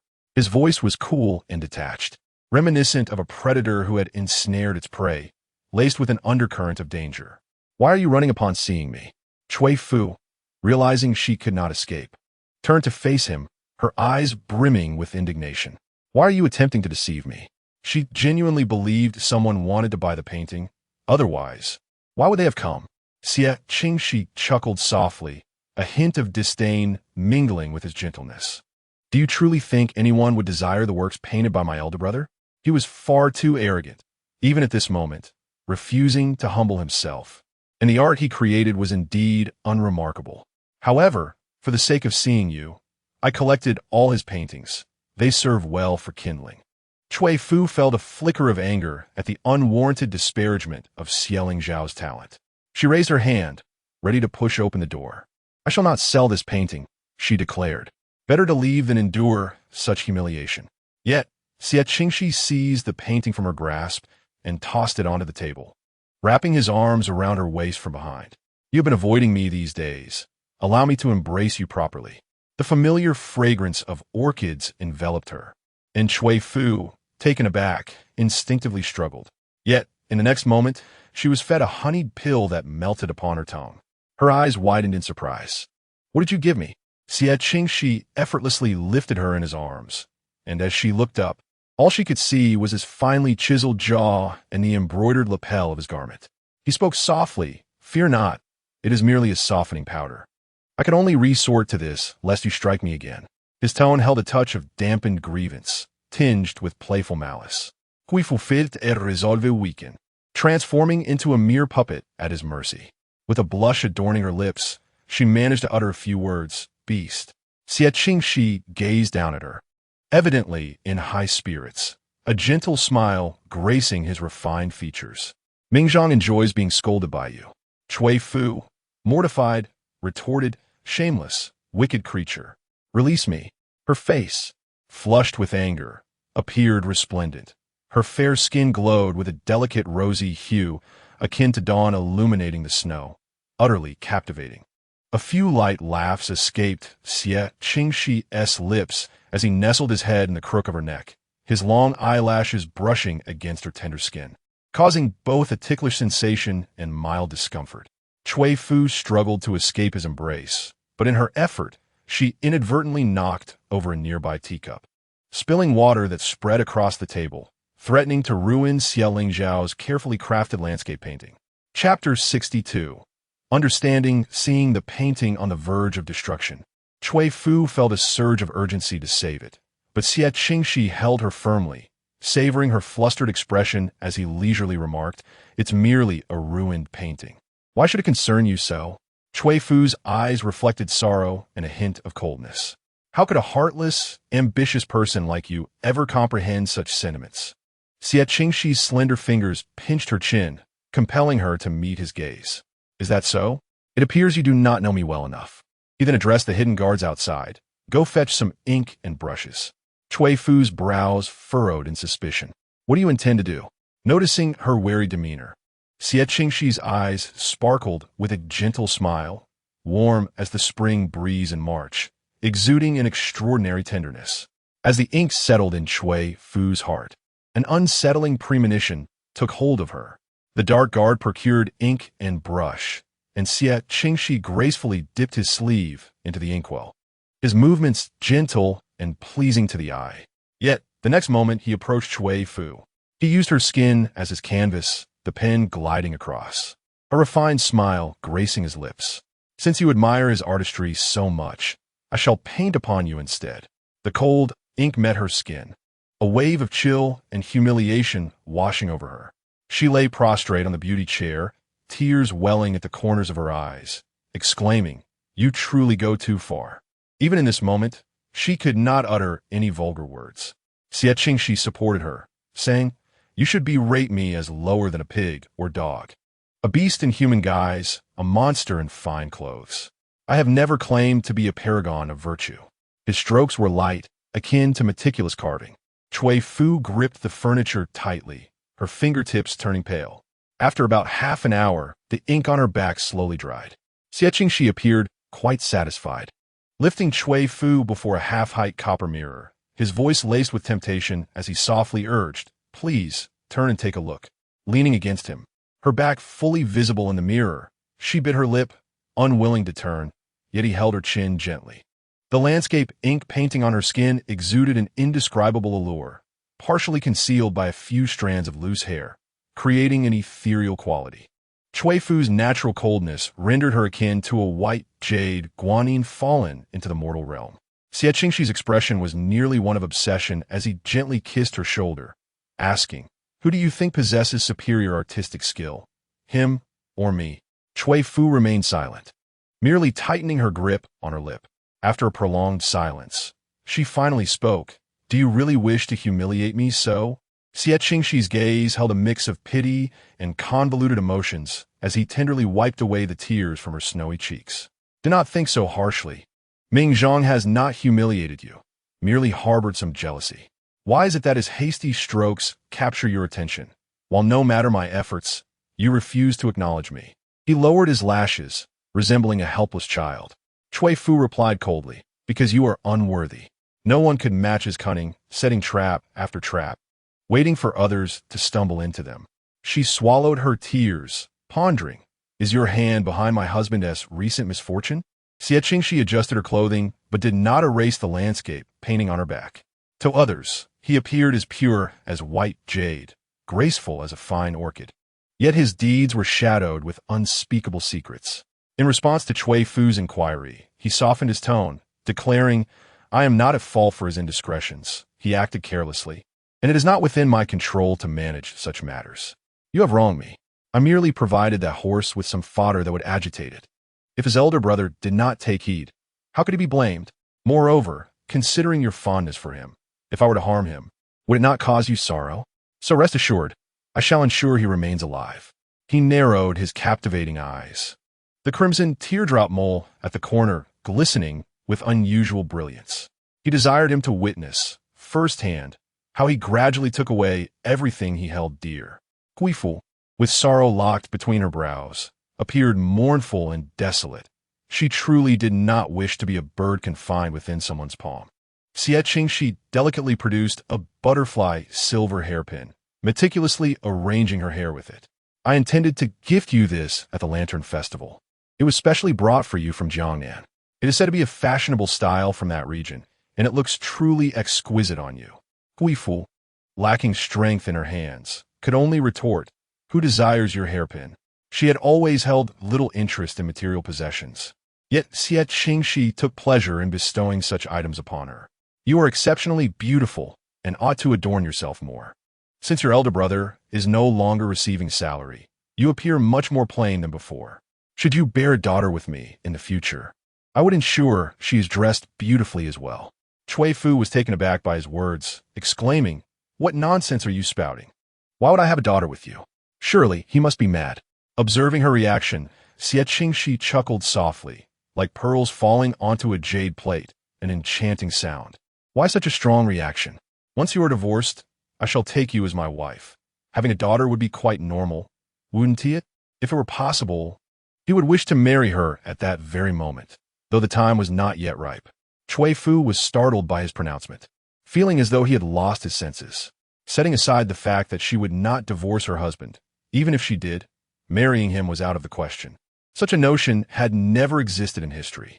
Consumed by a mix of shame and anger, she bit her lip until it nearly bled.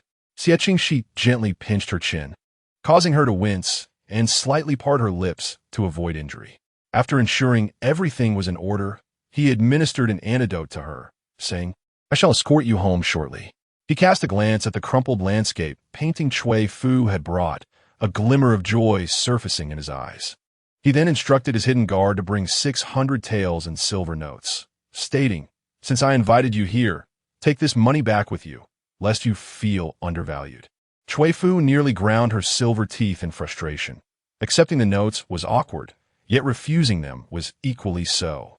Seeing her cheeks puffed in indignation, resembling a little rabbit, Xie Qingxi smiled and handed the silver notes to Baozhu, instructing, "Deliver this to the eldest son."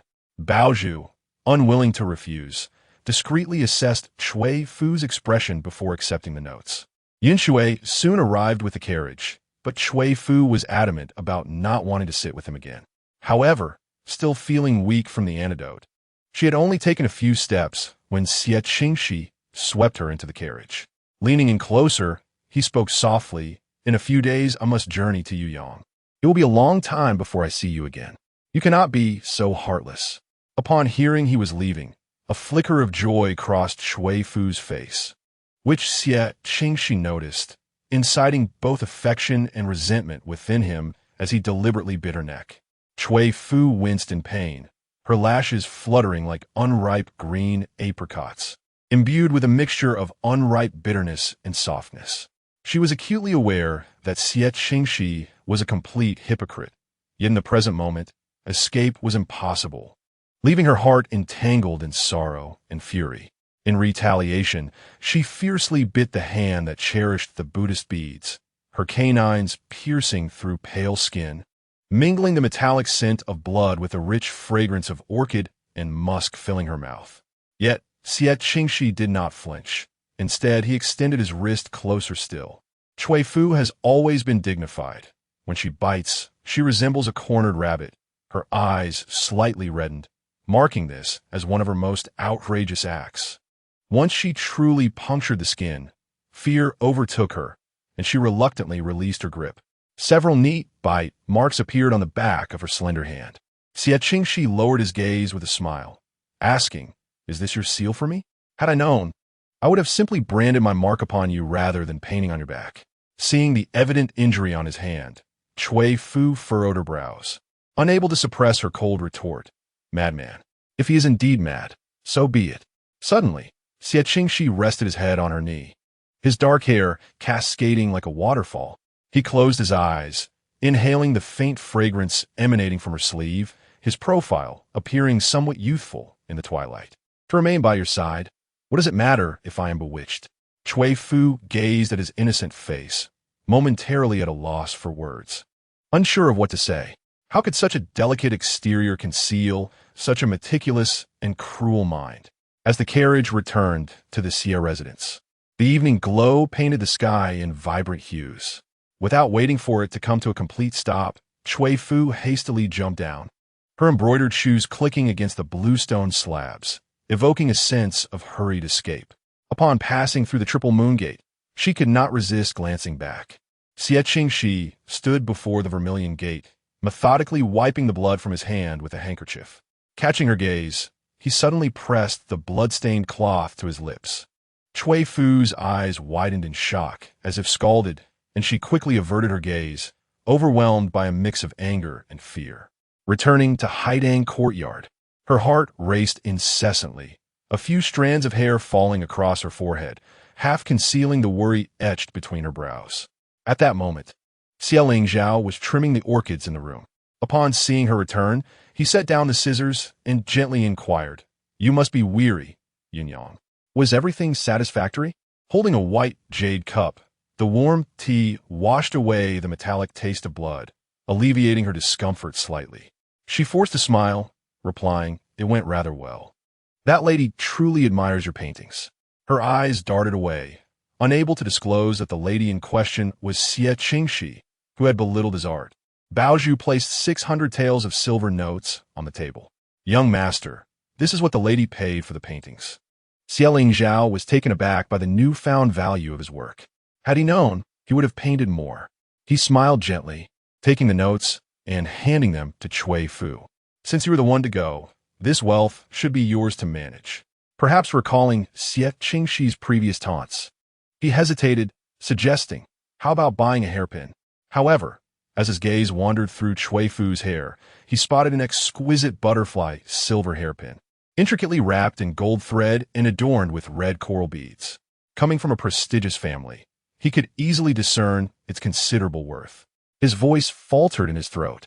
He was well aware of the jewelry Yunyang possessed, most of which he had acquired for her in the past, with some brought from the Cui family, yet never worn.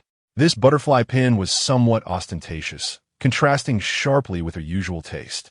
If one were to speak of it, it would seem as if Xie Qingxi's gaze held a peculiar intensity.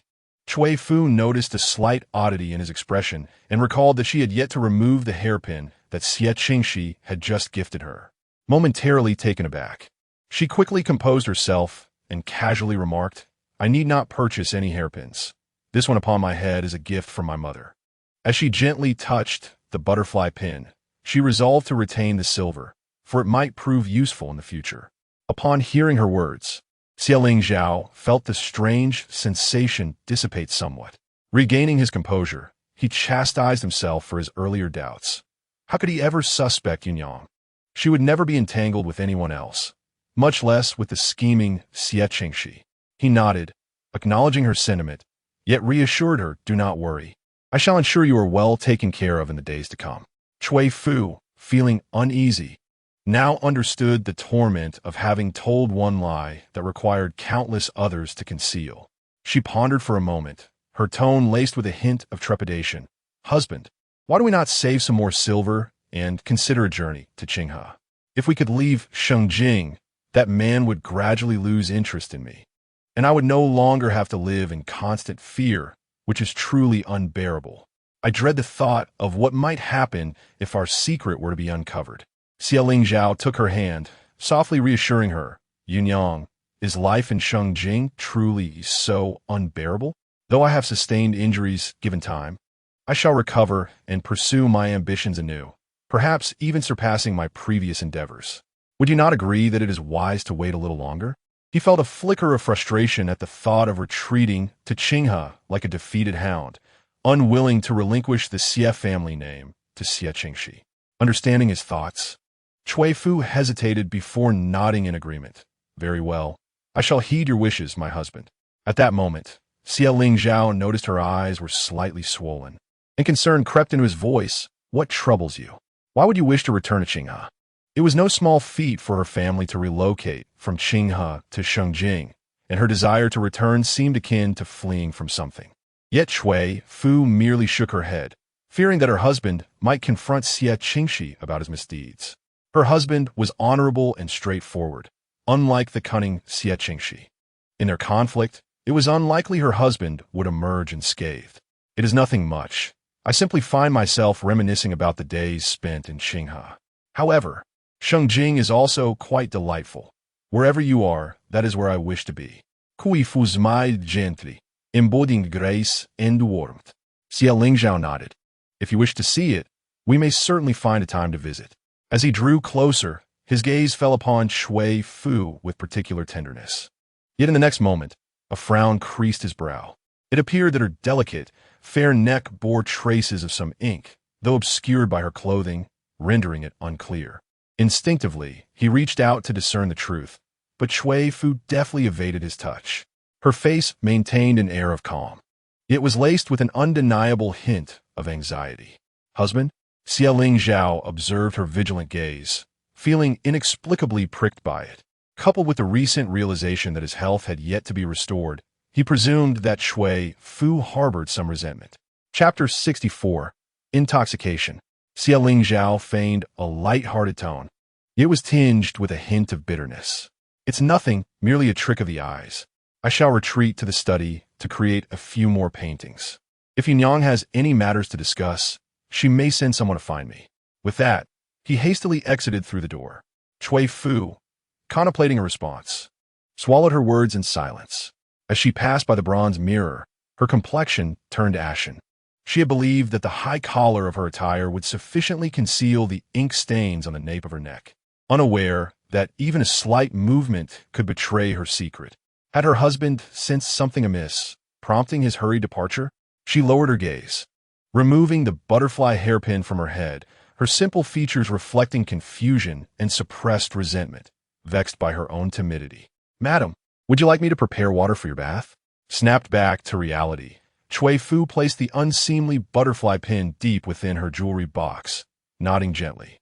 The ink stains were indeed difficult to cleanse, yet one could not deny that Xie Qingxi had devised a clever scheme. How could she dare allow her husband to draw near, lest it incite further complications? Anxious, Cui Fu changed the water 2 or 3 times, but the ink seemed to have seeped into her very skin. Even when she rubbed her back until it was tender and red, no change was evident. The landscape ink painting had transformed into a birthmark unique to her, imbued with a somewhat alluring charm. "Baozhu brought her a change of clothes, madam. The water is cooled. Please hurry and emerge." As Cui Fu rose to dress, she inquired, "Where is my husband? Is he still in the study?"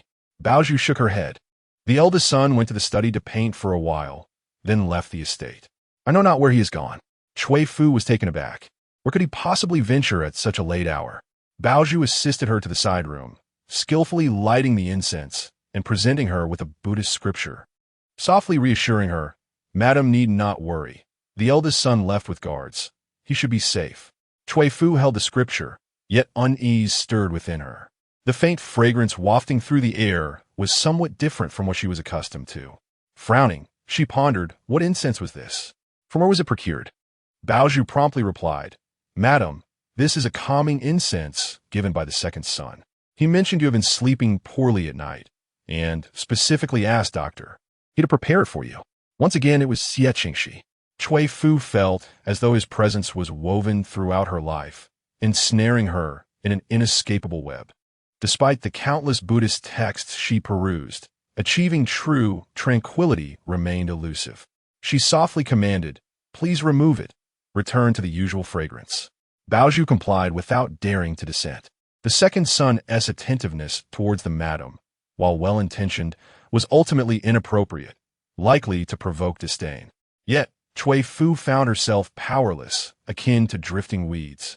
Her words rendered ineffective. She remained silent, lest she invite further disfavor. As Cui Fu trimmed the wick for the third time, the hoarse sound of the town crier echoed from outside, signaling the third watch of the night. Xie Qingxi had yet to return. "Madam, please rest for a while." Baozhu entered with a cup of steaming tea and, upon noticing the delicate cuts on Cui Fu's fingertips from the Buddhist scriptures, gasped, "Your hands." Only then did Cui Fu become aware of the pain. She stared blankly at her bleeding fingertips, suddenly recalling a winter day from the previous year when Xie Qingxi had held her hand to paint plum blossoms by the window. They had shared an intimacy that felt worlds apart from the current coldness. "Baozhu," she asked abruptly, "has my husband's servant mentioned where he has gone?" Before the words had fully escaped her lips, the courtyard door creaked open.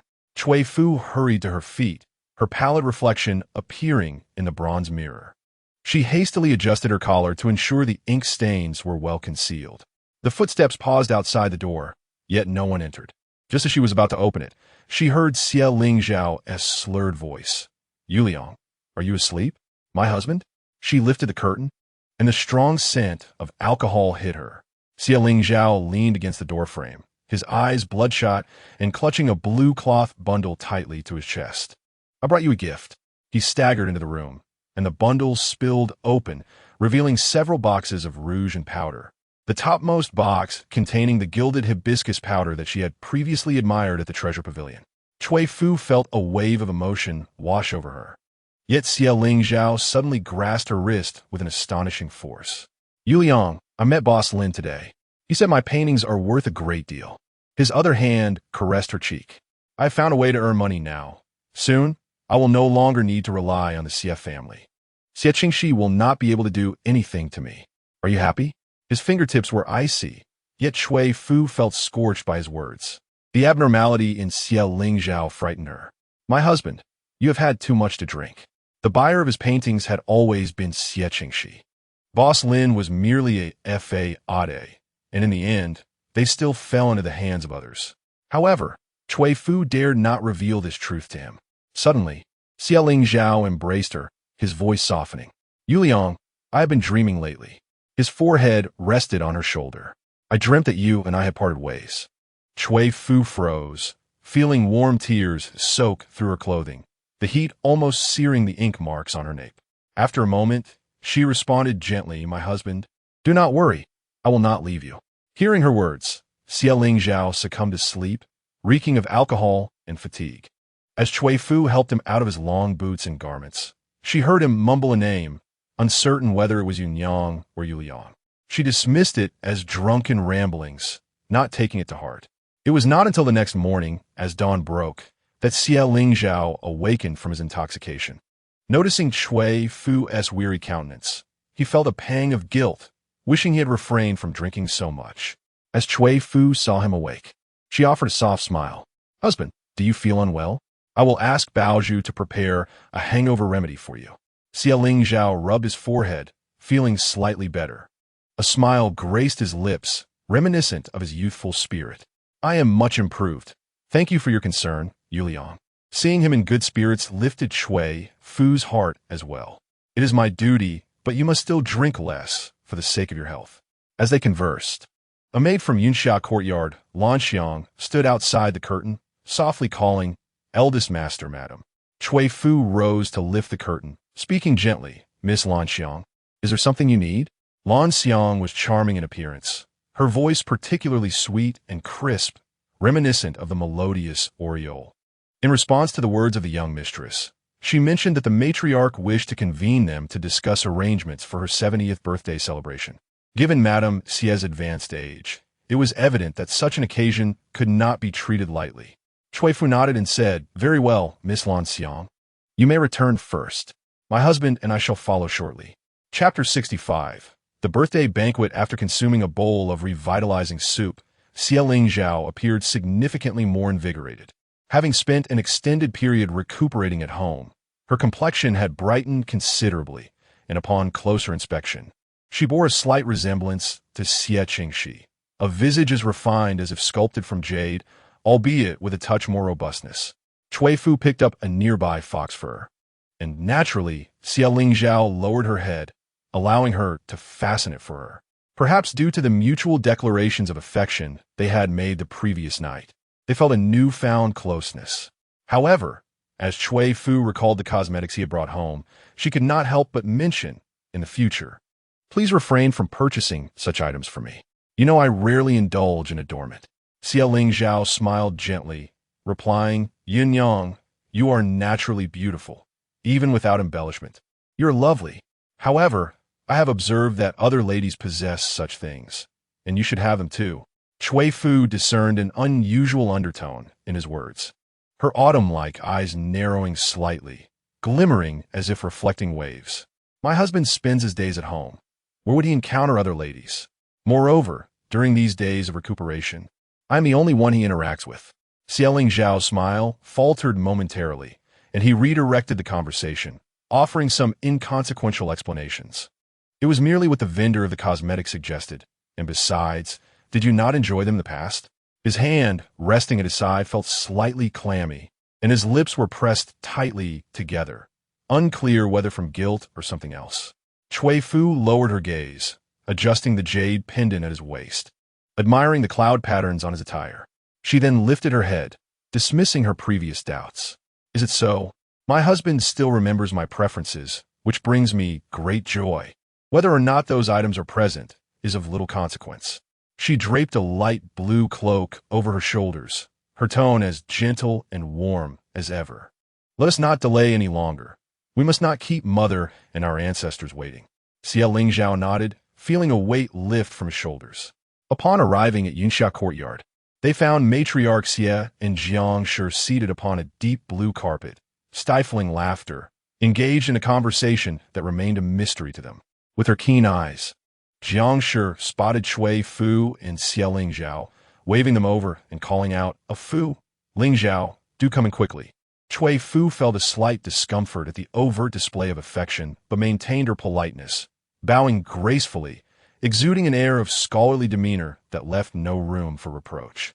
Matriarch Xie, in her advanced years, yearned for familial harmony and, unlike her previous aloofness, now bore a more benevolent smile.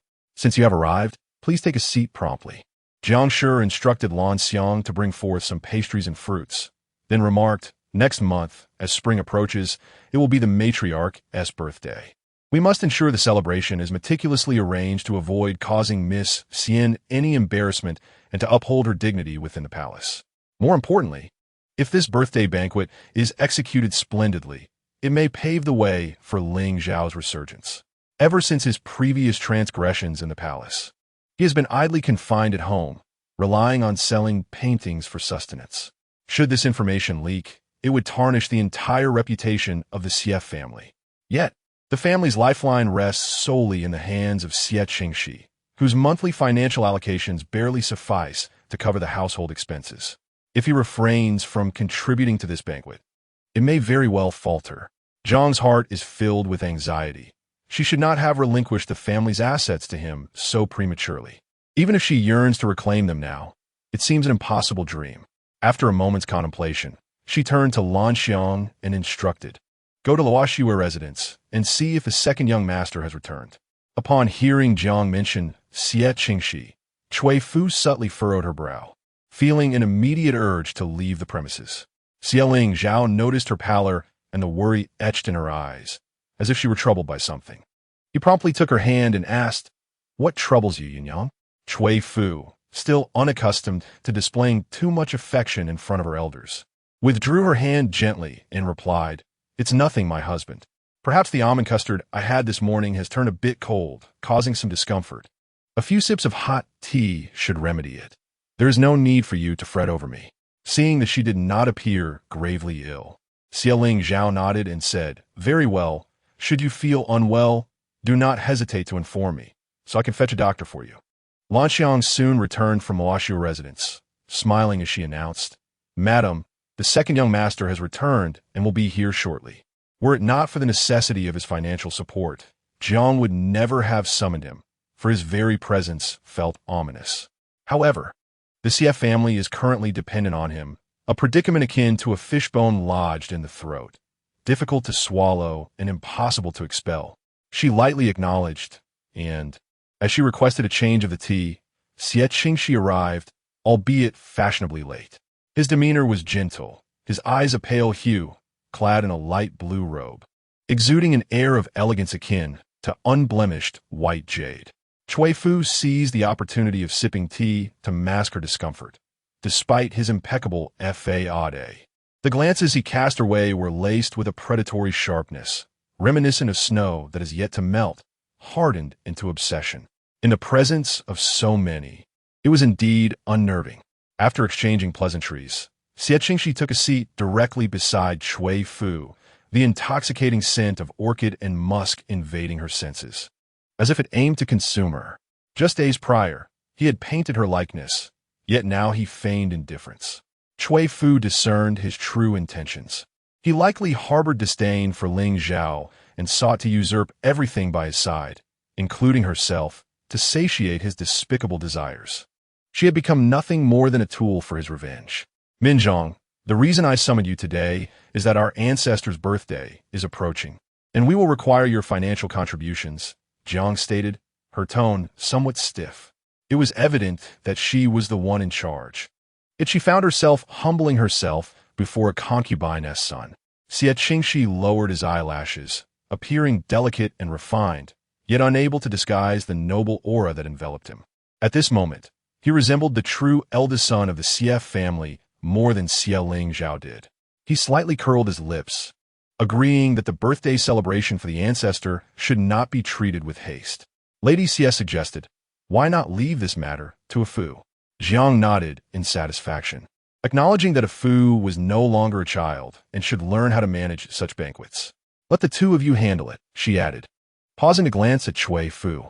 "If there is anything you do not understand, feel free to ask me. As the eldest daughter-in-law of the Xie family, you should take it to heart." Despite her myriad of reluctances, Cui Fu could not voice her dissent, merely rising to respond, "Yes, mother." Xie Qingxi observed her reluctant demeanor, and the amusement in his phoenix eyes only deepened, akin to a cat that had spotted its prey, brimming with playful intrigue. Chapter 66. The tailoring workshop. When Cui Fu met his gaze, it was as if she had been scorched by candlelight, hastily averting her eyes and pressing her lips together, no longer daring to look up. The others present were preoccupied with their thoughts and failed to notice the subtle atmosphere between the two. It was Lady Xie who intervened to ease the tension, remarking that the birthday banquet need not be overly extravagant to avoid drawing unnecessary attention. With Xian Jie in a precarious position at court, and having previously interceded for Zhao heir, it was prudent to tread carefully amidst such turbulent waters. Upon hearing her words, Xie Zhao's face flushed red. His grandmother was right. He vowed to be more cautious in the future, not to act so recklessly again. The last incident at court had startled the emperor, and it was only thanks to Xian's intervention that he had been released without too much trouble. Lady Xie bore a hint of disappointment, lamenting that her most cherished grandson had now fallen from grace. Yet, it was too late to dwell on past mistakes. It would be wiser to wait for the birthday celebration when Xian Jie could return to lend support, at which point they could also seek another position for Ling Zhao. Jiang nodded, unwilling to be too harsh, merely stating, "Zhao heir has always been intelligent and clever. He will surely achieve great things in the future. Throughout all, no one had ever praised Xie Qingxi, despite him having surpassed Xie Lingzhao by a considerable margin. In the past, Cui Fu might have felt pity for him, but now she thought that those who evoke pity must have their own flaws. However, Xie Qingxi remained unfazed. He leisurely adjusted his robe, and then turned to Cui Fu, saying, "The day is still young. Why not accompany me to see what we need to procure for the banquet?" Xie Lingzhao furrowed his brows, seemingly reluctant for Yunyang to be alone with him. Yet the invitation was hard to refuse. He finally spoke, "Then let us go together, as I have no pressing matters today." Xie Qingxi raised an eyebrow slightly, his expression gentle and revealing no discontent. "Eldest brother, please do." Upon hearing that her husband would accompany them, Cui Fu felt a sense of relief and instinctively moved behind Xie Lingzhao. As the three awaited Yun Shui to prepare the horses in the courtyard, a young servant beside Xie Lingzhao suddenly whispered something in his ear, causing his expression to change abruptly, as if he had lost his soul. Cui Fu, puzzled, gently tugged at his robe, asking, "Husband?" After regaining her composure, Xie Lingzhao pondered for a moment, feeling somewhat troubled. "Yunyang, an old friend of mine has recently arrived in Shengjing and encountered some difficulties. How about you and my second brother go ahead? I will catch up with you once I resolve these matters." Xie Lingzhao's friend, Cui Fu, was known to most, yet she could not ascertain who it was that had come to Shengjing for the first time. Tightening her grip on his sleeve, she wondered if the situation was truly that dire. Seeing the glistening tears in her eyes, Xie Lingzhao felt a pang of guilt. However, the suddenness of the situation left him with no choice but to resolutely withdraw his sleeve. "Rest assured, I will certainly come and find you." Watching his hurried departure, Cui Fu was engulfed by a swirl of emotions. He had once mentioned how difficult his uncle was to deal with, yet now he had left her all alone. Her expression dimmed, but she feigned composure to avoid appearing timid before Xie Qingxi. Fortunately, a matron sent by the Jiang family accompanied them, which allowed her to maintain her demeanor, presenting herself with the grace of a nobleman, although the way he gazed at her was anything but innocent. Upon arriving at their destination, Cui Fu discovered they had been brought to a tailor shop. She furrowed her brow, wondering why they were here when they were supposed to be purchasing items for the longevity banquet.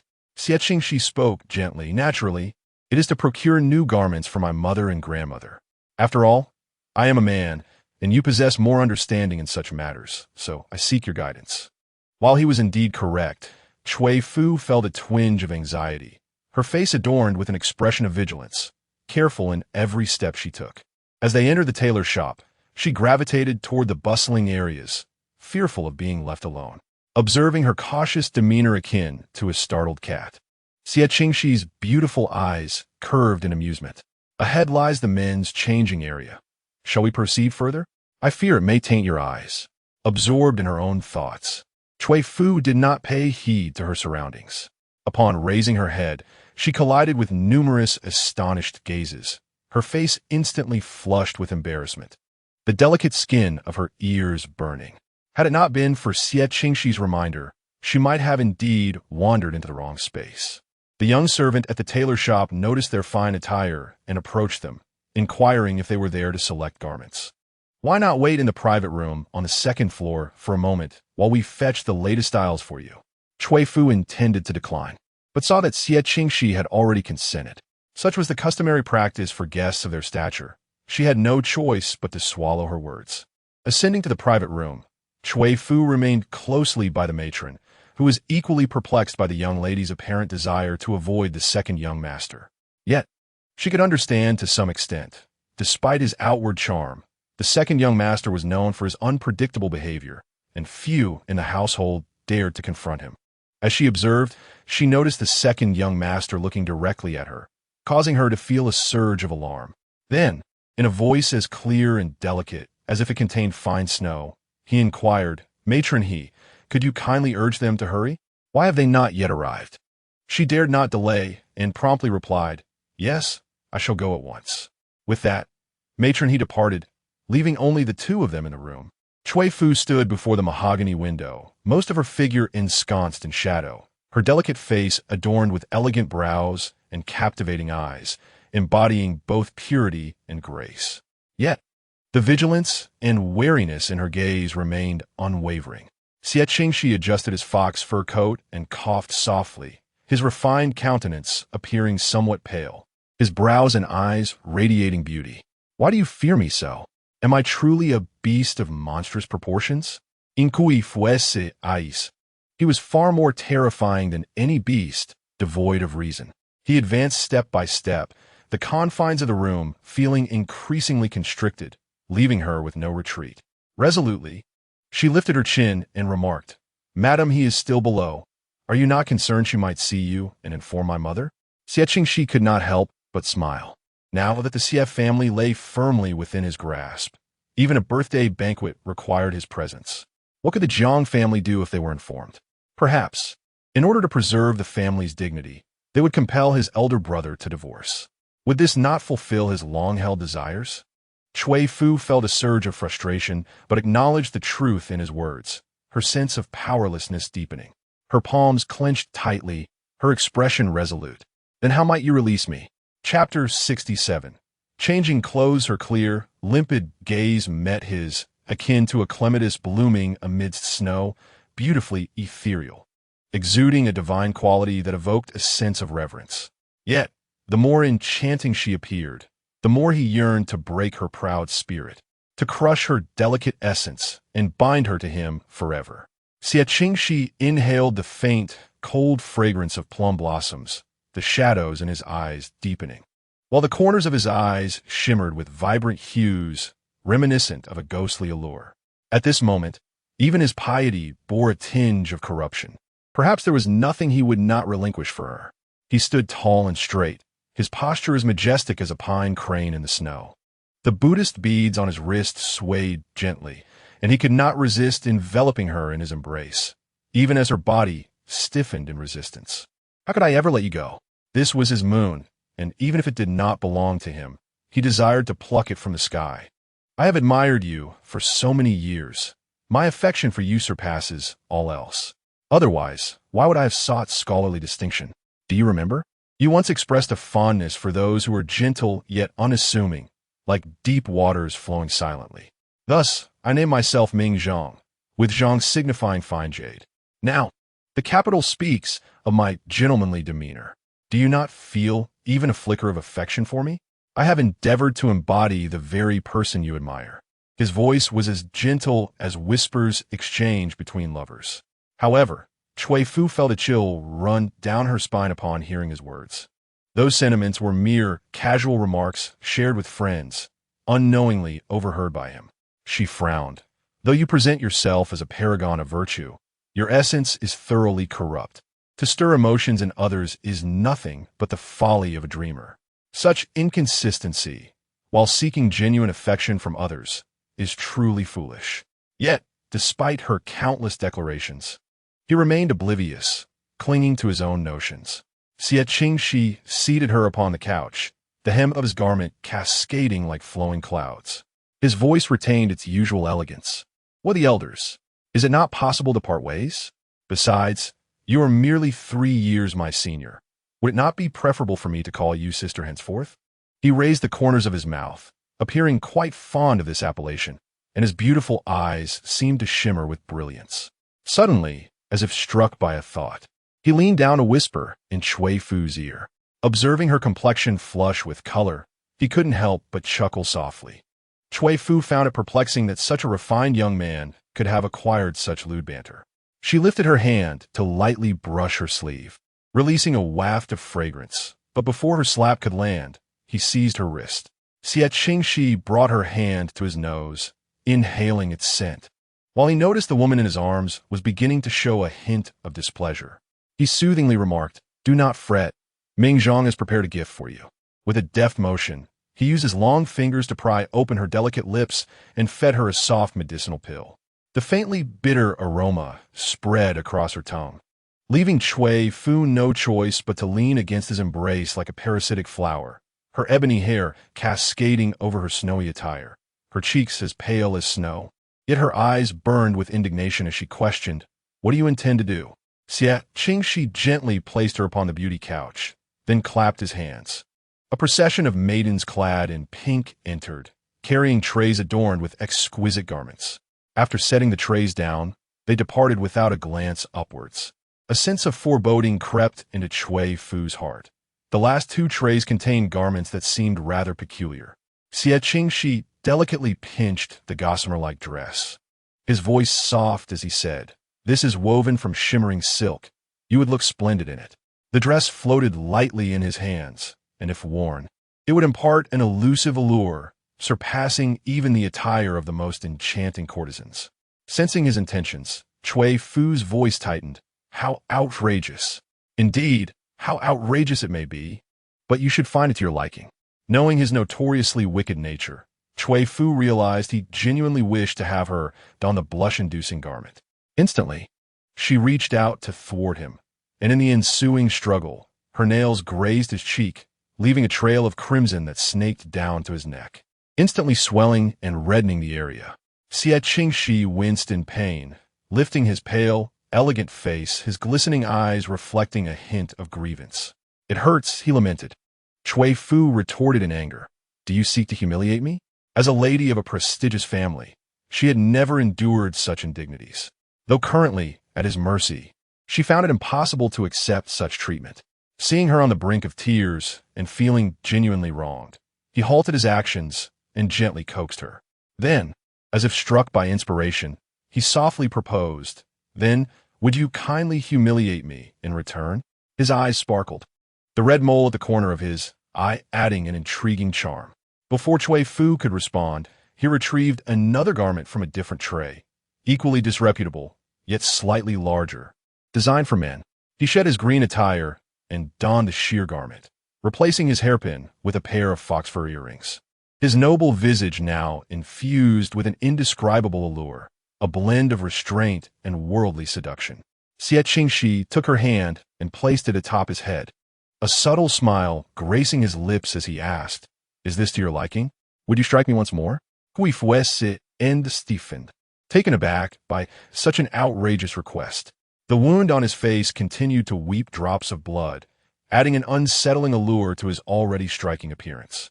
Who would have imagined that this handsome and powerful official would transform into such an awkward figure in solitude? Cui Fu's cheeks flushed crimson as she tightly shut her eyes, too timid to gaze upon him again. Yet, Xie Qingxi drew ever closer, his tone laced with a beguiling charm. "Do you truly not find me appealing? Open your eyes and look at me."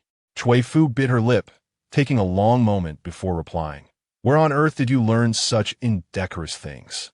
Xie Qingxi pressed his beautiful face against her palm, his dark lashes quivering slightly. "But I learned all this to please you. Will you really not spare me a glance?" Cui Fu was acutely aware of his beauty, and he himself was well aware of it, hence his attempt to enchant her with his looks. If there were a tail behind him, it would surely be wagging incessantly. Overwhelmed by embarrassment, Cui Fu trembled as she implored, "That's enough." Xie Qingxi's light eyes sparkled with amusement before he mischievously bit her fingertip. Time slipped away unnoticed, and after a while, he changed out of his attire, tying his hair back neatly, his refined and elegant demeanor rendering the earlier scene almost unrecognizable. Cui Fu leaned against the beautiful chair, her body still weak, wishing to chop off her own hand in frustration, exclaiming, "What a mockery of a person! Very well, a mockery it is. If you dislike it, I shall employ another method next time," he replied, a glimmer of other tormenting ideas lurking in his tone. Cui Fu fell silent, then defiantly stated, "You wouldn't dare?" Xie Qingxi leisurely helped her into her shoes, retorting, "What is there to dare? Did you not proclaim me to be the most audacious of all? There are few things in this world that I fear." He paused, adding softly, "Hasn't your elder brother told you that I personally kill my stepmother?" He hesitated, his tone gentle, not entirely unjust. "Initially, she had intended to drag me down the well with her, but I had not yet tired of living. In the struggle, I pushed her down myself. I could have called for help to rescue her, but I knew that if I saved her, she might find a way to drag me down with her. So, I stood by the well until her voice was silenced, before I felt at ease to return." He noticed a shift in Cui Fu's expression, a smile tinged with a hint of malice gracing his lips. "Do not be afraid. Even if you wish to kill me, I would not retaliate. However, I would ensure that your most cherished ones accompany me in death. He was indeed ruthless, seeking the most despicable means to keep her by his side. The foot he held felt as if it had plunged into an ice cellar, despite the arrival of spring. An intense chill enveloped her. Shivering, she murmured, "You will face retribution for this." Xie Qingxi chuckled softly. "If retribution is to come, so be it. Now that you are by my side, such repercussions seem insignificant. I merely wish for our days together to linger a little longer. After all, what is stolen must eventually be returned." He held the antidote in his mouth, then grasped her chin, compelling her to open her mouth as he passed the medicine to her, his expression one of satisfaction. After regaining her strength, Cui Fu distanced herself from Ma, avoiding him entirely. Xie Qingxi's eyes were clear and bright. He usually appeared to possess a commendable temperament, revealing no hint of unease. He caught sight of the scratches on his face reflected in the bronze mirror and raised an eyebrow, thinking to himself that he should have marked his neck as well. Upon hearing this, Cui Fu felt a sense of imminent dread and hurriedly clutched her collar, as the marks he had painted on her back had yet to fade. If there would be more imprints on her neck, she feared it would lead to her downfall.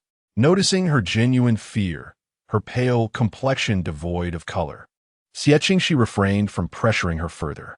Instead, he instructed the servant to pack the garments he had chosen and send them back to the Xie residence, excluding the two rather inappropriate pieces. Not only had Xie Qingxi purchased clothes for her, but he had also procured some for Jiang, old Madame Xie, and Xie Lingzhao, ensuring it wouldn't seem overly conspicuous. Cui Fu observed the pile of clothing with a slight, sardonic smile, feeling a sense of gratitude for his thoughtfulness. Upon returning to the Xie residence in the evening, Cui Fu noticed that Xie Lingzhao was still absent, with no word sent regarding his whereabouts. A sense of alarm and worry gripped her, fearing he might have encountered some trouble. Yet, she sensed something amiss. His behavior had been rather peculiar of late, and he seemed to be less affectionate toward her than before. A nagging thought crossed her mind. Had he perhaps sensed something? But quickly, she felt a pang of injustice. These matters were never of her choosing, and she found herself unable to voice her feelings. As the early spring brought forth frequent rain, puddles had formed beneath the eaves. Xie Lingzhao had not taken an umbrella when he went out during the day, prompting her to venture out in search of him. Just as she reached the courtyard entrance, she spotted Xie Lingzhao returning with a servant, his expression a complex mix of surprise and embarrassment upon seeing her. Not understanding the reason behind his demeanor, she held up the umbrella to shield him and gently inquired, "What kept you out so late? Have you encountered some trouble?" Looking into her worried eyes and soft, gentle profile, Xie Lingzhao felt a surge of affection. "I have not encountered any trouble," he reassured her. "I merely went to visit a few old acquaintances. Did I not mention before that I was rescued by a hunter after encountering bandits? They have since moved to Shengjing, and with no acquaintances here, I went to assist them. I should not have left you alone today. I assure you it will not happen again." Cui Fu noticed the puddles on the road. Her embroidered shoes nearly soaked through. Upon hearing that he had gone to assist the butcher's family, she immediately suggested, "Then why not invite them to stay in our home? After all, they are your saviors, and they should not be neglected." A fleeting look of discomfort crossed Xie Lingzhao's face, which he quickly masked. They expressed concerns regarding the many rules of our household, fearing they would be a burden. Cui Fu replied, "Is that so? If they choose not to come, then so be it. How about I visit them tomorrow? I wouldn't want anyone to perceive the Xie family as ungracious." Since marrying Xie Lingzhao, she had been learning how to fulfill her role as the mistress of the house. While she may not have mastered the art, she was certainly capable of handling matters without faltering. Xie Lingzhao smiled faintly and said, "Let us discuss it later. They have just arrived and are still somewhat unaccustomed. By the way, has Yunyang prepared everything for the birthday banquet?" His tone shifted rapidly, clearly intent on evading the topic. Cui Fu noticed this and did not press further, merely replying, "It's mostly ready." In truth, the preparations had all been arranged by Xie Qingxi, leaving her with little to worry about, aside from those absurd and offensive actions. As they conversed, they arrived at Haitang Courtyard. Xie Lingzhao nodded, expressing his gratitude to Yunyang, saying, "If anything is lacking, please do inform me." However, acquiring the necessary items required expenditure, and given his current state of idleness, how could he possibly produce any funds? Cui Fu understood his predicament, but did not wish to undermine his pride, softly responding, "All right." Upon entering the room, Xie Qingxi was somewhat taken aback to find new clothes laid upon the table. "Who sent these?" he inquired. Baozhu replied, "It was the second young master. He sent garments to every courtyard, and the servants were also rewarded, claiming it is a spring gift." "What sort of spring gift?" "Merely a stratagem to win hearts." Xie Qingxi regarded the fine garments with indifference, instructing, "Take them away." He had not fallen so low as to require assistance from others. Cui Fu was about to direct Baozhu to put the clothes away when she noticed Xie Qingxi suddenly reach for the topmost lilac skirt, revealing beneath it a half-exposed crimson silk undergarment, intricately embroidered with intertwined lotuses that glimmered faintly in the candlelight. His brow furrowed, and the veins on his forehead twitched slightly. Cui Fu, previously consumed by worry, had neglected to investigate what lay beneath the garments. To her astonishment, Xie Qingxi had sent such intimate items concealed beneath the skirt, a move that was nothing short of adding fuel to the fire. She lifted her gaze and found Xie Qingxi's handsome face darkened with fury. Regardless of who it was, sending such intimate clothing to one's wife was a blatant provocation. Holding the embroidered undergarment in his hand, Xie Qingxi's eyes turned crimson, filled with a rage that wished to consume Xie Qingxi alive. Cui Fu's complexion paled slightly, filled with urgency and shock, and she hastily instructed Baozhu, "Quickly take these things away." Clutching her handkerchief, her heart raced uncontrollably. Xie Qingxi closed his eyes and suddenly strode forward, enveloping Cui Fu in his embrace. His voice trembled slightly. "Yunyang, I am sorry. It is my fault that you have suffered." At present, there was no one in the Xie family more pathetic than he. And even in this state, he lacked the courage to confront Xie Qingxi for clarity. Cui Fu was held tightly, tilting her delicate neck, nearly breathless. Yet she continued to soothe him. "Husband, do not blame yourself. None of this is your fault. If there is blame, it rests solely upon that treacherous individual." Leaning against his chest, she could not help but sigh. "Husband, why don't we return to Qinghe? Shengjing may be bustling, but it is ultimately not a place where we can stand firm. Now that my uncle's intentions are laid bare, if he were to press us one day, how could we escape his grasp?" This was not the first time she had expressed a desire to leave, yet Xie Qingxi gritted his teeth, replying, "Yunyang, do not worry. He will not have his way for long." Cui Fu was momentarily taken aback, uncertain of his meaning. However, her instinct suggested that the matter was far from simple. The pale visage was illuminated by the soft glow of the lanterns as she gently inquired, "Is it that my lord has come to know something?" A shadow flickered in Xie Qingxi's eyes. "Xie Qing, she has made numerous enemies in the court. I have heard that General Xu Yong met his demise at his hands, and now the Su family seeks vengeance. I wonder if his position can remain secure." Cui Fu was unfamiliar with Xu Yong and only had a rudimentary understanding of court politics. Yet her greatest fear was that this was merely a trap, and her husband would unwittingly fall into it. Observing Cui Fu's silence, Xie Qingxi assumed his words had frightened her. "Yunyang, let us speak no more of this. Just wait. I shall ensure you do not suffer any further grievances." Cui Fu furrowed her brow in concern, softly responding, "Regardless, my lord, you must proceed with caution." Xie Qingxi nodded, confident in his plan, convinced it would effectively teach his disdainful younger brother a lesson.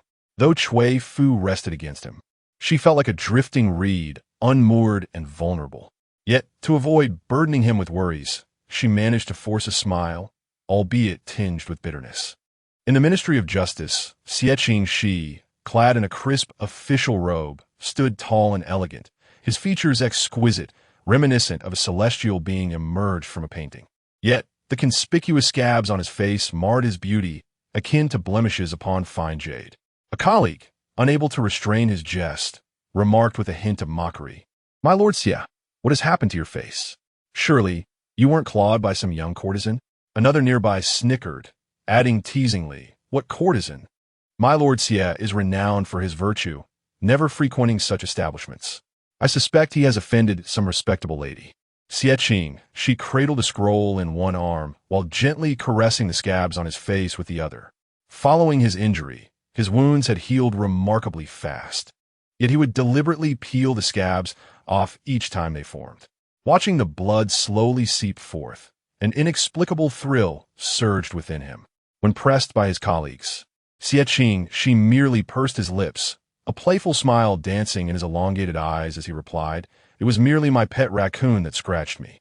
Though usually docile and well-behaved, when provoked, it can reveal its sharp claws, yet I find it oddly pleasurable."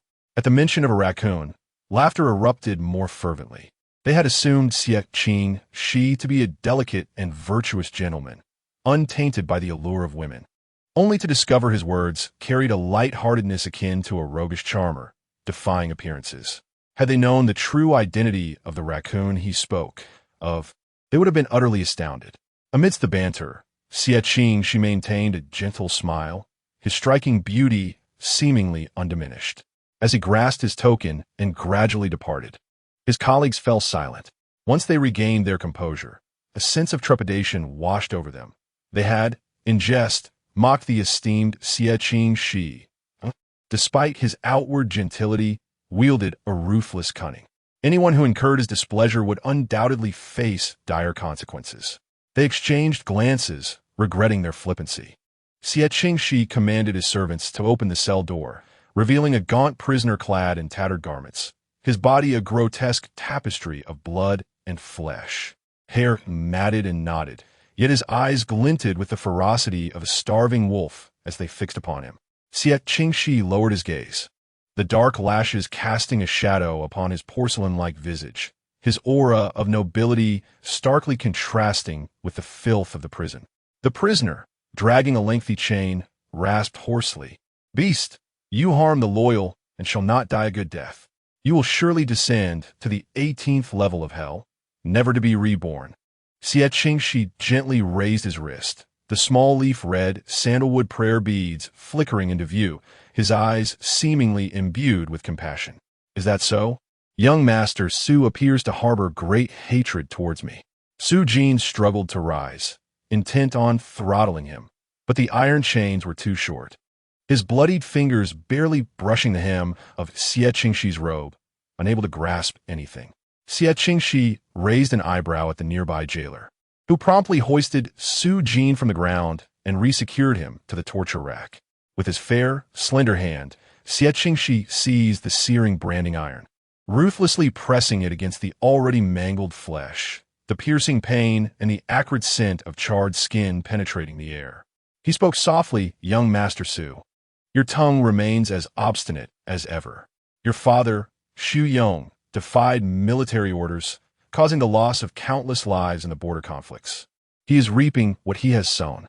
I have merely reported the truth. How can you claim I harm the loyal?" Upon hearing this, Su Jin's eyes blazed with fury. "You lie. My father devoted his life to serving the nation. How could he commit such acts? You, driven by selfish interests, slander him and trap my Su family." With that, he spat bloodied saliva towards Xie Qingxi. Xie Qingxi effortlessly sidestepped, a faint smile lingering on his lips, though it did not reach his eyes, revealing a hint of detachment.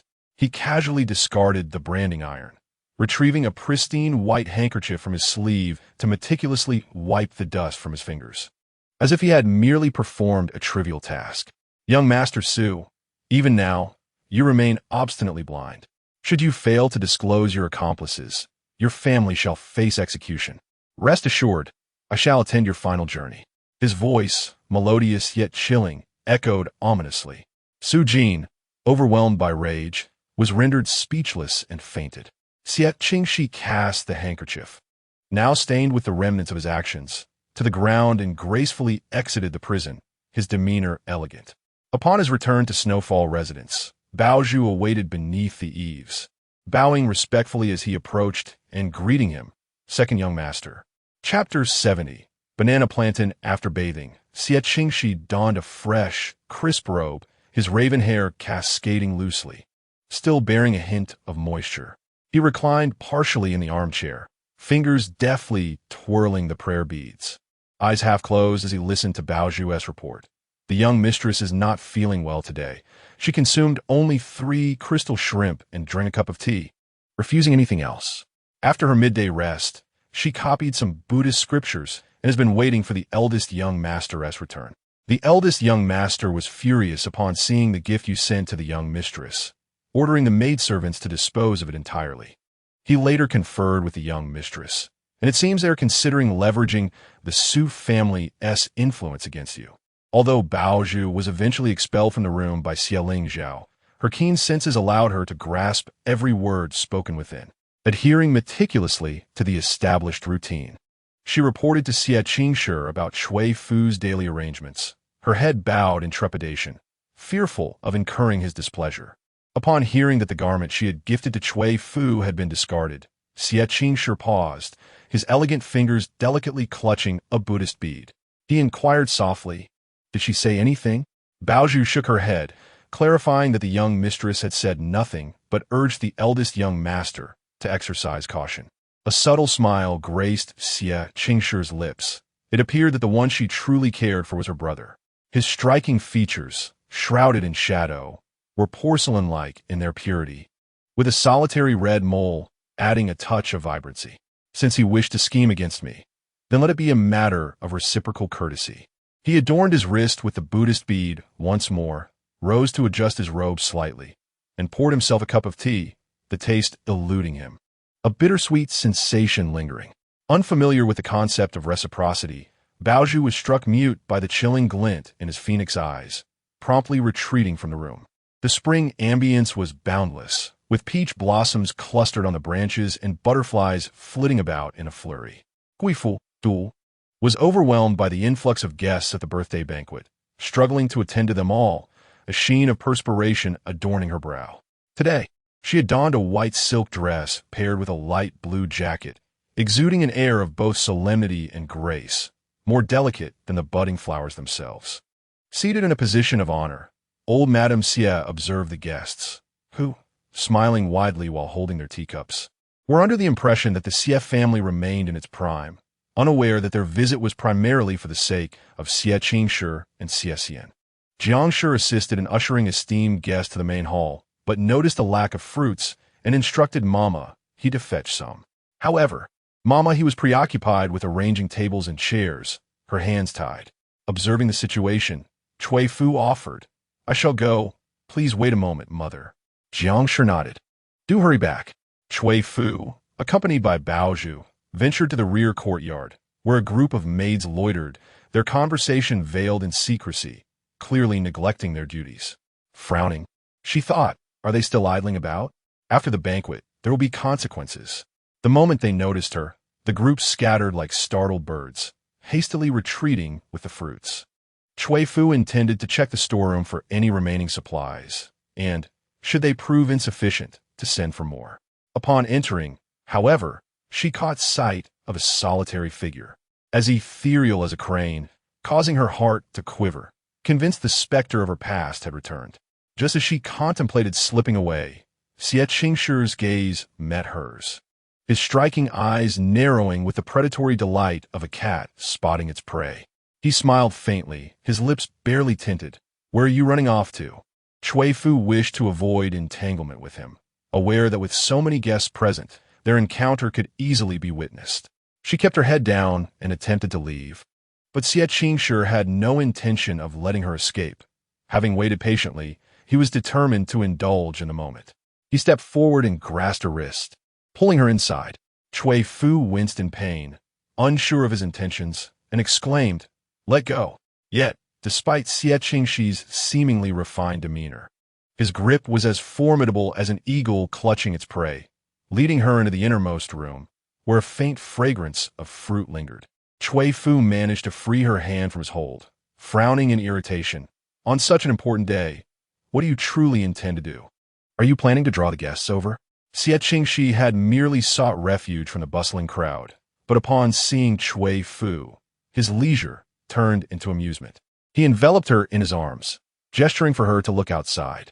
It was then that Cui Fu noticed the window was ajar, revealing lush banana plants swaying in the breeze. Through the layers of leaves, she spotted several figures engaged in lively conversation, one of whom was her husband, Xie Qingxi. If their current position were to be seen by others, they could never wash away the ensuing scandal. In a fit of anxiety and anger, she could not help but bite down hard on the arm encircling her. This usually gentle lady had surprisingly sharp teeth, yet Xie Qingxi seemed impervious to pain. As she bit his hand, he retaliated by nipping at her ear. The moist warmth of his breath felt less like a bite and more like an insidious suggestion, as if urging her to make more noise, which might draw their attention. His voice was soft and somewhat husky, each word sinking into her ear like a warm caress. Cui Fu felt her legs weaken, tears threatening to spill from her eyes as she whispered, "If you do not let go, my mother is still waiting for me." However, Xie Qingxi merely seated her on a nearby stool, ensuring her face was clearly visible from the window, her hair trembling slightly, while his hands engaged in mischief. Let her mother wait. There was no need to rush. After such a long separation, have you not thought of me? Cui Fu pressed her hands against his knee, a mix of shame and anger washing over her. Fearing that the banana leaves would not sufficiently conceal their forms, she instinctively retreated, provoking a light laugh from Xie Qingxi. "It seems you do miss me." Cui Fu had never encountered such unabashed audacity. Just as she turned to retort, he shoved a peeled grape into her mouth, its sweetness bursting forth, yet she had no desire to swallow. His long fingers gripped her chin, forcing her to gulp it down. Then, he turned her to face him, their noses nearly touching. His features were exquisitely handsome, while she was a picture of mortification and beauty. With a playful smile in his phoenix eyes, Xie Qingxi softly asked, "You have eaten my grape. May I partake as well?" Before she could respond, he acted according to his own desires. Cui Fu bit her lip until it almost bled, but he held her shoulders, murmuring, "Stay still. They're looking this way." Chapter 71. The official's Cui Fu clutched tightly to his robe, unsure of how much time had passed. His nimble fingers subtly untied the fragrant fruit hanging from her attire, playing with it in his hand. "You scoundrel, what do you intend to do with that?" Xie Qingxi wore an elegant smile, recalling how the dried fruit I gifted you yesterday was carelessly discarded by him. "Surely, you owe me some form of compensation." The azure jacket draped loosely around her, and Cui Fu's eyes glistened with unshed tears as she reached for it. In unison, they tumbled from the bench, with Xie Qingxi letting out a muffled grunt while instinctively shielding her head. "You are well aware of the contents of my private chamber. Why the urgency? It is truly a case of mentioning the wrong subject." Cui Fu pouted in indignation, demanding, "Return it to me." Her watery gaze threatened to spill over, fearful that he might present her precious gift to Xie Qingxi. Xie Qingxi helped her rise, retrieving a delicate azure handkerchief to dab her tears, soothingly murmuring, "Do not cry. Would it please you if Ming Zhang no longer vexed you?" Though she was typically pliable, a hint of temper surfaced, her fair and gentle countenance resembling the crescent moon at its inception, yet she despised his teasing. Xie Qingxi gently placed the handkerchief over her eyes, his voice soft as falling snow, cool yet tender. "If your eyes swell from crying, how shall you face others? Moreover, there are more distressing matters ahead. It is premature for tears now." His tone, laced with compassion, bore a touch of firmness. When he lifted the handkerchief, her dark, luminous eyes sparkled with clarity and charm. The handkerchief, infused with mint and other herbs, emanated not only a fragrance, but also a subtle bitterness. Just as Cui Fu was about to speak, she heard the faint sound of footsteps outside the window, causing her heart to race. Forgetting about the dried fruit, she hastily stood and arranged her hair before stepping outside. Though she was not the instigator, anxiety gripped her. Xie Qingxi, with the still damp handkerchief and the soft, light dried fruit in hand, watched as Cui Fu exited the door, only to encounter Xie Qingxi and his companions. She curtsied respectfully. Noticing her unusual demeanor, Xie Qingxi instinctively glanced towards the storage room, but saw nothing amiss. Only a moon-white robe. Cui Fu regained some composure and suggested, "Husband, let us proceed to the front courtyard. The birthday banquet is about to commence." Xie Qingxi nodded in agreement, retracting his gaze. Upon returning to the front courtyard, they unexpectedly met Xie Qingxi, who was conversing with Xie Xian. He stood tall and graceful, resembling a refined figure from spring, undeniably handsome. Cui Fu was taken aback by his swift pace and arrived ahead of the others, lowering her head to avoid his gaze. Whether out of concern for the crowd or for another reason, Xie Qingxi adopted a demeanor of a humble and courteous gentleman before everyone, evoking a sense of familiarity. Only Cui Fu understood the complexities concealed beneath his polished exterior. Upon seeing the two, Xie Qingxi respectfully greeted sister-in-law, elder brother, in front of the gathering guests. Xie Lingzhao was reluctant to appear overly distant, responding gently with an though it hardly conveyed closeness. As the number of guests in the residence swelled, they busied themselves in greeting, yet the officials who came to offer their congratulations encircled Xie Qingxi, bestowing celebratory remarks that inadvertently sidelined Xie Lingzhao. Xie Qingxi navigated among the crowd with remarkable ease, leaving no room for criticism. Noticing the discomfort on Xie Lingzhao's face, Cui Fu gently tugged at his hand, addressing him as my husband. Xie Lingzhao lowered his gaze, seeing the concern reflected in Cui Fu's eyes, and his displeasure gradually dissipated. He raised his brows slightly, assuring her, "I am fine." Yet, he could not deny the stark contrast between himself and Xie Qingxi. However, he refused to belittle himself. To be consumed by jealousy would be unworthy of a man. Hand in hand, Xie Lingzhao and Cui Fu appeared as a pair of celestial lovers. Just then, a young servant burst in, clearly flustered. Madame Jiang frowned and scolded, "What sort of behavior is this? With so many people present today, do you not realize the consequences of alarming the esteemed guests?" The servant wiped the sweat from his brow, clearly in distress. "Madam, many officials have arrived outside, claiming they are here to arrest the eldest young master and take him to prison. They will be entering shortly, and there is no way to stop them." Madame Jiang was taken aback, disbelief washing over her. "What nonsense are you speaking?" "Madam, I'm not speaking falsely. Those officials sent me to deliver the message. I do not know the details." As soon as he finished speaking, the sounds of celebration outside transformed into a synchronized march of footsteps, with officers brandishing swords surrounding them. The atmosphere fell silent, and the smile on the old matriarch's face vanished completely. Leaning on her cane, she approached the crowd and asked officials, "What is the meaning of this?" Seeing the elderly matriarch, the officer was not inclined to be harsh and replied simply, "The eldest young master, while serving in the Ministry of Personnel, embezzled over 2,000 taels of silver. His Majesty has ordered us to thoroughly investigate this matter. This should have been under the jurisdiction of the Ministry of Justice, but since Xie Qingxi was now the deputy minister there, the responsibility was naturally handed over to the emperor's trusted aides to avoid any conflict of interest." Madame Jiang repeatedly exclaimed, "Impossible. This is absolutely impossible." She turned to Xie Lingzhao, pleading, "Zhao, you must be wronged, am I right?" She would rather believe that the troublemaker was Xie Qingxi than accept that it was Xie Lingzhao. Cui Fu also looked at him, anxiety etched on her pale face, clearly awaiting an explanation. However, under the scrutiny of all, Xie Lingzhao slowly bowed his head, his expression one of profound embarrassment. He indeed had embezzled the 2,000 taels. As for what he had done with the money, he found himself unable to articulate it. After a long pause, he finally spoke softly, "Yuliang, I am sorry." The leading officer wasted no more time, coldly commanding, "Young Master Xie, it is time to go." It was only after the officers had dispersed that the old matriarch regained her senses, clutching her chest and struggling to breathe before collapsing entirely.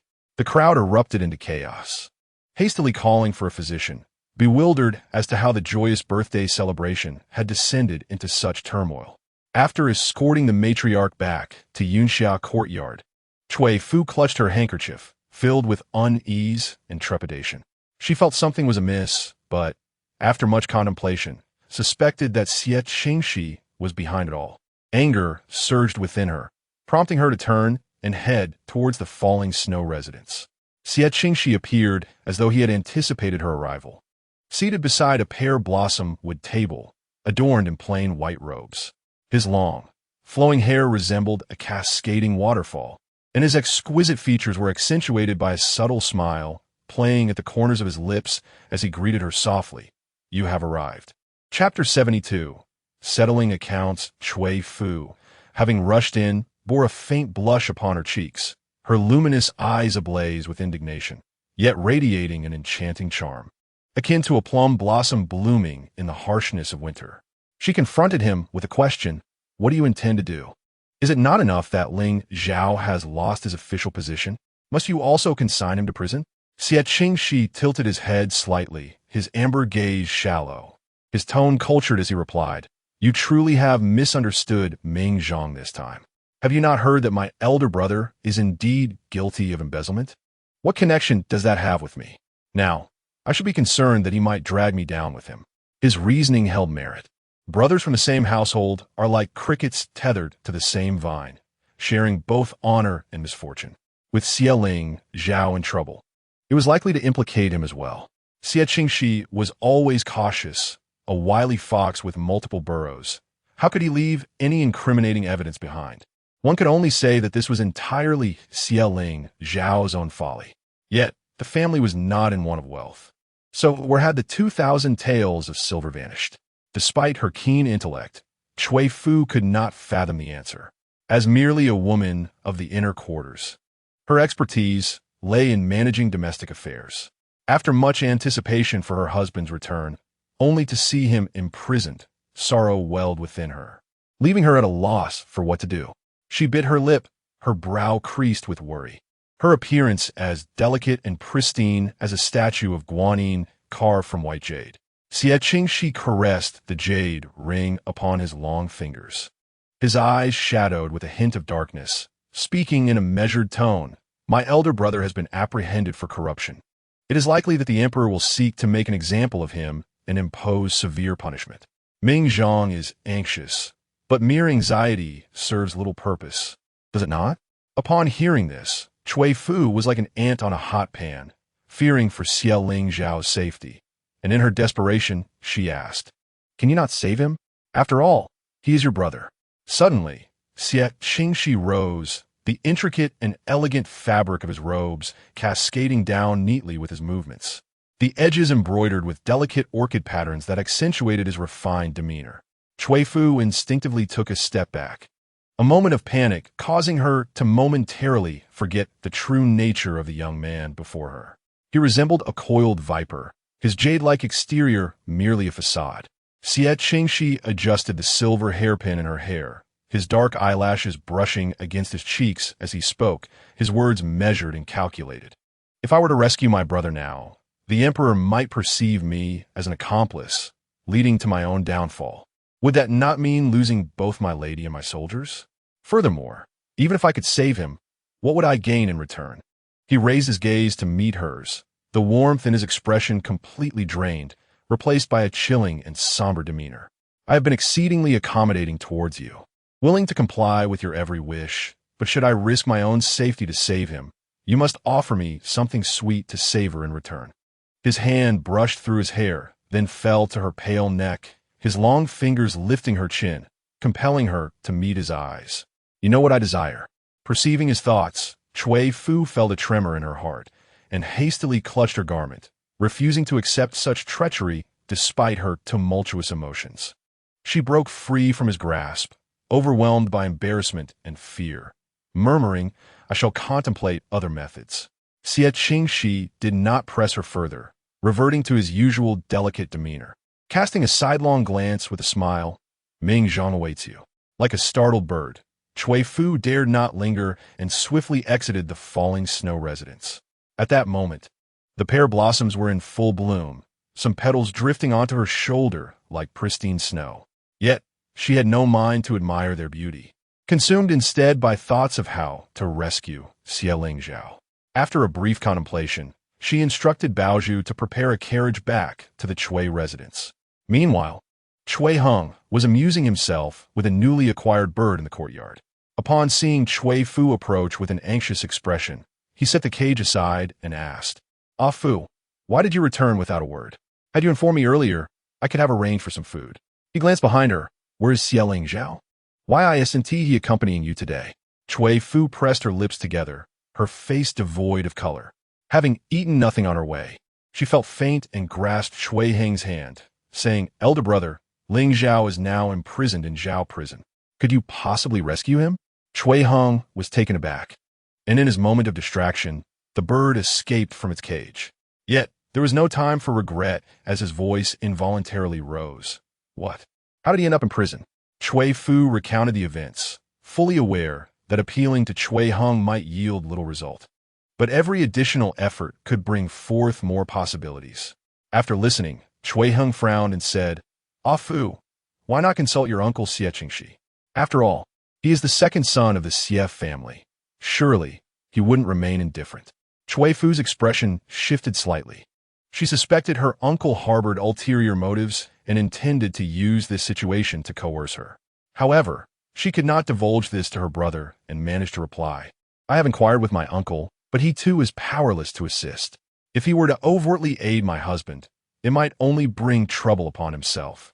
Cui Heng felt frustrated, lamenting that he had not heeded their father's advice to pursue a career in the officialdom, leaving him unable to offer any assistance now. After a moment's thought, he said, "Ah Fu, do not despair. I recently made the acquaintance of the Crown Prince of Jing. I shall inquire if he can lend a hand." Yet, he had little confidence in that prospect. The Crown Prince was as unlearned as he, having met during a pastime of cricket catching. But given the urgency of the situation, he could only hope for a miracle. Cui Fu felt somewhat calmer upon hearing this. Just as Cui mother and Cui Lian arrived, having received news. Cui Lian, Cui Fu's half-sister, possessed a temperament akin to hers, though more reserved. She softly called out, "Elder sister," then fell silent. Upon seeing Cui Fu's haggard appearance, Cui mother could not suppress her heartache, tightly grasping her hand. "Ah Fu, my child, you have suffered greatly. Just when we thought the clouds would part and reveal the moon, we find ourselves beset by troubles once more." Cui Fu, in a state of disarray, knew that the matriarch of the Xie family had fainted from overwhelming sorrow, while Jiang Shi was preoccupied with caring for her, utterly exhausted. Even Xianjia, the one reliable ally she could count on, had been summoned to the palace, only to subsequently receive news of her confinement. Now, she is the only one who can run around for Xie Lingzhao. Upon hearing her mother's voice, she inexplicably felt a twinge of grievance, yet fearing her concern. She tilted her head to wipe away her tears and forced a somewhat strained smile, saying, "Mother, I am fine." Cui Heng sought news from the Crown Prince and soon returned in a flurry to the Cui household. "Ah Fu, the Crown Prince said Ling Zhao is currently safe in prison, but the Emperor intends to conduct a thorough investigation, and it may not be easy for her to be released. The most pressing matter is to settle the outstanding debts." Upon hearing this, Cui mother immediately turned to Cui Fu and said, "Ah Fu, wait here. I shall fetch you some silver." 2,000 taels is not an insignificant sum for their humble family. Cui Fu shook her head and grasped her mother's hand, saying, "Mother, it is unnecessary. I still have some spare money, and besides, this is a matter for the Xie family. How can I let you pay?" After bidding farewell to her mother, she returned to the Xie household and withdrew the silver from Jiang Shi. However, once the money was sent out, there was no news to be heard, not even a sound. Jiang Shi, unable to bear the blow, fell ill as well. Lying on the couch, she weakly asked, "Ah Fu, was that silver truly useful? You haven't been deceived, have you? Why is there still no news of Ling Zhao?" Cui Fu was equally perplexed by the convoluted circumstances. Now, everything relied on her alone, leaving her in a state of distress. She handed a bowl of medicine to Jiang Shi and softly said, "Let us wait a little longer. Perhaps news will arrive soon." For now, she could only comfort herself this way. 3 days later, there was indeed news. But it was dreadful. It was said that the emperor intended to punish Xie Lingzhao for embezzlement, exiling her to the frontier, never to return to the capital. When Cui Fu heard this news, she stood frozen in place, her fingertips trembling slightly. Upon hearing this, Jiang Shi fainted directly, causing chaos throughout the household. Baozhu noticed that Cui Fu had not eaten well for several days, and she had visibly lost weight. Immediately, she prepared some of her best dishes. But Cui Fu merely glanced at them without any appetite. "Young madam, you should eat something. What will happen if you fall ill?" After a moment of silence, Cui Fu forced herself to eat a few bites, yet it tasted like chewing wax. She slowly set down her chopsticks and asked blandly, "Is the second young master here today?" Baozhu was taken aback, then quickly replied, "The second young master has gone to the criminal department. I do not know when he will return." Cui Fu nodded, slowly lowering her eyelashes. "Prepare my bath." Baozhu, seeing that it was still early, though puzzled by her intent, obediently prepared the water. After Cui Fu bathed and changed, she sat before the copper mirror and for the first time applied a vibrant shade of lip color. Having not adorned herself this way since her wedding day, the woman in the mirror, with her delicate features, was enchanting and alluring, possessing an inexplicable charm and a hint of timid vulnerability. In the evening, Baozhu conveyed a message. "Young madam, the second young master has returned. Please come." Cui Fu nodded, though her expression was somewhat numb. Just days ago, she had spoken harshly, yet today she was to offer herself willingly. It was undeniably a bit awkward. Spring rain fell softly, and she chose not to wield an umbrella. The delicate dewdrops clung to her long eyelashes, rendering her a vision of exquisite vulnerability. Xie Qingxi had donned an official's robe, the loose-fitting attire draping elegantly as he reclined on a beauty couch, exuding an air of aloof nobility intertwined with a hint of languid ease.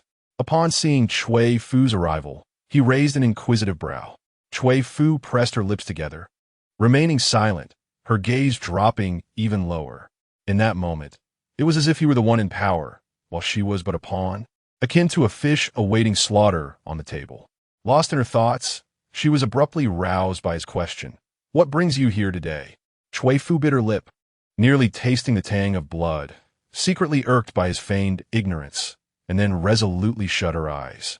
As she shed her outer garments, her frail form resembled a delicate orchid, seemingly incapable of withstanding the slightest pressure. Yet, after an interminable pause without any movement from the young man before her, she finally lifted her head, her expression a mixture of humiliation and defiance, as if to challenge him to reveal his true intentions. Xie Qingxi's handsome visage was partially obscured by the dim light, accentuating his striking features. His phoenix-like eyes, though gentle, shimmered with clarity, devoid of any lustful intent.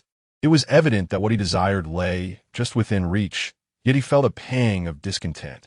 Did her brother hold such significance in her heart that she would forsake all shame and dignity to yield to him? Under his scrutinizing gaze, Cui Fu gradually lost her courage.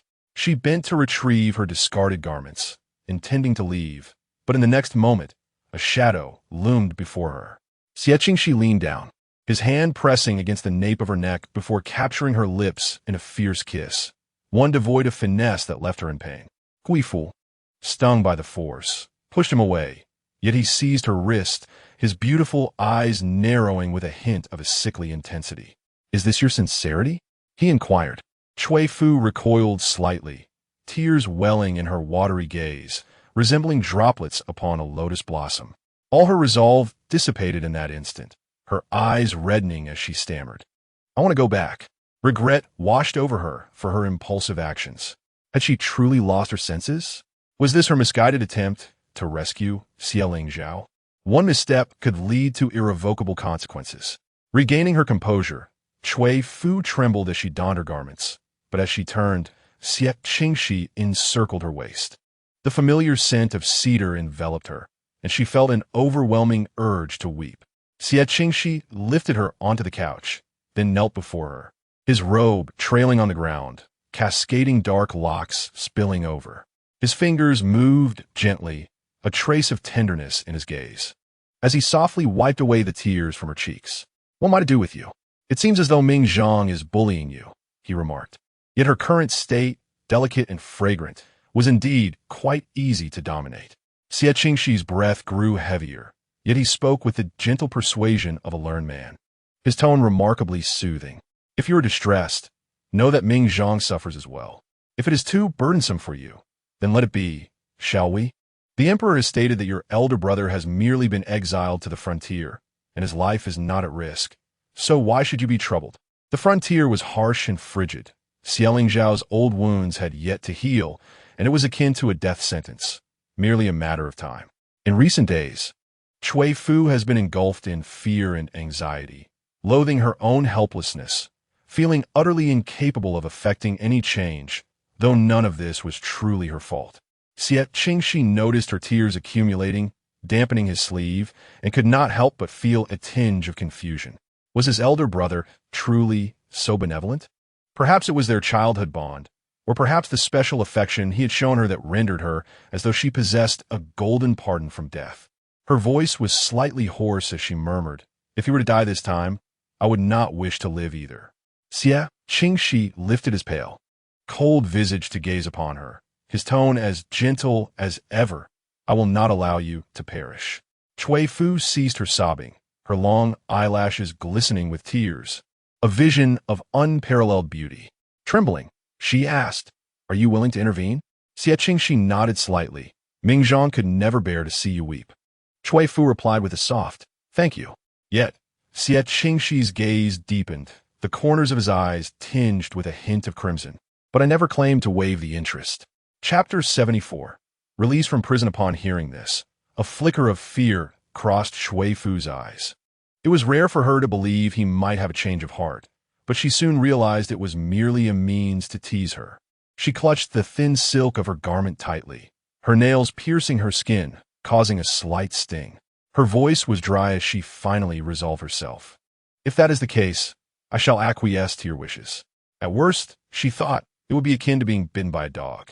Xie Qingxi could not help but smile at her reaction, warmth radiating from his eyes. "Why would you feel this way? Is Mingzhang truly so unappealing to you?"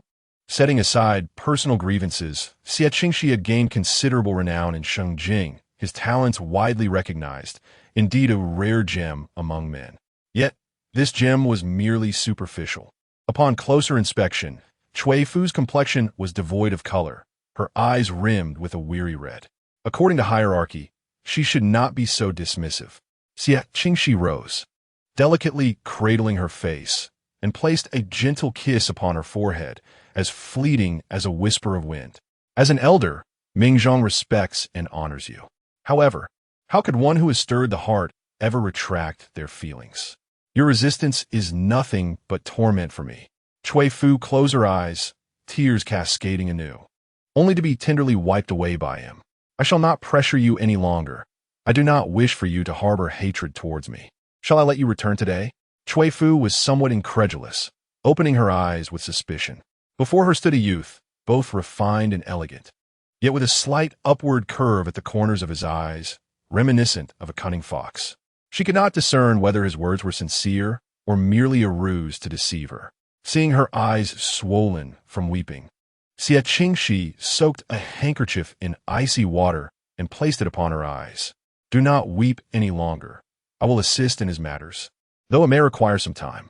However, once he is rescued, you may find yourself regretting it. If not for the fear that she would harbor resentment against him upon discovering the truth, he would not have so readily allowed her to depart." Cui Fu tilted her head in confusion, wanting to inquire further, but was interrupted by his gentle voice. "Do not move. Be careful not to let the handkerchief fall." She could only tilt her head back, her slender, pale neck inexplicably aching, as most of her face was concealed by the green handkerchief, leaving only her delicate jawline exposed. Before her, there was nothing but darkness, and moments later, a cool sensation graced her lips, imbued with a faint scent of cedar. She yearned to escape, yet found herself ensnared. Gradually, her breath became erratic. Suddenly, the world brightened as Xie Qingxi removed the azure cloth from her eyes, his jade-like visage adorned with a hint of reverence. His voice, both alluring and yearning, beckoned, "Open your eyes and behold me." Cui Fu blinked, lashes fluttering, only to witness his soft laughter as he leaned closer, their smiles intertwining. The flickering candlelight cast their silhouettes against the wall. Time slipped away, and as Cui Fu's head grew dizzy, this absurd encounter finally reached its conclusion.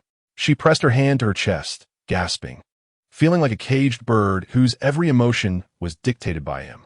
Struggling to rise, she heard Xie Qingxi's voice command, "Hold on." Assuming he might reconsider, she furrowed her brow and inquired, "What more do you desire?" Her lips glistened with moisture, akin to tempting fruit, exuding an aroma of ripened sweetness. Xie Qingxi's alabaster features darkened momentarily as he spoke with serene elegance. Please stay a while longer. I learned of your arrival only today and have yet to dine. Would you accompany me for a late-night repast? His gaze, clear and unwavering, revealed no hint of ulterior motives.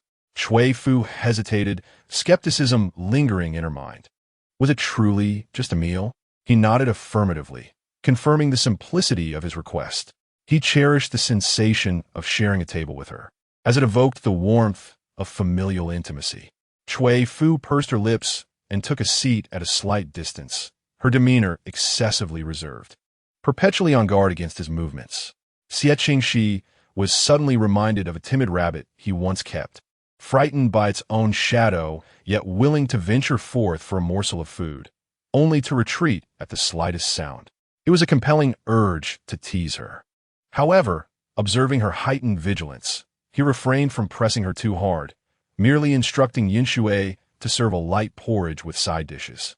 Cui Fu, whether out of fear or something else, buried herself in her meal, her cheeks puffed, exhibiting a charmingly delicate demeanor that surpassed her usual grace.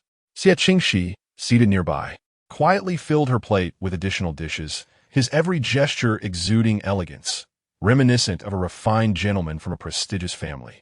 Throughout, he did not touch his own chopsticks.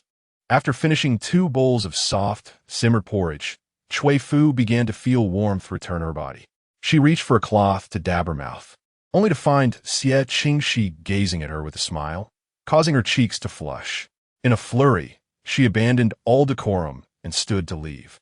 Xie Qingxi swiftly draped a cloak over her shoulders, his tall figure leaning slightly, magnifying his exquisite features before her. The chill of early spring still lingered, and he cautioned, "Be careful not to catch a chill." His eyes shimmered with an indescribable tenderness. Though he was undoubtedly a hypocrite, his exterior was beguiling. As Cui Fu fell into the depths of his clear eyes, recalling their earlier kiss, she felt an overwhelming urge to turn away, her heart inexplicably quickening at the warmth and subtle fragrance of the cloak enveloping her. Upon returning to the Haitang courtyard, Cui Fu removed her cloak and handed it to Baozhu. As Baozhu reached out to accept it, she inadvertently caught a glimpse of the ambiguous red mark on Cui Fu's neck, causing her to lower her head in silent remorse. Cui Fu, evidently noticing the change in Baozhu's expression, glanced at the copper mirror and was taken aback with a mixture of astonishment and anger. However, she understood that every favor requires a price. Her only hope was that Xie Qingxi would remain true to his word. About 3 days later, news finally emerged from the prison, revealing that another was guilty of embezzlement and that Xie Lingzhao had been wrongfully accused. Cui Fu, while unaware of the intricate details, grasped the perilous nature of power and influence, recognizing that the truth could be easily masked. She donned a fresh outfit to greet Xie Lingzhao, her heart brimming with joy. Yet, as she stood outside the Ministry of Justice's prison, witnessing Xie Lingzhao being supported as he emerged, she was momentarily frozen in place. In just a few short days, he appeared drastically diminished, his complexion as pale as parchment, dark circles beneath his eyes, and a slight stoop to his posture that robbed him of his former elegance. It seemed as though all his pride had been systematically dismantled, leaving nothing but exhaustion in its wake. This suffering was entirely unwarranted. Tears welled in Cui Fu's eyes as she called out, "Husband." However, the complexity of Xie Lingzhao's gaze as he looked at her spoke volumes. During his time in prison, Xie Lingzhao had prepared himself for the worst, never anticipating the chance of being released. As he gazed upon Cui Fu's delicate, tear-streaked face, his heart ached anew, compounded by regret for his actions, the weight of shame evident in his demeanor. Cui Fu approached to support him, and once inside the carriage, she tenderly wiped the grime from his face with a handkerchief, her movements gentle and meticulous. With a tone laced with concern, she inquired, "Husband, did they trouble you while you were imprisoned? I have worried myself sick over these days." With a soft sigh, Xie Lingzhao embraced her shoulders, the warmth of her presence feeling almost otherworldly. "Yu Liang, you have suffered. I am truly sorry for this." Observing the weariness etched in his features, Cui Fu refrained from reproaching him further, instead asking, "Why did you resort to misappropriating that silver? Although the Xie family is no longer under your control, we are not lacking in wealth. Why resort to such actions?" At that time, Xie Qingxi had yet to begin selling his paintings, leaving him without funds. He had devised a misguided plan, intending to make amends once he had amassed sufficient silver. Yet, it ultimately led to his exposure. Confronted by Cui Fuesse probingase, he lacked the courage to divulge the truth, pursing his dry lips. "Yulian, let's not speak of this, shall we? Such a situation will not arise again." He evaded her gaze, and Cui Fu gradually loosened her grip on his hand, her gentle smile fading, an inexplicable bitterness swelling within her. What could compel him to remain silent? They were husband and wife, yet she felt as though she were being treated like a thief, kept at a distance. During his imprisonment, she had shared in his worries, only to be met with his deception in the end. Cui Fu lowered her eyelashes, her fingers unconsciously twisting the handkerchief, and silence enveloped the carriage, broken only by the sound of the wheels rolling over the cobblestones. Xie Qingxi observed her somber expression, and his heart ached even more. He reached out, wishing to grasp her wrist once more, but she gently evaded him. Yin Yang, his voice was hoarse, as if a myriad of words were trapped in his throat, ultimately transforming into a mere utterance. "It is my fault." Cui Fu lifted her gaze to him, a veil of mist clouding her eyes, yet she stubbornly refrained from shedding tears. In a soft voice, she said, "Since my husband is unwilling to speak, I shall not press for answers." She paused, her words almost dissipating in the breeze. "I had thought that between us, there would be nothing left unspoken. At the very least, it should not be shrouded in this lack of honesty." This statement pierced Xie Qingxi's heart like a dull knife, and he clenched his fists, the knuckles turning pale. Indeed, they were husband and wife, meant to be united in purpose. Yet his momentary greed had not only ruined himself, but had also burdened her with fear and anxiety. Now, upon his release from prison, he still had to conceal the truth from her. He shut his eyes and finally spoke in a hoarse voice. "Shall I tell you the purpose of that silver tomorrow?" Once spoken, the truth might create a rift between them. Cui Fu nodded, not wishing to press him further on the matter right after his release. Tomorrow it would be. Xie Qingxi felt slightly relieved and followed Cui Fu back to the Xie residence. He hastily went to Yunxia courtyard to visit Madame Jiang and old Madame Xie. However, before they could exchange many words, Granny, he rushed into the room in a flurry. "Madam, old Madam, something terrible has happened." Madame Jiang, reclining against the bed, still pale from illness, nearly fainted at this news. She pressed her hand against her chest and exclaimed, "What are you talking about? What has happened now?" The Xie household had been plagued by a series of misfortunes, leaving her almost breathless, and she could not fathom the cause. Granny's expression was somewhat grave as she replied, "This old servant has made a mistake. But a woman who is with child has come to the door, claiming to be the eldest young master's mistress. Oh dear, I hardly know how to explain this." The woman had blocked the entrance with an imposing demeanor, insisting on entering the residence, and could not be halted. Madame Zhang's face was etched with shock and confusion. "What? Are you speaking nonsense? My Zhao just emerged from prison. How could there be a mistress?" Yet standing nearby, Xie Qingxi's expression shifted dramatically.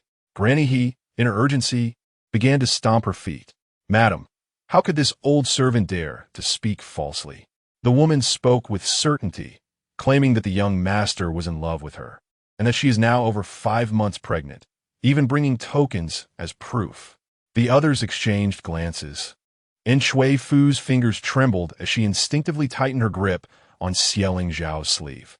However, he remained silent, his countenance darkening without a word of denial. Her anticipatory expression gradually morphed into a pallid hue reminiscent of ashes. It seemed she had come to understand where the 2,000 taels of silver had been spent. It was likely that he had used it to support his mistress, which explained his reluctance to disclose the truth. At that moment, the maid Lanxiang gently advised, "Young madam, please calm your anger. This matter is indeed puzzling. We should invite the woman in for a confrontation to prevent any slander." Upon witnessing Xie Qingxi's reaction, Zhang's initial skepticism transformed entirely into belief. Reminded of the urgency of the matter, She understood that probing into the details could jeopardize the reputation of the Xie family if discovered. She promptly instructed her servant to escort the individual to the manor discreetly. Cui Fu released Xie Qingxi's sleeve, gazing at the tall and handsome man before her, feeling a profound sense of unfamiliarity, yet desperately wishing it were all just a misunderstanding. Xie Qingxi, pierced by her gaze, felt his heart wrench with anxiety. "Yin Yang, please do not look at me like that. Allow me to explain," he implored, his voice tinged with tension. Cui Fu felt her limbs turn cold, her mind buzzing with confusion. Soon, Mama he brought forth a woman. The woman had a wheat-colored complexion, slender build, and an air of arrogance in her eyes. Though her features were not exquisitely delicate, they possessed a certain charm laced with a hint of wildness, starkly contrasting with Cui Fu's appearance. The woman's prominent abdomen drew attention as she cheerfully called out, "Zhao Gij," her eyes brimming with reliance on him, suggesting a deep familiarity between them. Xie Qingxi instinctively glanced at Cui Fu, who, however, was lost in thought, staring at her embroidered shoes, the paired lotus design glaringly vivid in that moment. She had once believed Xie Qingxi to be different from other men, but now he seemed no better, inherently flawed. All her recent hardships, sleepless nights filled with worry for him, felt like a cruel joke. At first glance, Jiang found the woman crude, clearly of rural origin, and could hardly fathom a connection between her son and this individual. With a tone laden with skepticism, she demanded, "Who exactly are you? Why do you defame Lingzhao?" Chapter 76. Qin Yuanyang before speaking. The woman exchanged a meaningful glance with Cui Fu and then replied, "I am Qin Yuanyang from Hingyang. My family makes a living through hunting. My father once saved Zhao Gij from bandits, and we fell in love. Now, I am with child and have come to seek him." Xie Qingxi's expression turned extremely uncomfortable, akin to a dye house in disarray. He felt gratitude towards the Qin family for their earlier kindness, but harbored no further thoughts about Yuanyang, having been momentarily swept away by wine and passion. Mistakenly, he had treated her as Yuanyang, believing her when she claimed to have taken a contraceptive potion. He had lavished her with gifts, unaware that she had recently arrived in Shengjing, already pregnant. Fear gripped Xie Qingxi as he scrambled to soothe her, terrified she would expose the truth. He never imagined that Yuanyang would choose this very day to confront him. Jiang gently tapped the table, looking at Xie Qingxi. "Zhao, is what this woman says true?" Under the scrutiny of those present, Xie Qingxi slowly nodded, his voice hoarse, "Yes, mother," even though he had steeled himself. The teacup in Cui Fu's hand clattered to the ground, and she fought back tears, striving to maintain her composure. The spilled tea stained her skirt, creating a blurred patch, while the leaves sullied her shoes, evoking a sense of revulsion. Xie Qingxi's head drooped even lower, yet Qin Yuani boldly clasped his arm in front of everyone. Addressing Cui Fu, "Dear sister, which man does not have 3 wives and 4 concubines? Rest assured, even if I bear a child, I shall not compete with you. I merely wish to remain by Brother Zhao's side." Her unabashed declaration of affection for Xie Qingxi left Cui Fu feeling as if a thorn had lodged in her throat. Prior to marriage, Xie Qingxi had promised her he would not take a concubine, and now it sounded like a cruel jest. Jiang Shi, observing Qin Yuani's audacity, furrowed her brow and slammed her hand on the table, causing the teacup to clink. "Outrageous. The Xie family has its own rules regarding concubines. How dare you act so brazenly?" She cast a cold glance at Qin Yuani's hand resting on Xie Qingxi's arm. "Someone, escort this Miss Qin to a guest room to rest, and we shall discuss this later." Suddenly, Qin Yuani clutched her belly and cried out, "Oh dear, my child." She staggered towards Xie Qingxi, tears brimming in her eyes, saying, "Brother Zhao, I feel a sharp pain in my abdomen. I fear it may harm the baby." Whispers circulated. "Look at her pointed belly. It seems like she carries a son." Cui Fu pressed her fingertips deep into her palm, watching Xie Qingxi flustered as he assisted Qin Yuani, suddenly feeling that the bamboo green robe she had dyed herself was unbearably glaring. "Yumiao." Xie Qingxi lifted his gaze to speak, but saw his wife already turning to leave the hall. The hem of her pale blue skirt brushed past the threshold, and he distinctly noticed the tea leaves that clung to her shoe tip. reminiscent of 3 years ago during the plum rain season when she had hidden behind a rockery to meet him, shaking off the mud that clung to her clothing. Back then, she had laughed and said, "It matters not. Seeing Ling Zhao is more important than anything." Yet now, Qinghe Cui tightened her grip on his arm, and fearing for her child, he found himself trapped in place, his heart racing with anxiety, yet feeling utterly helpless. Xie Qingxi also rose, his smile as gentle as a breeze.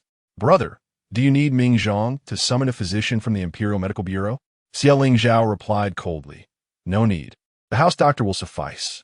He remained oblivious to the change in Qinghe Cui's complexion as she leaned against him, tinged with fear. Xie Qingxi, upon hearing this, chose to say no more and exited with Yin Shui. Cui Fu could not recall how she returned to Haitang Courtyard. She sat by the window, where 2 clay figurines rested on the table, gift from Xie Ling Zhao on her 17th birthday. Over the years, they had been polished to a smooth sheen, a testament to their youthful affection, yet it seemed she alone had remained stationary. The woman named Yuani was not the first time she had heard that name. On that day, when Xie Ling Zhao was intoxicated, it must have been her he called out to. A pang of bitter sadness welled within her, realizing that what she thought was a profound bond was merely a jest. Baowa, noticing the dampened dress from spilled tea, expressed concern.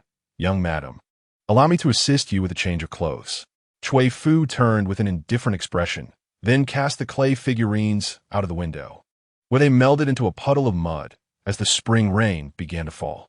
Once she had changed into fresh garments, Xie Ling Zhao lifted the curtain and entered. Though still wrapped in a crane cloak due to the lingering chill of early spring, his brows were marked with the vigor of youth. Though devoid of the boyish innocence from his 17 or 18 years, his eyes were reddened, clearly a reflection of his guilt. Xie Ling Zhao approached Cui Fu, yearning to grasp her hand, yet she narrowly evaded him. For the first time, he perceived a look of disdain etched upon her countenance. He pressed his lips together, his expression fraught with anxiety. "Yin Yang, this is all just a misunderstanding. Will you not forgive me? Forgive him?" Cui Fu lowered her gaze and replied softly, "What need is there for me to forgive?" Observing her indifferent demeanor, he would have preferred her to berate him instead. "Yin Yang, listen to me. I was merely intoxicated that day. I assure you, my heart has never wavered towards her." Cui Fu's heart ached profoundly, her hands trembling at her sides. Yet she feigned calmness, her alabaster visage suffused with sorrow. "They sought you out just days ago, did they not?" Xie Ling Zhao, "If Qinghe Cui does not appear today, how long did you intend to conceal this from me?"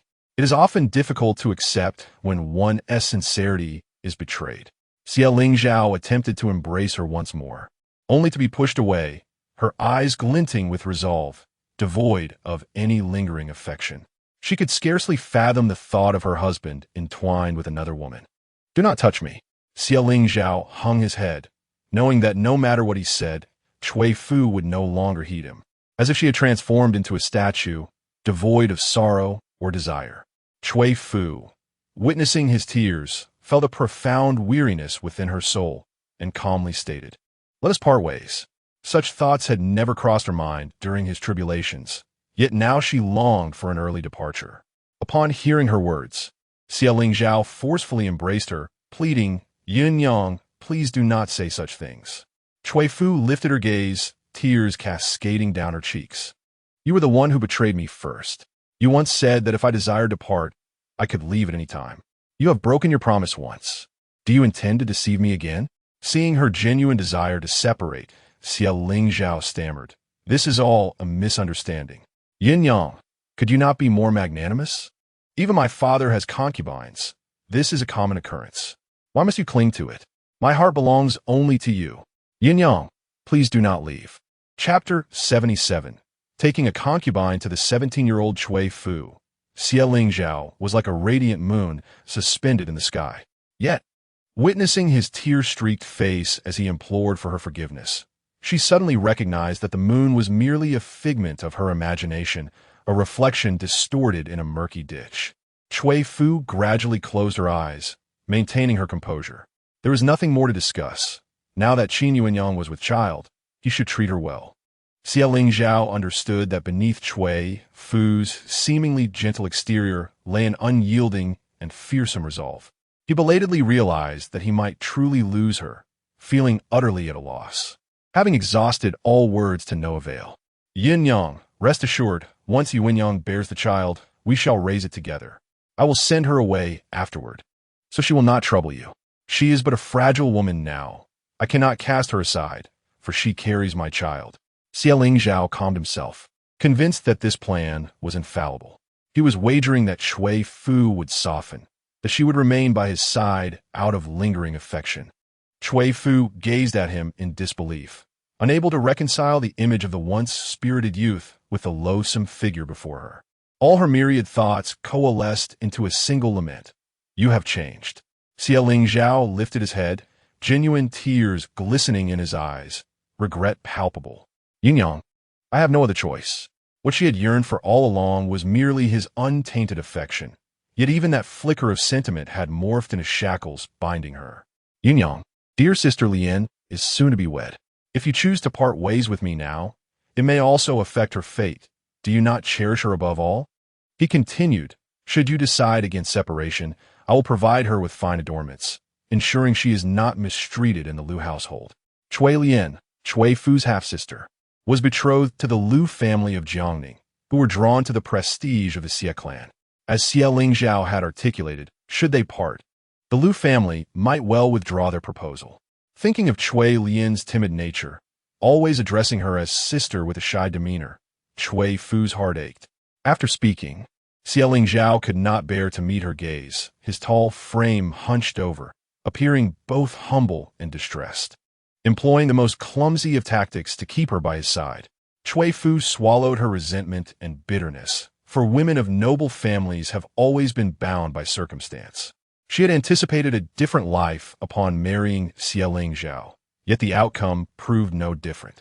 He had become the very architect of her descent into despair. You may leave. Allow me some time to ponder. Sensing a hint of concession in her tone, Xie Qingxi refrained from pressing her further. Very well, Yin Yang, take your time to reflect. Yet by afternoon, he had brought Cui Mu and Cui Lian to her. Cui Fu sat in the room, her expression wan, surprised by their arrival. Yet she comprehended that Xie Qingxi had orchestrated this visit as a means of persuasion. Cui Mu's eyes were red-rimmed. She had never anticipated that Xie Qingxi would take a concubine and father a child of 5 months, nearly driving her to despair. Ah Fu, what are your thoughts now? If you wish to part ways, I shall take you home today. A faint smile graced Cui Fu's lips, reminiscent of pear blossoms burdened by frost and snow, beautiful yet fragile. She did not respond, but turned to Cui Lian. Sister Lian, how does Master Liu treat you?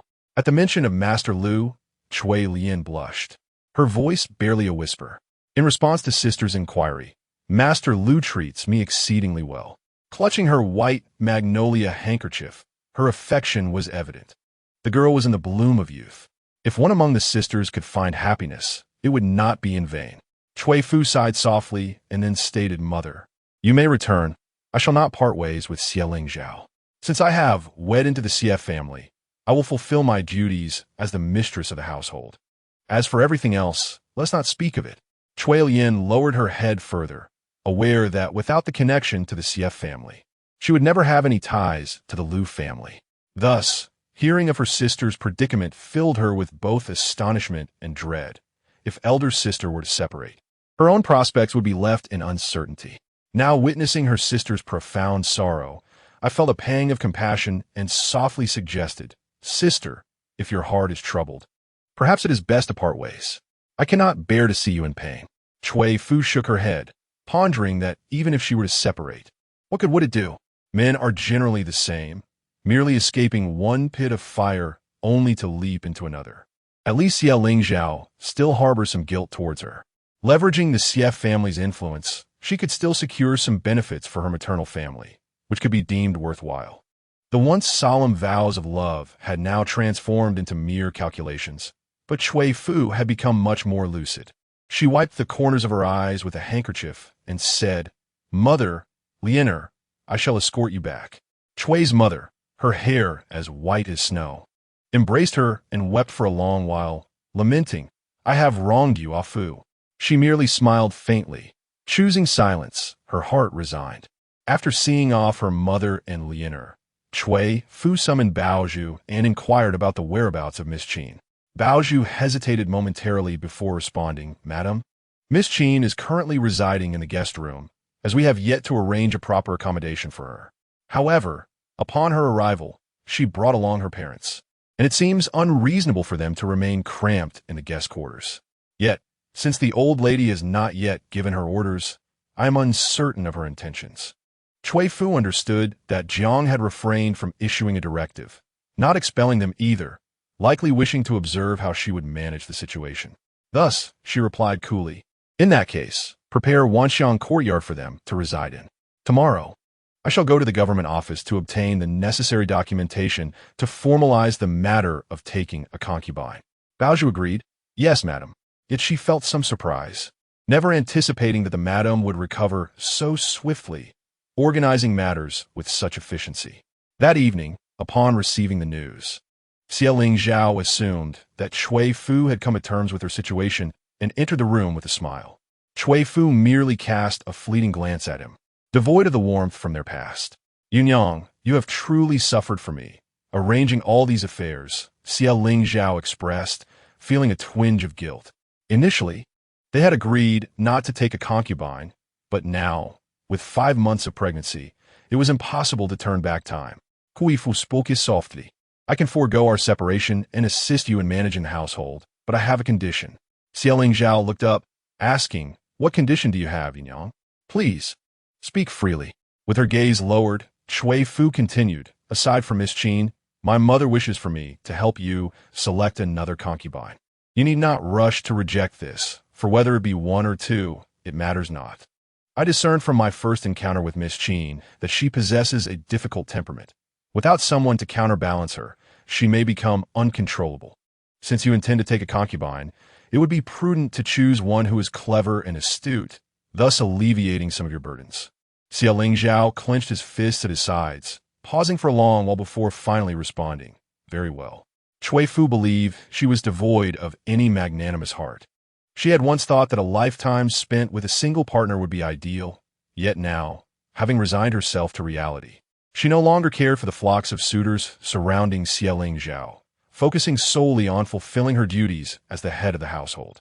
When she agreed to assist Xie Qingxi in taking a concubine, she was met with praise, with others remarking on how much she had matured. Cui Fu's lips curled into a faintly sarcastic smile. In days gone by, she had endeavored to curry favor with Madame Jiang, yet had never received a kind word in return. Now, however, she found herself holding the woman's hand, being addressed as a good daughter-in-law. Cui Fu lowered ergaze, accepting the praise, but as she prepared to leave, Madame Jiang reminded her to select a young lady of impeccable lineage. Alto Cui Fu verbally acquiesced. She immediately made her way to the grandest brothel in Shengjing, Xiao Chun Fan.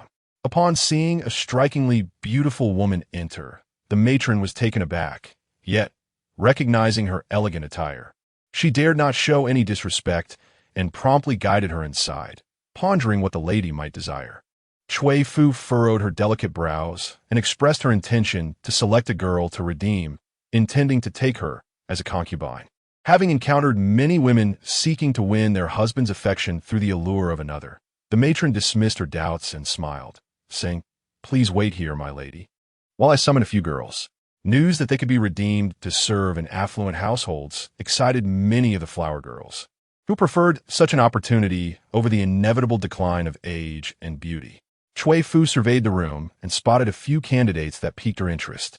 She pointed to one particularly striking girl and gently inquired, Are you willing to accompany me? Upon hearing she had been chosen, the girl's face lit up with gratitude. Thank you, my lady. My name is Qing Wan, and I will be delighted. After a moment's thought, she added, Might you also bring my younger sister, Huangying? She is still quite young, assisting in the back courtyard, and is deft enough to serve well. Surrounding them, whispers of mockery hinted at her lack of awareness. Qing Wan's expression paled, fearful that her request would displease the noblewoman and that she might lose her chance. However, Cui Fu contemplated and replied, Since your sister is still young, you may bring her along, as long as she serves you alone. Overwhelmed with joy, Qing Wan wept, "My lady, you are truly a benevolent soul."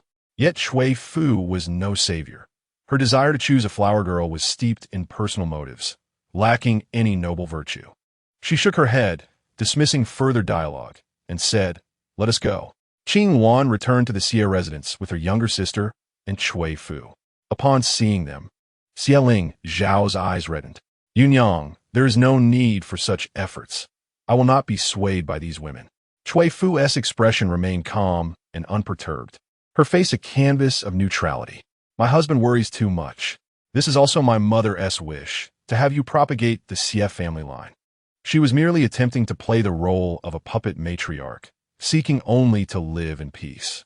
Xie Zhao wished to say more, but Qin Yunyang, visibly pregnant, arrived, prompting him to assist her. Upon noticing Qing Wan beside Cui Fu, Qin Yunyang instinctively frowned. The young woman was breathtakingly beautiful, and it was hard to imagine any man remaining indifferent. Hearing that Qing Wan would also be taken as a concubine, she felt a sense of dread wash over her. With tears brimming in her eyes, she turned to Xie Zhao. "Brother Zhao, did you not promise that you would only ever be by my side?" Xie Zhao's face darkened, instinctively casting a glance at Cui Fu, who merely sipped her tea, feeling as though she had swallowed a fly. Qing Wan inclined her body towards Xie Zhao, initially believing that the master she was to serve would be a middle-aged man. However, she was taken aback by his striking handsomeness. In that moment, her heart swelled with joy, far surpassing any delight she had ever felt while attending to clients in the brothel. She could discern Cui Fu's intentions as well. Bringing her back was likely a strategic move to balance the presence of the pregnant woman before them. Having long since mastered the intricate dynamics of the flower house, she felt a sense of obligation to repay the kindness shown to her, especially considering that the lady had also rescued her sister. With a smile gracing her lips, she jested, "Dear sister, we are both concubines. Our husband will forever cherish the young mistress." Regardless of the status of a favored concubine in a wealthy household, it could never eclipse that of a matriarch. Qin Yunyang felt a pang of discomfort, shooting her a glare before averting her gaze.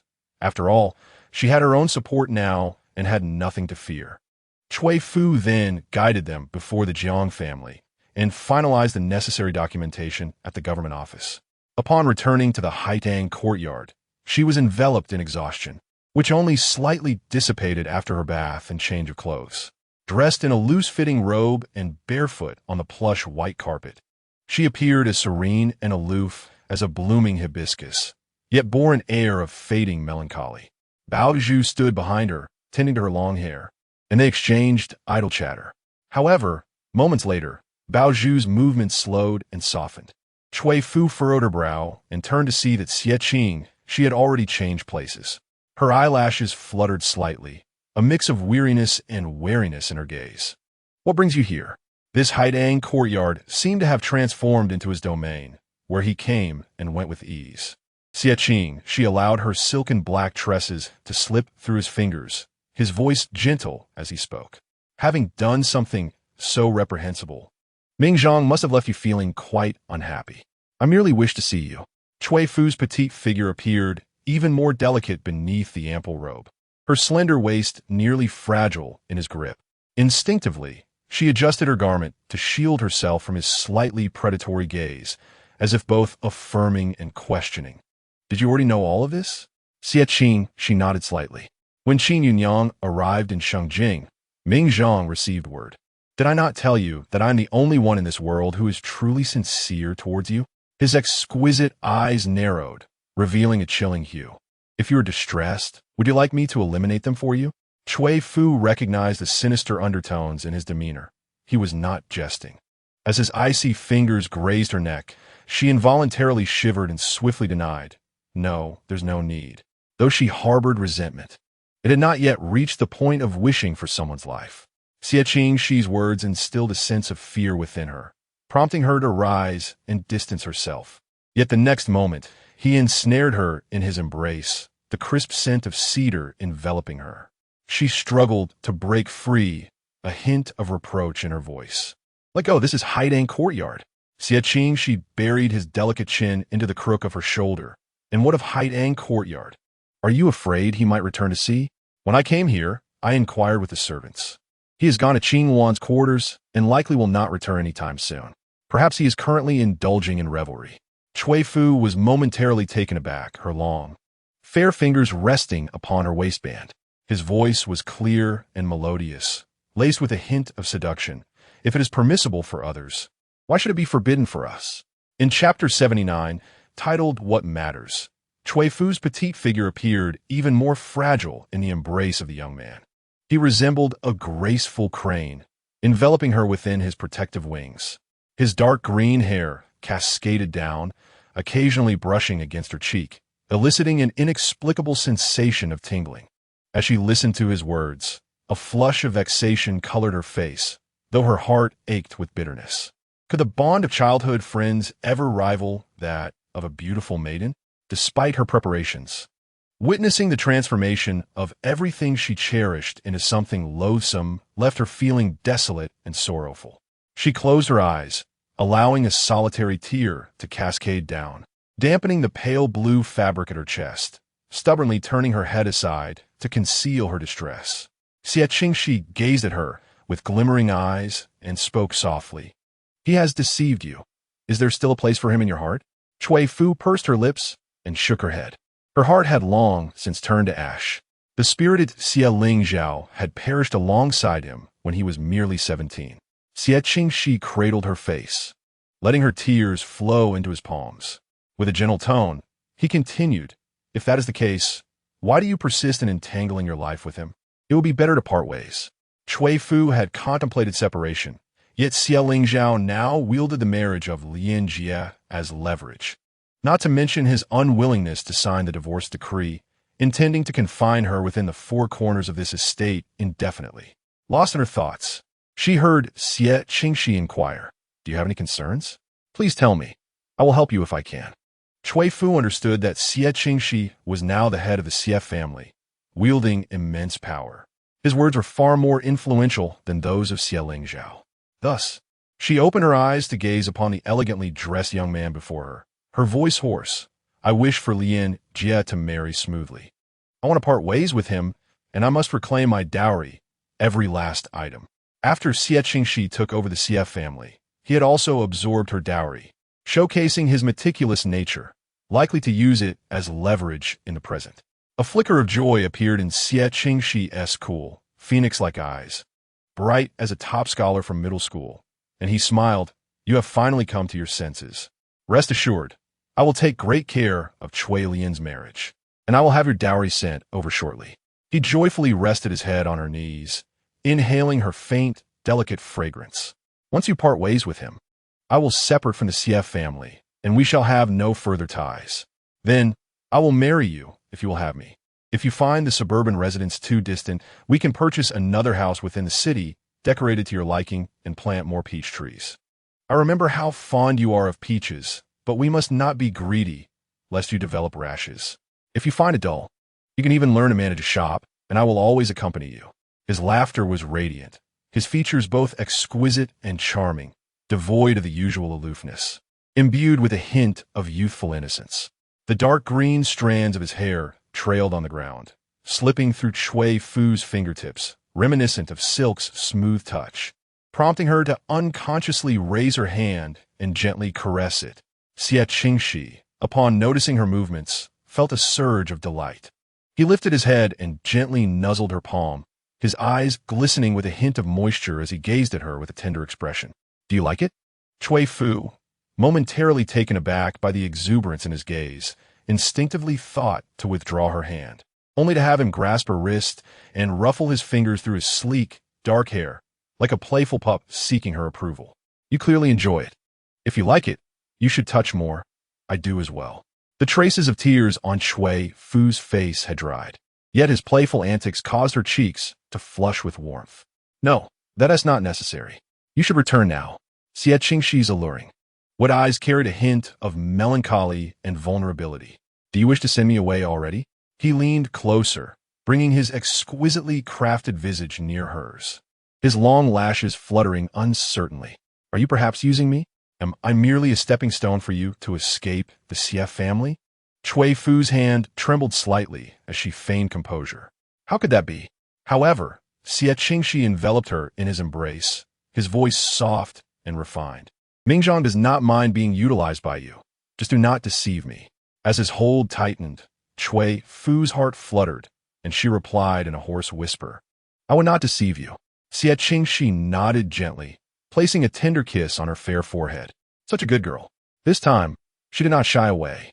Outside, the apricot blossoms were in full bloom, swept inside by the wind, with some petals landing gracefully on Cui Fu's desk.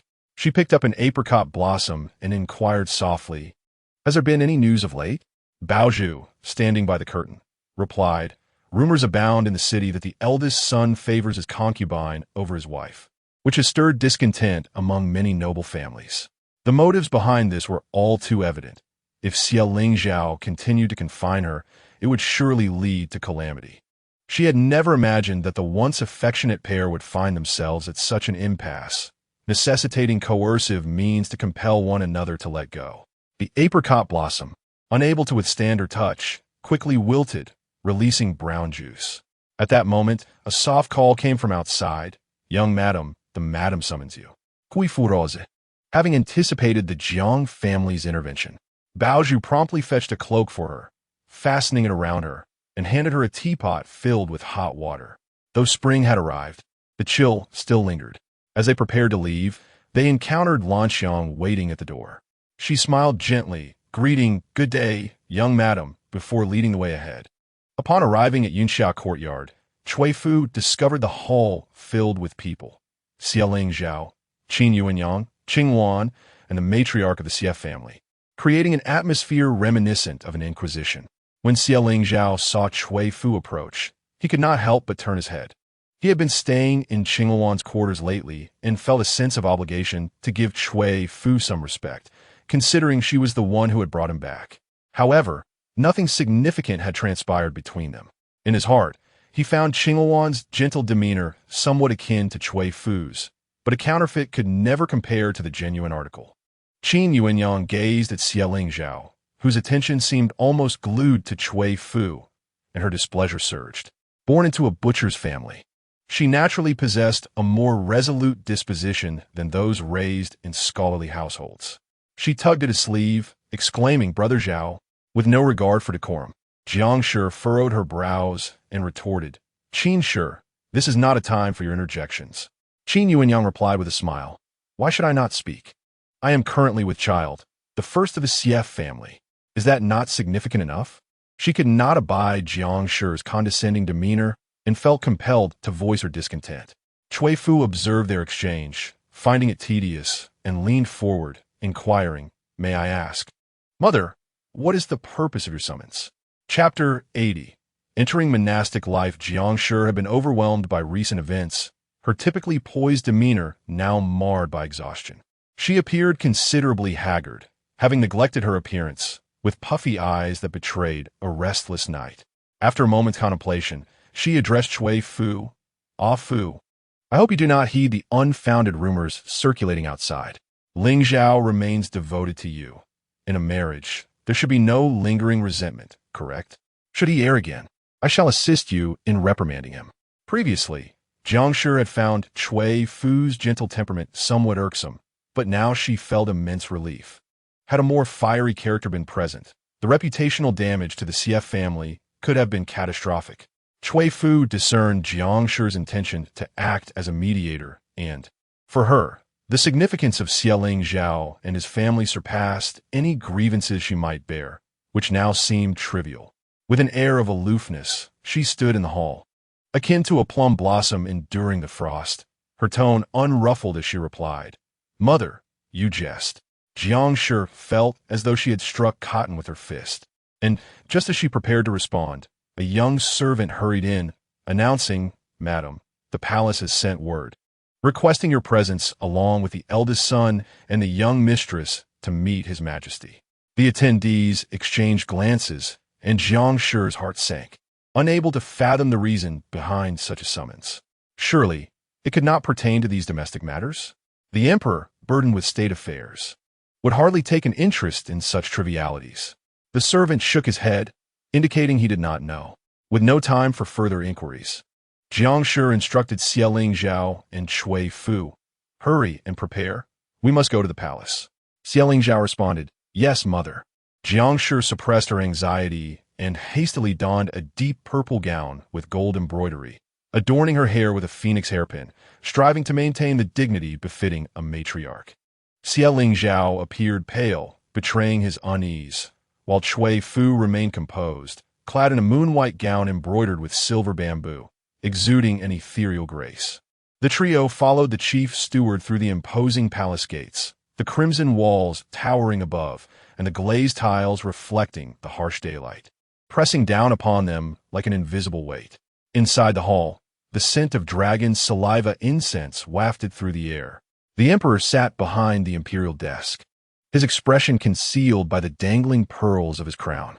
Meanwhile, Xie Qingxi, dressed in a bright red official robe, stood not far from his majesty, exuding an elegant demeanor like a refined orchid, a gentle smile gracing his lips as he cast a particularly tender glance at Cui Fu.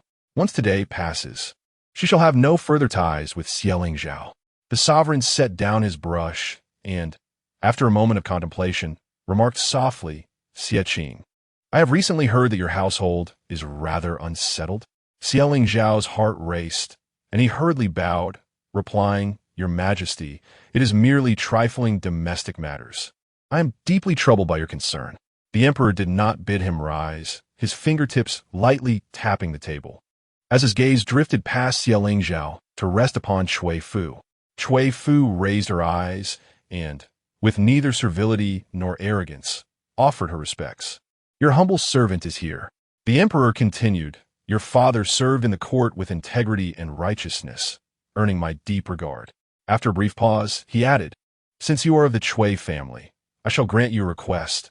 What is it that you desire?" Xie Qingxi suddenly lifted his head, a flicker of panic crossing his features, for he had not anticipated such words from the emperor. Even more worrisome was the fear that Yunyang might seize this opportunity to seek a divorce from him. Cui Fu knelt, supporting her forehead with her hand, and said, "I thank your Majesty. I humbly ask for your decree. I wish to part ways with this eldest son." Xie Qingxi felt as though struck by lightning, while Xie Qingxi's smile lingered at the corners of his mouth, believing his wishes were about to be fulfilled, only to hear Cui Fu's calm voice continue. "From this day forth, I shall remain in the company of the green lamp, never to wed again." As her words fell, the smile on Xie Qingxi's face froze, and a tumult of resentment stirred within his clear eyes, reminiscent of a hawk that had been blinded after years of hunting. His hands, which hung at his sides, clenched tightly, leaving deep imprints on the cloud-patterned fabric of his official robes. He gazed at Cui Fu's upright posture, her neck as delicate as jade trembled slightly, yet her words were as resolute as ice. Cui Fu felt compelled to thank Xie Qingxi for providing her this opportunity to present herself before the sovereign, declaring her stance so that he could no longer coerce her. Were the trivialities of worldly love but mere fleeting shadows? She lowered her lashes, yet gained a deeper clarity. Silence enveloped the hall. The sound of a pin drop could be heard. Amidst the mist of dragons' saliva incense, the emperor's eyes flickered, and his fingertips tapped gently on the gilded armrest. Suddenly, the sovereign chuckled lightly. "Never to marry again?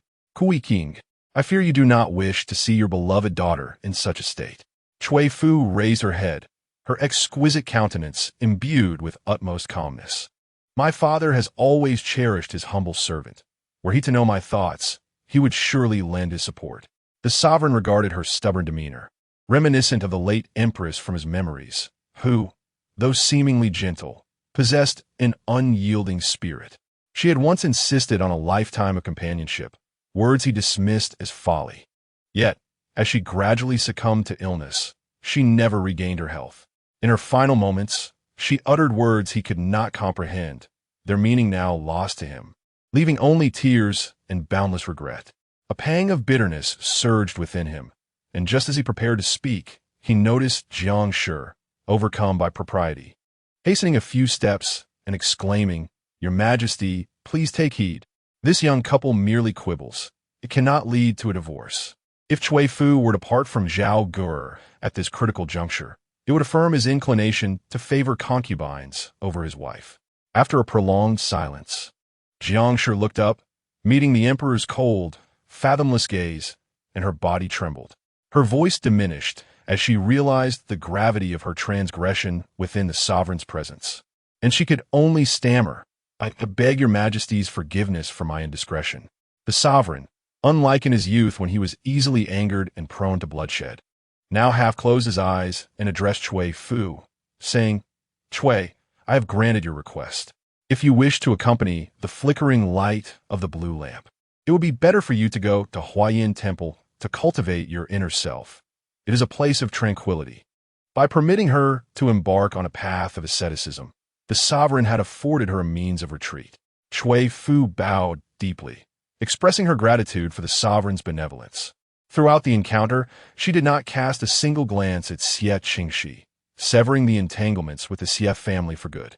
As Xie Lingzhao penned the divorce decree, his eyes were rimmed with red, a 7-foot man weeping like a helpless child, trembling as he asked her, "Yunyang, must we truly part ways like this?" Yet Cui Fu decisively inscribed her name upon the document, knowing it was long overdue. Nevertheless, Xie Lingzhao could not fathom why, after enduring countless trials, they ended as strangers. With the seal of the court affixed, they were forever estranged. Cui Fu felt a sense of liberation, contemplating her journey to Huayin Temple on the morrow. However, as she turned, she found Xie Qingxi standing beneath the eaves, gazing at her. His pallid visage was half obscured in shadow, while the other half was bathed in the morning light. He toyed with prayer beads, his eyes cold and devoid of the warmth they once held, distant and indifferent, sending a shiver through her heart. Cui Fu pressed her lips together, averting her gaze. The sovereign had spoken, even if he harbored ulterior motives. His power could no longer reach her. To act otherwise would be to defy the will of the sovereign and commit a grave sin punishable by annihilation of his clan. He should be able to discern what truly matters. Chapter 81. Huayin Temple. After packing her belongings, Cui Fu returned to the Cui residence, where her parents sat in the hall, their faces etched with concern. "Afu, why must you go to Huayin Temple to become a nun, even after a divorce? With your talents, you could surely find a suitable match in the future," her father expressed, his words laced with indignation. "Is it that scoundrel Xie Lingzhao who is forcing you? I once thought him commendable, but it seems he is quite the hypocrite. Who would have imagined he harbored a mistress for 5 months? Such disgrace." Although the Cui family had seen better days, they would not tolerate such humiliation. "Wait here. I shall seek justice for you."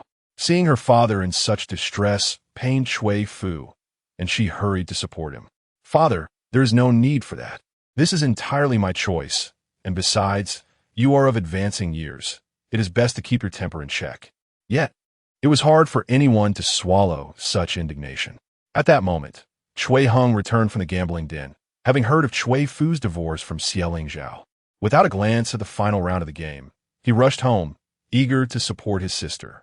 Upon seeing his carefree demeanor, Cui Fu's father could not help but scold him. "If you weren't so useless spending your days idling, how could Afu have been bullied by the Xie family?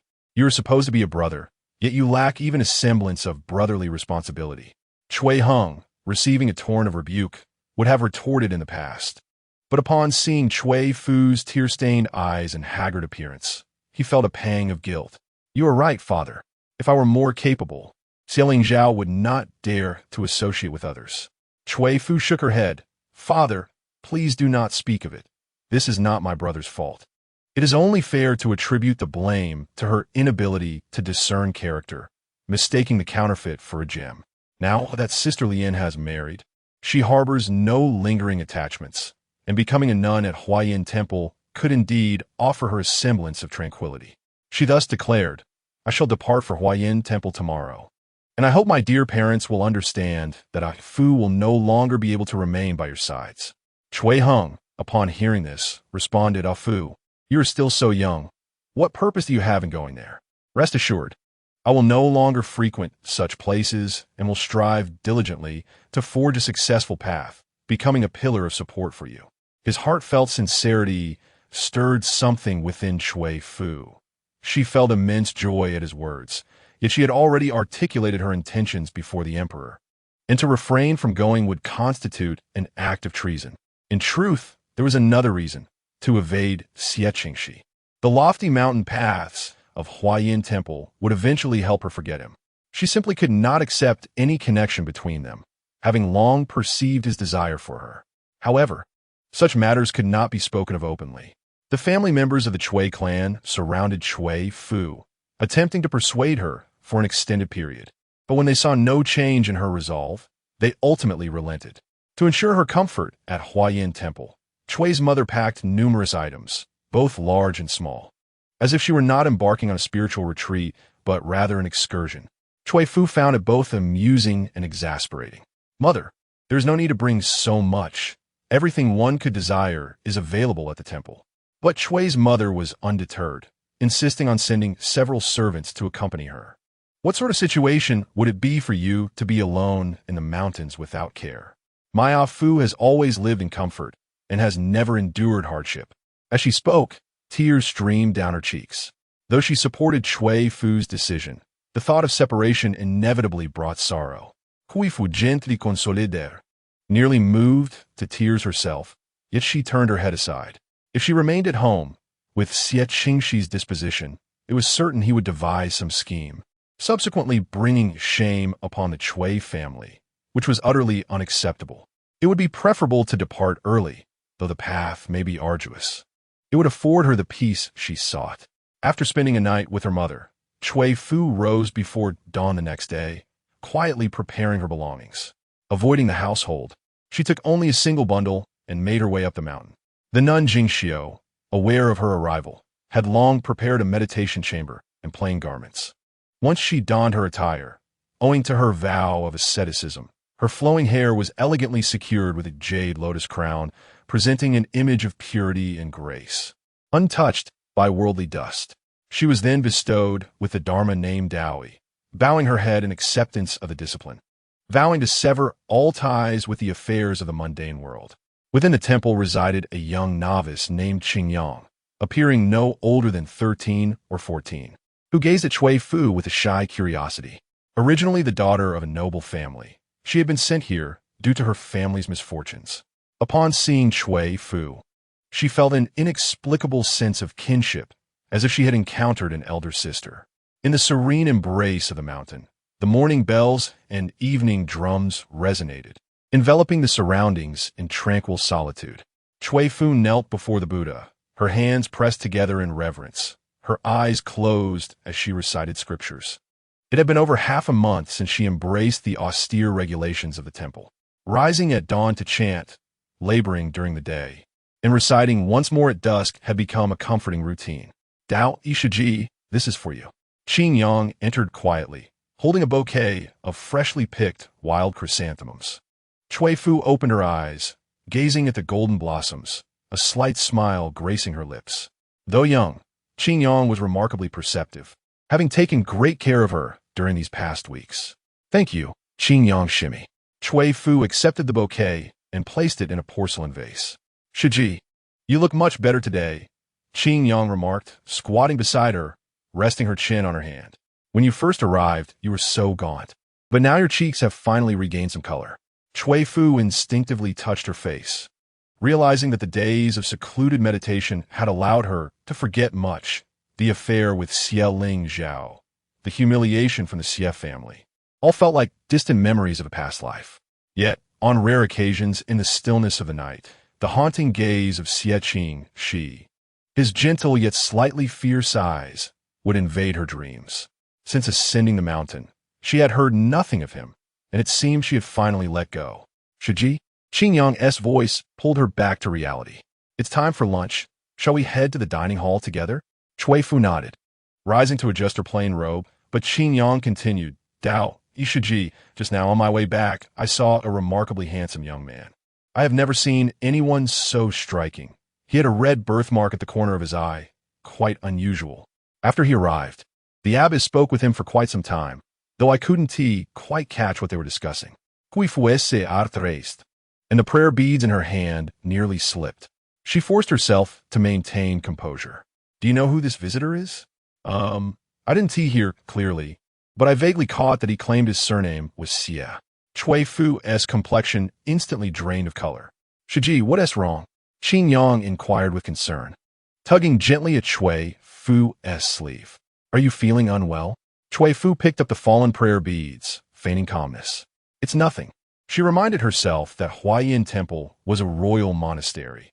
Even if it were indeed Xie Qingxi, he would not dare to act recklessly here, lest he attract trouble upon himself.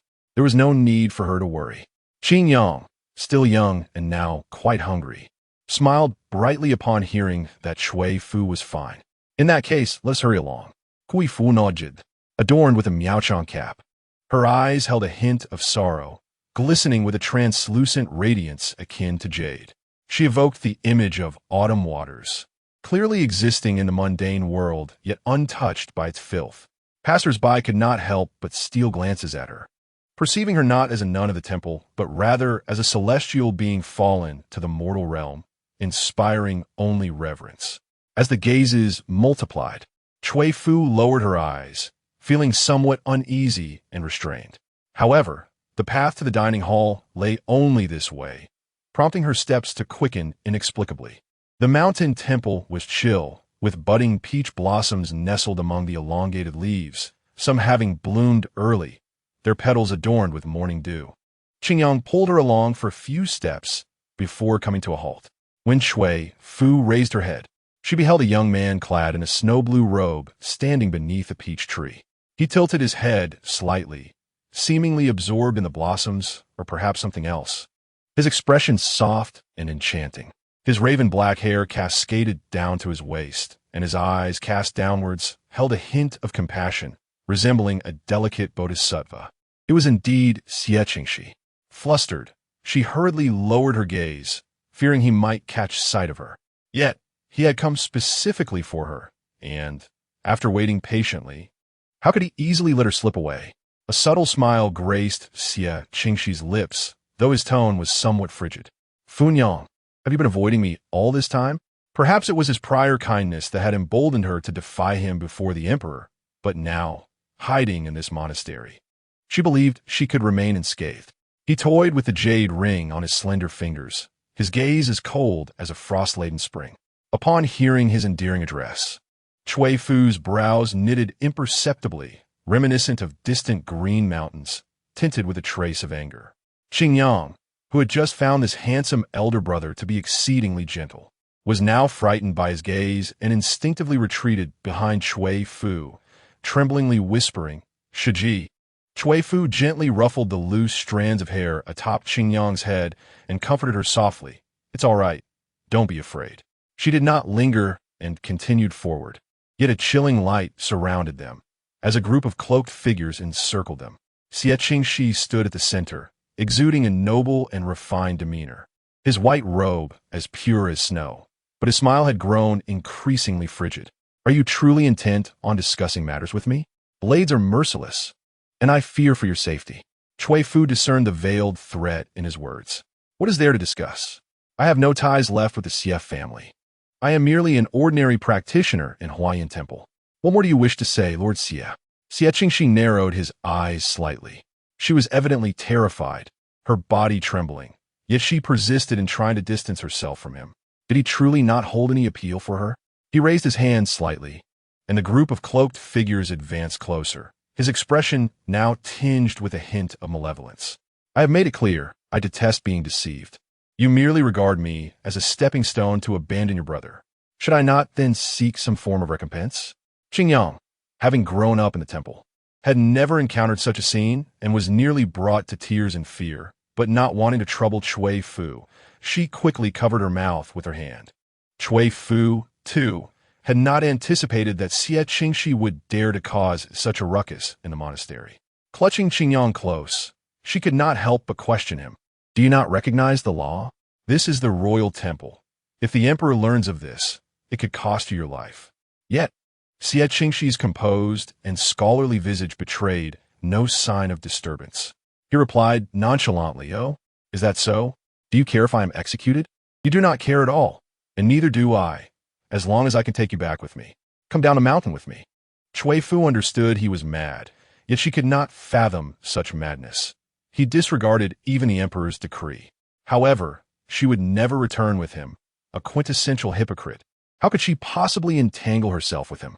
She uttered 2 words softly in your dreams. Perhaps it was her tone that was excessively resolute. The shadows in Xie Qingxi's eyes intertwined as he spoke leisurely. Is that so? Do you not care for the lives of those within the Huayan temple? He gestured slightly towards the man in black, who promptly seized Qingyang from her embrace. The little girl, terrified, erupted into heart-wrenching cries. Cui Fu, filled with fury, exclaimed, "Release her at once. What is it that you truly desire?" Xie Qingxi gently adjusted the fox fur draped over him. Although spring had arrived, the chill remained biting. The pristine white fur accentuated his exquisitely handsome features, bestowing upon him an elegance akin to that of a tranquil pine in the moonlit breeze. His tone was decidedly harsh as he continued, "What do I wish to do? Have you not always been aware in your heart? If you insist on refusing to descend the mountain with me, I shall simply kill them one by one." He had long sought to possess her, and just when he believed he could finally realize his desire, she abandoned him to become a nun in this temple. Had he not been preoccupied with other matters, he would have come for her much sooner, preventing this prolonged delay that allowed her to think she could escape his grasp. Listening to his malevolent words, Cui Fu felt a surge of anger, yet she stifled her fury, attempting to engage him in a calm conversation. Her fingertips dug into her palm as she suppressed the tumult of emotion within. "Master Xie," her voice trembled yet was clear, "you now hold a position of great power. Why must you trouble an outsider? I admit my deception, but Qingyang and the others are innocent. I beseech you to exercise mercy." Xie Qingxi chuckled softly at her words, his long fingers brushing the edge of the fur. The dark hue of his lashes concealed the emotions in his eyes. "An outsider?" he mused, suddenly raising his hand, prompting the man in black to bring Qingyang forth. The little girl, pale with fright, bit her lip tightly, stifling her cries. "Then I suppose you do not care for her life at all?" His exquisite visage was tinged with a pallor, no longer reflecting the gentleness of his former self. "Stop!" Cui Fu could no longer maintain her composure, rushing forward only to be restrained by the man in black. Xie Qingxi took pleasure in her flustered state, his voice smooth and clear. "Do you still refuse to come with me?" Observing Qinghe se terrified d'expression, Cui Fu inhaled deeply. Chapter 83. The canary with her eyes slightly reddened. Resembling petals stained with crushed peach blossoms, she pressed her lips together, ultimately yielding. "If you release her, I will go with you." Xie Qingxi could not help but smile, his captivating gaze warm as jade, his tone gentle as he replied, "That is how one should behave." He waved his hand, and as his snow-blue garments swept across the fallen blossoms, he appeared almost ethereal, as if the earlier threat had been but a fleeting illusion. The black-clad men retreated like a receding tide, and once Qingyang was freed, she immediately sought refuge in Cui Fu's embrace. Cui Fu softly comforted her before looking up at Xie Qingxi. "Allow me to return and gather a few belongings." Yet Xie Qingxi countered, "What is there to gather? Merely some hairpins, skirts, and ornaments. I can purchase them for you anew." He could not bear the thought of her leaving his sight for even a moment. Only by keeping her close would he feel any semblance of peace. Cui Fu insisted, "I must return, otherwise I will not descend the mountain with you." Her palms were damp with clammy perspiration, yet Xie Qingxi was already aware of her intentions. "Funyang, I have stationed people along every path down the mountain. You cannot escape. Be obedient and come with me." Cui Fu was taken aback, not anticipating that his thoughts were so meticulously calculated. Observing her astonishment, Xie Qingxi knew his assumptions were correct. His voice turned icy. "Do you still wish to deceive me?" Sensing the malice in his words, Cui Fu instinctively took a step back, but Xie Qingxi interpreted her movement as an attempt to flee. He stepped closer, forcibly administering a dose of a sedative into her mouth, then swept her into his arms. The long hem of her garment concealed her delicate figure. Seeing her senior sister being abducted, Qingyang, disregarding her fear, cried out, "Release my sister. Let her go." She tugged at Xie Qingxi's snow-blue robe, but he, with a frigid glare, asserted his love for cleanliness. No one but Cui Fu was permitted to touch him. "Bring someone," he commanded.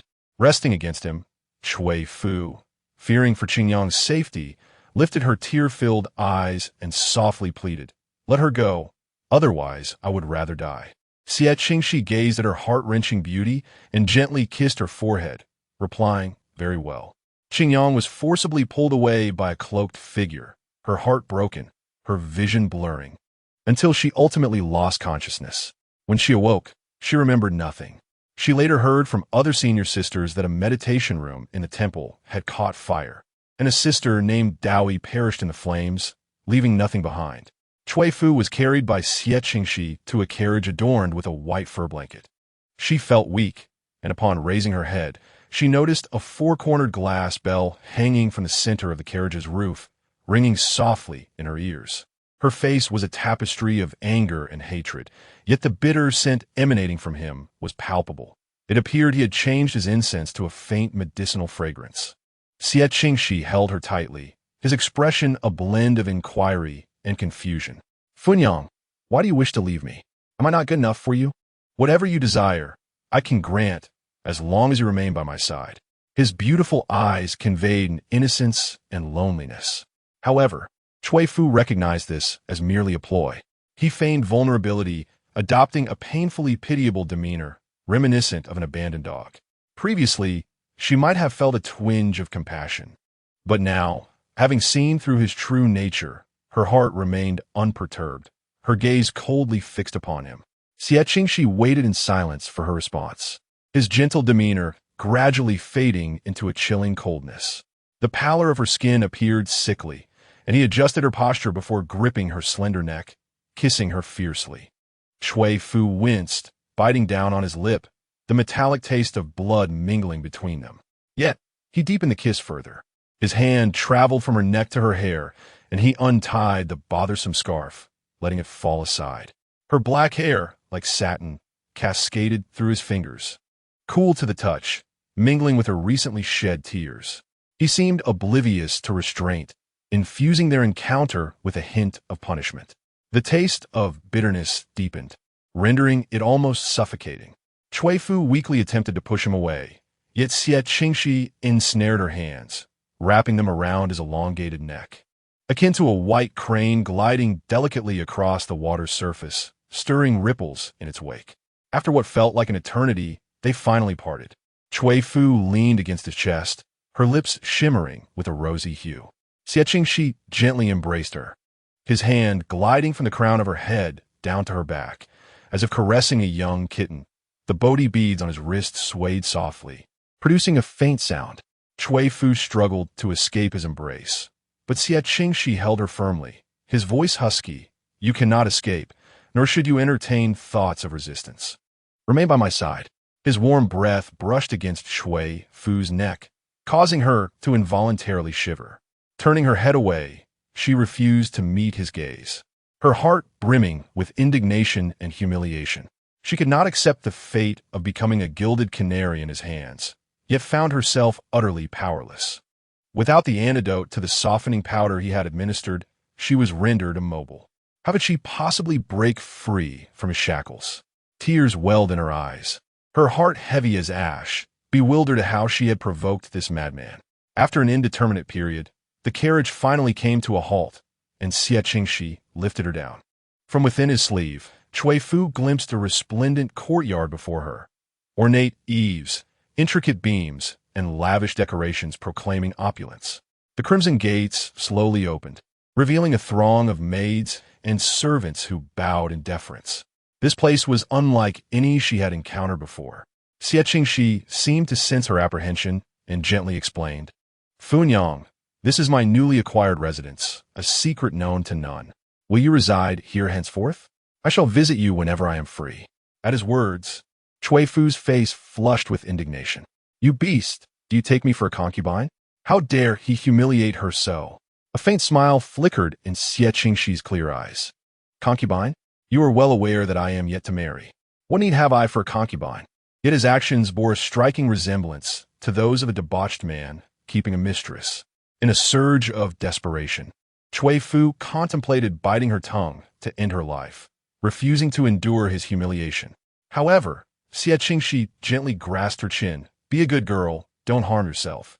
Should you inflict any injury upon yourself, I will find a way to imprison your brother and half-sister. If you bruise your skin, I shall sever a finger from them. And if you dare to take your own life, I will flay their skin. Cui Fu's face turned pale with terror. Stop, please. Clutching his collar tightly, she shed another tear, knowing he constantly threatened her with the safety of her loved ones. Observing her weep like a rain-soaked pear flower, Xie Qingxi seated her upon a divan, tenderly wiping her tears with a handkerchief. Are you made of water? Shed so many tears daily. What if you injure your eyes? Seeing you in distress pains me, as it does Mingzhong. He spoke, gently fastening a cool object around her ankle. When Cui Fu looked down, she was astonished to find it was a golden chain. Chapter 84. Bondage. Xie Qingxi's long, pale fingers were perfectly capable of encircling her delicate ankle. The moment the chain clicked into place, Cui Fu nervously shifted, producing a soft, clinking sound. Her gentle face was tinged with fear as she tremulously asked, What are you doing? Why do you bound me? Xie Qingxi glanced at her with a smile, warm and refined. He raised his hand to tuck a strand of hair behind her ear.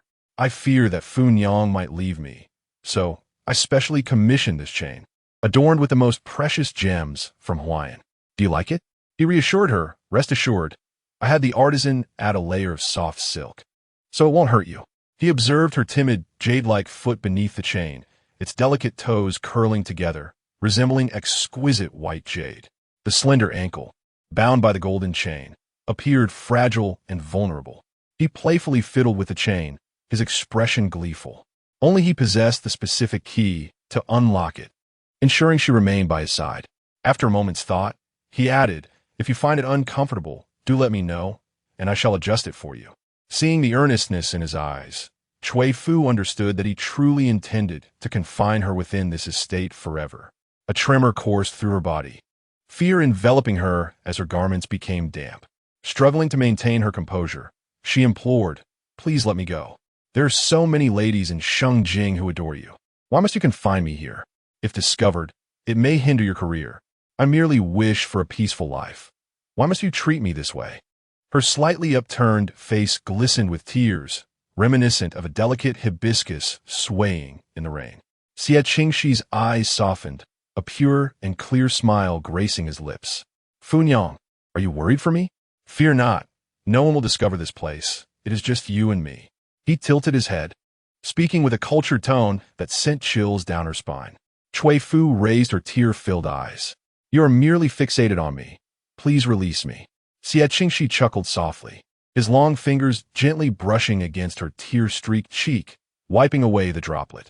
Whether it be obsession or love, he leaned down to place a tender kiss on her lips, declaring, In this lifetime, you shall never escape me.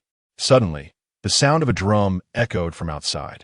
Reluctantly, Xie Qingxi stood, saying, I still have official duties to attend to. Fu Yang, please rest. I shall return later. As he reached the door, he turned back to add, By the way, the length of the golden chain is sufficient to reach the cleansing room. If you need anything, simply ring the bell.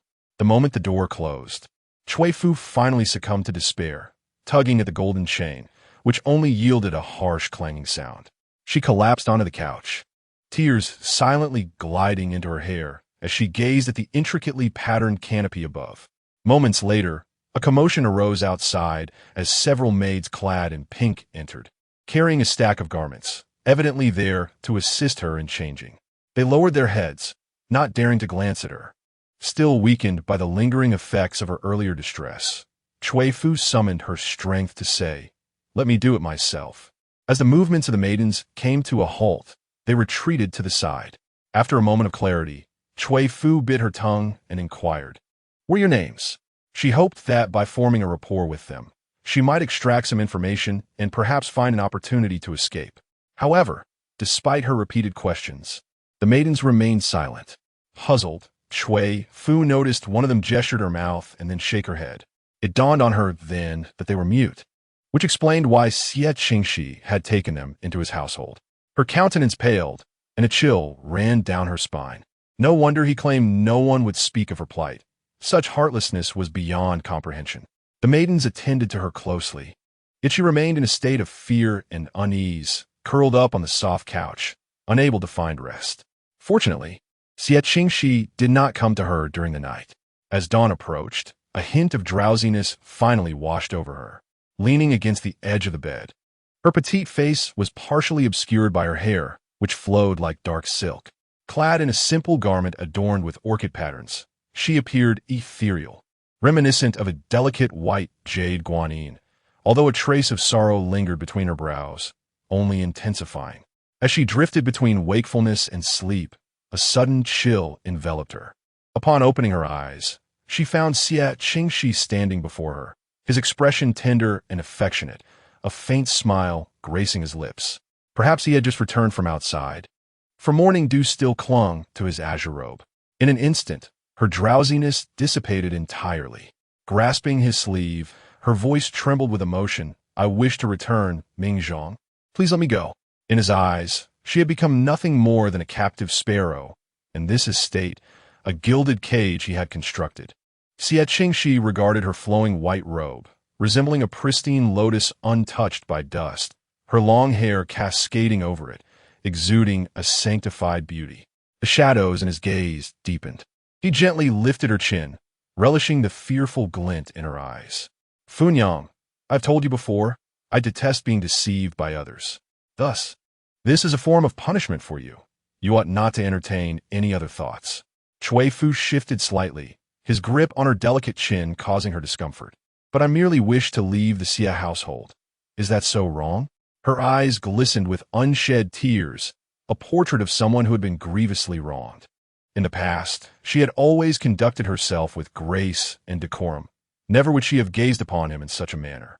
Xie Qingxi felt increasingly satisfied with his actions, believing that only in this way could she exhibit deeper emotions towards him. She was no longer the unattainable moonlight. Now, she was firmly held within his grasp, her desires fulfilled. With a gentle tug on the golden chain, Cui Fu found herself falling into his embrace. To an onlooker, it appeared as if they were lovers entwined, yet only Cui Fu understood the coldness and obsession lurking beneath his facade. The use of drugs and the golden chain were merely instruments of his control over her. After a brief pause, she suddenly spoke. "Could you bring the precious orb?" Xie Qingxi's fingers had already begun to caress her waist. "The orb? What do you wish to do with her?" Cui Fu stifled a shiver at his intrusive touch. "I wish to grow closer to her. The maidens here cannot speak, and without you, I shall find this place dreary." His hand, accustomed to wielding pen and paper, descended further, indulging in mischief. Cui Fu leaned against his shoulder, inhaling the faint, bitter fragrance of the medicinal herbs. Her body trembled slightly as she tightened her grip on his robe, then softly inquired, "Is it all right?" Her voice, both clear and elegant, carried a hint of hoarseness. After a prolonged silence, he responded, "Very well, I shall comply with your wishes." As dawn broke, Xie Qingxi leisurely wiped his fingertips with a handkerchief, a look of contentment gracing his refined features. He gently asked, "Are you hungry, Funyang? Shall I summon the servants to prepare a meal?" Cui Fu felt a surge of annoyance. He had satiated his hunger and only now remembered her. Chapter 85. Conspiracy. Cui Fu lay languidly on the beauty couch, her delicate face flushed with indignation. "I am not hungry. I do not wish to eat anything," she retorted, wishing fervently that he would depart swiftly. Xie Qingxi embraced her, tenderly arranging her slightly disheveled robes. "How could you not eat? Funyang, you have grown so thin, far from your former plumpness. It pains me to think I have neglected you."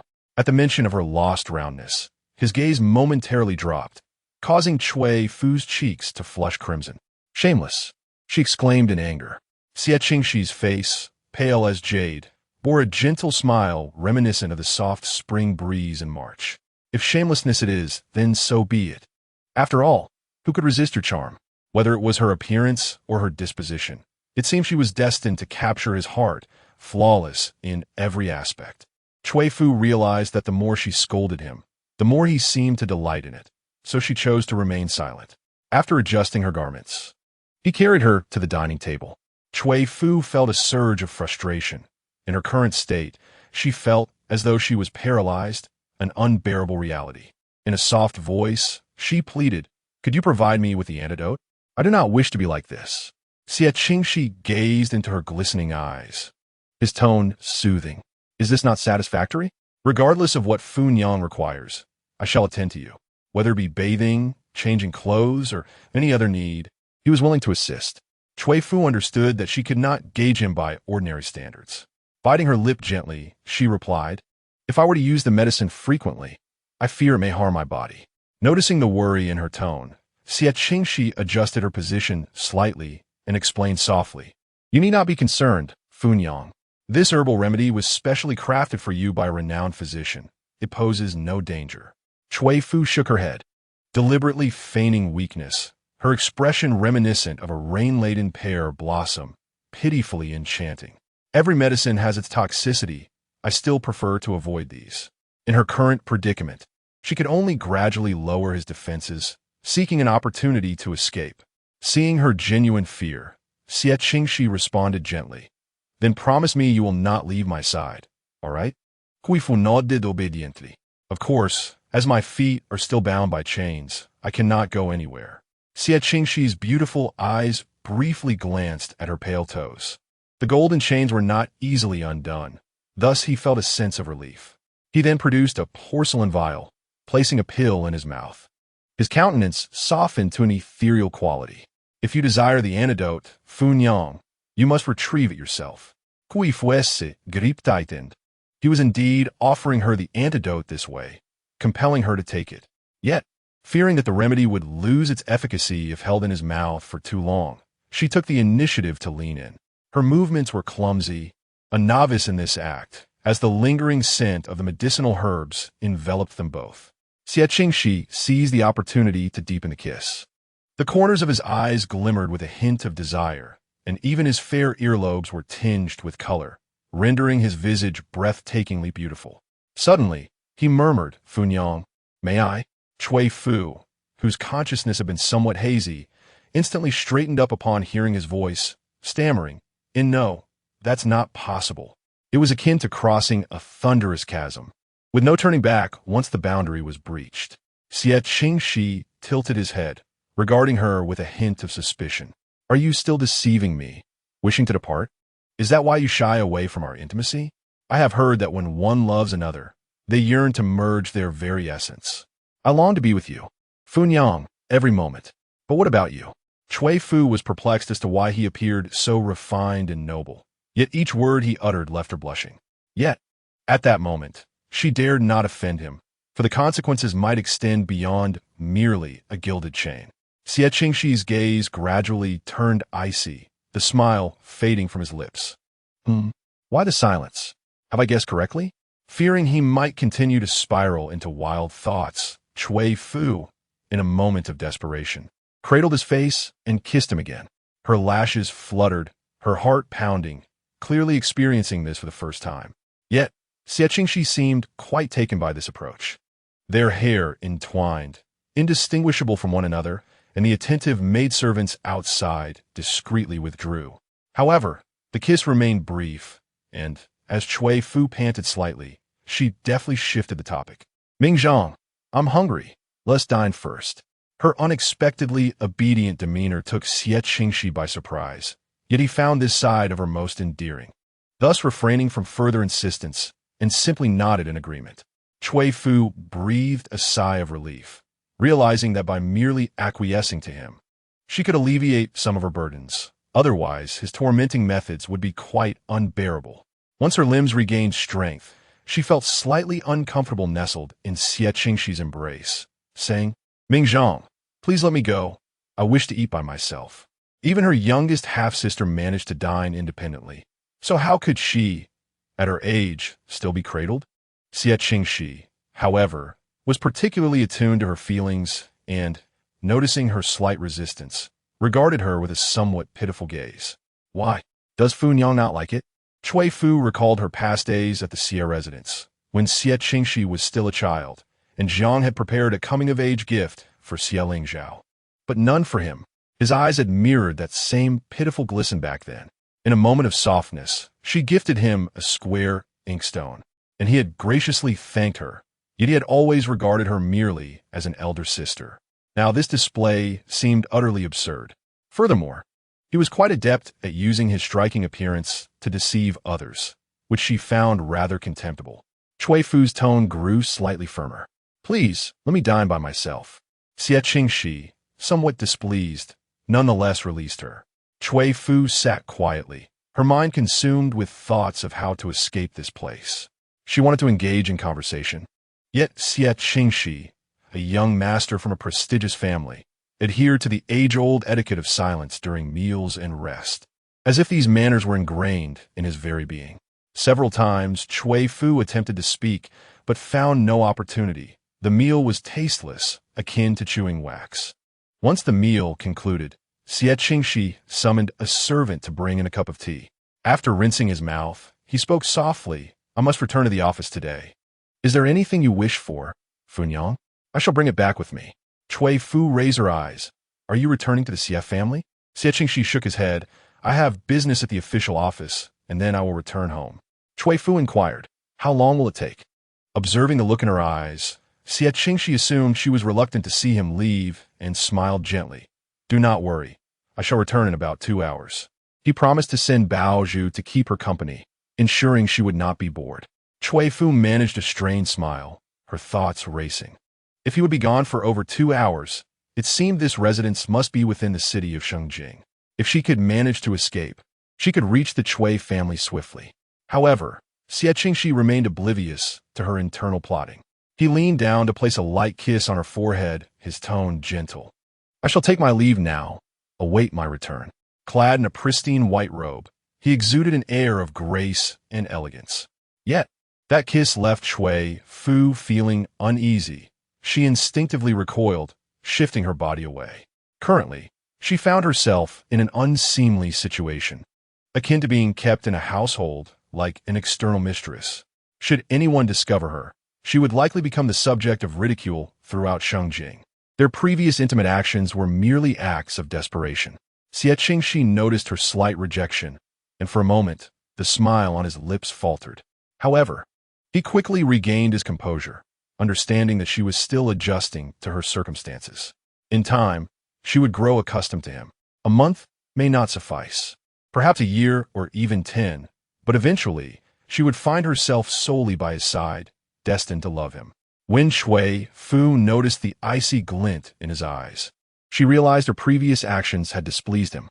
She promptly sought to mend the situation. "Very well, Mingzhong, you may attend to your duties. I shall await your return." She understood that soothing him was crucial to gradually lowering his defenses. Otherwise, she might never escape the carefully crafted cage he had created for her. Feigning a demeanor of gentle grace, with brows resembling distant mountains and eyes like flowing autumn waters, she exuded a charm reminiscent of a ripe fruit, tempting to be plucked. Xie Qingxi found her appearance utterly captivating, but with pressing matters at hand, he reluctantly took his leave. The instant he turned away, Cui Fu felt a wave of relief wash over her. She glanced down at the golden chain around her ankle, realizing he must have had ulterior motives. It appeared that escaping would not be a straightforward endeavor. First it was Xie Lingzhao, now Xie Qingxi. She felt ensnared in a peculiar cycle, entangled with both of them. Upon completing his official duties, Xie Qingxi returned directly to the Xie household. Ever since his separation from Cui Fu, Xie Lingzhao had wandered through life like a ghost, drowning his sorrows in alcohol, neglecting both Qing Wan and Qin Yuanyang, lost in a haze of drunkenness. Once a servant entered, conveying the message that jolted him from his inebriation. "Young master, second young master wishes to discuss the division of the family estate. The madam requests your presence." Xie Lingzhao lifted his swollen eyes, bewildered by the notion of division. What claim did Xie Qingxi have? He was the legitimate heir of the Xie family. Casting aside his drink, Xie Lingzhao hastily arranged his appearance and proceeded to Yunxia courtyard. At that moment, Xie Qingxi sat gracefully upon a Wangwali chair, his features as delicate as a painting, exuding an air of gentility. Holding a lotus-patterned porcelain cup, he slowly raised his gaze to the pitiful figure before him and smiled. Elder brother, you've arrived. Jiang Shi and the old matriarch of the Xie family sat nearby, their expressions grim. Upon seeing Xie Lingzhao, they regained some composure. Xie Lingzhao stood rooted, his jaw marked by stubble, fists clenched tightly as he demanded, "What are you truly after?" Xie Qingxi spoke with refined politeness. "Now that you are idle at home and causing disturbances, I fear you may tarnish the Xie family's reputation. Thus, I propose the division of our estate today. Mingzhang has consulted the clan elders, who are in agreement. We merely require your signature." The servant, Yin Shui, presented the contract written in black and white. Xie Lingzhao cast a cursory glance and was appalled to find it stipulated as complete disinheritance. Rage transformed into bitter laughter. Disinheritance? Xie Qingxi, who do you think you are to claim a share of the Xie family's fortune? His eyes burned with fury, his voice hoarse, like a cornered beast. Unfazed, Xie Qingxi gently traced the rim of his cup, maintaining his calm demeanor. "Elder brother, why the anger? You have lost your standing at court and created a scandal due to your sister-in-law.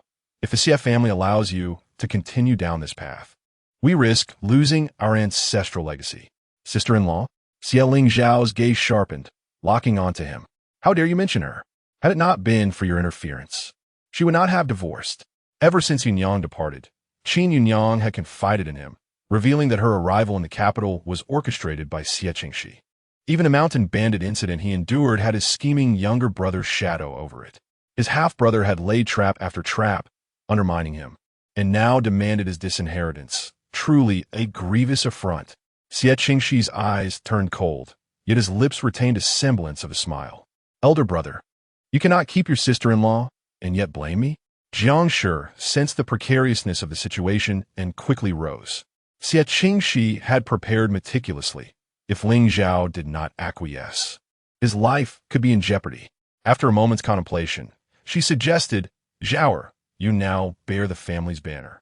"Why not?" She contemplated feigning compliance, intending to retreat and seek assistance from Xianjie, who would not allow a mere illegitimate son to bully her legitimate brother. But Xie Lingzhao scoffed, "Why not what? Should I relinquish the family fortune to him, allowing him to claim Yunyang as his own? To usurp my wife?" The room fell silent. Jiang Shi, though not fully grasping his words, found them absurd. "Zhao, Cui Shi has divorced you. You are free now. Moreover, even if Xie Qingxi is reckless, he could hardly harbor intentions towards his former sister-in-law." Xie Lingzhao questioned, "A free person? Where is she now? Why did she vanish after going to Huayin Temple?" He scrutinized Xie Qingxi, suspecting that he had concealed Yunyang. Xie Qingxi slowly set down his teacup, raising his gaze to meet Xie Lingzhao's. His eyes gentle as spring water, yet his tone was as chilling as fine snow. "I advise you, elder brother, to choose your words wisely. Fun Yang has severed all ties with you, and her whereabouts are beyond your jurisdiction." "Fun Yang?" Xie Lingzhao's chest heaved violently. "You beast! She is my legitimate wife. How dare you refer to her as Fun Yang?" The corner of Xie Qingxi's eye lifted slightly. "Oh, is that so? Have you forgotten, elder brother, that it was you who pursued fleeting pleasures, leaving Fun Yang heartbroken enough to leave you? You may claim her as your legitimate wife, but I can do the same. However, as it stands, Fun Yang is not particularly fond of you. When the time is ripe, I shall restore her identity, and she shall once again be the sole wife of her choosing. And you, Xie Lingzhao, are but a fickle fool unworthy of her." The incessant mention of Fun Yang drove Xie Lingzhao to the brink of fury. He seized a nearby chair and hurled it at Xie Qingxi, exclaiming, "Today, I shall end the life of this despicable beast." Xie Qingxi remained unperturbed, a hint of disdain coloring his demeanor. With a mere gesture, he summoned shadowy guards who restrained Xie Lingzhao and forced him to kneel before him. Madame Jiang and the old matriarch of the Xie family watched in horror. "Xie Qingxi, have you lost your mind? Release Ling Zhao at once." Yet, Xie Qingxi merely smiled, speaking languidly. "Release him? Very well. Let him kneel and bow thrice, and I shall consider it." When Xie Lingzhao had once implored for his life, he had bowed until his forehead bled, yet his heart had remained unmoved. 3 bows were indeed a bargain. Since Xie Lingzhao could remember, whether in terms of family background, lineage, or relationships. He had always overshadowed Xie Qingxi. But now everything had changed. Xie Qingxi regarded him with a malevolent amusement, saying, "Elder brother, rest assured, I shall manage the Xie family well. I will also take good care of Funyang." Chapter 87. The worms of malice. Xie Ling Zhao, held down by the guards, felt his knees crash against the ground. His eyes blazed with a mixture of hatred and rage. "Xie Qingxi, how dare you?" Not long ago, a fire had consumed Huayin Temple, and Yunyang had disappeared. Others believed her to be dead, but it now appeared that Xie Qingxi was behind the mischief. He nearly ground his teeth in fury, wishing to shred him to pieces. Xie Qingxi leaned closer, savoring the sight of Xie Ling Zhao's flushed face, his amusement shallow. "Elder brother, you never questioned my daring when you made me kneel to lick the spoiled food off the ground. Go on, kneel. Funyang is waiting for me to return for dinner." Madame Jiang wept uncontrollably. "Xie Qingxi, he is your elder brother." "Mother," Xie Qingxi interrupted, "a brother without virtue is unworthy of respect." He resumed his seat on the Wangwali wooden chair, exuding elegance and languor.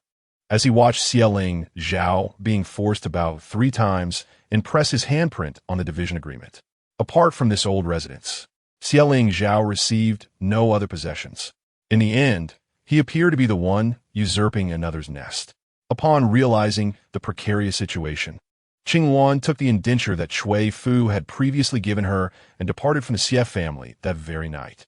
Only Qin Yuanyang, with her considerable pregnancy, remained to console Xie Ling Zhao, who exhibited no reaction whatsoever, resembling a mere shell of a person lost in a daze. Xie Qingxi understood all too well that his elder brother could scarcely endure any hardship and feared he might remain despondent henceforth. Yet perhaps this was for the best, as it would prevent him from taking further action. After tending to his affairs, Xie Qingxi settled into his study to rest, idly twirling a Bodhi bead in his fingers with half-closed eyes. Suddenly, the shadow guard Yun appeared before him, presenting a jade box.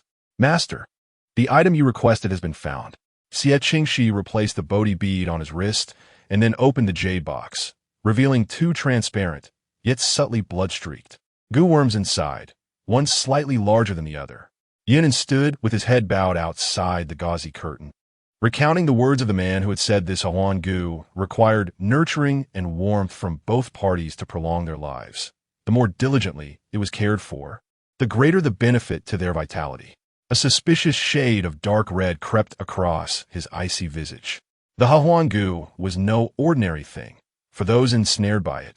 Daily intimacy was imperative, lest they suffer like spring poison coursing through their veins, unbearable in its torment.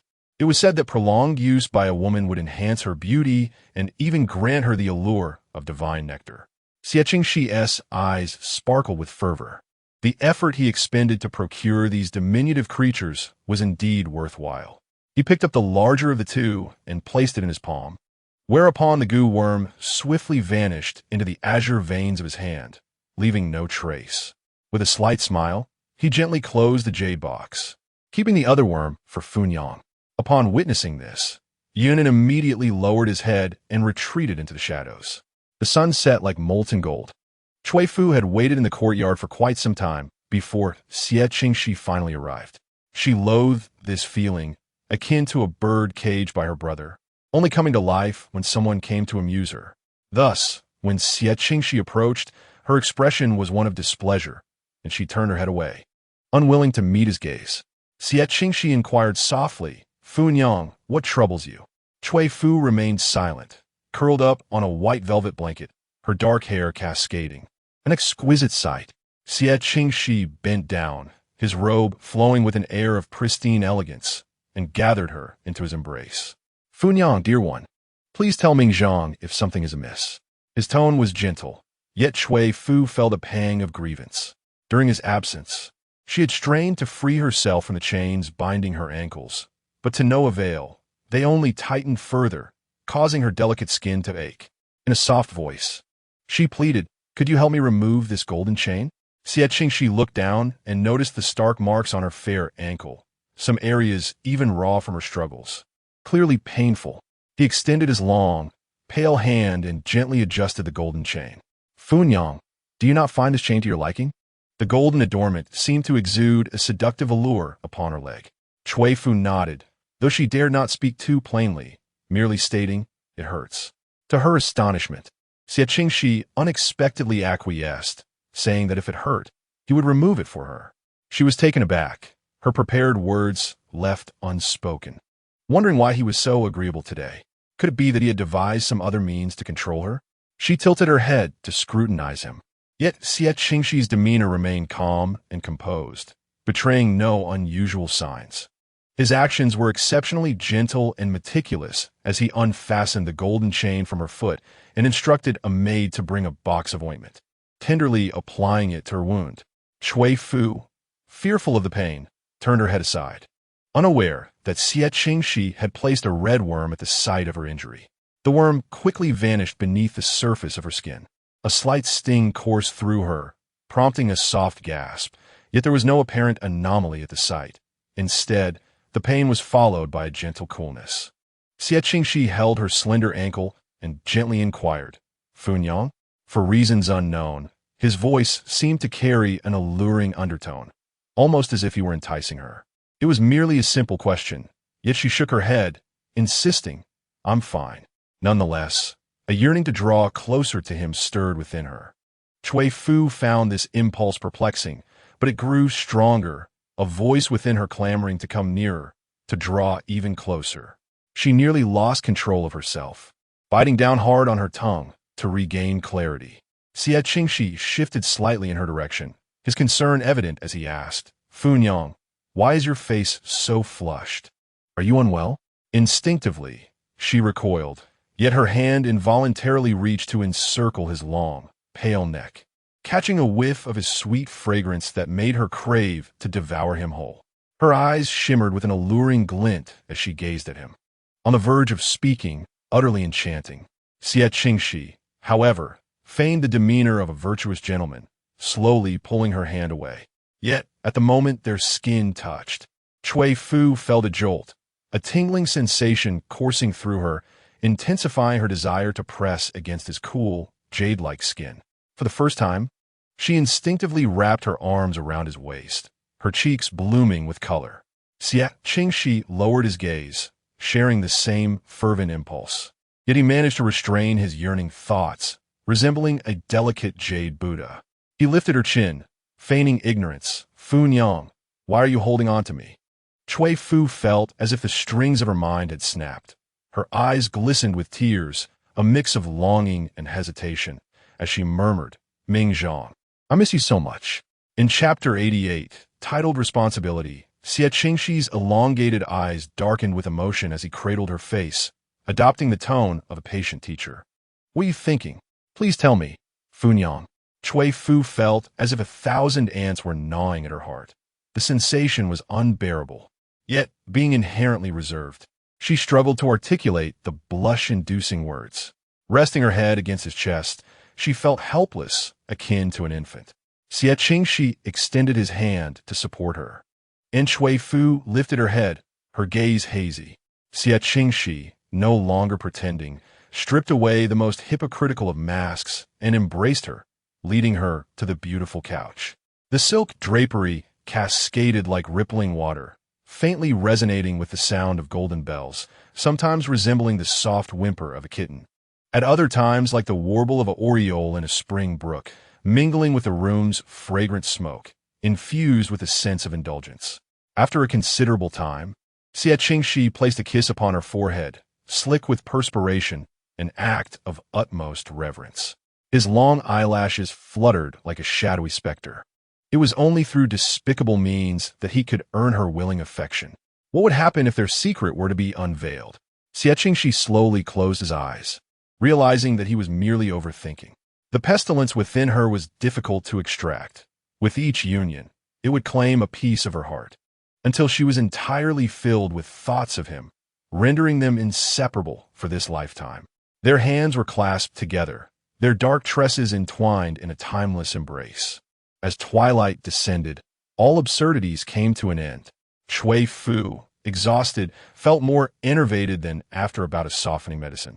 She nestled in Xie Qingxi's arms and drifted into a slumber, her expression serene, yet her eyes and brow faintly adorned with allure.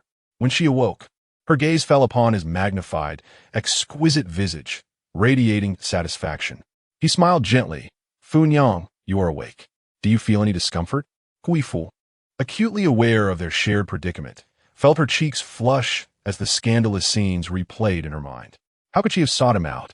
And there he stood, impeccably dressed, inquiring about her well-being. Cui Fu struggled to rise, yearning to flee, but the crimson marks adorning her skin were undeniable evidence of their earlier indulgence. What had transpired? How had she, the least ardent of individuals, found herself desiring Xie Qingxi? Though she had been divorced from Xie Zhao, she was still several years his senior. Confused and dazed, her eyes brimmed with embarrassment and bewilderment, Xie Qingxi sat up, his garment loosely draped over his shoulders.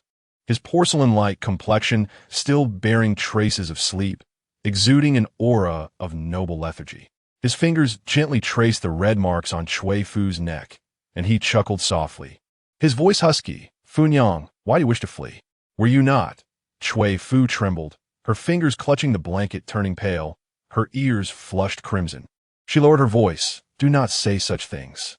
Yet, Xie Qingxi grasped her waist, drawing her closer, the blanket slipping away to reveal the kiss marks on her back, like his personal seal, imbued with his unique essence.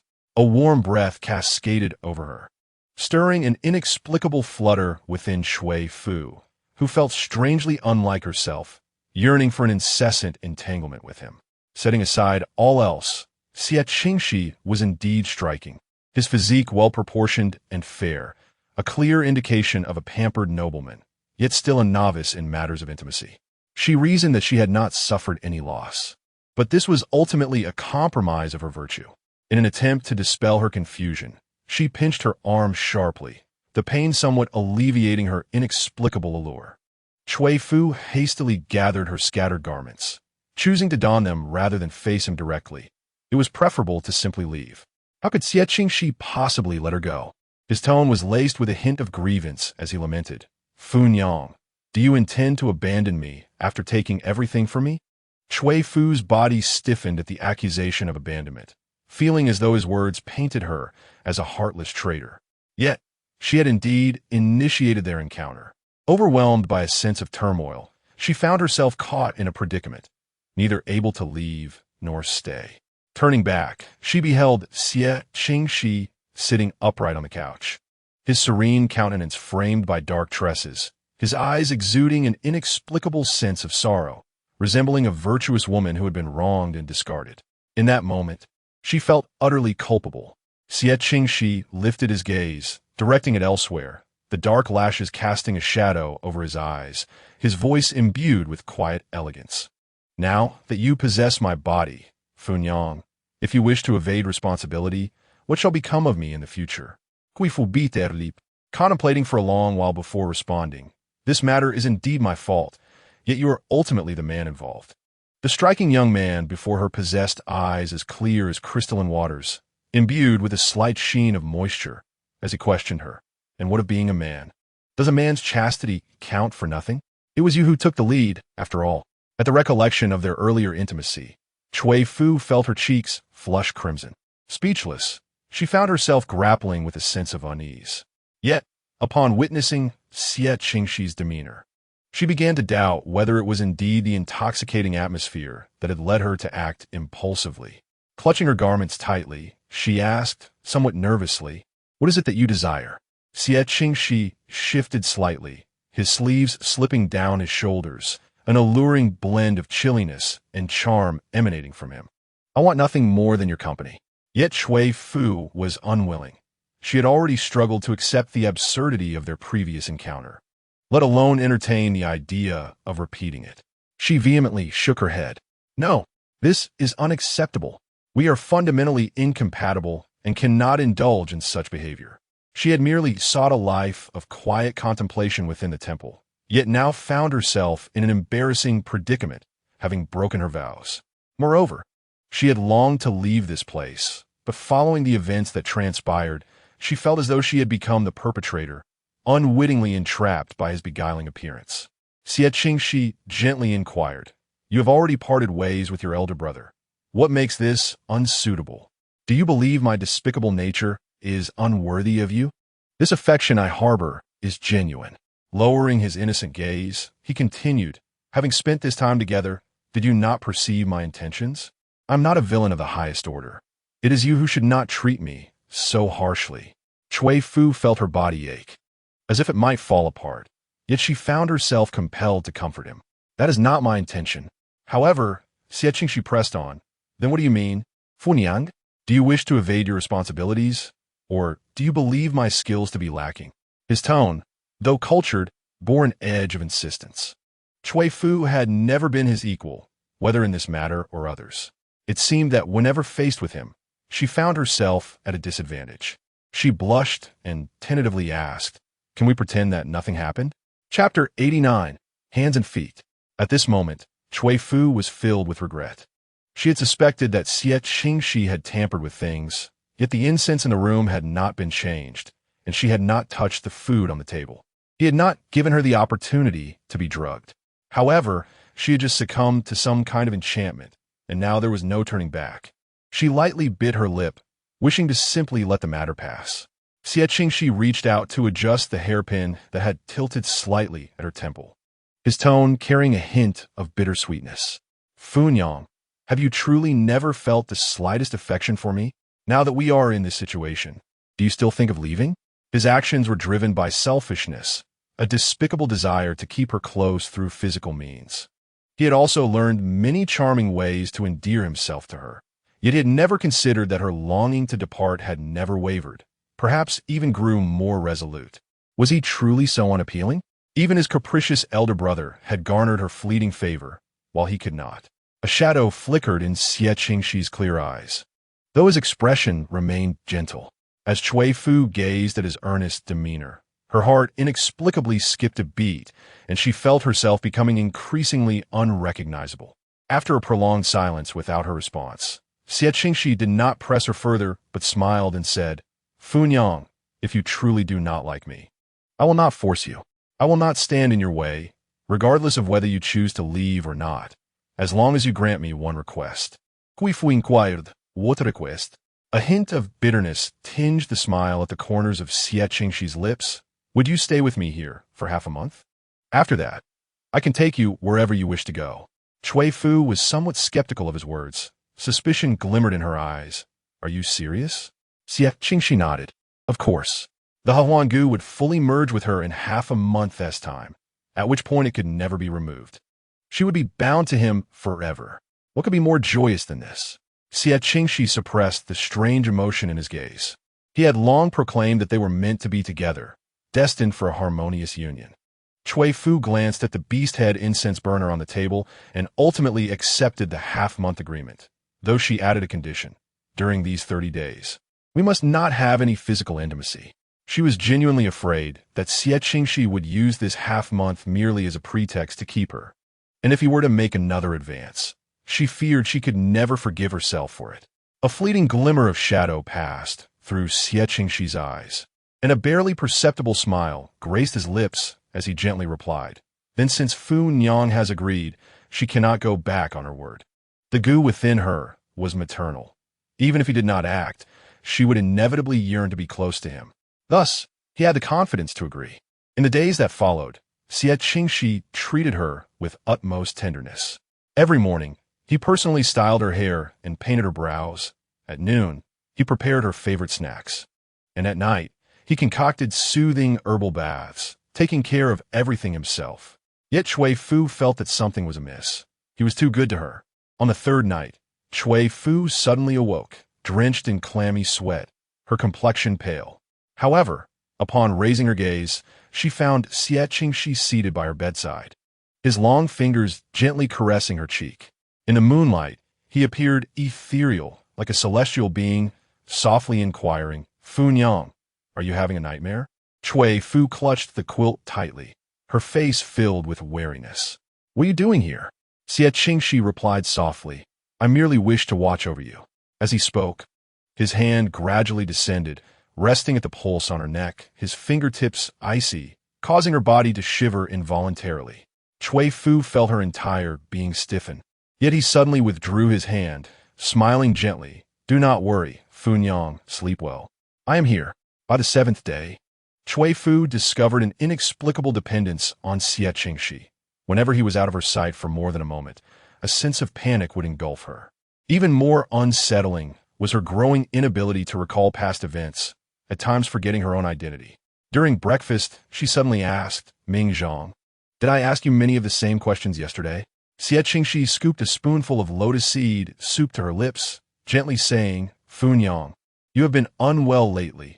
It is normal for your memory to falter. Here, try this." Cui Fu swallowed the lotus seed soup, its faint sweetness spreading across her lips. Yet she found it tasteless. As the days grew warmer, Xie Qingxi had numerous lightweight garments tailored for her, which felt as delicate as gossamer and shimmered beautifully. Due to an increase in her appetite, her figure had become more voluptuous, radiant, and charming, more so than before. Yet, her thoughts deteriorated day by day. After a meal, when Xie Qingxi intended to wipe the corner of her mouth with a handkerchief, Cui Fu turned her head away, stating, "I can manage myself." She was still somewhat unaccustomed to such intimate gestures. Xie Qingxi handed her the handkerchief, saying, "Very well." At the moment their fingertips touched, a voice seemed to scream in her mind, urging her to draw closer. Cui Fu remained conscious, suppressing her impulses. However, Xie Qingxi slightly moved, his collar parting with emotion, revealing a pair of exquisite collarbones. His eyes sparkled, the beauty mark at the corner of his eye striking. He gazed at her innocently. Upon seeing this, Cui Fu instinctively turned her head away. Xie Qingxi, with a hint of confusion in his tone, asked Funyang, "Why do you dare not look at me?" His voice, melodious and clear, resonated in Cui Fu's ears, amplifying her awareness. Noticing her silence, he gently urged, "Funyang, would you kindly look at me?" Cui Fu, as if enchanted, turned her head to gaze at him. His exquisite features were refined and extraordinarily handsome. Xie Qingxi gradually leaned closer, half kneeling before her, his long arms encircling her waist, lifting his pale face, the corners of his eyes slightly drooping, resembling a graceful and noble creature. "Funyang, have I offended you in any way? Why are you so distant? Do you truly dislike me?" In that moment of his embrace, Cui Fu felt as if she had consumed a softening elixir, and seeing his sorrowful expression, she instinctively comforted him. "No, not at all. How could I be cold towards you?" In her mind, thoughts of romance and beauty swirl, yet she is acutely aware that such musings are misguided. While she strives for clarity, she finds herself inexorably drawn into a descent of indulgence. Xie Qingxi gradually tightens his embrace, his voice imbued with a hint of exhilaration. If he does not harbor disdain for Ming Zhang, then it must be affection. Cui Fu shakes her head, intending to assert her indifference, but the word like escapes her lips. Surprised by her own admission, she is met with Xie Qingxi's playful gaze. "I like you too." Though he recognizes the influence of the goo worm at play, a sense of joy envelopes him, for in 7 days she will be wholly his. He rises and plants a kiss upon her forehead, sending a tremor through Cui Fu's mind, compelling her to wrap her arms around his neck. The warmth of the silk tent engulfs them, shrouding the room in a haze of romance. Suddenly, a low, hoarse inquiry pierces the atmosphere. "Funyang, has my elder brother been here?" Chapter 90. The truth. Cui Fu's eyes glaze over, unable to decipher his words, longing only to drown in the revelry surrounding her. Unbeknownst to her, a delicate lotus-like pattern emerges along her smooth spine, its petals still tightly budded, yet to bloom. Xie Qingxi's gaze lingers there before he gently kisses it. He merely needs to wait for the lotus design to fully unfold. In that moment, his Funyang shall see no one but him. The crisp scent of cedar envelopes Cui Fu, rendering her oblivious to the passage of time.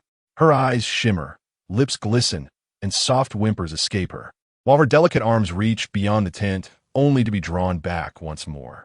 As tranquility descends, Cui Fu gazes at the disarray around her, breathless. Her flushed face glistening with moisture and allure, an exquisite beauty tinged with regret and helplessness.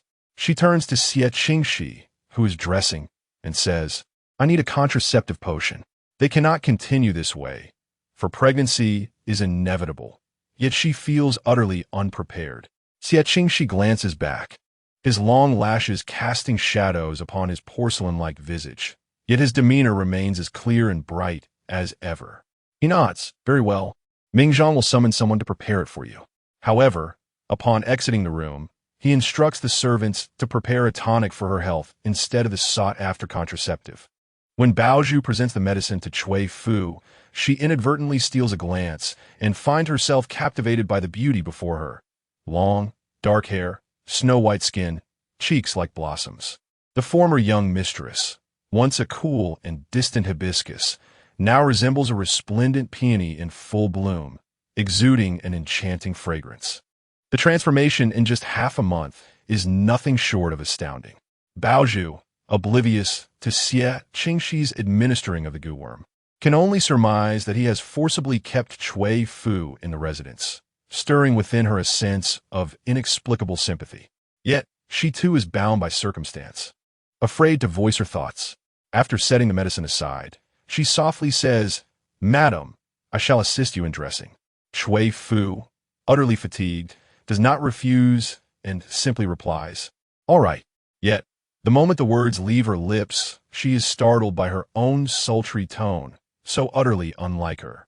As Baozhu helps her don her attire, a strange, sweet fragrance wafts through the air, reminiscent of milk, utterly beguiling, making even her, as a woman, struggle to maintain composure, let alone her scheming master. Dressed in her garments, Cui Fu rose from her bed, cradling a bowl of medicine, sipping it slowly. The concoction seemed to contain some licorice, rendering it pleasantly sweet rather than bitter. Beside her lay a plate of preserved fruits. Once she finished the medicine, she softly requested, Please fetch me some water. I wish to bathe.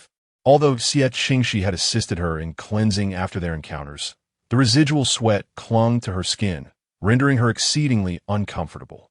As she bathed, she noticed her skin had become extraordinarily delicate, any mark upon it glaringly evident, and even her bosom had notably enlarged. Cui Fu pressed her lips together, feeling a twinge of fear at these changes. Yet, her moments of clarity dwindled, and her memories grew increasingly muddled. As the water began to cool, Baozhu called from outside, Madam, are you finished with your bath? Cui Fu, regaining her senses, replied, I am done. You may enter. Baozhu brought in a fresh garment for her, and, after helping Cui Fu dress, took a cloth to dry her lustrous black hair, unable to suppress her admiration, exclaiming, Madam, your hair is truly beautiful, akin to silk. Cui Fu glanced at her reflection in the copper mirror, her eyes alluring yet unfamiliar, causing her to avert her gaze. Hearing Baozhu's praise, she merely pursed her lips, her tone lacking any significant emotion. Is that so?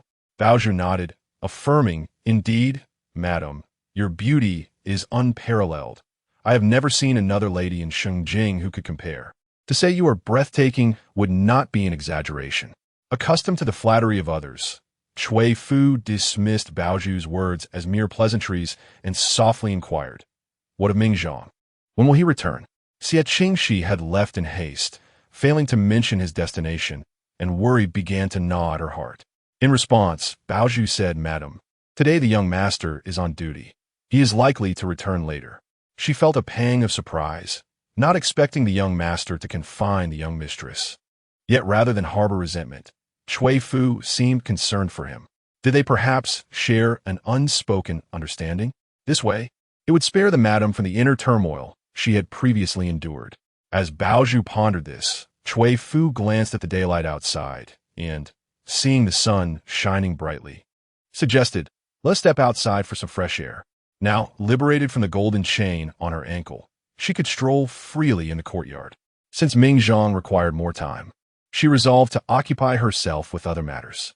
Wrapped in a delicate sheer outer garment, she was supported by Baozhu as they made their way to the garden.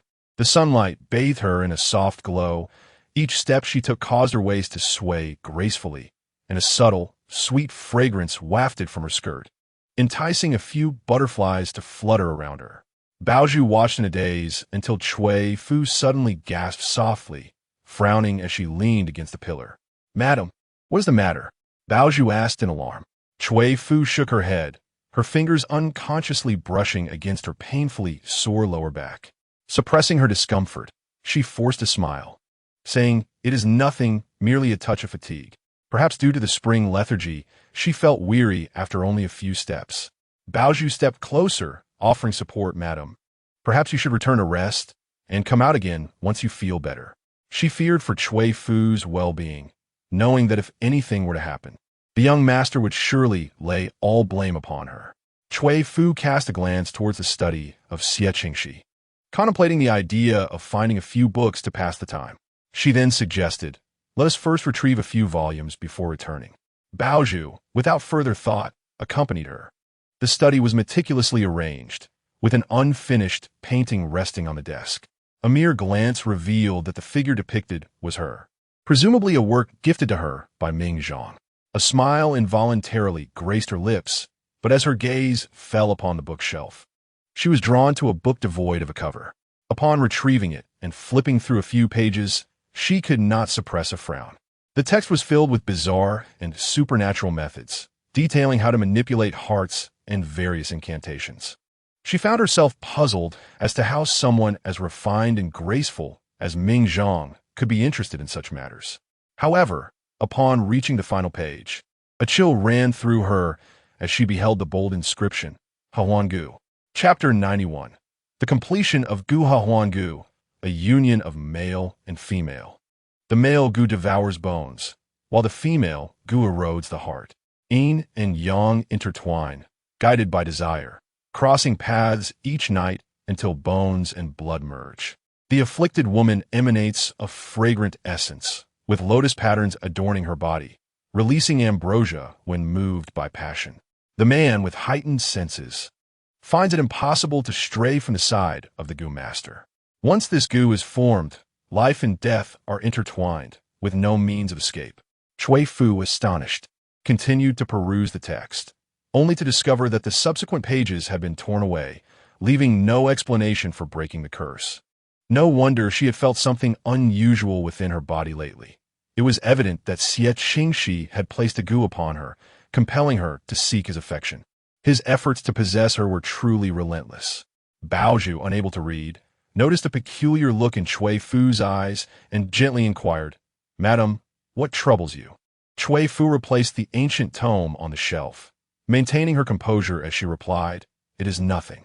Let us return. I cannot comprehend these texts from Ming Zhang."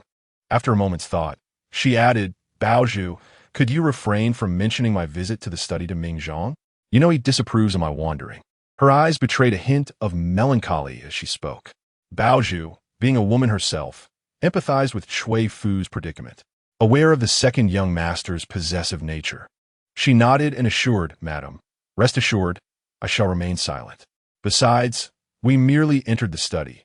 We took nothing of consequence. You should not take offense." Once they exited the study, Cui Fu felt as though she were treading on thin ice. She had not anticipated Xie Qingxi's level of obsession. It seemed that remaining in this household would only reduce her to his plaything. However, revealing her knowledge too soon would only alert him, so she resolved to feign ignorance.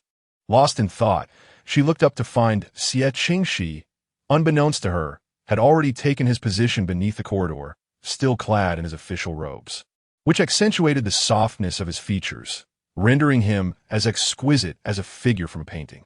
He spoke gently, "The sun is quite strong outside. Why is Fu Yang not waiting for my return indoors?"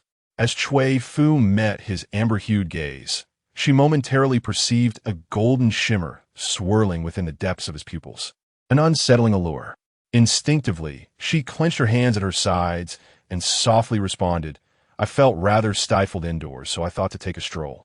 Xie Qingxi scrutinized her expression, perceiving no signs of discomfort, which allowed him to relax. He stepped forward, remarking, "This courtyard is quite spacious.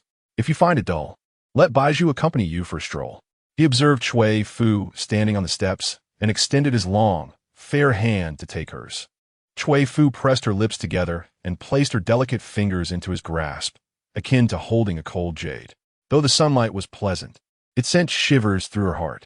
Yet, in order to conceal her true feelings, she managed a gentle smile, maintaining her usual grace and charm. As Xie Qingxi led Cui Fu into the inner chamber, he paused slightly upon passing Baizhu. "Has the lady finished her medicine for today?" he inquired.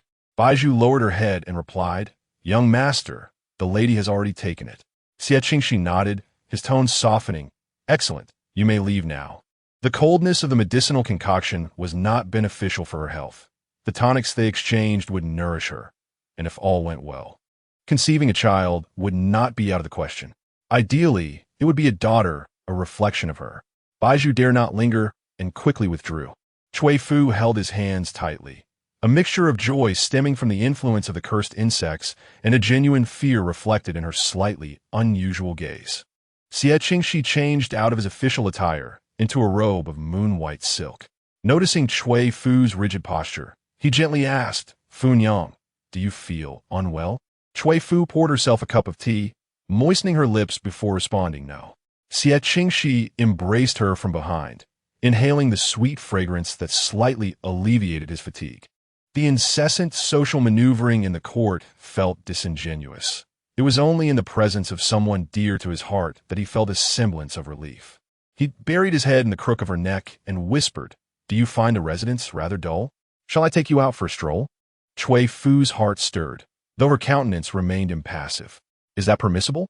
she replied softly.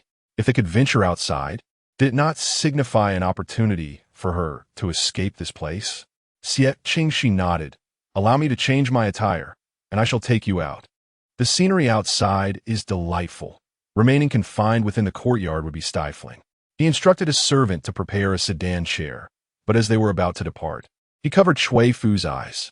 She could not discern the layout of the residence until they boarded the carriage, at which point he unveiled the light veil over her eyes. Noticing her slight displeasure, Xie Qingxi spoke softly, "Are you unhappy, Funyang?" Cui Fu turned her head away.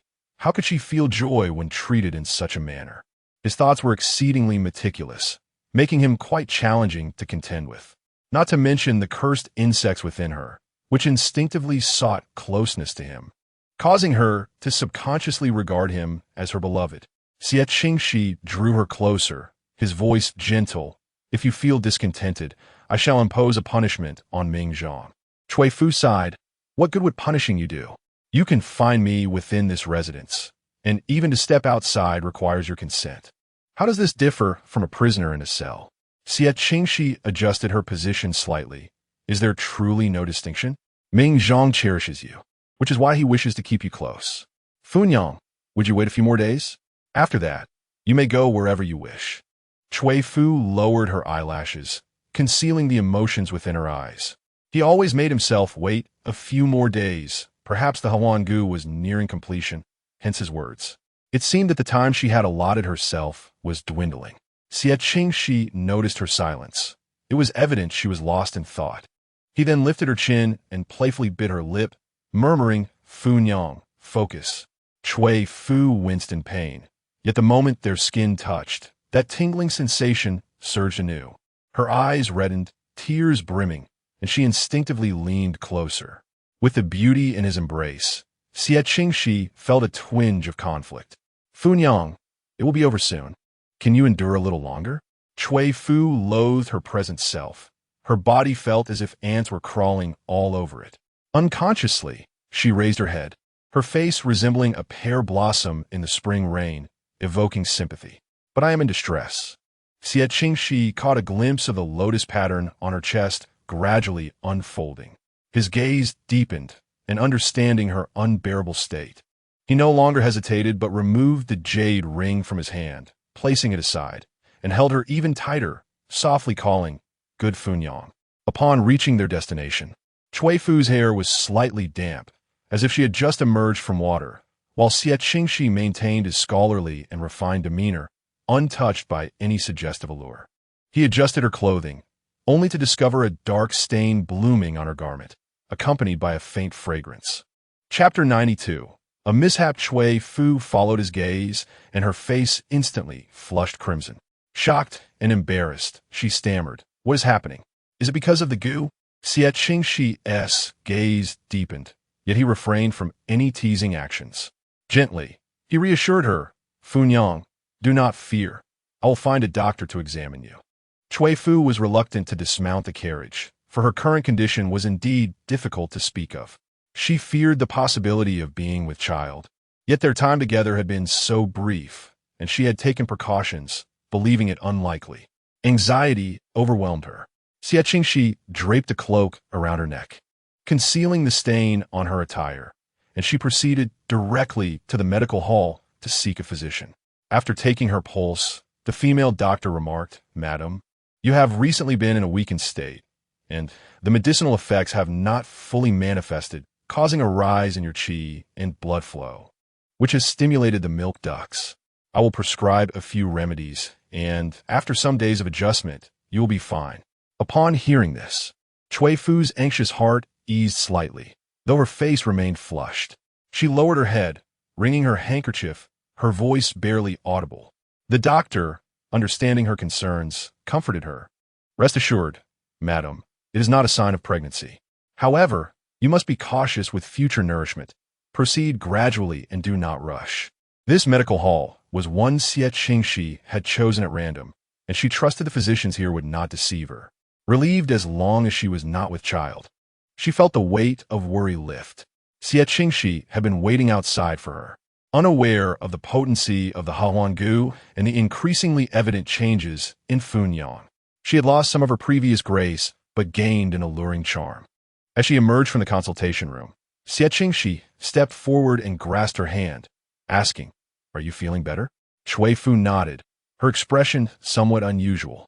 Each time she approached him and caught a whiff of the refreshing scent of cedar, her heart would tremble, awakening a subtle sense of longing within her. Only when she maintained a distance could her mind regain clarity. As she lifted her gaze, she suddenly spotted a familiar figure not far from them, and her heart stirred. She tilted her delicate lotus-like face towards Xie Qingxi and said, "Ming Zhang, I believe my bracelet fell in the medical clinic just now. Could you help me find it? That bracelet was a gift from you, and I cherish it dearly." Xie Qingxi glanced at her empty wrist, thought little of it, and promptly turned to enter the clinic. Seizing this opportunity, Cui Fu hurriedly made her way aside and softly called out, "General Yun."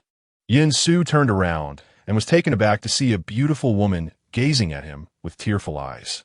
For a moment, he did not recognize her, but that voice was undeniably familiar. After a brief moment of shock, he exclaimed, "Ah Fu, I thought you were dead. How could this be?" On the day of the fire at Huayin Temple, news had reached Shengjing, and everyone believed Cui Fu perished in that inferno.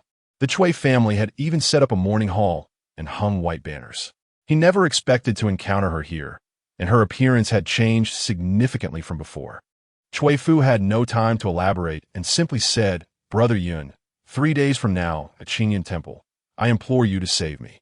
With that, she hurriedly departed. Yin Su wanted to pursue her, but the throng of people stood like a wall in his way. In the blink of an eye, that petite figure vanished from sight. He absent-mindedly murmured Qingyan Temple, lost in thought. When Cui Fu returned to the entrance of the clinic, Xie Qingxi happened to emerge at that moment. Noticing her heaving chest, his slender phoenix eyes narrowed slightly, and his tone turned cool. "Funyang, where did you just go?"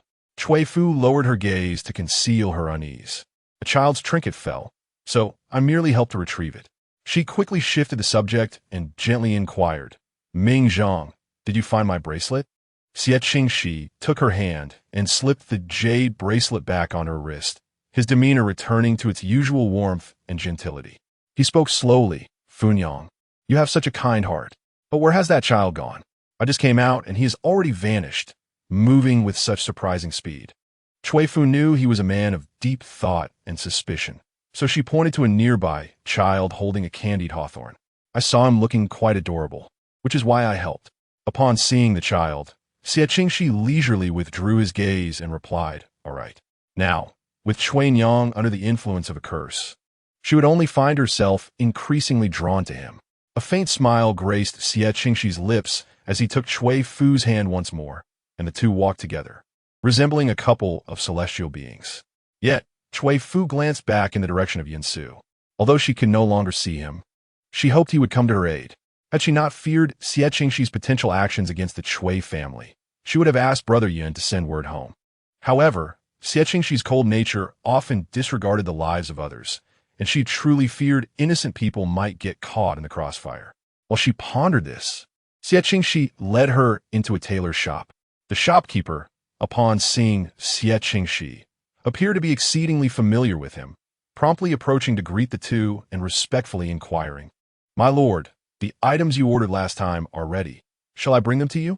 Cui Fu could not help but recall the occasion when she had prepared a birthday banquet for the elderly Lady Xie, during which he had also brought her here. She immediately furrowed her brows and suggested, "Perhaps we should return." Deep within, she struggled to accept his tormenting ways. Xie Qingxi lowered his head, his gaze upon her tender and clear like the murmuring spring waters. "Could we wait a moment longer? I will have someone fetch the garments for you. Perhaps you will find them to your liking." Upon his words, the shopkeeper understood and instructed his servant to retrieve the items. Cui Fu was perplexed as to why such a fuss was necessary. As long as it was not something inappropriate, she would be content. Before long, the maidservants entered in a procession, each bearing a tray adorned with one resplendent wedding dress after another. Cui Fu stood in a daze, staring at the magnificent bridal gowns, their golden threads intricately embroidered with phoenixes that shimmered brilliantly, and exquisite patterns that left her momentarily speechless. Xie Qingxi gently encircled her waist from behind, his lips brushing against her ear, his voice soft and tender. "Fu Nyang, would it be agreeable for us to wed in 3 days?" Her heart skipped a beat. 3 days hence was precisely the time she had agreed upon with Yin Su. She struggled to suppress her panic, her delicate fingers tightening around her sleeve. This seems rather hasty." Xie Qingxi's countenance was strikingly refined, exuding a scholarly elegance. He spoke softly, "It is not hasty. I prepared everything, wedding attire, betrothal gifts, all in greater abundance than what your elder brother could provide. Will you marry me?" The shopkeeper, sensing the moment, discreetly withdrew, leaving only the two of them in the private room. Cui Fu found herself encircled in his embrace, acutely aware of the rapid beating of his heart against her back, causing her to break out in a thin sheen of sweat. "But my father and the others are not aware." She attempted to find an excuse, only to be interrupted by him. "I have my own arrangements regarding the Cui family." Xie Qingxi caressed her fair, plump earlobe and suddenly shifted the conversation. Was it truly only to assist the child in retrieving his belongings? "Have you deceived me again?" His tone was moist, imbued